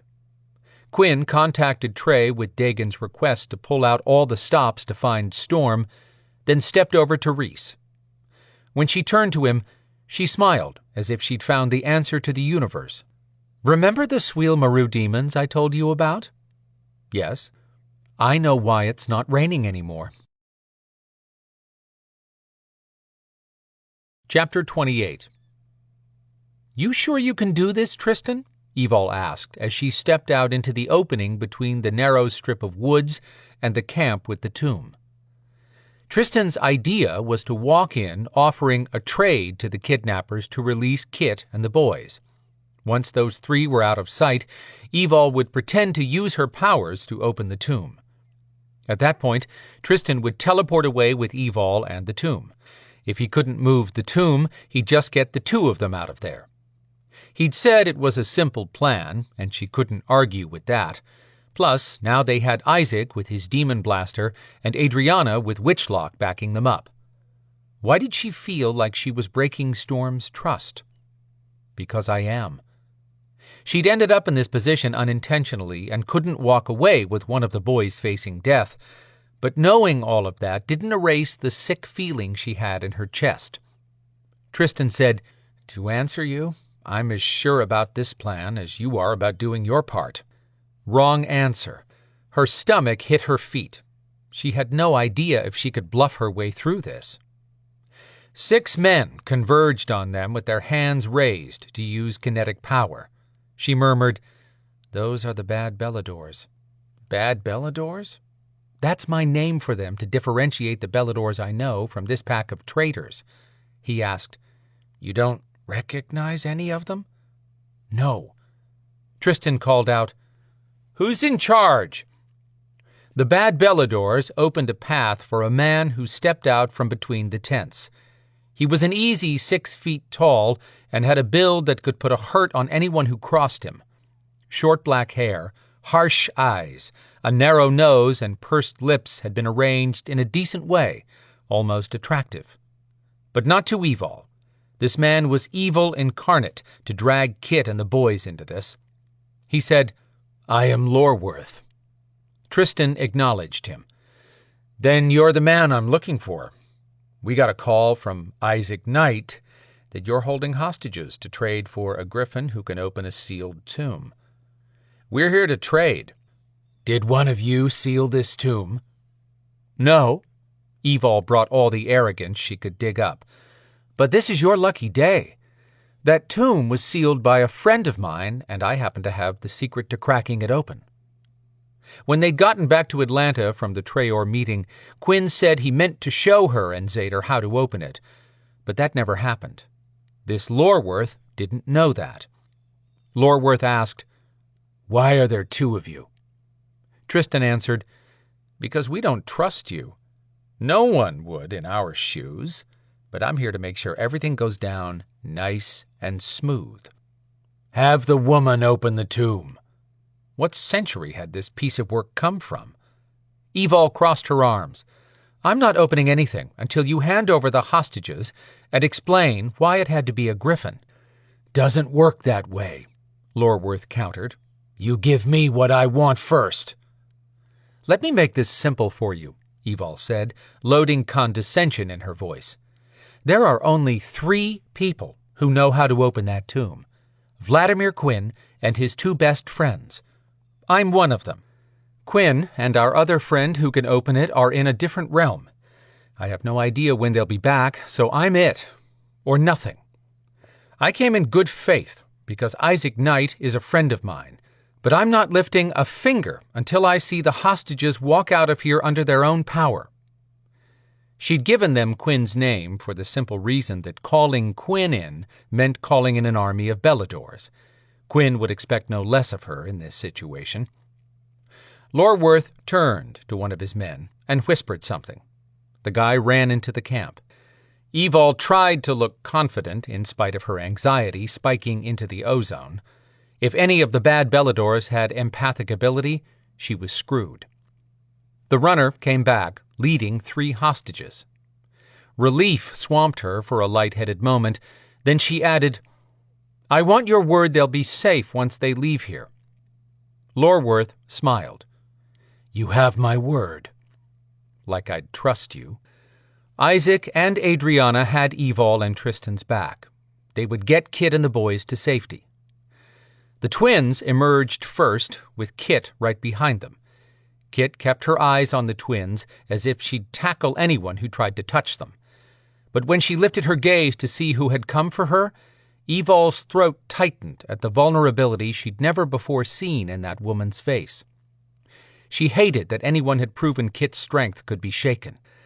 Evol shifted her stance as Kit and the boys approached her and Tristan.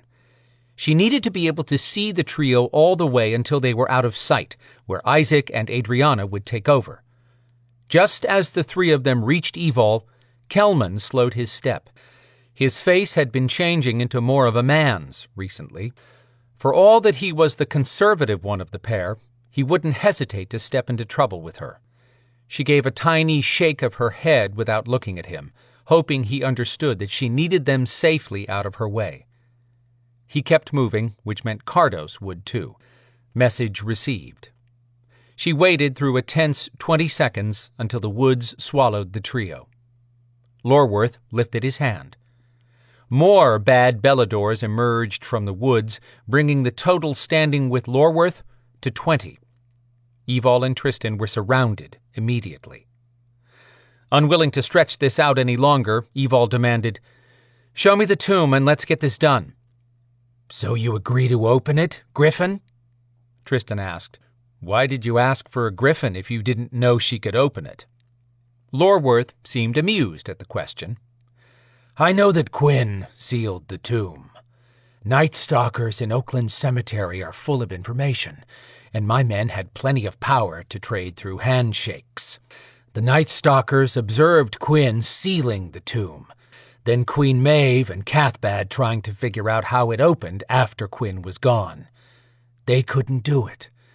My superior saw an opportunity when Queen Maeve demanded that a tribunal force Quinn to return Kazira's body.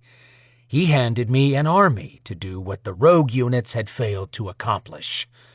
Acquiring a griffin for my army from all of this was my idea. Gazira's body is so important to Queen Maeve that she'll be happy to include compelling a griffin to follow my orders as part of the trade.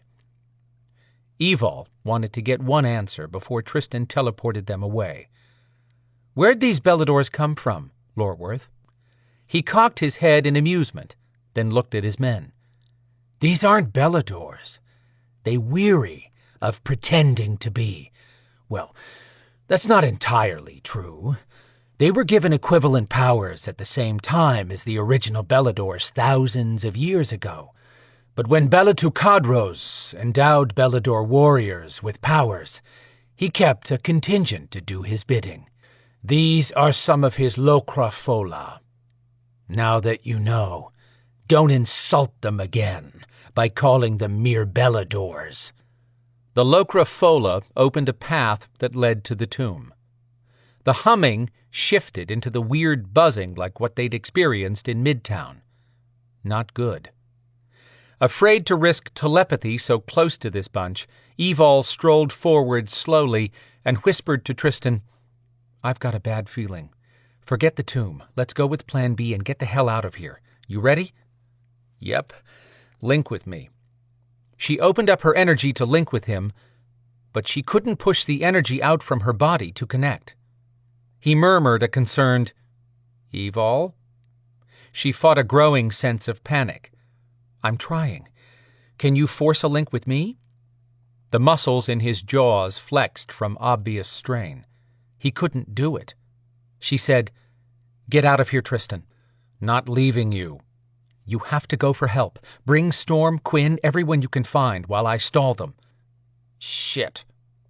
Tristan said that so loudly she jerked around to him. He shook his head. Screwed. He couldn't teleport himself. Lorworth didn't even turn around when he said, "Are you two having difficulties? We've activated our dome of energy. It allows only our powers to function." He continued to the tomb and stopped, turning to her. "I kept my word and released the humans. Now it's time for you to keep yours. I warn you not to attempt to play me, Evol, because while I won't harm you, my army will make life extremely painful for Tristan." This guy knew exactly who and what they were, which meant he wasn't bluffing about what he could do. Chapter 29. Adrianna kept an eye on Evol and Tristan as Isaac handed throwaway ponchos to his mother and the boys, more for warmth now than rain. He was acting calm, but Adrianna hadn't missed the sick look of worry in his eyes as he assessed his mother's condition. Kit was tough, but playing foster mom to a pair of teenage witches had not prepared her for being held hostage by preternaturals. They were a whole different level of predator. Still, she and the boys seemed to be okay. Adrianna turned back to observe Evol and Tristan walking through the group toward the tomb. Those men were clearly connected to the ones who'd attacked Beladors and Maeve in Midtown. How did she know that? From the familiar buzzing that had begun vibrating overhead. She would tell Isaac that once he realized his mother was going to survive. The twin known as Kelman walked over to Adrianna. He said, "We have to get them out of there." She gave him what she hoped was a reassuring look. "I know, but they have a plan. We're waiting here for them." "It won't work." Isaac, his mother, and the other twin walked up. Isaac asked, "What makes you think it won't work when you don't know what it is?" Kelman asked, "Do Evol and Tristan plan to teleport out of there?" "Yes." "You hear that buzzing?" Adrianna closed her eyes. "Yes, it's the fog dome." "What's buzzing?" Isaac asked. Kit's eyebrows were drawn in question as well. Cardos, the usually cocky twin who had been uncharacteristically quiet, joined them. "I doubt humans can hear it, but Kelman's right. Lorworth says only his Locrafola can use power inside their dome." Before Isaac asked another question, Kelman intuitively explained, "Locrafola are the men with Lorworth, that tall black-haired guy. I've never seen anyone use kinetics and talk telepathically the way Beladors do, but those Locrofola can do it. Adriana added, "We fought them yesterday in Atlanta. Now some things make sense. I think they can link their powers like Beladors do as well." What dome? Isaac still couldn't figure out what the non-humans were talking about. Adriana took mercy on him. "It appears those men have some form of energy field. It was cloaking them this morning in Midtown, and the only indication we had of where they were when the cloaking worked was a buzzing, like a bunch of bees. The minute the energy fell apart, the buzzing stopped and they were exposed." She snapped her fingers. The rain! Her sixth sense had been spot on. The boys were nodding. Kelman said, "They need the rain to control the energy domes. That's why it's foggy in this area, even though we can hear a thunderstorm going on outside of it." Adriana exchanged a look with Isaac that said they might just be on the same page, for once. They couldn't leave Evol and Tristan. Isaac touched his ear. "Alpha Tiger to Romeo. Come back." He repeated it. Adriana didn't have to ask to know Isaac had lost communication with his team. She'd already discovered her mobile phone had no signal, even though they weren't that far from local towers. She suggested, "Why don't you take these three to your truck and contact Quinn? He'll bring in an army of Beladors." "What about you?" Now he was concerned about her, the strange non-human? She waved him off. "I'll be fine. I need to stay in case I can help Evol and Tristan." Isaac looked like he wanted to say something, but not with an audience. She couldn't help him with that, but she wanted to allow for a future conversation to clear up some bad feelings. "Once you get them to the truck and call in reinforcements, why don't you and your cavalry come back here, Isaac?" Her mouth curved up on one side in the start of a smile to let him know all was not lost after all. Not unless he said something supremely stupid. "I can't leave you." That jump-started her deflated heart, but she wanted the humans out of this mess. The boys were more human than supernatural at this point because they weren't trained. "I have cloaking. I can hide in the middle of an army. Go. Really. I'll be fine." Not entirely convinced, he offered his blaster to her. "Keep this." "I'm no good with that." She shook her head and pulled out her hand, opening her fingers to expose the ball of witchlock energy. "But I'm deadly with this." The twins were duly impressed. She feared they might bow down to her any minute. Kit cocked an eyebrow. "Fascinating." Still clearly torn over leaving her, he ran a hand over his soaked hair, pushing water out, and muttered, "Shit." She shouldn't feel happy over his moment of worry about her, after the way he'd acted earlier, but the more she was around him, the more she realized he wouldn't intentionally hurt her. He just didn't realize the damage he was capable of doing with nothing more than his words and attitude after she'd opened her heart to him. Feeling charitable now that Kit and the boys were safe, Adriana could give Isaac a chance to make up for how he'd behaved earlier. That chance would require time and heavy groveling, but hey, an alpha male should be up to the task. Tilting her head in the direction of the truck, she hurried them along. "You better get going." He hesitated once more, earning him another point for caring. Then he looked at his mother. She'd not uttered a word of complaint, in spite of looking as if she'd been put through a wringer. The boys didn't look much better, but they were young and witches. Didn't matter. Untrained witches and a human had been cornered prey in the middle of preternaturals who had almost killed Quinn. That was a sobering thought to keep with her as she waited alone. Isaac led his flock into the woods and had been gone only a few minutes when she heard bodies crashing through evergreen bushes, heading her way. The strange sound of Isaac's blaster zoomed over and over. Adriana turned, holding her witchlock energy in front of her, prepared to meet the enemy. She told her power, "I know you can handle this. I just don't know about my part." Isaac's deep voice yelled out, "Cloak yourself, now!" The humming overhead cranked up until the sound of 1,000 bees buzzed around her, but there wasn't an insect in sight. She could feel the vibration racing over her skin, fighting against her magic. She lost a half-second in surprise, but lifted a hand to toss up her cloaking. That didn't happen. She looked at the spinning ball of energy and ordered, "Cloak me! Now!" The buzzing dulled, the sound warping in and out like a bad radio connection. She whispered, "Witchlock?" Kit and the boys raced toward Adrianna with Isaac at their backs, shooting his blaster in every direction. Kit skidded to a stop, sucking air in and out as hard as she could. She and the boys stared at Adrianna with open-mouthed shock. Adrianna wasn't sure if her powers would work in this buzzing if she stayed hidden, and from the looks on their faces, the cloaking couldn't be working. That was on her for lack of experience with the ancient power.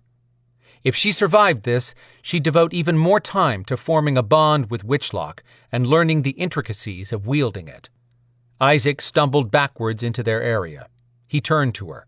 "We can't make it out past those things." She was too busy trying to figure out how they could escape to take offense at his calling non-humans things.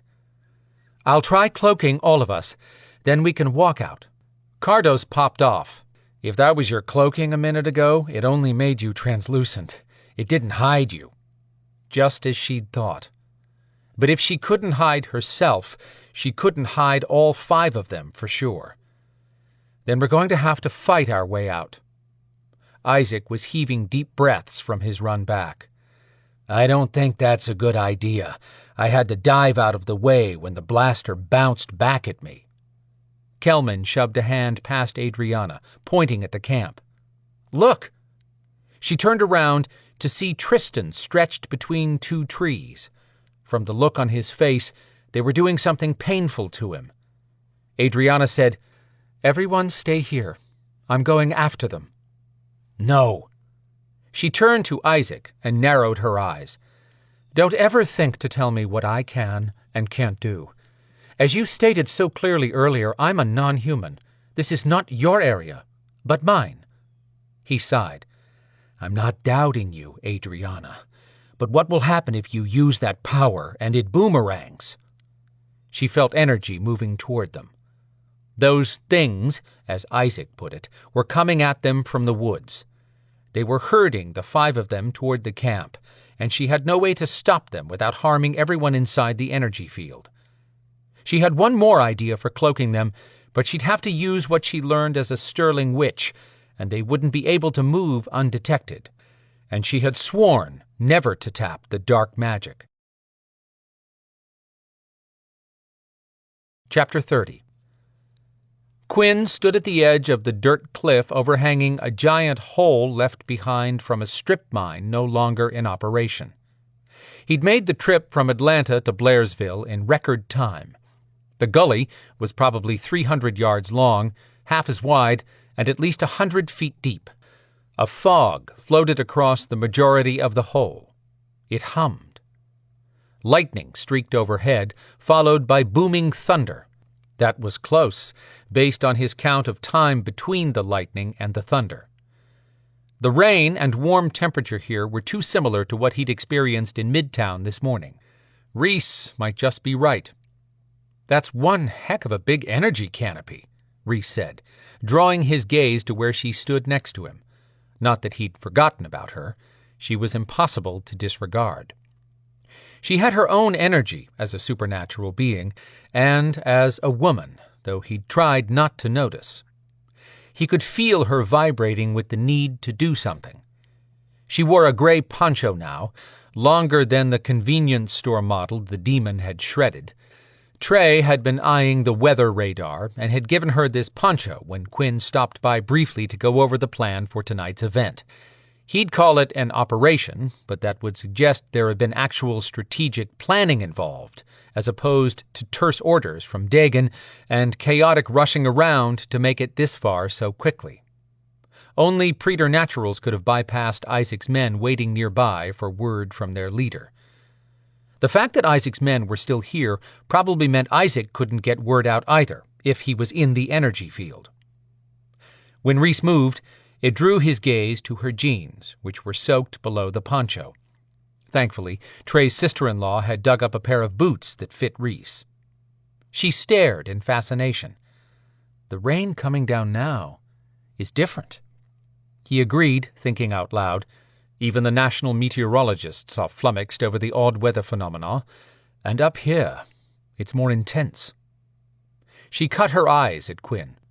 That sounds like a commode cleaner. Flummox once a week for a tidy bowl. He was sick with worry over Tristan and Evol. He had to face the tribunal in just over an hour, and Kazira's body was still beyond his reach. How could he possibly find anything humorous? He had no idea, but the mouthy human tornado who had dogged his steps today managed to do the impossible. He suppressed what would have been a real grin, but couldn't quite keep the smile off of his face. He covered his chuckle with a cough. She'd pushed every button she could find, and at times had been entertaining. There was no explanation for his reaction to her other than the fact that she stomped around him when others tiptoed. She'd forced him to take a look at who he was and how he was affecting others. At the cemetery, he'd gone from irritated to confused to protective in a matter of seconds, the last of which he chalked up to nothing more than an ingrained drive to shield a woman from harm. That was the only explanation, but who was he to protect anyone after failing Kazira? The ache in his chest drove deeper at remembering Kazira dying in his arms. He deserved no woman. Rhys lifted her thumbnail to nibble on. She didn't actually chew her nails, but seemed to be deliberating on what she was going to do next. Without turning to look at him, she said, "You're staring a hole through my head, Quinn. Cut it out. You're staring, that is, not my head." Crazy vixen. He'd like to take a look inside that head and find a few answers, but since that wasn't going to happen, he asked, "Why are you doing this?" Lifting her chin in his direction, she said, "You know why. I want my medallion back. Not to mention that I'm the one who figured out that someone is using Swiel Maru demons to power the energy field, and that the rain is needed for a massive cloaking spell. If you are correct, I'm right." No hesitation on her part. "And you need me to get through that field. What are you waiting for?" The truth behind why she was in the middle of all this. Coincidences were for romantic comedies, not real life. You're willing to dangle your energy in front of who knows how many demons that want to rip you apart to get it, just to have your medallion returned. She shrugged. Yes. He didn't believe her. He could absolutely understand wanting whatever allowed him use of his powers, but she had yet to explain why someone had locked her powers down. He'd offered to enter her mind and see if he could unlock them. How could that be more risky than the low odds of survival that waited below with demons and other powerful beings? Quinn had survived many near-death situations by trusting his gut. He reached inside his pocket and pulled out the medallion still hooked on the cord. Rhys was his only hope for regaining Kazira's tomb, when he'd thought no hope existed. She might be his only hope for finding Evol and Tristan if they'd gotten into a scrape. If Rhys got this power ignition key back, would she race away and leave him to muddle his way through this rescue, or would she still be willing to face all those demons? Did he really want her to stay and face getting injured or dying? No. He coiled the cord in his hand and dropped the medallion on top, then offered it to her on an open palm. "Take it." Her eyes flicked from his hand to his face and back again. She licked her lips, want shining in her gaze. Then the wary woman from earlier returned. "What's the catch?" "Are you always so difficult?" "Pretty much." He felt a smile push at his lips, but to smile would say he enjoyed her spark. What man would do that while trying to locate the cold body of the woman who had made the ultimate sacrifice for him? A very confused one. Shaking off the strange reaction, he repeated, "Take it." She held his gaze as she took her possession from him. Once she had a grasp on the cord ends, she immediately tied it around her neck. Her sigh of deep relief confirmed how much that meant to her. He got a muttered, "Thank you," and for the second time in 2 days had a feeling those weren't words she said very often. Not because she didn't genuinely appreciate getting her medallion back. That wasn't it. She'd sounded as though she couldn't believe he hadn't wanted her soul in exchange. He'd had no intention of keeping her power device from her beyond today, but she trusted no one, and for some damn reason he wanted her to trust him. She deserved a choice in this. In fact, now that he thought about it, she needed to just leave. She'd stumbled into this, and miserable dog that he was, he had taken advantage of her situation. Sure, she was holding secrets, but had she harmed any of his people? No. Was she working with this group who apparently used demons to power the rain shields? Didn't look that way. Would she survive being used as a demon magnet? Probably not. Don't I have enough blood on my hands? Yes. Quinn expected Trey to contact him any time now with a green light to put the next steps in motion. Reese had made the deal all on her own, and he believed she had powers she had yet to reveal. But she was not immortal. He was fairly certain of that. Reese. She'd been holding the medallion and staring out over the buzzing cloud below them. You can go. Ever so slowly, she turned a face to him covered with an expression that questioned his intelligence. What?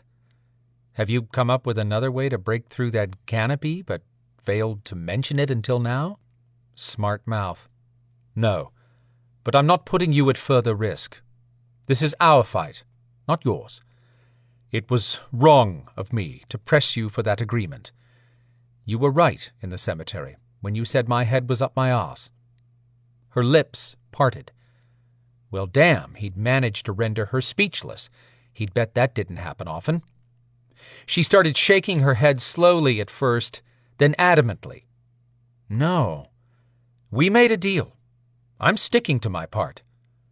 I appreciate your honoring our original agreement, but I'd rather you stayed out of this. What about that Dagon guy? He sounds like your boss. What's he going to say? It doesn't matter. This is our battle, not yours. She looked so torn you'd think she had a stake in this. After silently deliberating on something, she released a long breath. Why is this so important to you, Quinn? What are you going to do with that woman's body? His hair lifted at the censure in her voice. Who the hell did she think she was? What I do with that body is none of your business. See, that's where I'm going to disagree. You need to get going before I change my mind, he warned. Not until I find out what you plan for that body. He drilled a look at her that had made warriors cringe. Damn little pistol just stood there, defying him. You didn't know anything about this body until you stumbled into the battle this morning, right? Right. If she hadn't blinked and glanced away, he might have believed her. His suspicions jumped up, ready to pursue the truth, so he fed her rope to see if she'd hang herself. If that's so, why would you care about a body to which you have no tie? Her passive expression remained, but her eyes gave her away. Fire blazed in them. What drove that passion? She said, I have an issue with a body being used by preternaturals. I'm not leaving until I know it's safe. Quinn couldn't decide whether to shout at her that she had some nerve dictating morality to him, or thank her for not being yet another preternatural looking to take advantage of the body. But that still left the question of her interest unanswered. In the end, he held his ear as if he were receiving a telepathic call, which had not happened. In truth, it was still a few minutes too soon. He stared off, nodding as if he was agreeing to something he heard. After a moment, he lowered his hand and said, I will ease your conscience. The Beladors down inside that buzzing fog are there to rescue the tomb and bring that body back. We are keeping it from beings who would use necromancy on Kazira. As for me, I have a personal stake in protecting that body. We now have enough people in place that your expertise is no longer needed. The sooner you get going, the sooner my people can move on this. Thank you for your offer of help. It will be remembered should you ever need aid from the Beladors. I don't believe anyone just contacted you. Why are you lying to me? And before you try to yank my chain again, keep in mind that you have not seen all my powers. Chapter 31. Rhys hated to admit the truth, so she wouldn't. At least not out loud, where one of Yall's snooping crows might hear. But she'd realized she was mentally defective. There was no other reason for her failure to take the medallion and leave. All she had to do was find a place nearby to watch the battle, wait for one side to disrupt the energy canopy, then she'd slide in through the battle lines and find the tomb. That wouldn't help Quinn, but she wasn't convinced that the Beladors had honorable reasons for getting the tomb back. From what she'd heard, Maka had been kicked out of their gang, and a guy named Dagon had inserted himself. What did that say about the Beladors? They had once been known as the most honorable of preternaturals. Now some of them even used demons for dark reasons. So who knew? She had the medallion, and no intention of throwing herself to demons like fresh meat to piranhas. But she was not leaving Kazira's body at risk, even if she had to kill someone. Yall was a roaring pain in her backside, but he was considered a benevolent being who would do no harm. If it came down to a safe place for Kazira's body, Yall topped the list at the moment. Quinn's normally calm demeanor went through a pissed-off overhaul. "Are you threatening me?" "Not specifically.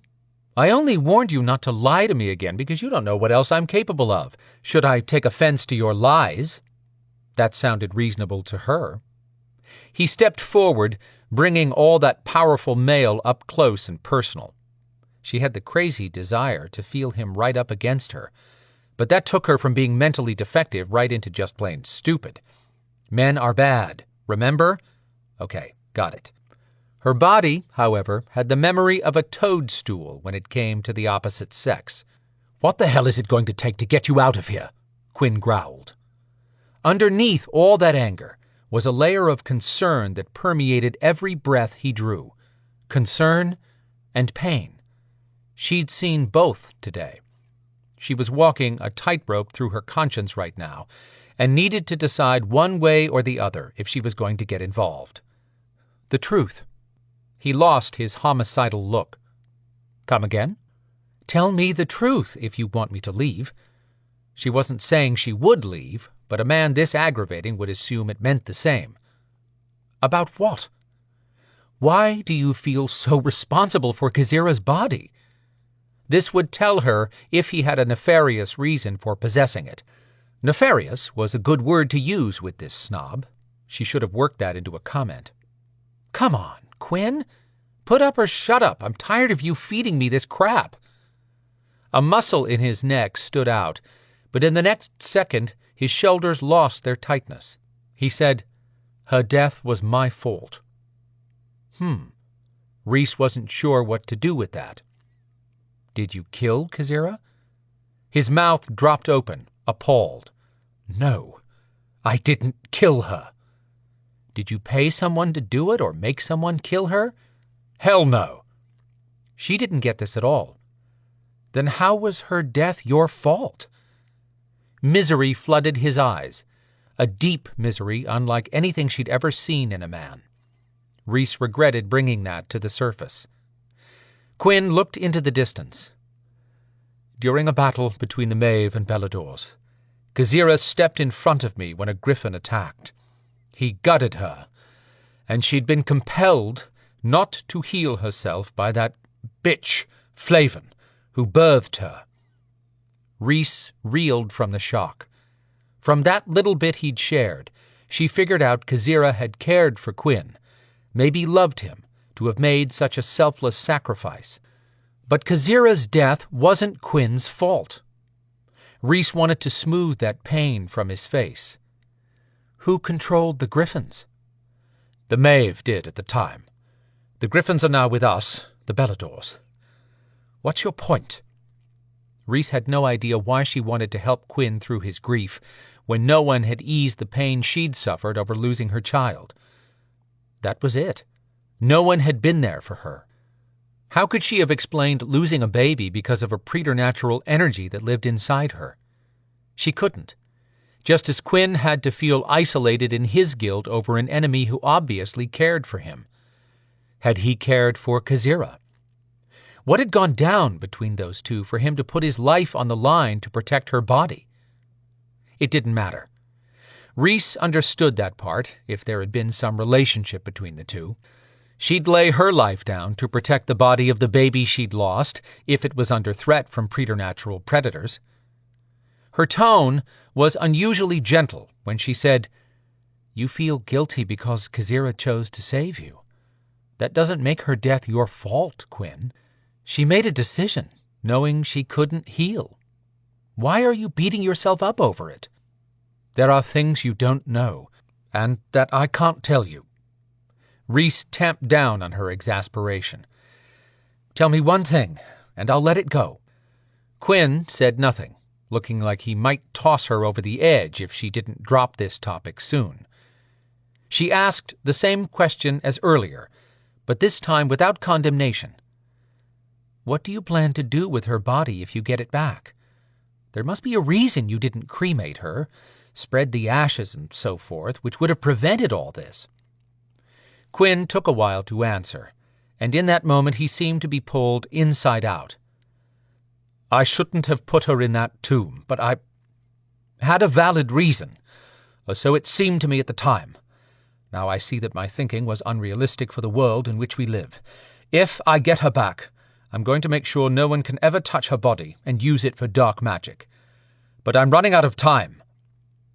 Rhys still didn't know everything, but she figured out something in listening to his voice as much as his words. Quinn had cared for Kazira. He'd had some type of relationship with Kazira. No man, especially not a Belador, would put his life at risk to save the body of a dead Maeve. She suffered a moment of jealousy that Kazira had earned the dedication of such a man. Rhys hadn't believed it possible. She'd never seen that level of caring before. Who was this man? He'd given back her medallion, no strings attached. She still had to face Jarl. How had everything gotten turned around? She needed to know more about the tribunal. "You've got a meeting tonight. I heard you mention it. Does that involve her body?" He nodded. "I'm expected to deliver her body to a tribunal just over an hour from now. If I don't, the Maeve can come after me and the body without repercussion." Crap. Now he tells me this? Quinn rubbed his forehead. "Just go, Rhys. Whatever interest you have in this is not going to supersede mine." She mentally stuttered at that. Had Quinn figured out she did have a personal stake in finding Kazira's body? She did. If she showed up empty-handed, Jarl would never return her power. He wouldn't perform necromancy, which seemed to make this all better, but not really. She needed her powers now that Jotnar demons had found her. Quinn crossed his arms. "Get moving, Rhys." "How do you intend to disrupt the energy field without me?" "You mean without dragging you in there like a sacrificial lamb?" he snapped. "Yeah, that's about right. But you need me to kill demons, too." He replied in a droll voice. "I've killed a few demons in my time. The ones today will wish they'd met me on other battlefields. I'm not in a merciful mood. I'm done. Go now, and stay out of trouble. I know that's a difficult task for you." Was that a joke? Quinn sighed hard and lifted his phone. It must have vibrated. She hadn't heard it. He confirmed. "I'm ready." Pause. "No, I told Dagon everything. He trusts us to get this done. If you're still not reaching the others telepathically or through their mobile phones, you may not get through to me either once I go in there. I'm watching a fog below me that's buzzing and—" Quinn listened with a stern expression. "Tell Storm to wait." Another pause. "No, that resource didn't work out. Tell him I'm working on another way to breach the energy field." Rhys had heard enough. This medallion had only so much juice left. She should take Quinn's advice and leave, but stay close enough to come in once the tomb was revealed. That would be the wise thing to do in her situation. Only an idiot would think about anyone but herself right now. She turned to look down the side of the ravine and jumped, dropping as quickly as her IQ obviously had. The medallion had felt weaker each time she'd drawn on it. She clutched the disc tightly, hoping it wouldn't fade on her before she had to return to Yal. Chapter 32. Quinn watched Rhys disappear over the edge of the drop-off. That woman was insane. He jammed the phone in his pocket and backed up 2 steps, then took a running start. He leaped into a dive, then flipped in the air and shoved his kinetic power down before the last 20 feet, slowing his fall to land on the ground at the bottom of the incline. Just in time. Rhys came barreling down the mudslide, all legs and arms. 15 feet up from him, her foot caught. She pitched forward off the hill. Quinn caught her arms, pulling her to him. He wheeled around to keep her momentum from carrying them both to the ground. She clung to him for all of a second, then fought against his hold. "Let me go, damn it!" "Don't bite her head off." He refused her order and shook her. "What do you think you're doing? I tell you to leave and you jump off a ledge?" "I had it under control." "It didn't look like you were using your power just now. What was the point in giving that medallion back to you if you're not going to use it? If you want to kill yourself, do it somewhere else." Her face lost its spark. "I was not trying to kill myself. Don't you dare accuse me of that." Why did she look hurt? He said, "You're joking, right? I give you the chance to walk away and you're down here? Listen closely.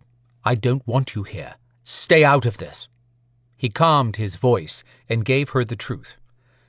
"I can't live with your death on my conscience, too."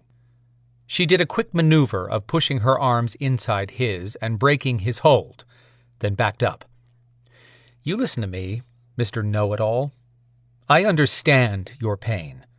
Someone died on my watch, too. I've spent 10 years torturing myself with guilt. I've finally realized that I was no more at fault than you were with Kazira.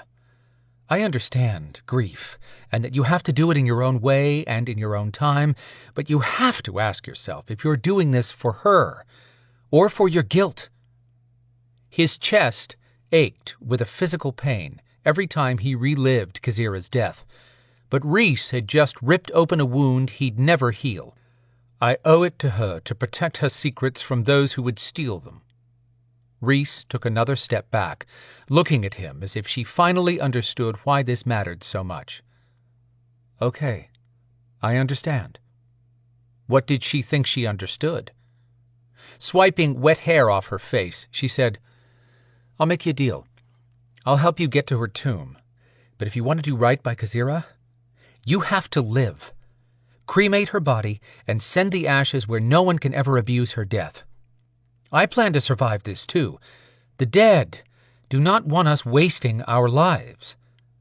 He was done with this conversation. "We can talk later." "No, we can't. You're not listening to me." She sounded anxious. "You want to get to that tomb? This medallion is getting drained every time I use it. This is the only time I'm helping. If you keep holding me up, I might just change my mind. Whether you believe me or not, I'm the only one who can help you right now. Kazira cared for you, and you're wasting the gift of life she gave you by allowing this to end yours." That knocked him back a step and squeezed his lungs tight. Rhys wasn't done. "I've been told for years by an irritating advisor that everything happens for a reason. I'm supposedly still alive today for a reason. If that is true, then I've wasted years not caring whether I lived or died. I could have been figuring out my purpose. No more. I've learned you should let go of guilt over something that was out of your control. If you do that, you just might discover why you're standing here today and she isn't. Why Kazira needed you to live." Quinn knew why. His heart twisted and flipped around. Phaedra. Kazira depended on him to find their daughter and protect her. How was he going to do that if he ended up locked away by the tribunal or handed over to Queen Maeve? Rhys was right. He was entitled to mourn Kazira, but he had a giant responsibility that she'd entrusted to him, and spending his life like an angry walking dead was not getting it done. Kazira would never have agreed to be buried in a tomb where preternaturals could get their hands on her. She sure as hell wouldn't have supported putting his future and life at risk to protect a cold corpse when he should be hunting for their daughter. I've been such a fool. Rhys stared up into his eyes with an understanding that amazed him. Real understanding from the real person inside her. Who had she lost? He wanted to know her story, to find out what made this outrageous woman tick. But now wasn't the time. Her eyes flared wide. She jerked around. I feel them. We need to find your people and get closer to the tomb before we let the demons near me. Rhys. She held up a hand. I'm going after the tomb with or without you. Are you ready to do this or not? He was done arguing, and he couldn't leave Rhys here knowing she would interfere no matter what. Looking around to get his bearings, he said, I have no idea where anyone is, so let's run through the center from this end to the other. That should put us close enough for me to hear or see something. Her gaze jumped around. We need to go. Now! Got it. He turned to run down one of the chewed-up paths, intending to keep his Belador speed down so that she could stay with him. The buzzing was stronger down here, and the canopy held off the thunderstorm. He could feel the energy brush over his skin like tiny bugs climbing on him. His speed slowed to that of a human. Keep going, she urged, running past him. He got moving again, but where was his preternatural speed? On a thought, he flicked a hand at a branch.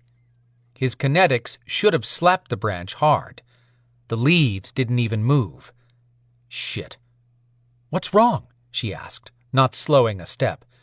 He must have cursed out loud.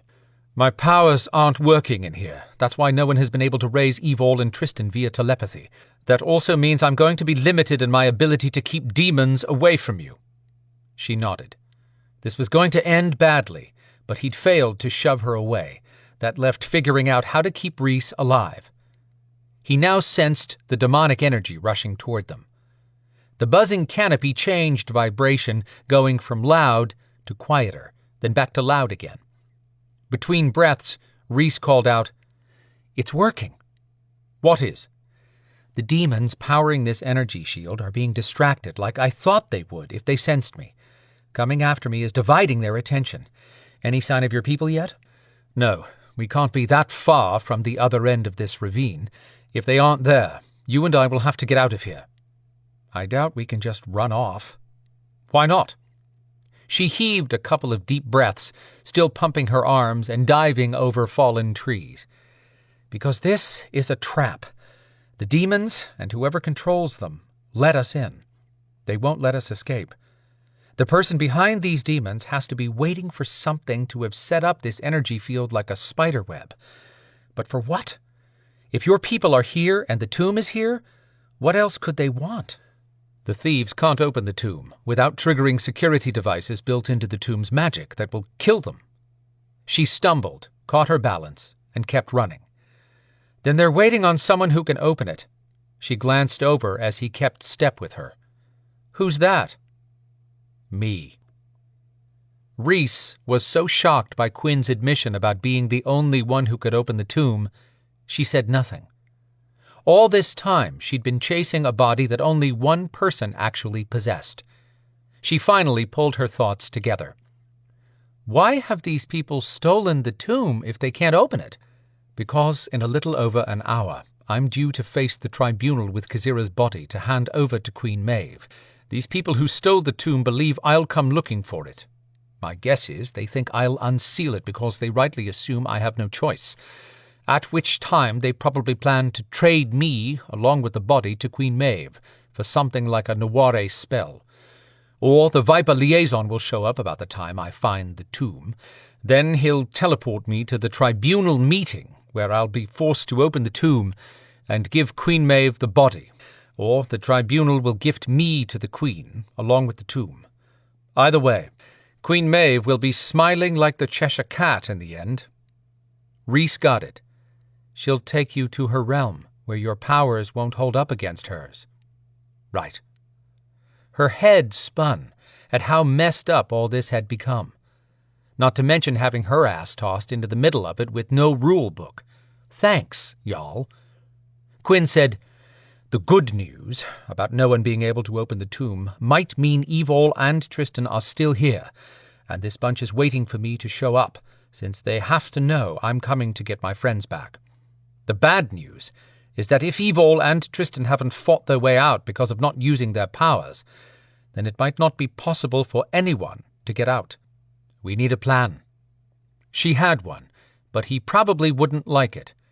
The truth was that he'd hate it. A pinpoint of light caught her eye. "You see that?" Rhys said, pointing ahead. Quinn dodged a low branch and looked up.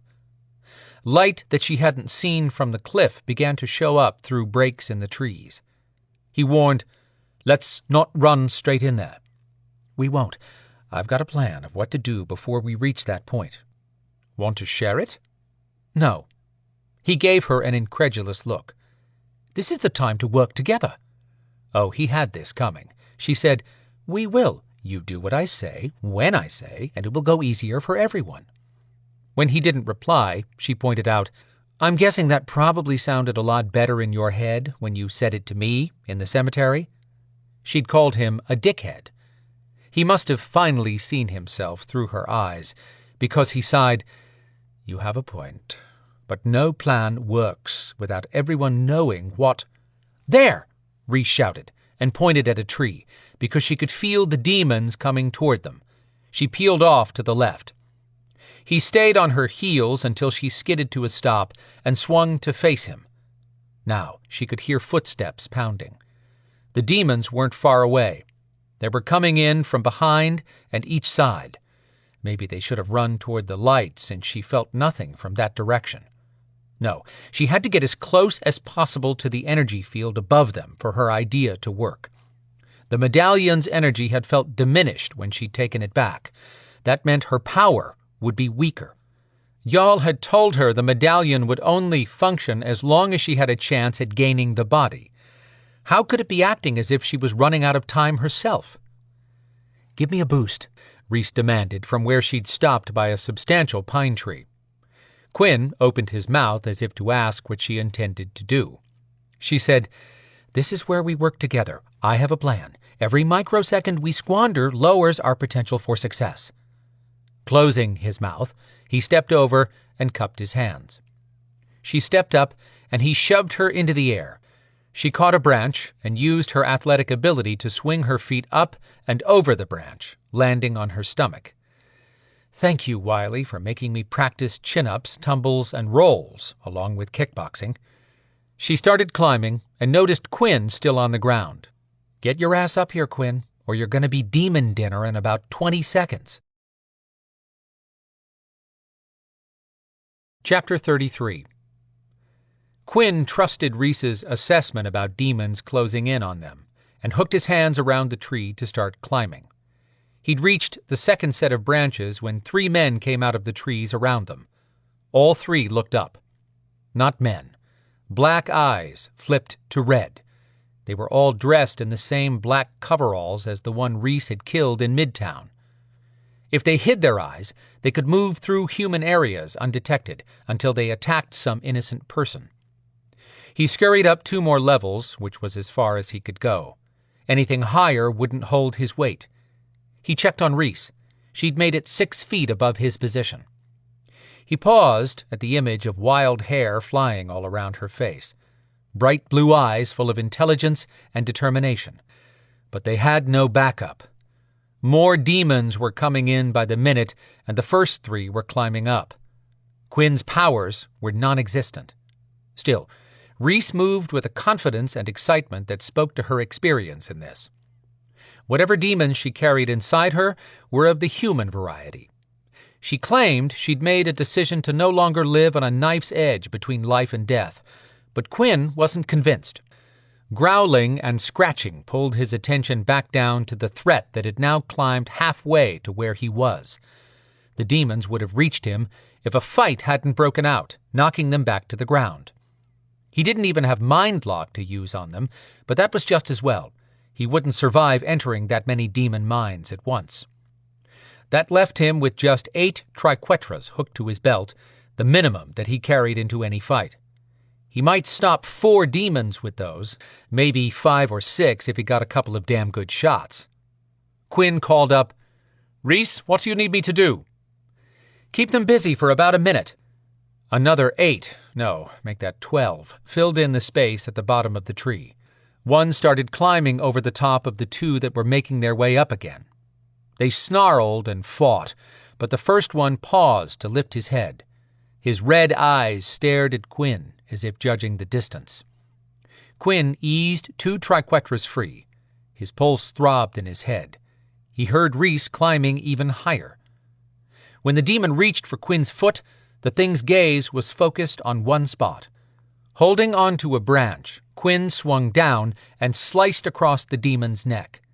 It reached for its neck and gurgled, sliding down into the next one's face.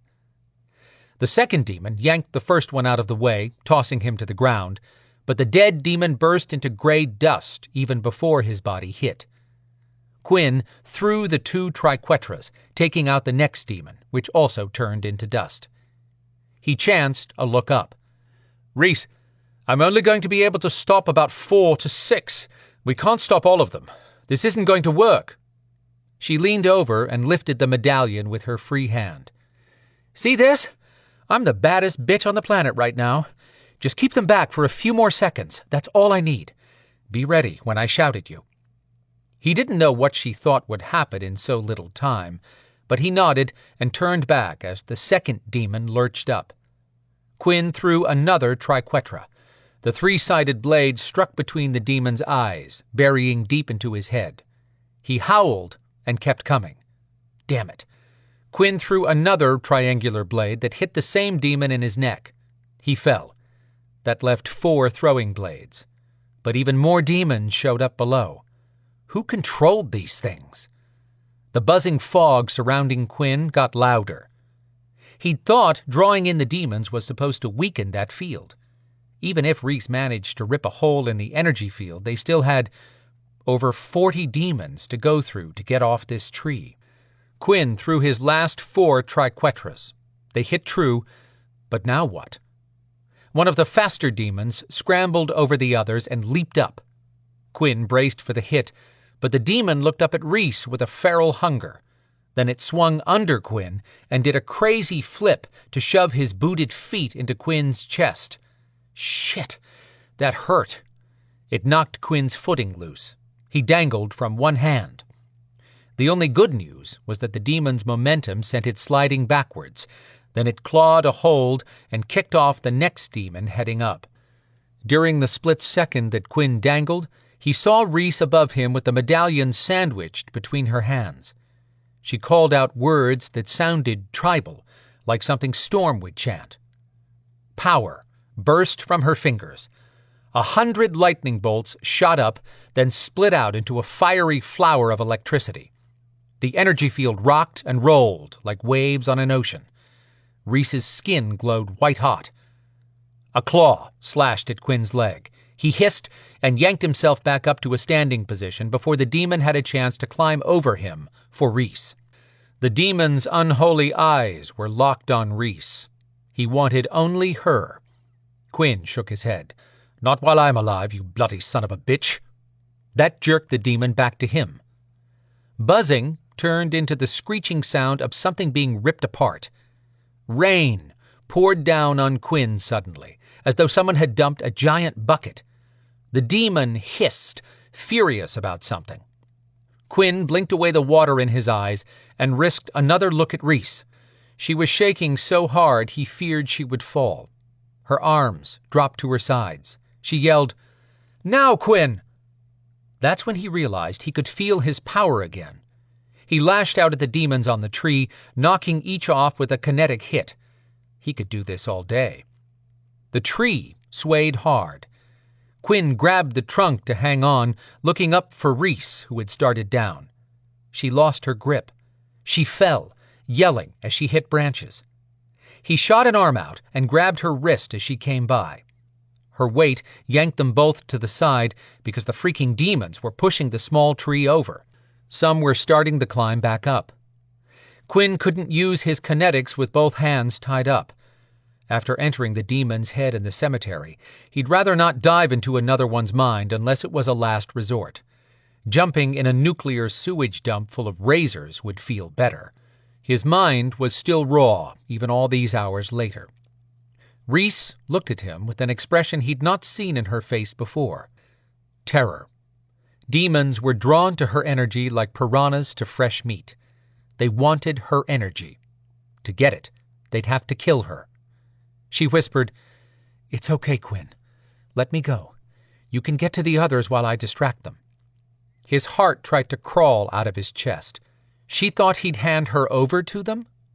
Quinn gripped tighter and yanked her up to him. "Hold on to me, or you'll face something worse than demons." "What?" "Me, pissed off. Understood?" "Sir, yes, sir," she answered with her signature sarcastic tone. The only thing missing was a salute. He almost smiled, glad to hear her confidence back.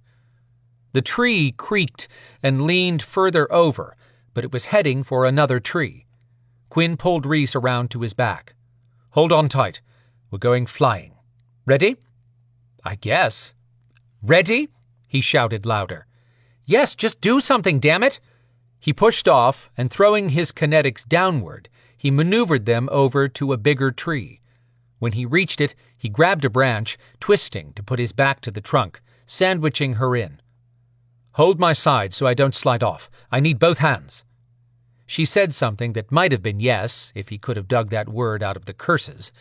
He kept his back to her while she clutched him, and not gently. Good woman. Demons had made it up the first tree and leaped toward where he perched with Rhys. Quinn batted those away with kinetics. He pointed his hands at thick trees, shoving them over. Solid trunks slammed demon bodies to the ground, breaking necks and backs. He dropped more trees, pinning down the flailing bodies. The howling turned into groans and cries, but demons still crawled around on top of all that. Rain pounded them, and thunder beat across the skies. Lightning bolts far bigger than Rhys's shot down to the ground. As the demons died, the canopy of energy kept ripping in different directions. But more demons were coming. How many were there? Rhys said, "The energy field isn't completely gone. It's affecting my power because I don't have much left." Everything had a limit, even supernatural powers. Quinn was stronger than most, but he'd started wearing down after using his power non-stop today. He should have more battle endurance, but the lingering field still fueled by demons that hadn't died was draining him too. It didn't take a rocket scientist to calculate that they wouldn't get past these demons without more muscle. Rhys said, "If I had my sword, I could mow them down, but I don't, and we have no other way out." Quinn considered what he could do. He pulled out his mobile phone. No service. He shouldn't use telepathy after they'd determined the traitor Beladors might pick up their telepathic thoughts. But this was a hopeless situation. If he didn't get Rhys out of here and find the others, avoiding telepathy would mean nothing. He opened his mind and called to Trey. "This is Quinn. Can you hear me?" Trey's voice said, "We don't." Quinn couldn't get anything intelligible out of that, but Trey was powerful, so Quinn decided to transmit and hope Trey heard him. "Find Dagon. Tell him we're pinned down inside the abandoned mining hole near Blairsville. We need help. When our warriors get close, they should hear the buzzing, but we broke through the energy field. I'm stuck above a mass of demons with no way out. I think the others might be here, but I can't get to them." Trey's voice came through broken again. "Lost. Help. Time." Quinn's heart sank. They were out of time. Demons were scaling trees all around them. Rhys wrapped her arms around him and put her head down against his back. He patted her arm, letting her know he was still with her. He had enough energy to fight them hand to hand, but that would last only until too many attacked. Chapter 34. Evol's hands were shaking. She'd rather be the one being tortured than listen to the sounds coming from Tristan every time they stuck him with a hot poker. If he could shift into a griffin, he'd make them sorry they ever drew their first breath. But if he could shift, then he could teleport. His scream pierced the air. Bile ran up her throat. If only Quinn had been able to tell her how to open this thing, she'd have some hope of sparing Tristan. It wasn't Quinn's fault. None of them had expected to be in this position trying to open a tomb he'd sealed, least of all her. She couldn't use her kinetics, but she'd been pounding a rock against one spot, and a crack had snaked open. Her head throbbed, just like Ixter had said. She'd suffer anything for this thing to open and free Tristan. "Come on," she begged the thin crack, gritting her teeth against the throbbing pain at her temples. But there was no way that crack was going to open the tomb. Didn't matter. She called out as if she'd made progress. "I found an opening. I'm getting into it." Big lie, but Tristan groaned, and she took that to mean they were leaving him alone for a moment. When no one replied, she turned to yell at Lorworth again to come look. Lorworth smiled as if he'd won the lottery. "Very well. We can give Tristan a break. I don't want to kill him, especially when it's not necessary. Yet." Evol's knees tried to buckle with relief. "However, we can't afford to waste time," Lorworth continued in a relaxed tone. "I was good for my word in allowing your humans to leave, but they encountered our scouts. They're being held until I call to have them brought to the camp." She might get sick after all. If his men had contained Adriana's witchlock and Isaac's demon blaster, there was no way out. Lorworth said, "Now, what were you saying, Evol? Do you have that tomb open?" Not exactly, but I did manage to." He made a tisking sound. "I only want to know when you have reached the body. Anything other than that is not acceptable." He turned to his men and jerked his head toward Tristan. She had to finally look and regretted it. Tristan had been stretched between two trees, 6 feet off the ground. Blood ran down his face where he'd fought them before the Locrofola had used kinetics to hit him with everything handy from logs to metal cans from their food storage. When Lorworth's man cut Tristan loose, he dropped to his knees. They'd stripped him to his jeans and had been using a branding iron all over his chest and back. She bit down on her lip to keep from crying out. She couldn't allow Tristan to be touched again. "I have no choice but to bring down one of the boys," Lorworth said. "They won't last as long as Tristan, but that's the great thing about twins." There was no way she'd let them hurt those boys, Kit, Adriana, Isaac, or keep on hurting Tristan. If she couldn't open the damn tomb, it was time to fight. She tried bluffing first. "I'm having a hard time, but I know the person who can absolutely open this tomb." Lorworth lifted his eyebrows at that, unimpressed. "Quinn, right?" "Yes. I'll take you to him, but only if the rest of them go free." He laughed. "You think I'd do that? Besides, as long as I have you, he'll come to me. I have an hour to open that tomb. That means Tristan and your friends have an hour to live. If Quinn doesn't show up and I don't get the tomb open, it's still of value to me, just not as much. By that point, all of your friends will look worse than your alterant here." Tristan had been kneeling on the ground. He lifted a head and looked at Evol.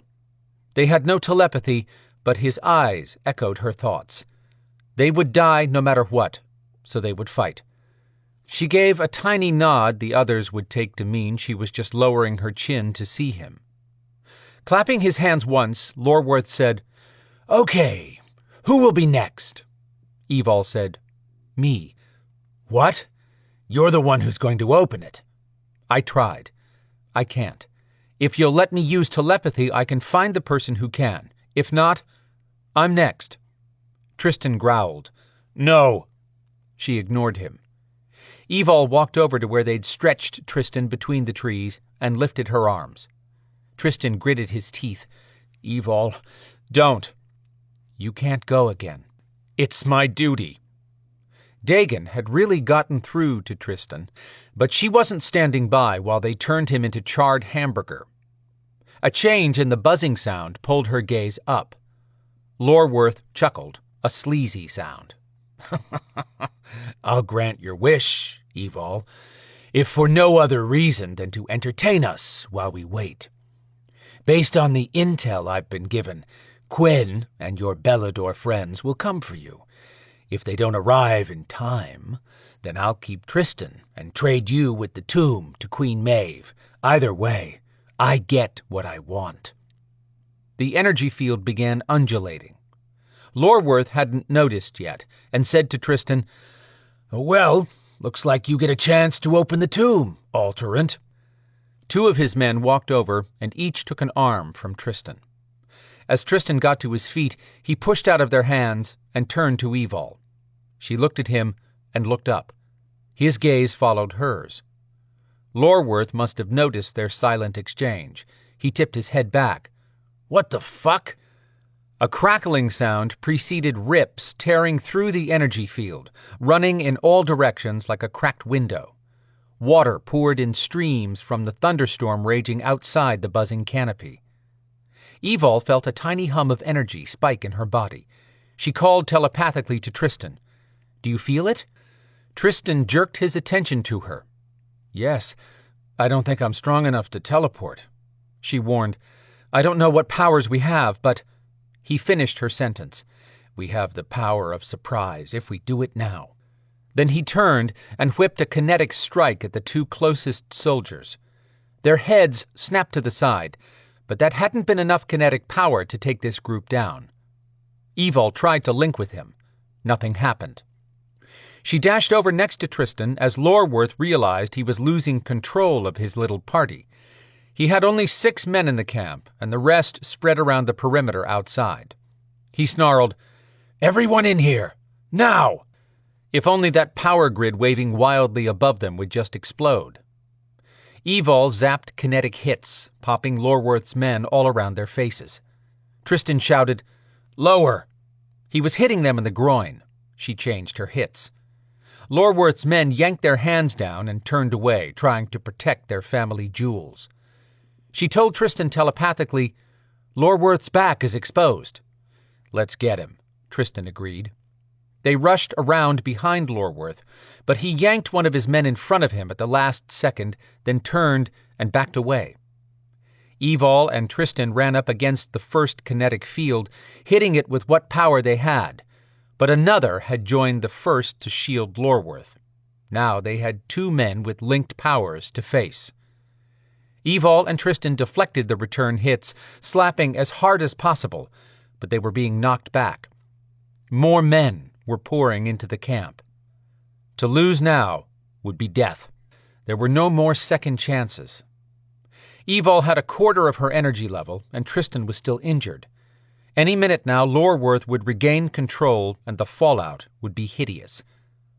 A roar of fury cut through the noise. Few things can reach deep inside someone to unlock a primal fear in even the strongest. That ferocious sound came from one of the most dangerous supernatural predators she knew of, and he was running top speed toward the camp. Mouths dropped open, and eyes turned toward the black jaguar bigger than any found in a jungle. This one would annihilate everything between him and his mate. "Storm!" Evol cried out with joy. The jaguar snarled a roar in answer that shook the ground. He bared fangs the length of her finger. His next roar warned that blood would spill. The Locrofola that had been racing toward the camp now rushed out and formed a shoulder-to-shoulder shield. Another roar boomed. Any person with a lick of sense would know to protect their throats, but it would do them no good. Storm hit a wall of kinetics and got tossed back 50 feet.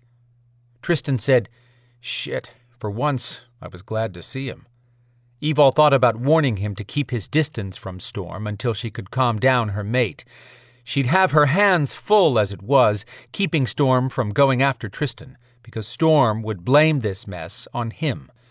She wouldn't let him, since she'd partnered with Tristan of her own free will. But that argument wouldn't happen if they didn't get out of here. She and Tristan used a kinetic barrier against the hits from the 4 men guarding Lorworth. That worked only because they were distracted by the greater threat on 4 legs, trying to get through the shield Lorworth's army had formed by linking their powers. Evol snapped her fingers. "Those Locrofola are linked." "That means they're even stronger than us," Tristan said in grim acceptance. "It also should mean that if we can kill one, they all die. The entire line would fall." "How are we going to do that when the 4 protecting Lorworth won't let us get past them?" "I didn't say I had all the answers," she griped at him. "I'm just pointing out a weakness if we can find a way to exploit it." Storm leaped at the kinetic force field again and again. Lorworth told his men, "Stand strong. The demons will take care of him." With no kinetic power, Evol couldn't get to Storm, and he couldn't get past a 40-man wall of powerful kinetics holding him off. Maybe she and Tristan could create a diversion that would allow them to reach just one of the linked soldiers. They could... Demons raced in from the woods, and Storm spun to face them. Alone. Her heart sank. She'd seen Storm fight off dozens of demons, but he'd been a full demon himself at the time, and she'd almost lost him.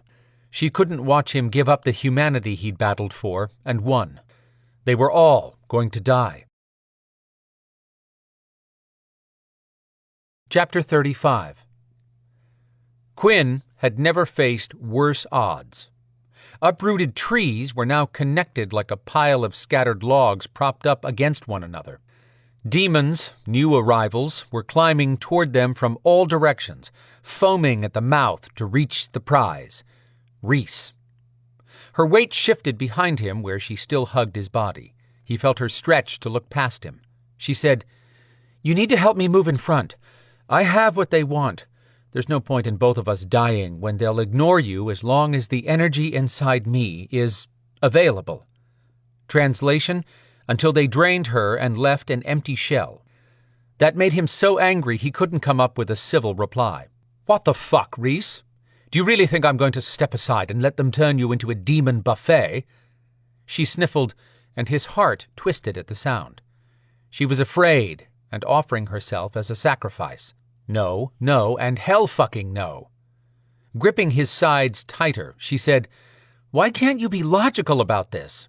That's not the issue here."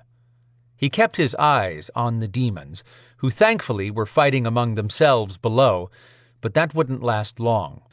If Quinn was going to die here, he wanted to know something. "What man treated you so badly that you think all of us are self-serving jerks who would allow a woman to die just so we can survive?" The fight slowed below. Bad news. 2 demons leaped over the tangle of bodies to start climbing quickly up nearby trees. Rhys's breath started coming in fast gasps. "I don't think we have time for me to answer your question. Just move, damn it, and let me do one good thing with my life before I die." "No. Keep your ass back there and out of my way. If we get out of this, you and I are going to have a talk." She dropped her head to his back again. "Yeah, that's never going to happen." Quinn had no desire to give up his life now, and he sure as hell didn't want anything to happen to her. But if this was it for both of them, they wouldn't die alone. He sent out another telepathic shout for help. "Trey, this is Quinn. We've created a rip in the energy field, but we're pinned down near the west end of the mining ravine by more demons than we can—" Fire burst through a break in the canopy, spewing fury in a 70-foot stream and torching demons all over the ground. They turned into fireballs, then clouds of gray dust that puffed out of existence. A red dragon, 35 feet long from head to tail, burst through the hole above and incinerated everything in its path. He blew trees out of the way and arched up, breaking the energy field apart even more. Rhys screeched, "What the hell is that?" Quinn smiled. My boss. He's a dragon? They don't exist. Some people would think the same about us. He's 2,000 years old, and I'm damned glad to see him.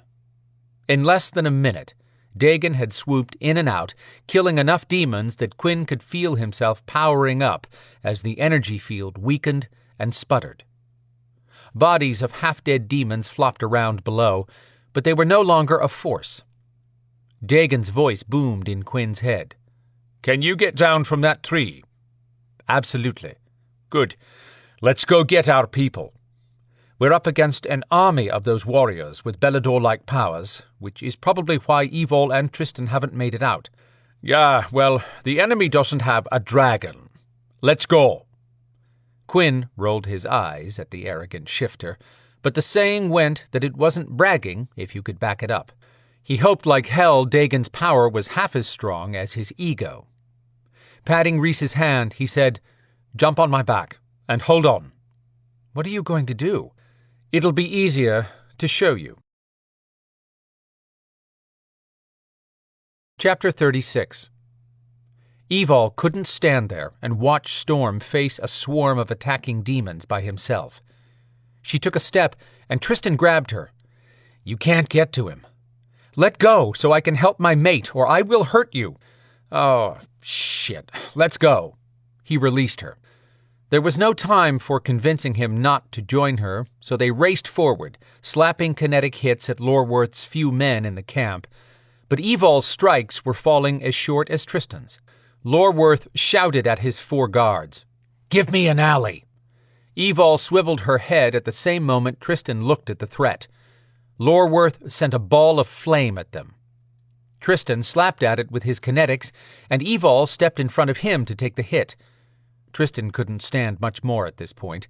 She shoved her hands in front of her, and fire raced over the wimpy kinetic field she put up.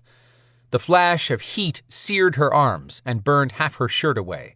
Thankfully, it only singed her bra. "Evil, I'm close." She searched all around. "Quinn, is that you?" "Yes, where are you?" Quinn shouted in her mind. "In the middle of the camp. Do you see it?" "Yes, you and Tristan find somewhere out of the way." "Why?" An explosion of noise hit her at the same moment that Quinn said, "We've got air support."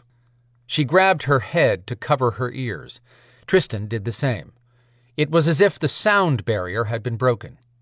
Fire rained down on the demons, yet managed to miss Storm, who was taking on 3.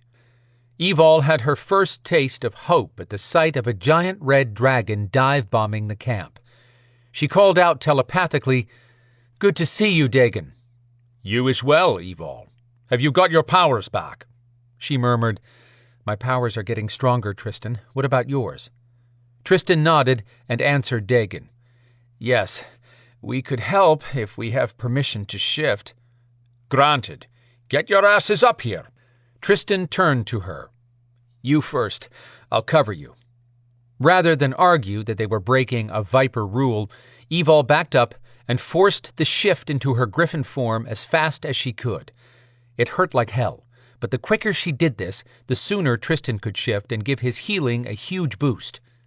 She stretched and stood as the wings took shape, towering over those puny Locrofola who didn't look so tough now.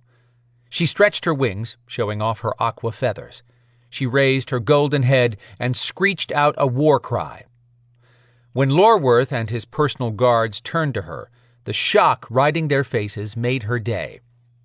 When Lorworth saw Tristan shifting, he shouted at his men to kill Tristan. Evol swatted the 4 guards with one kinetic hit of her lion-shaped paws, and they went flying 30 feet, landing next to the line of soldiers still holding a wall between her and Storm. With her, Tristan, and Dagon on the same telepathic channel, Evol said, "Dagon, that line of men blocking Storm are linked. Take out one, and they all fall." The dragon had just made a fiery pass over the open area and flapped faster, rushing out, then banking hard to come back in. He burned a wide path through the middle of everything, but every other guard in the line quickly lifted his field of energy like a shield to protect their heads. Tristan finished fully shifting. He told Evol and Dagon, Fire isn't making a dent. Too many of them linked. Isaac stepped out of the woods at the top of a hill with his blaster in hand. He advanced toward Storm, plowing through the demons that were still rushing in. Storm had killed 10, but he was bleeding all over. Evol had an idea, and decided that dragon could multitask the best right now. She told Dagon, "We'll handle this side. Adrianna has to be somewhere behind the human with the blaster. Don't kill him. That's Isaac. Have Quinn find her and see if she can get under that wall of kinetics." "I'm going now." Dagon scorched the ground, turning demon after demon to gray dust so quickly it sizzled before the rain washed it away. Isaac worked his way toward Storm, who ripped the head off of a demon, but 3 more took its place. "You got this, Tristan?" Evol asked. "Oh, yes. This bunch and Lorworth are mine. Go get your tomcat." Evol took to the air as Tristan turned to Lorworth, who was getting up off the ground. Tristan used his kinetics to lift a steel rod that had been left heating in the fire. He sent it flying like a spear that hit Lorworth, lifting him off the ground and staking him to a tree. He screamed. "Way to go, Tristan!"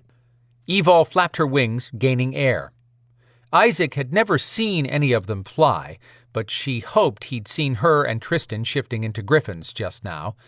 Surely, by now, Isaac had guessed that the red dragon providing air support was the man she'd told Isaac had spent thousands of years cursed as a dragon throne.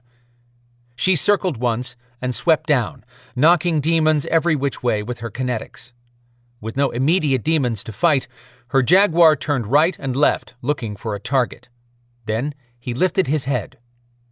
She'd never get over the awe and pride in Storm's jaguar gaze. She'd seen the firelight glimmer across Tristan's blue skin and translucent scales. Her own golden head and aqua feathers with blue skin would be just as spectacular. A glow of pleasure filled her.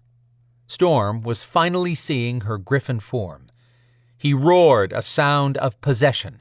She was his, and he was hers. The minute she shifted back to human, he would be furious at her for being in danger. She'd suffer his irritation as long as they both lived. Adrianna ran out of the woods and stopped with her palm open. Witchlock power spun into a sphere the size of a basketball. Wow, that was larger than anything Evol had witnessed to date. Adrianna had said she was still learning to control the power. Evol hoped she knew enough not to turn them all into dust. The Sterling Witch sent a comet-shaped blast of energy airborne. It flew high above, so high it crossed over the top of the trees around the camp. Using the same hand that wielded Witchlock, Adrianna directed the flight path of the fiery comet. It landed behind the guards. When the energy struck the ground, the earth opened and swallowed it. Heads turned from the linked line. Evol held her breath. Tristan murmured telepathically, "Come on, witch." In the next second, a sizzle of power shot up at the guard in the middle of the pack. He screamed and jumped around, then arched his back. His body shook viciously, as if he were being electrocuted. The entire line of men started screaming in pain. Then the first one went limp and fell, his back hitting the ground. Quinn came racing in behind Adrianna with Rhys at his side. 5 demons were still alive because their corporeal forms remained on the ground. 2 struggled to lift their heads, both turning in Rhys's direction. Evol sent a quick message to Quinn. "Those demons are still alive, Quinn." "I can handle them." If Evol could see them, so could everyone else, including Storm, who had a ground-level view. 3 demons pushed to their feet and headed toward Quinn and Rhys. Quinn pushed Rhys behind him and took out 3 with his kinetic power. That was interesting. Storm made quick work of the 4th, ripping off its head even before the dust released. Dagon came soaring in over the top of the ravine that was now drenched everywhere with rain. Evol couldn't see any remnant of the fog left, which meant the buzzing field had to be gone. The fire pit had continued to burn through all of it. That would take more than dirt to douse at some point. Cold air swept over her wings. Evol looked up at the skies where the storm was diminishing. no lightning or thunder. The clouds had thinned and were no longer spewing rain. Dagon slowed and landed in the clearing right in front of a demon that clawed the ground, scrambling on all fours. It was crawling toward Quinn and Rhys. The scary dragon stared at the demon as if he studied a bug. Then Dagon punted the body 40 feet into the air. The demon burst into dust mid-flight. Dagon's face twisted into what Evil took to be a toothy dragon grin, enjoying his soccer goal moment. Did he even know what soccer was? Doubtful. Evil landed next to Dagon, dwarfed by his huge red body, and she was no small potatoes. Isaac and Adrianna walked toward her and Dagon. Evil felt a rough tongue lick her leg. She looked down to find Storm rubbing against her and giving her a look she easily read as, "I love you, but you're in deep trouble." She sighed, which came out something like a snort in her griffin form. Oops, she hoped Storm didn't take it as a challenge. Swiping his tail slowly back and forth, Dagon stomped into the camp with Evil and Storm following. He sent a telepathic order to Evil and Tristan. "Shift back into your human forms." Dagon?" Evil started. "My mate will lose his mind if I shift into a nude woman." The dragon swung his massive body around. His tail whacked Lorworth's drooped body. The man groaned. Storm stood in front of Evil as if he intended to protect her from Lorworth, even though she was a giant griffin. "Go ahead and shift, Evil. I will take care of clothing." At that, Evil called up the change, noticing that Tristan was doing the same. As her legs and arms formed, she felt cloth drape over her body.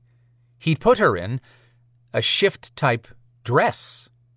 Really? She never wore dresses. That choice probably made sense for a man who had lived 2,000 years ago and didn't know enough about modern clothes to magic up the right thing. But a dress? Tristan, however, ended up in jeans and a t-shirt. She looked up at Dagon and snapped, "Sexist much?" Storm shifted. When he stood behind her, he put his hands on her shoulders. "I don't give a damn, as long as you're covered." The dragon grinned again. Men. Tristan complained, "Can't you cover him up?" A puff of smoke blew out of Dagon's nostrils. He was getting impatient, but he put Storm in a pair of jeans. Quinn and Rhys joined them as Isaac and Adrianna walked up to stand beside Evil and Storm. Quinn asked, "Are you okay, Evil?" "I'm fine. Tristan's the one they tortured." Storm muttered, "Those are love taps compared to what I'm going to do to him for dragging you into this." Evil spun around in his arms and whispered in his ear, "I need to feel you as soon as we get out of here. Can we skip the argument and go right to the makeup sex?" He answered her by pulling her around and giving her a kiss that ranked right up there with sex against the wall. Tristan grumbled, "Give me a break." That drew everyone's attention to him. Evil turned in Storm's arms again, but this time he wrapped his around her front where she'd wanted them. Dagon whipped his big dragon head down to face Tristan. Evil caught their telepathic discussion, since Dagon must have decided to keep her privy. Dagon asked, "Why didn't you come to me, Tristan?" Tristan, probably not realizing Evil was listening, said, "You trusted me with the knowledge that they can kill you in another realm. We need you to lead. I was trying to handle this without putting you at risk."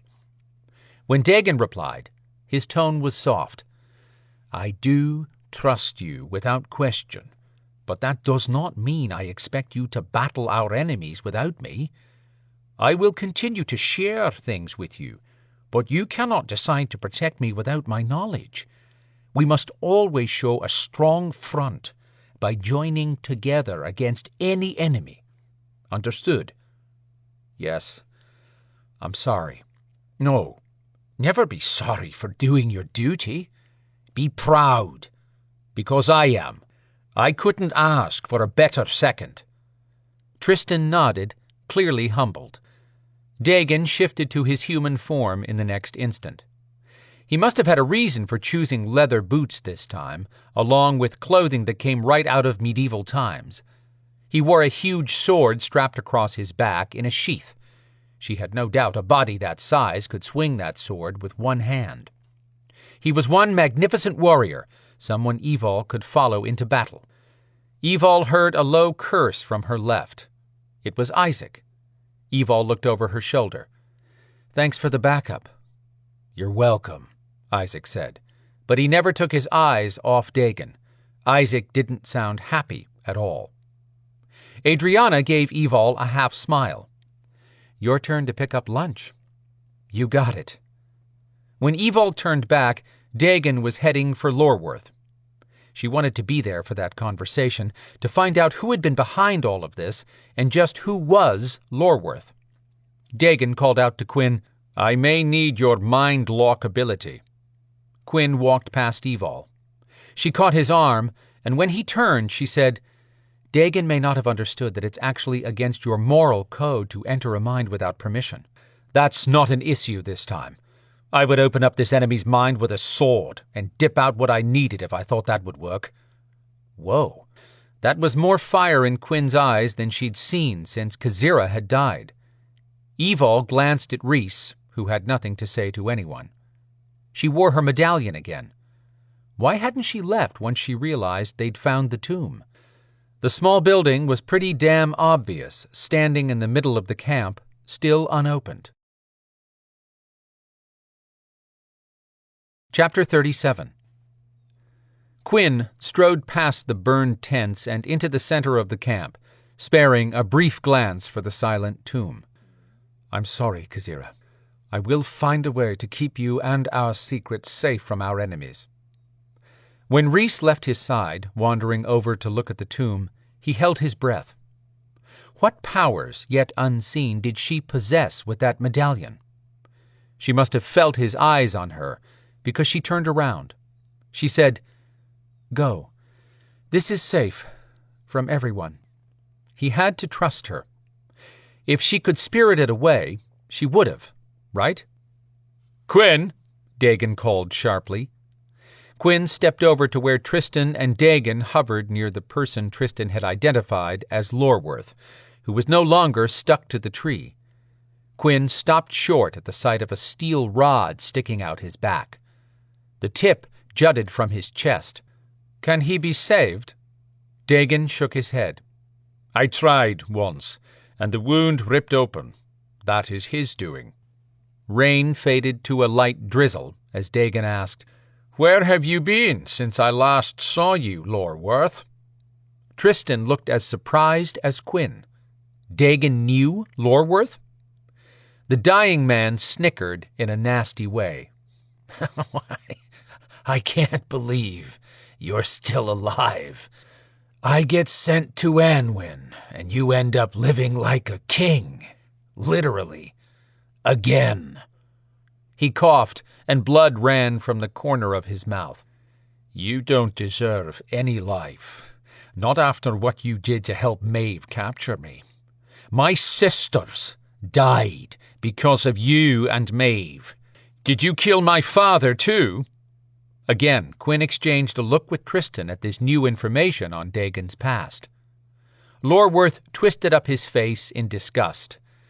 The three of you deserved what you got. I didn't kill the king. Miserable brother that he was. He left me nothing. Dagon lifted an eyebrow. You weren't even blood-related. My father took you in as one of his father's bastards, then treated you as a full brother, and we respected you as our uncle. You inherited the crown. Were you so greedy that not even that was enough? A crown is nothing but decoration. Your father hid the fortunes he'd amassed. I was left with enough to feed the castle each month, nothing more. It was his fault I made the deal that landed me in Anwin to begin with, and your fault your sisters died, not mine. The man had to be insane to say such a thing to Dagon at this point. Surprisingly, Dagon agreed.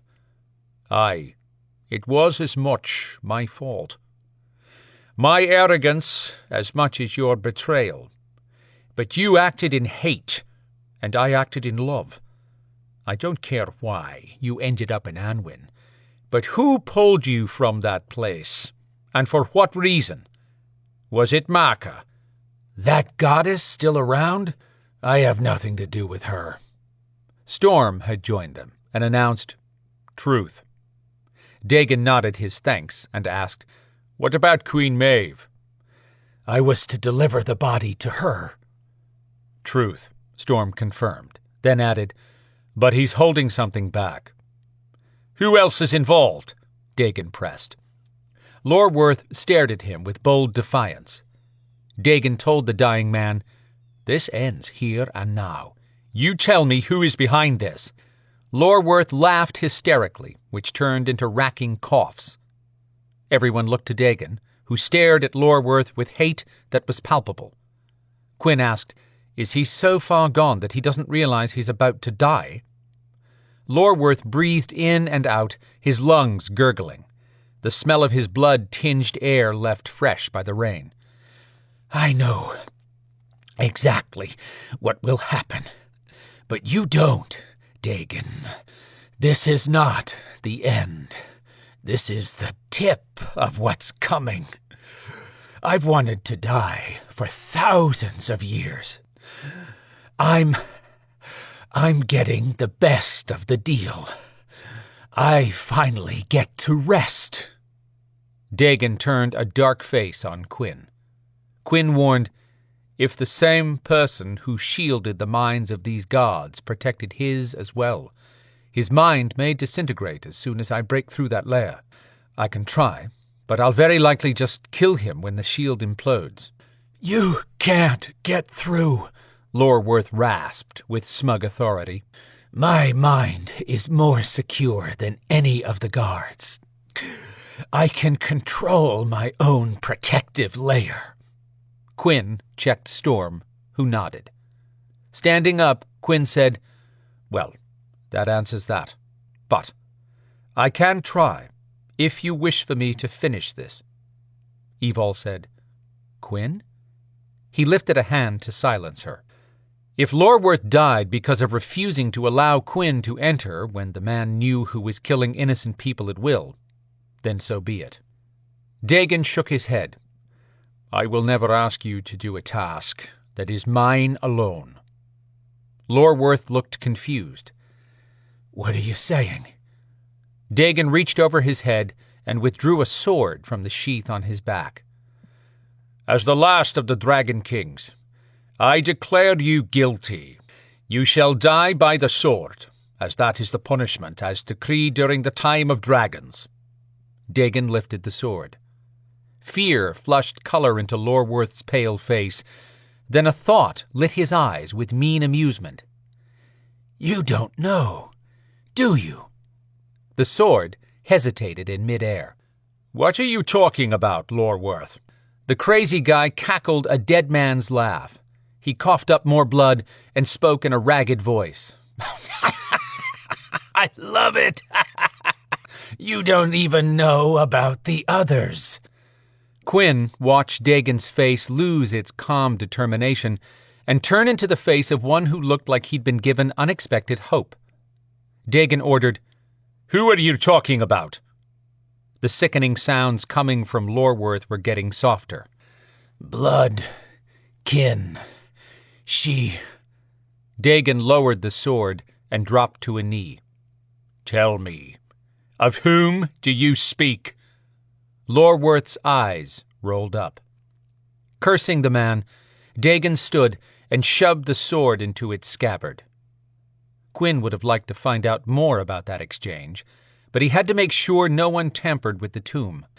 He needed a plan for what to do about the tribunal meeting breathing down his neck.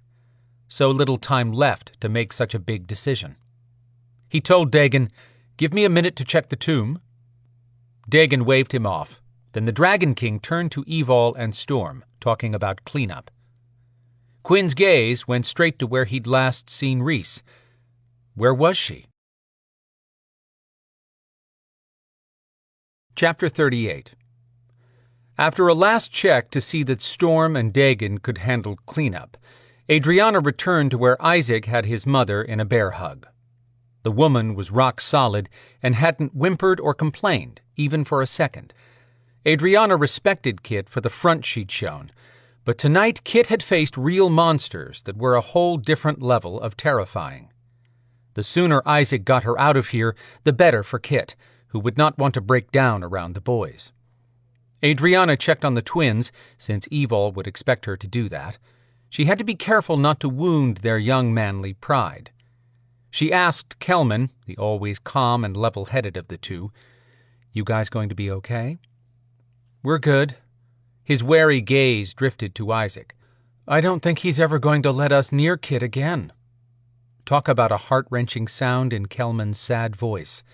That ripped Adrianna's own heart, which hadn't had the best of days already. But Isaac had shown signs that he might be rethinking his harsh reaction when he'd first learned of his mother's kidnapping. He's only human, Adrianna reminded herself, with a chuckle at the truth.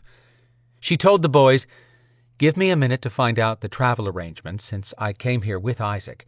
I'm fairly certain he had all your camping gear and his mother's SUV picked up by his men. There should be plenty of room for all of us in his Hummer." At least the rain had quit, but now the night air was turning cool. Her body was tired of the bouncing weather changes. When she walked up to Isaac, Adrianna asked, "How are you doing, Kit?" Kit unfolded herself from her overprotective son's embrace. "I've had better days, but I count that we're all safe as a blessing." Evol came running up to the group, really fast with the return of her Super Belador speed. First, she grabbed the boys and hugged them. The relief on their faces warmed Adrianna's heart. Seeing Evol hug anyone was quite a change from when Adrianna had first met her. Technically, the boys were legally adults. They'd grown up on the streets of Atlanta, but from what Evol had shared with Adrianna, they'd gotten mothering from Kit that they'd never experienced. Clearly, it had been good for them. Kelman and Cardos might need a touch of that mothering now. Evol left the pair off to the side and walked up to Isaac. "I'm glad everyone is okay." He said nothing. The man had a head as hard as granite. Kit told Evol, "Thank you for coming to get us, and please thank Tristan." "I will." Evol looked at Isaac, then Adrianna during the uncomfortable silence. Kit cleared her throat and announced, "I need to talk to the boys." Isaac said in a firm but gentle voice, "Kit." All Kit did was lift a finger, pointing straight up, and Isaac gave up his argument. That small woman had some kind of power in that one finger. Impressive. Adrianna might have to ask Kit for lessons. Walking away on shaking legs, Kit might still be rattled, but she was not one to cross. "Stay away from her," Isaac said in a quiet voice that Kit wouldn't hear, but Evol and Adrianna couldn't miss the order he'd issued. Evol didn't even try to hide her shock. What? Adrianna didn't want to believe he'd act this way now, not right after everyone had risked their lives to save Kit and the boys. She asked Isaac, "What is it you think I'm going to do to her?" "Nothing, because you're never going to be around her again." That was as final as it got. Swallowing the lump that formed in her throat, Adrianna reminded herself she'd faced worse in her life without showing any crack in her mask. She wasn't about to give him the benefit of knowing how deeply his words cut. She reminded him, "Staying away from Kit might be hard to accomplish since you made me come here in your truck." "Not a problem. One of my men will be waiting for you and the boys." She had survived years of poor treatment from her Sterling witch family and missed her sister desperately since her twin had died so that Witchlock would not land in the wrong hands. If Isaac thought he could break her, he was wrong, but he'd done a damn good job of knocking the foundation out from under her heart. She gave an abrupt nod and started to leave, but Evol grabbed her arm. "Wait a minute!" Then Evol took Isaac to task. "How can you be that way to her?" He was just as cold to Evol. "I'm done with you people." "You people?" Evol asked in a tone of warning. Isaac made it clear he was unwilling to say more than, "She can take the boys home, or you can. Kit's going with me." Evol sounded ready for another throwdown. "She has a name. It's Adrianna." He ignored her and said, "I don't want Kit around witches, demons, or any other things again." Looking over at Kit and the boys, who thankfully weren't listening, Evol said, "Why are you being an ass, Isaac? Bad enough that you treat Adrianna this way, but Kit loves those boys, and they love her." Adrianna sighed. "Give it up, Evol. We'll never be more than strange things to him." That must have pushed Isaac's pissed-off button harder. "Kit is all I have. I don't want anyone to ever put her in that kind of situation again. The best way for me to ensure that never happens is to keep her away from non-humans." Evol gave him an incredulous look and huffed. "Now I understand why Adrianna said she can't be with someone who can't meet her halfway." "That's no longer an issue." Staring holes through him, Adrianna waited until Isaac finally looked her in the eyes. She said, "Would have been nice if you'd just listened to me when I tried to tell you we wouldn't work. Would have been even nicer if you'd never come by my house last night. Just so we're clear, don't ever come near me again or send your men. I won't play the good witch next time." Bitter? Yes. She'd opened her heart and her body to this man, and he'd stomped on her trust. Spewing curses under her breath, Evol shoved her hands on her hips. "Your loss, Isaac. Big loss." For a moment, he looked at Adrianna as if he agreed with Evol, but Adrianna forced herself to stand stoically. She'd learned to manage her facial reactions many years ago, and right now she had stone-cold bitch face firmly in place. Isaac called to Kit, "You ready, Kit?" Kit hugged each of the twins, whispering to them. Then she joined Isaac. As he stepped away, he said over his shoulder, "The second Hummer will be waiting for you." Evol replied, "She doesn't need it, and neither do the boys. We take care of our people." Still, Adrianna said nothing, so he continued on with his mother. The twins walked over, and Evol asked them, "Did you power up your hearing and eavesdrop?" They didn't even look embarrassed when they both said, "Yes." "Shoot. I'm sorry." Cardo shrugged. "Don't worry about it. We're not concerned. Kit said she'd have a talk with Isaac." Adrianna didn't have the heart to tell them that wasn't going to fix it. Isaac was now firmly on the opposite side of the line drawn between humans and non-humans. She'd stay on her side, far away from the man who had mangled her heart. He'd never get that close to it again. Chapter 39. Frogs were singing a chirping chorus, probably celebrating the end of the monsoon that had hit Atlanta. A soft, chilly breeze stirred the night air as Quinn found Rhys standing back, staring at the tomb with a face covered in worry. "Thank you for staying, Rhys." She turned, and the sadness in her eyes tore at him. What was so awful in her world? He asked, "What's wrong?" "Nothing." He'd figured out that she had an interest in Kazira's body, and was damned glad she hadn't done anything to make him regret letting her stay around. Not yet. "Rhys, I don't know who sent you here, but I don't think your interest in Kazira's body is personal. Am I right?"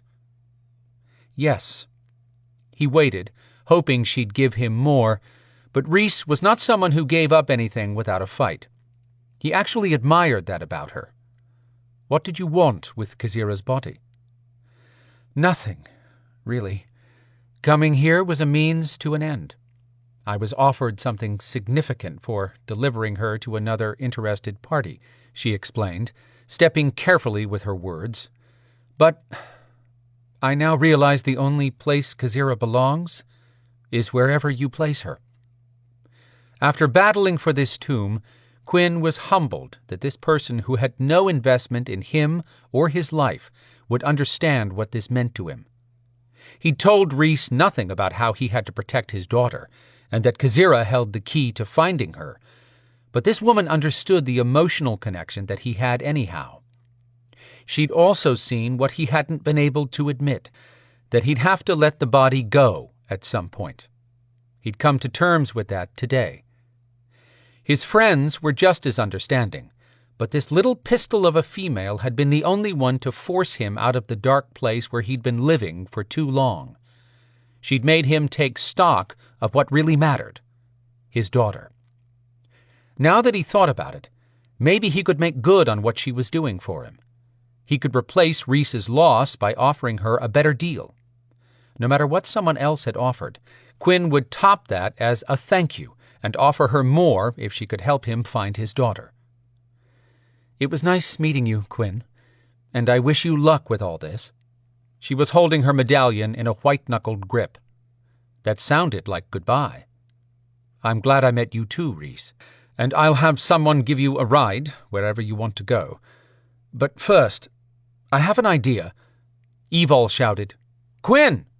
Shit. "I'll be right back." Quinn stepped over and looked around the corner of the tomb. "What?" "You don't have much time left." "I know. Give me a minute." He turned around and Rhys wasn't there. He raced around the structure even though he knew this time she was really gone. She couldn't have walked out of here that quickly. That medallion. Had she teleported away? He trudged back to where Dagon and Storm had returned most of the ravine to its natural state. Tristan asked Dagon, "If Queen Maeve isn't behind this, then who is?" "I don't know. But Lordworth—" "Who was that guy?" Quinn asked. "He comes from my time. He was my uncle, but he wasn't born with powers. I have no idea who gave him Locrafola warriors. Good thing they're all dead," Quinn pointed out. "These may be dead, but the god who created them has more. Rumors flowed about them years ago." Dagon scratched his head and seemed to catch himself. "When we're back on Treoir, we'll talk more. I need time to think on what he was saying and what he didn't say." All of that was as clear as mud. Evol gave Quinn a worried glance. Yes, it was almost time for the tribunal. Quinn told Dagon, "You should probably teleport out of here pretty soon." "And why is that?" "The time draws near for me to go to the tribunal. I apologize again for putting us all in a difficult situation. If I had to do it over, I would have handled her body differently. I had never heard of the blood law until Queen Maeve called it into force and demanded the tribunal act upon it." "I didn't get the whole rundown on the blood law," Tristan said. "What is it exactly?" Dagon stood silently with his arms crossed over his chest as Quinn explained it with specifics. He wrapped it up by saying, "I did have an honorable reason, but that's not important now." He paused to look at the tomb. Tristan said, "Dagon hasn't met Sen." "No big loss there," Evol offered.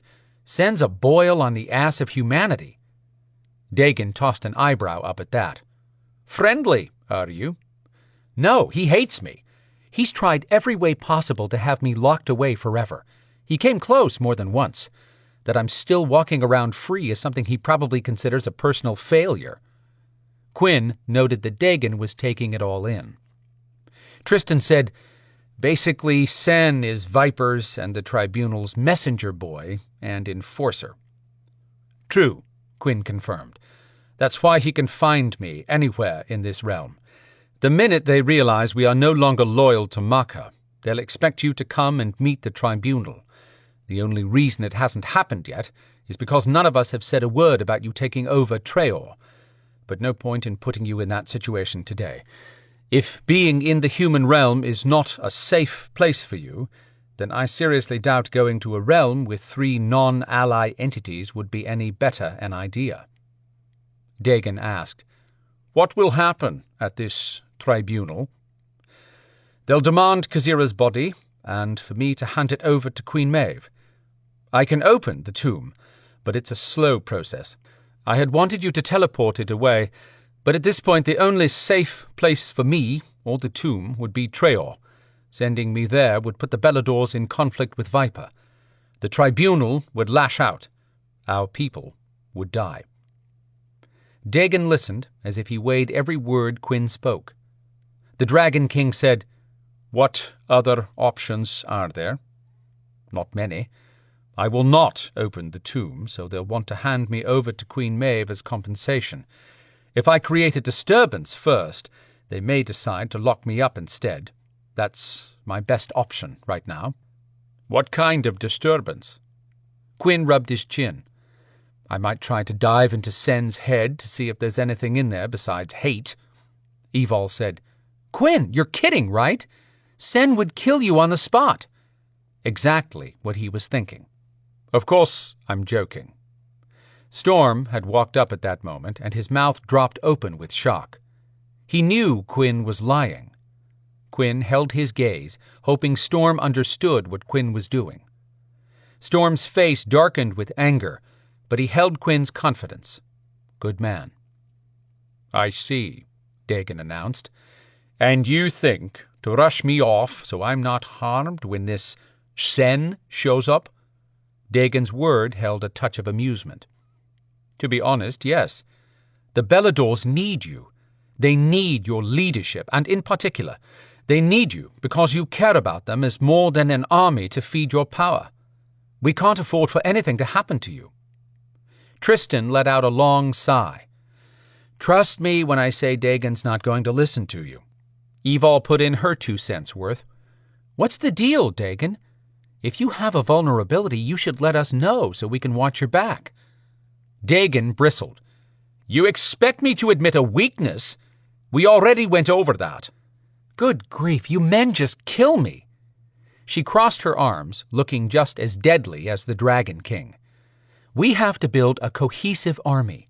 If we know where someone will attack, we can defend against it. But if you don't tell us, then we're of no use to you, the Treoir family, or the Beladors." Storm watched with a grin that said, "My woman." "You've made a valid point," Dagon admitted. "I don't wish to speak of this further outside of Treoir, but I'll admit it's the truth that I'm at greater risk from a god or goddess if I'm in a realm other than Treoir or my mother's." Before Quinn could ask just who his mother was, power flooded the area, and Sen appeared between their group and the tomb. The liaison took one look around and asked, "What happened here?" "It does not involve you," Dagon answered. Sen arched an arrogant eyebrow at Dagon. "Who are you?" "I might ask the same of you." Tension crept higher. Any minute now the air would combust from it. Since there was no way to hide their new leader, Quinn nodded at Dagon and said, "This is Dagon Treoir, the new ruler of the Beladors." He didn't want to share the part about Dagon being a dragon, since less was always better in these situations. "And this is Sen, the Viper liaison I told you about." Both of Sen's eyebrows lifted. "What happened to Maka?" Tristan replied, "She didn't work out. We had to let her go." Dagon found that amusing. Quinn gave up all hope of saving their Dragon King. "How long has she been gone?" Sen asked, now sounding like he was the goddess police. That was a question Quinn might have to answer in the tribunal, which meant he couldn't lie, or he'd light up like a red beacon. 5 days. "And Viper is just now being informed?" "No," Dagon said. "You're being informed. Anyone else will be informed as I get around to it. If you have an issue with a Belador, you bring it to me." Sen's chuckle had an evil kick. "No. If I have an issue with anyone, I take it to the tribunal. I don't answer to anyone else. I've heard nothing about you taking over the Beladors, which means you failed to inform Viper and the tribunal. They aren't going to be happy to find out the Beladors aren't under a pantheon." Shrugging, Dagon said, "I don't care what they think." Quinn silently groaned. Evol chewed on her lip, and Storm now stood with his hand on her shoulder. Tristan frowned, flipping his gaze from Dagon to Sen and back. Sen laughed out loud. You aren't going to be around for long. Then Sen addressed Quinn. Time for you to open that tomb and pull out Khazira's body. He'd pointed his thumb over his shoulder. When Evol sucked in a breath, Quinn leaned over to look at what caused her reaction. Sen finally turned. What happened to the tomb? Quinn told him, I have no idea. But if Tristan or Dagon had teleported it away, Khazira was still not safe from Queen Maeve. Angry now, Sen said, Let's go. Dagon said, I believe I'll join you. Quinn sent Dagon a telepathic message. You can't go there, Dagon. Those 3 entities in the tribunal can do whatever they want. You'd be facing triple a god's power. Dagon replied in the same silent way. I will not have my people standing alone to face any threat. Quinn had to tell Evol how to open the tomb and what to do with Khazira's body. He said to Sen, for everyone's benefit, I have 2 minutes before I'm due at the meeting. I'd like to talk with my team. The bastard smiled and waved his hands, sending them teleporting. Chapter 40.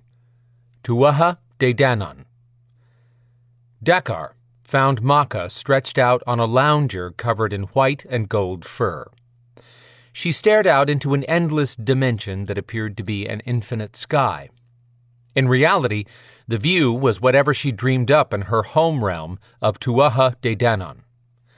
He'd spent years running a bounty operation, even cutting a deal with Viper to allow him space to function in North America of the human world, as long as his people performed the occasional operation for the Coalition. He'd built quite an empire, and most of the preternaturals had no idea just how large it was, or how far his reach extended. But Macha knew. She and Dakar went back, way back. One day, he would have almost as much power as she did. Almost. He couldn't travel here unless she teleported him. For now. She'd been sullen since leaving Treoir Island. Let's not sugarcoat it. She was tossed out. Without moving a muscle to face him, she asked, Do you bring good news, Dakar? Yes and no. She moved a muscle this time and changed locations faster than he could blink. She had him up in the air with his throat gripped so tightly in one hand he gasped for air. The goddess could not be harmed here. He wouldn't dare use power against her in this realm, not if he wanted to live another day. Energy flashed around her in golden sparks. He stroked her arm with his hand, trying to calm her. After several long seconds of watching stars fly through his gaze, she released him.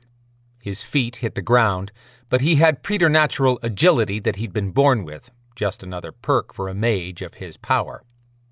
He straightened his suit jacket and smoothed back his hair. Macha had once enjoyed running her hands through his black hair. He'd have her back in his bed again, but not until she saw him as an equal. His muscular body had served him well under the rule of Genghis Khan, but the magic he'd been born with and a keen intelligence had made the difference between dying in that era or becoming immortal. All he had to do was hand Macha what she wanted, and she would give him what he wanted, with a smile. He cleared his throat and explained, I was successful in my campaign with Lorworth. Oh? Now he had her attention. Yes, the Locra Fola performed as expected. We even had Khazira's body in hand at one time. At one time is the same as saying you failed to gain possession of it. I had a purpose for that body. She floated away, ignoring him. Actually, he wanted to thrash Lorworth for costing him Khazira's body and the Griffins, but all of them were expendable in view of the greater goal. I understand, my dove, but that body has too many people vying for it. Besides, that's hardly the good news." Turning on a loud sigh, she said, "Then enlighten me." "We had Evol and Tristan captive, along with the tomb." She flew back to him. "And?" "Dagon came for them himself." Now he had her attention. Her eyes glowed with excitement. "Did you kill that dragon?" "Not yet." She flew away, screaming in rage. Gorgeous female minions came running in. "What do you require of us, goddess?" "Nothing. Go away." They were gone just as quickly. Maka swept around in a flurry of sparkling gold and red. Her entire gown moved as a light display. "How is any of this good news?" "Because now I know for sure I can bring Dagon out of Treoir. He's arrogant in thinking he's safe." She didn't praise him, but neither did she blast him. "How many of my Beladors did you kill?" "None, actually. When you take control of Treoir again, you'll still have an army." "If I take control again," she said, floating down to settle on the lounger again with an exquisite but glum face. Now that the atmosphere had improved, Dakar strolled over. "Not if, but when. I told you. We both have goals. I'm here to help with yours. Then you can help with mine." "I want that dragon dead. The minute he's dead, that island is mine again." "Soon, but not yet. You need the Beladors to want to follow you again. That isn't going to happen right now, and definitely not if you are blamed for killing their new pet dragon. Everything will happen in its own time, at the right time. I would have preferred to deliver the body and griffins to you as well as kill Dagon, were that within my power. It would have happened," he pointed out, to remind her she could have given him additional juice for facing Dagon. "I was not in a position to kill the dragon, but the additional good news is that he now thinks Maeve was behind all of this." The energy that had been firing around her calmed. She smiled, which was the same as high praise from this goddess. Finally, the time Dakar had spent dealing with that miserable Lorworth and his heinous Locrofola was going to pay dividends. He eased down next to her, taking Maka's slender hand in his. He kissed the soft skin, looking forward to gaining more than her good graces. "You are too beautiful to be kept tucked away in this realm. You are too powerful to be denied. You are too intelligent to allow anyone to outplay you. I am your servant in all things." "Very well. What do you have in mind, Dakar?" Here was the woman he could play like a finely tuned instrument. Chapter 41. Tribunal Meeting, Netherrealm. Quinn blinked his eyes as the teleporting ended. He checked the raised dais first to see if there was any chance Loki had passed on this meeting. Nope. There stood the trickster god who created turmoil just to be entertained. Today he had brilliant blue eyes, black hair slicked back, and was wearing a suit Armani would be proud to sell. To the side of that annoying god stood another one. Hermes always appeared as bored. He played a happy little tune on his tortoiseshell lyre, which was basically a U-shaped harp the size of a ukulele. The chap was into wings. He had them on his skull-shaped hat and his funky leather boots.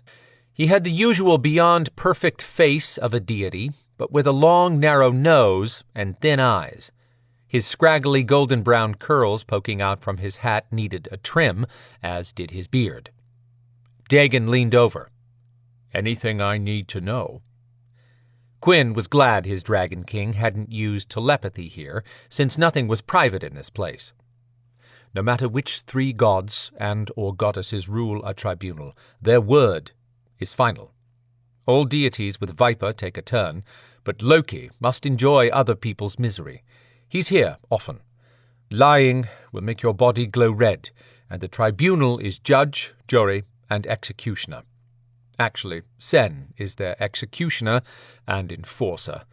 We're waiting for the Maeve contingent to show up.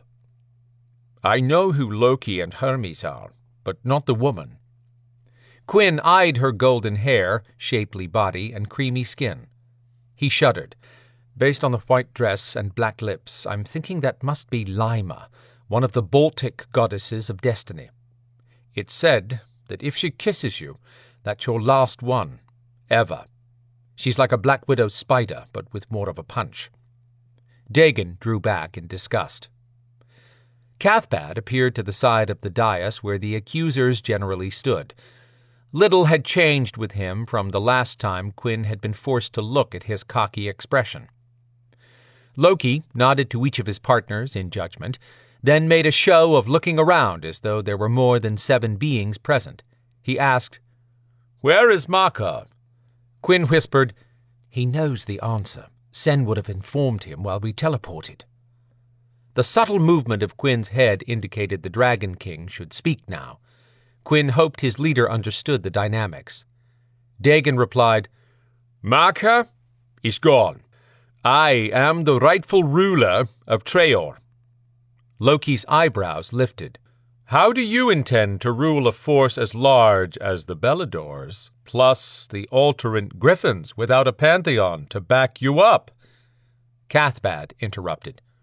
"Pardon me, Loki, but we've made it clear that at least half of that herd of Alterant Griffins belongs to the Maeve. If Maka is gone, who's going to give us our part of the stock?" Waiting for silence, Dagon said, "I have no need for a pantheon to aid me in ruling Treoir and leading the Beladors. As for Alterants, Griffins, or anyone else beneath my rule, they are my loyal followers and therefore protected from scavengers like the Maeve. I will hand over none." Cathbad looked like he was going to blow a gasket. Quinn could do nothing to help Dagon with this, but he was fist-pumping the guy for the way he stood strong for his people. Loki moved a hand, requesting silence, and told Cathbad, "The tribunal must settle the blood law issue first." Then he told Dagon, "Since you claim responsibility for the Beladors, the Maestir on your right has been found guilty of withholding a possession of Queen Maeve's. Where is Kazira's body?" The goddess Lima asked, "Is it time for sentencing? I'd like to kiss someone and return to my realm." Loki gave her a look reserved for idiots. "Not yet." "Very well. Carry on," she said, lifting a mirror to study her mouth full of pointed teeth. Sen got them back on track when he called out to Loki, "The tomb holding the body was at the site where I went to retrieve the Belador, but it vanished. Someone teleported it away." Sen finished that statement by glaring at Dagon. Quinn started to explain that the missing tomb was his fault, but Dagon softly ordered, "Let me handle this." Then the Dragon King asked, "Who requests the body?" Loki didn't like that one bit. "We covered all of that when Quinn was last here. I have no intention of spending time repeating our last meeting." "If that's the case, the Maeve messenger will leave here empty-handed." Cathbad turned a deep red, struggling to keep from spewing his thoughts. Quinn wondered how the Beladors would move forward once the tribunal killed Dagon. This was turning out worse than even Quinn had imagined. Sen offered to Loki, "Would you like this imposter placed in lockup, where he can't continue to interfere?" Quinn glanced at Dagon, who seemed unperturbed by the threat. "Yes, Sen, that would simplify this meeting." Sen made a tiny move toward Dagon. Without even looking at Sen, Dagon swung a hand out and made a slight pushing motion. Sen slid backwards 30 feet, hunched over as if a massive fist had shoved him. He hugged his middle, trying to breathe. Quinn's eyes practically jumped out of his head. "Are you kidding me?" Sen's shocked face was worth gold. Quinn couldn't form a word. Everyone suspected Sen of being a demigod based on his powers and attitude, but that diss would make Evol's day if Quinn survived to tell her about it. Sen had treated her badly for years whenever Zader or Quinn weren't around to call him on it. Then again, Evol hadn't backed away from Sen in Blairsville today. Sen lifted his hands, clearly intending to teleport. Dagon spared him a brief look. "I'm not ready to go anywhere. You might as well put your arms down. No point in continuing to look a fool." That earned him a death glare, which drew a chuckle from the Dragon King. Quinn stifled the urge to warn Dagon that while he clearly had an upper hand with Sen, the three deities were not only powerful alone, they could combine their powers to act as one. If Quinn survived this, and that was a big if, he would corner Dagon for answers. Every moment around this man opened up new questions. Returning to face forward, Dagon folded his arms again, completely relaxed. He continued talking to Loki as if nothing significant had happened. "We were discussing the body. Who wants it?" Jaw dropped in shock. Cathbad gaped.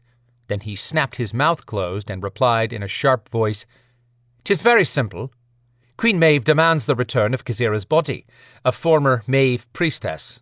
It's all in the rules of Dlí Fola, the blood law." Angling his head toward Quinn, Dagon asked in a firm voice, "What exactly did you tell me about blood law?" Dagon could not have forgotten what Quinn had just spelled out for everyone at the campsite. That meant he wanted the details of the blood law spoken for everyone present. More than happy to do anything to help Dagon, Quinn repeated the terms clearly for everyone to hear. He summed it up as, "Evidently, after a battle, the bodies of significant members of either leader's family can be claimed, and the opposing group is to return those remains." Dagon crossed his arms and took his time responding. "I think I understand now. But where is the Queen? Doesn't she have to claim the body herself?" Cathbad argued, "I am her emissary." Dagon told him, "I don't care who you are, you're not her. According to the rules, Queen Maeve must make the claim herself." "She did the first time, damn you!" Cathbad shouted. "I was not present when that happened." "Maka was, and agreed the body belonged to Maeve." Quinn kept track of everyone's reactions to Dagon. Lima ignored the entire proceeding. As Hermes gently strummed his lyre, his gaze flicked from person to person, but he showed no sign of anger, so far. Loki seemed intrigued by the volley of discussion between Dagon and Cathbad. That could be a good or a bad sign. More often than not, it was a bad sign. Dagon lifted his shoulders. "I cannot be held responsible for what Maka did prior to my taking over." "Are you crazy?" Cathbad shouted. Recovering his composure, he asked Loki, "Are you going to let him challenge what was already decided?" Dagon quickly countered with, "I'd like to remind everyone of a precedent Cathbad the Druid and Queen Maeve set upon waking from their long slumber. As I understand it, those two argued successfully in a tribunal meeting that they should not be held responsible for any action taken by the Maeve, which occurred prior to their reincarnating to take over the coven.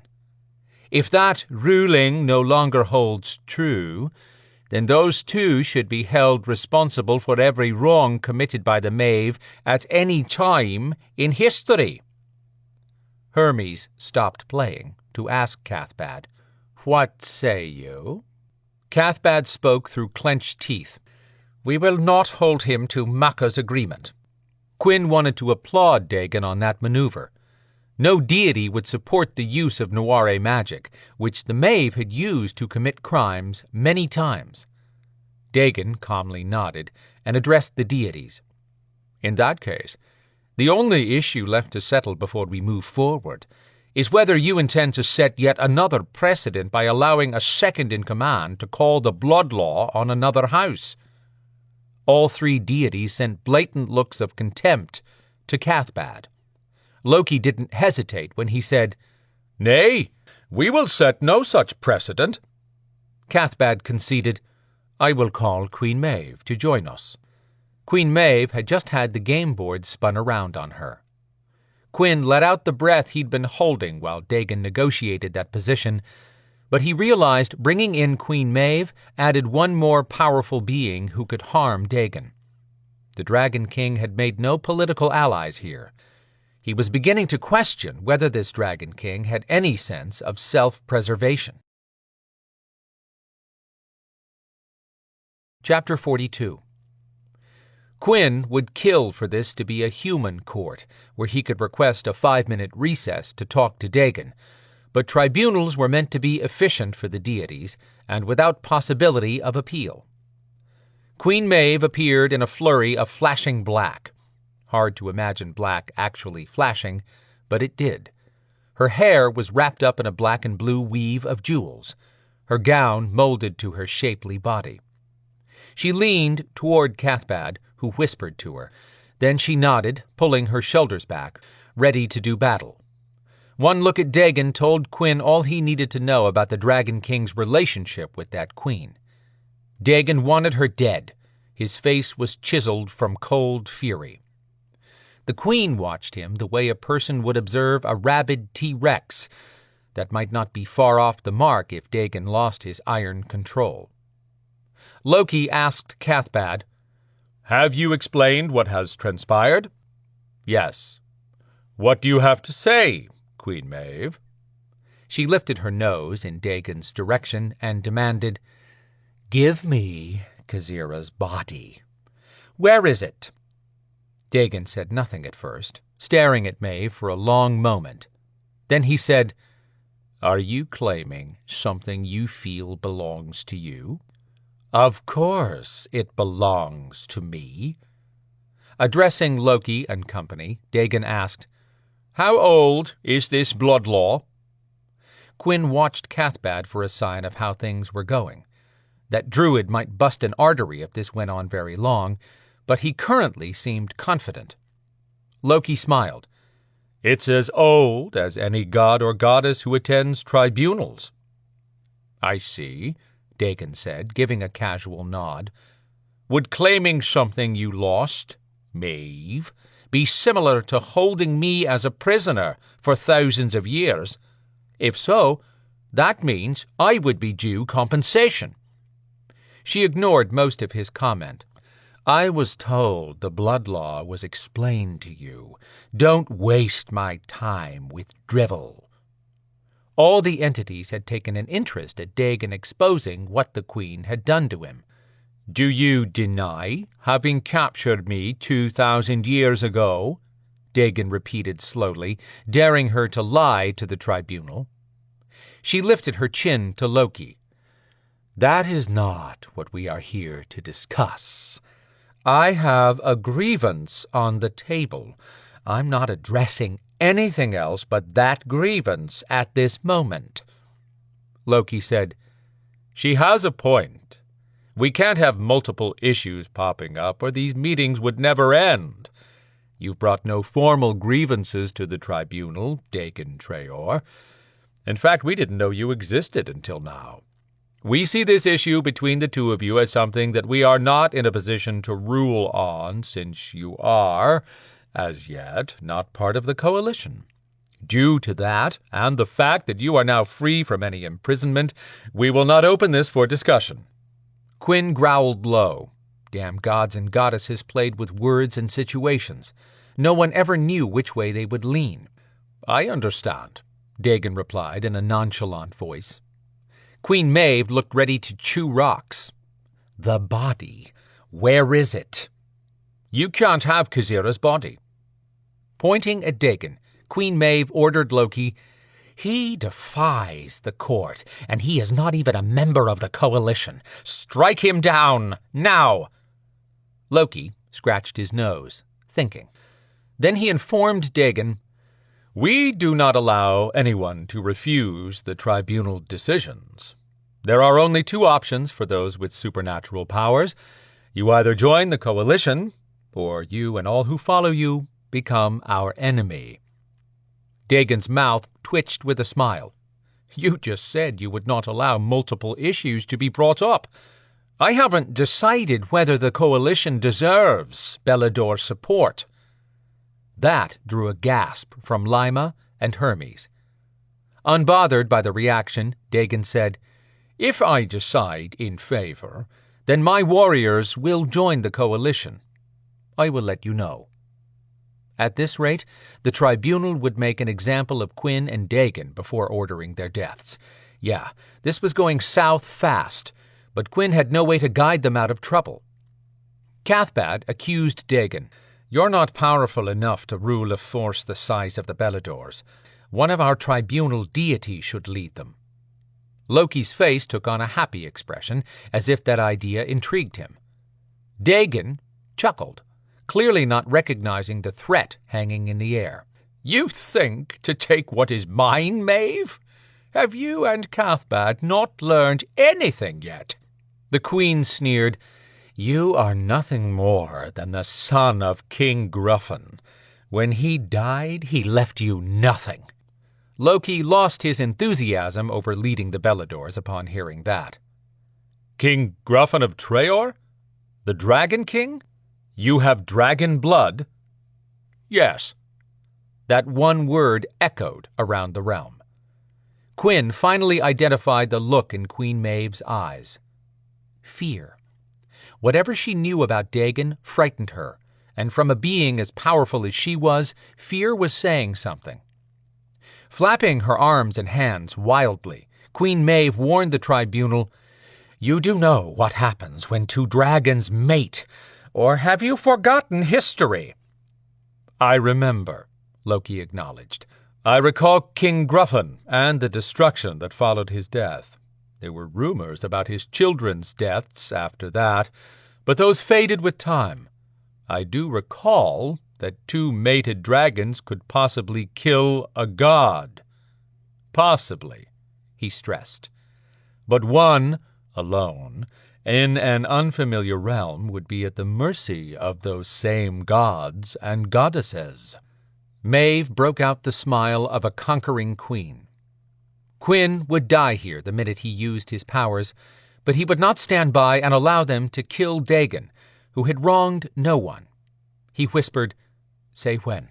I'm ready." Speaking out of the side of his mouth, Dagon said, "Do nothing unless I ask it of you." Shit, this bloody sucked. Cathbad grinned with more confidence than before. Queen Maeve purred, "Give me Kazira's body now, or you'll find out just how powerful a tribunal can be." Undeterred by the level of menace permeating the air, Dagon said in a bold voice, "I call the blood law first. I demand you return the body of my sister, whom you killed long before Kazira died. Do you deny it? Go ahead. I would like to see how a person who lies to a tribunal glows red." Everyone froze. The three deities turned to Queen Maeve, who lowered her arms and stared back during the stretched silence. Cathbad shook her from her state when he whispered to her. She said, You can't. I demand Kazira. I'm not talking about anything else. You've refused the tribunal and you're a threat to our kind." She swung her attention to Loki. "This is the best chance you'll ever have to rid the world of a deadly threat to gods and goddesses." Now the tribunal turned to Dagon. Hermes stopped playing the music. Lima perked up as if scenting prey. Loki studied Dagon with deep consideration.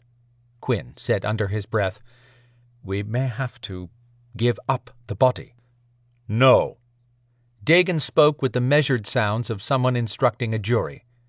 "Yes, I am of dragon blood, and there is always a threat from our kind, just as there is a threat from deities who misuse their powers." He glared at the queen, then continued, "You may try to harm or kill me, and you might just succeed." Every god and goddess bristled at that subtle slap.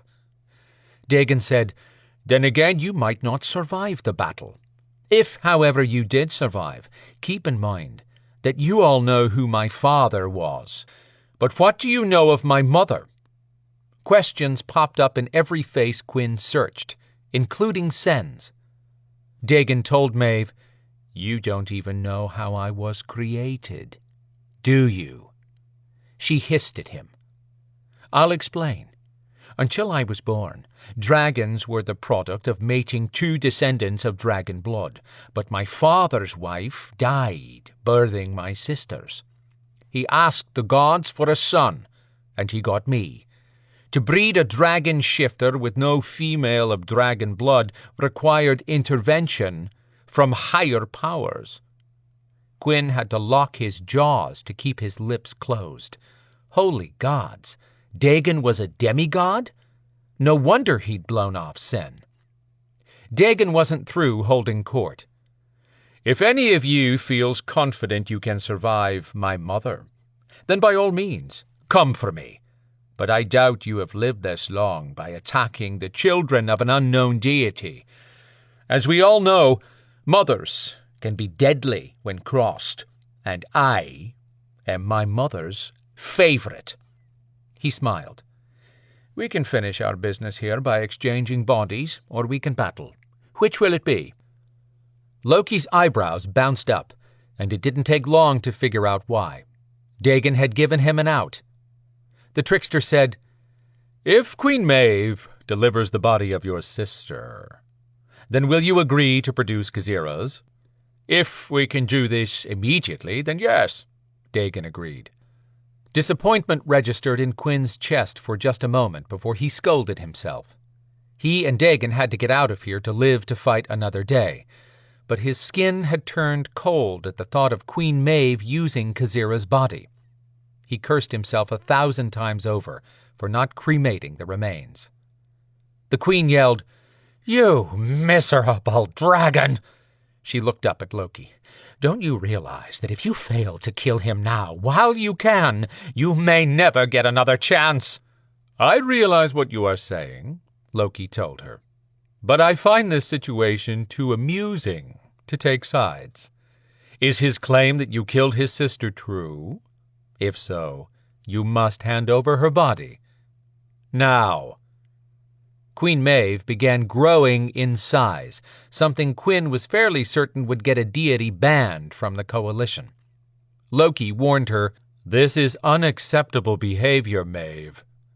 Her hair exploded from the perfectly styled look of moments ago and flew all around her head. The dress burst into flames. Cathbad shouted, "No, Maeve, come down here. Don't do this." "Shut up, all of you," she roared in a deep, evil voice. "You had a chance to kill that miserable dragon, but none of you has the nerve. I want no part of this spineless group if you aren't capable of carrying out a judgment."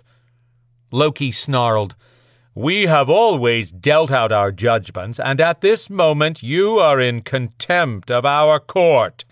He lifted his hand, but a flash of red flared into a giant fireworks explosion that sucked into itself and disappeared.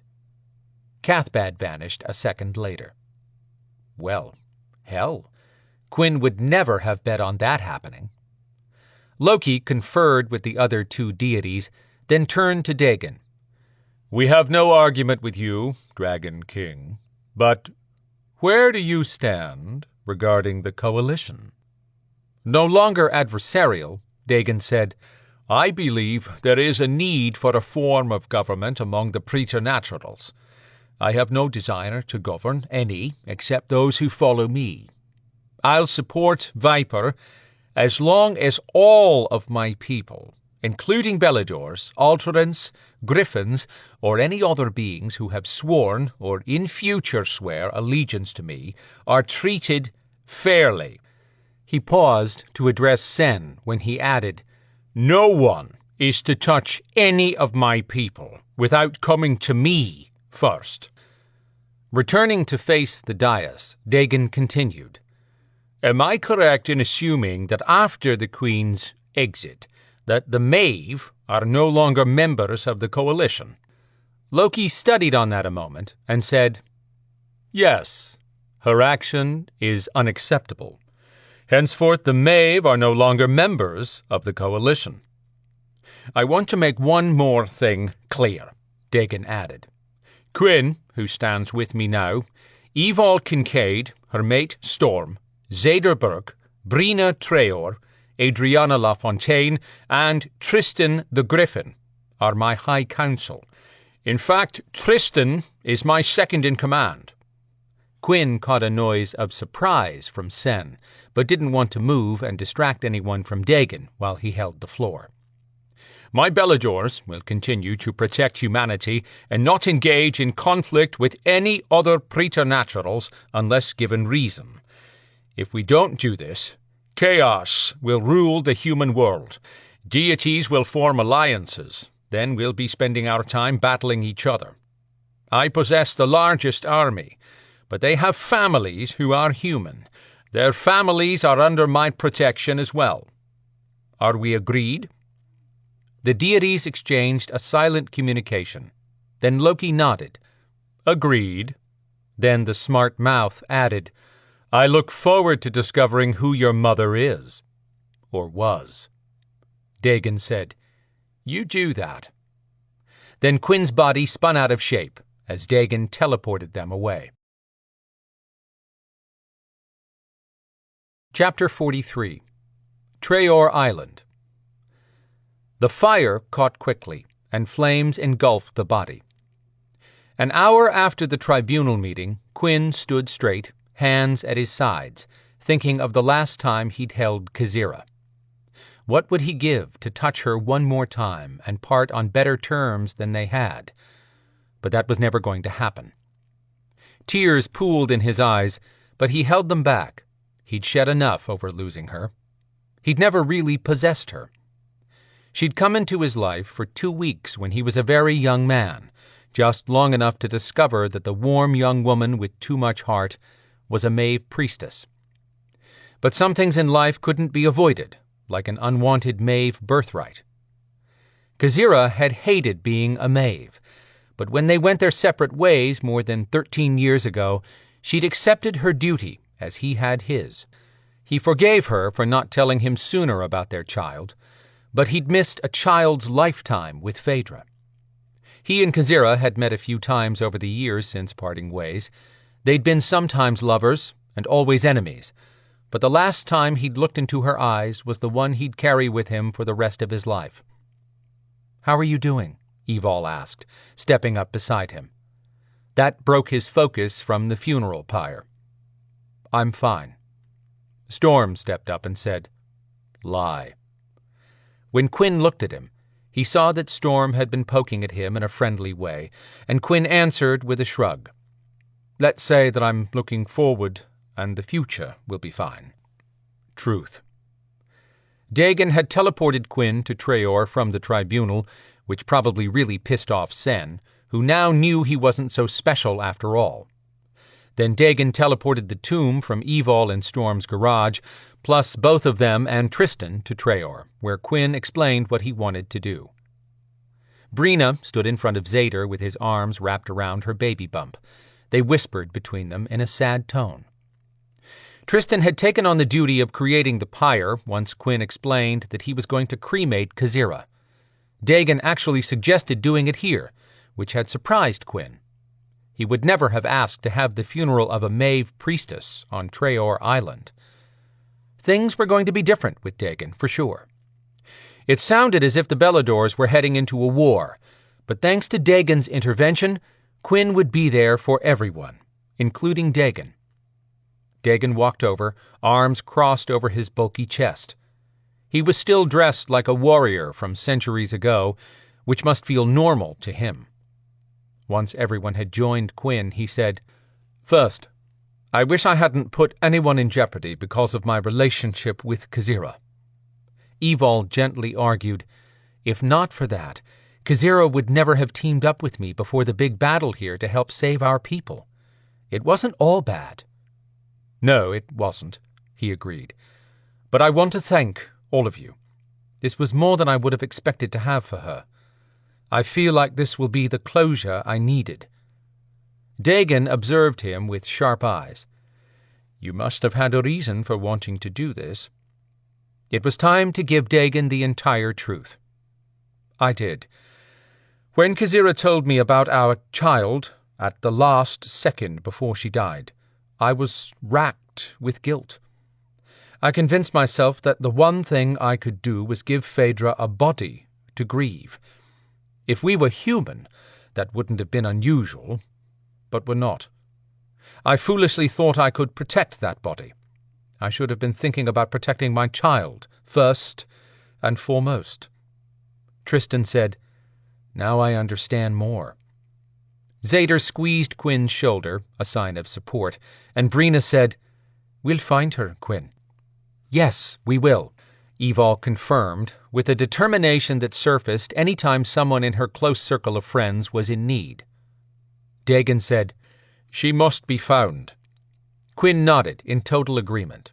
He had no idea where to start, but he would find his child. "We have time, but there's no telling how much," Dagon said, confusing Quinn. "Queen Maeve can't touch Kazira's body now," Evol pointed out. "That solves only one problem." Dagon took in every face, then said, "Cathbad and Queen Maeve had not discovered anything about this child before I left, but that doesn't mean they can't find out. The Queen kept watching Kazira die on her scrying wall. She knew then that something was up, and will suspect even more now that she's been denied the body." Zader said, "I'm pretty sure we wrecked that wall when we pulled you out of there, Dagon." The Dragon King nodded. "I hope so, but that will not prevent her from finding out through other ways. No secret remains hidden forever in our world. After today, she'll be even more determined to find out what Kazira was hiding." "Can she?" Evol asked. "I mean, don't we plan to salt the ashes and spread them afterwards?" "Yes," Quinn answered. Dagon continued on his line of thought as he stared at the fire. "Queen Maeve did not manage to keep her coven growing over thousands of years and reincarnate by luck alone. She's a dangerous adversary who will not be stopped by a destroyed scrying wall." The Dragon King finally dropped it by saying, "We still have to figure out who is behind Lorworth. I'm not fully convinced that it was Maeve, or at least not Maeve alone, not after seeing her at the tribunal. That will wait for tomorrow. We'll meet to develop a strategy for hunting the girl then." Quinn's heart had beaten faster with each declaration Dagon made. Where would Kazira have hidden their child to keep her from all this bloody insanity? His gut twisted with worry for his daughter out there exposed to the predators of his world. Dark witches, evil mages like the one who'd harmed Lana, demons like the ones that hunted Rhys. Where had Rhys gone? Was she safe? He'd never find out. If he'd gotten to know her better, he might have asked her to use her remote vision gift to help him find Phaedra, but she'd vanished into the ether. Whoever had sent her to Atlanta had very likely covered her tracks when she returned home. What would that person say when Rhys arrived empty-handed?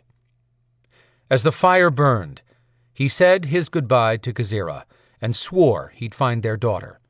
Now he just had to figure out how to make good on that vow. Yes, the Beladors had resources, but the world was a huge place, and she was one small girl. Chapter 44. Mosquito Mountain, Haida Gwaii Islands, British Columbia. When the crazy fog of colors caused by teleporting ended, Rhys was standing on Yall's mountaintop. His pedestal boulder in the middle of the pond was empty. He had to know she was here. "I'm not in the mood for his crap." She called out, "Can we get this moving? I'm tired." Way above, the giant raven flapped slowly, circling the strange dome that enclosed his realm here. Yall continued spiraling down slowly until his raven feet touched the stone and he turned into his human form, all decked out in black. The guy needed some fashion tips. Holding his arms out, he asked, "What? No greeting?" She had little enthusiasm for playing his games, but in an effort to move this along, she replied, "Hey, y'all." This time she sounded like Paula Deen after a wedding cake had fallen. "I don't see a body, Reese. Do you have Kazira tucked in a pocket?" "Jimmy Fallon, you're not."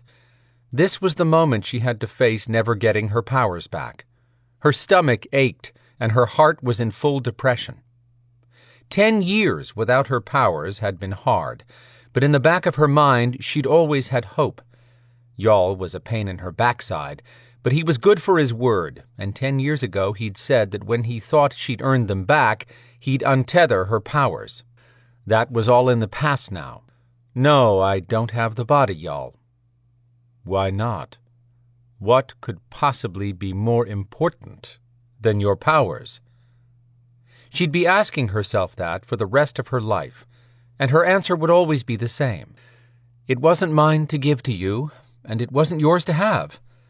A lot of bad people were after Kazira's body, but one man risked everything to protect her." Reese's eyes burned with tears she would not shed. Not here. She swallowed the disappointment and said, "It came down to a choice. I had to ask myself if I should take something important from someone else just to get what I wanted. A funny thing happened along the way. I realized I wouldn't be able to live with myself if I did that. So really, the choice was whether I could take what I'd been sent for and leave without a conscience, or leave that body with the person it belonged to and look myself in the mirror forever. I'm a fan of mirrors." What she would not share with Yawl was that she wanted to remember that image of Quinn's face filled with the relief that he hadn't failed Kazira. No man would ever care that much for Reese, but it was nice to know one man with a heart of gold existed. A man capable of putting the woman he cared for first. "Do you recall our agreement?" "Yes, if I did not return with Kazira's body, you would never unbind my powers." He frowned and rolled his head from side to side as if considering her answer. "That's not exactly what I said." She had to suffer being critiqued on a paraphrase? "In fact," Yawl went on explaining, "I said that if you allowed the body to fall into the wrong hands, I would never release your powers." She thought through that, trying to figure out his point. "And?" "My minions tell me the body was kept from the wrong hands." She brightened. "Does that mean you're going to free my powers?" "No." She swallowed a curse, not in any mood to be punished by Yawl's landscape. "I'm not following you. Is this good or bad?" "Neither. And both." Did she mention how much she hated this crap? She stared at him, determined to make him explain, which he did.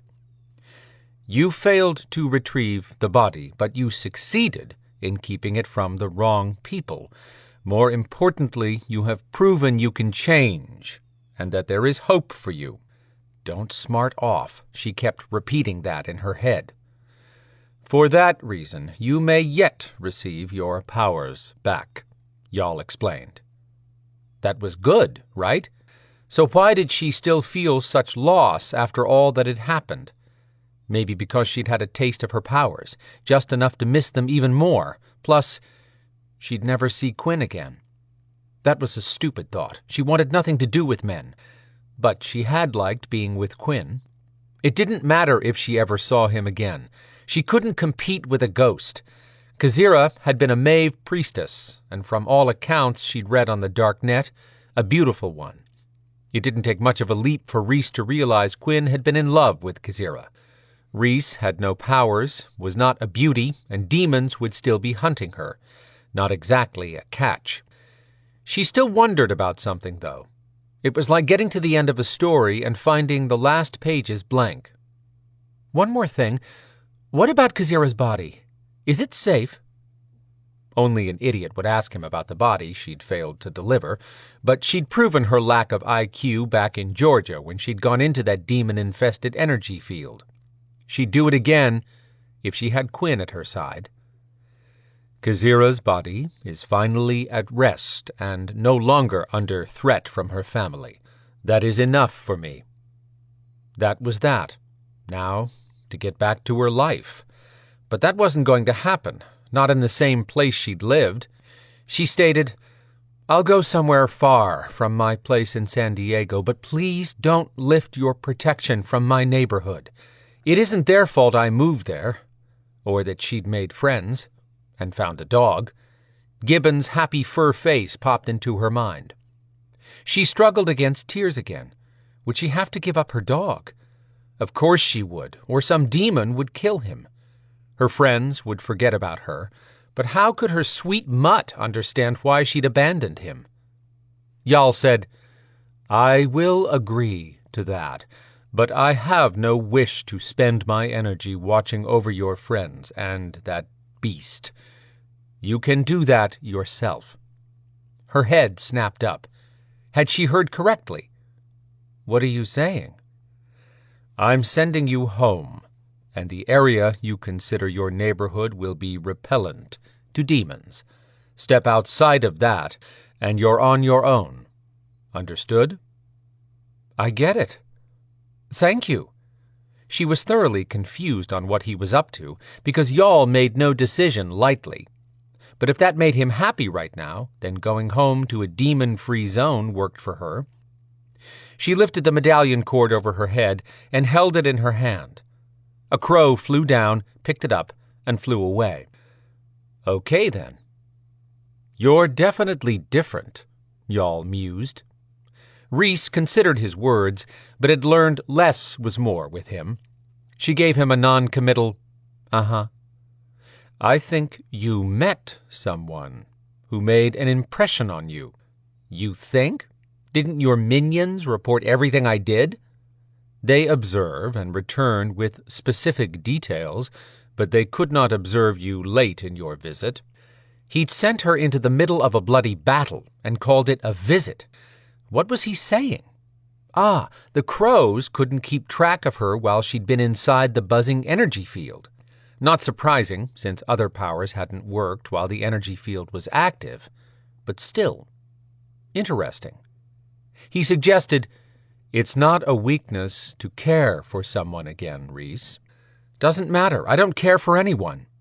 She'd said that too quickly. Jarl couldn't possibly know that she had a momentary attraction to Quinn, and she would volunteer absolutely nothing. "That beast you feed, you care for him." "Okay, I'll admit that Gibbons matters to me." "And your neighbors, and dog-sitter." "Fine, okay, my neighbors and dog-sitter too." Her neighbor was her dog-sitter. "What's your point? I don't want anyone harmed just because I'm around. It's not fair to them."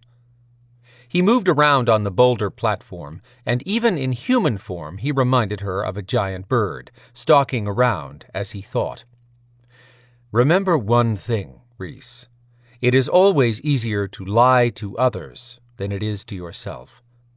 Perhaps Atlanta offers something San Diego does not." Her heart moved around, trying to find a happy place in her chest when she thought about Quinn. He'd been nice to her, even when he knew she wanted Kazira's body too. There was no future in thinking about him. She pushed off the silly attraction and said, "I have no interest in ever going back to Atlanta. I now have 2 reasons to avoid the place."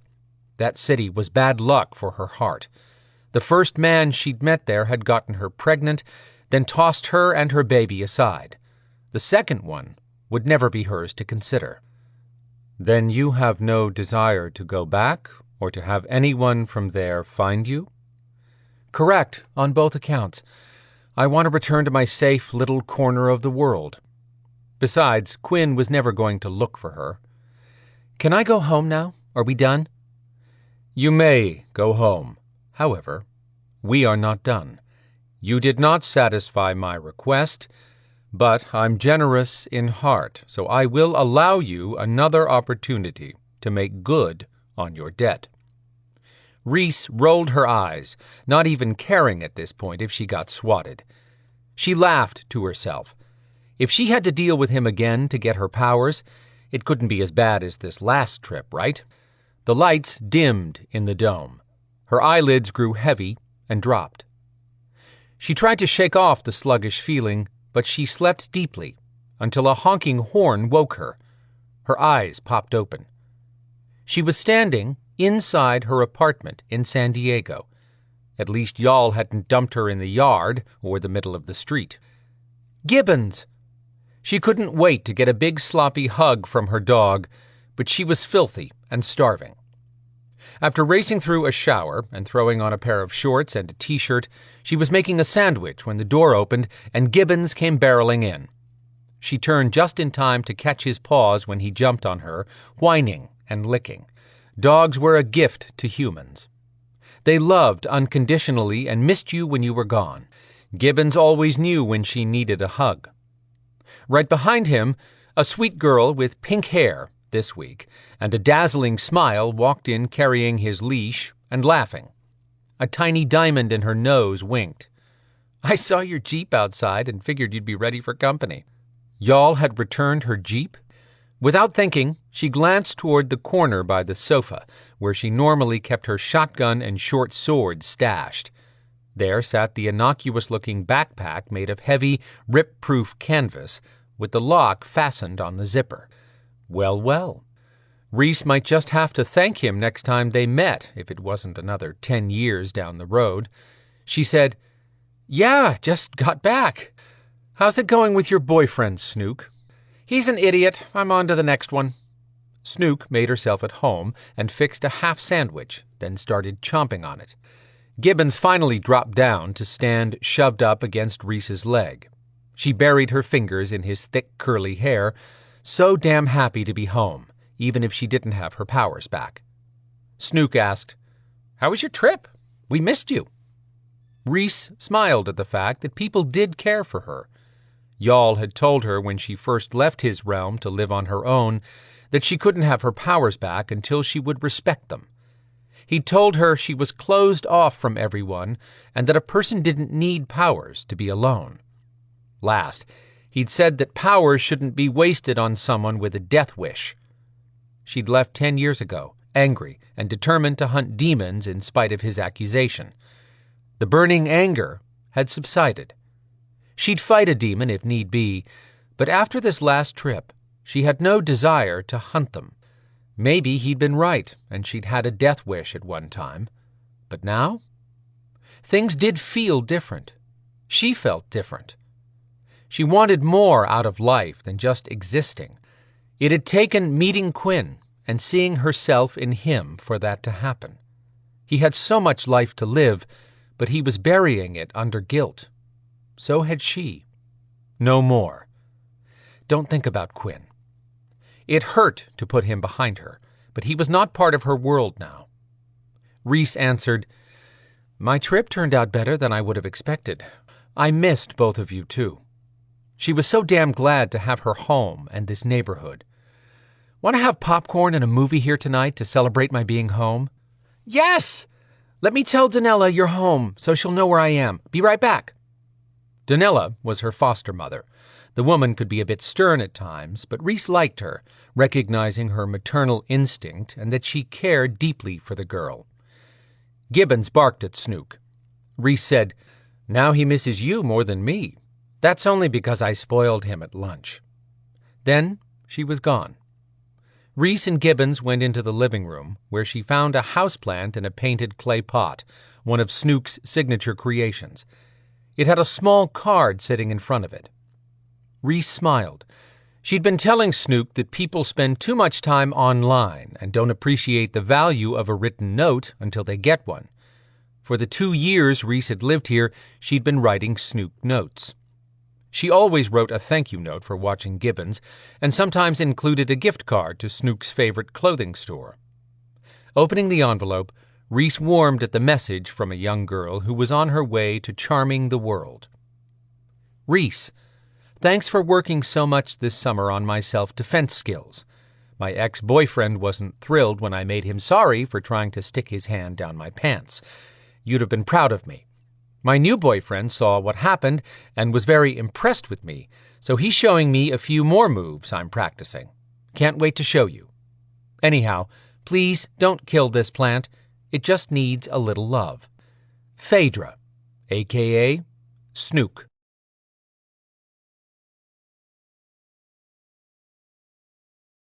This concludes the reading of Dragon King of Treoir by Dianna Love. Copyright 2016 by Silverhawk Press, LLC. This book was read by Stephen R. Thorne.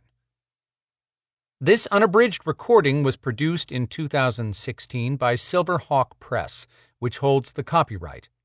Neither this recording nor any portion of it may be reproduced or used for any purpose without prior written authorization from Blackstone Audio, Inc. If you would like to obtain a monthly update telling you about new releases, call 1-800-SAY-BOOK. That's 1-800-729-2665. For a complete listing of our titles, visit our website at www.downpour.com. Thank you. Audible hopes you have enjoyed this program.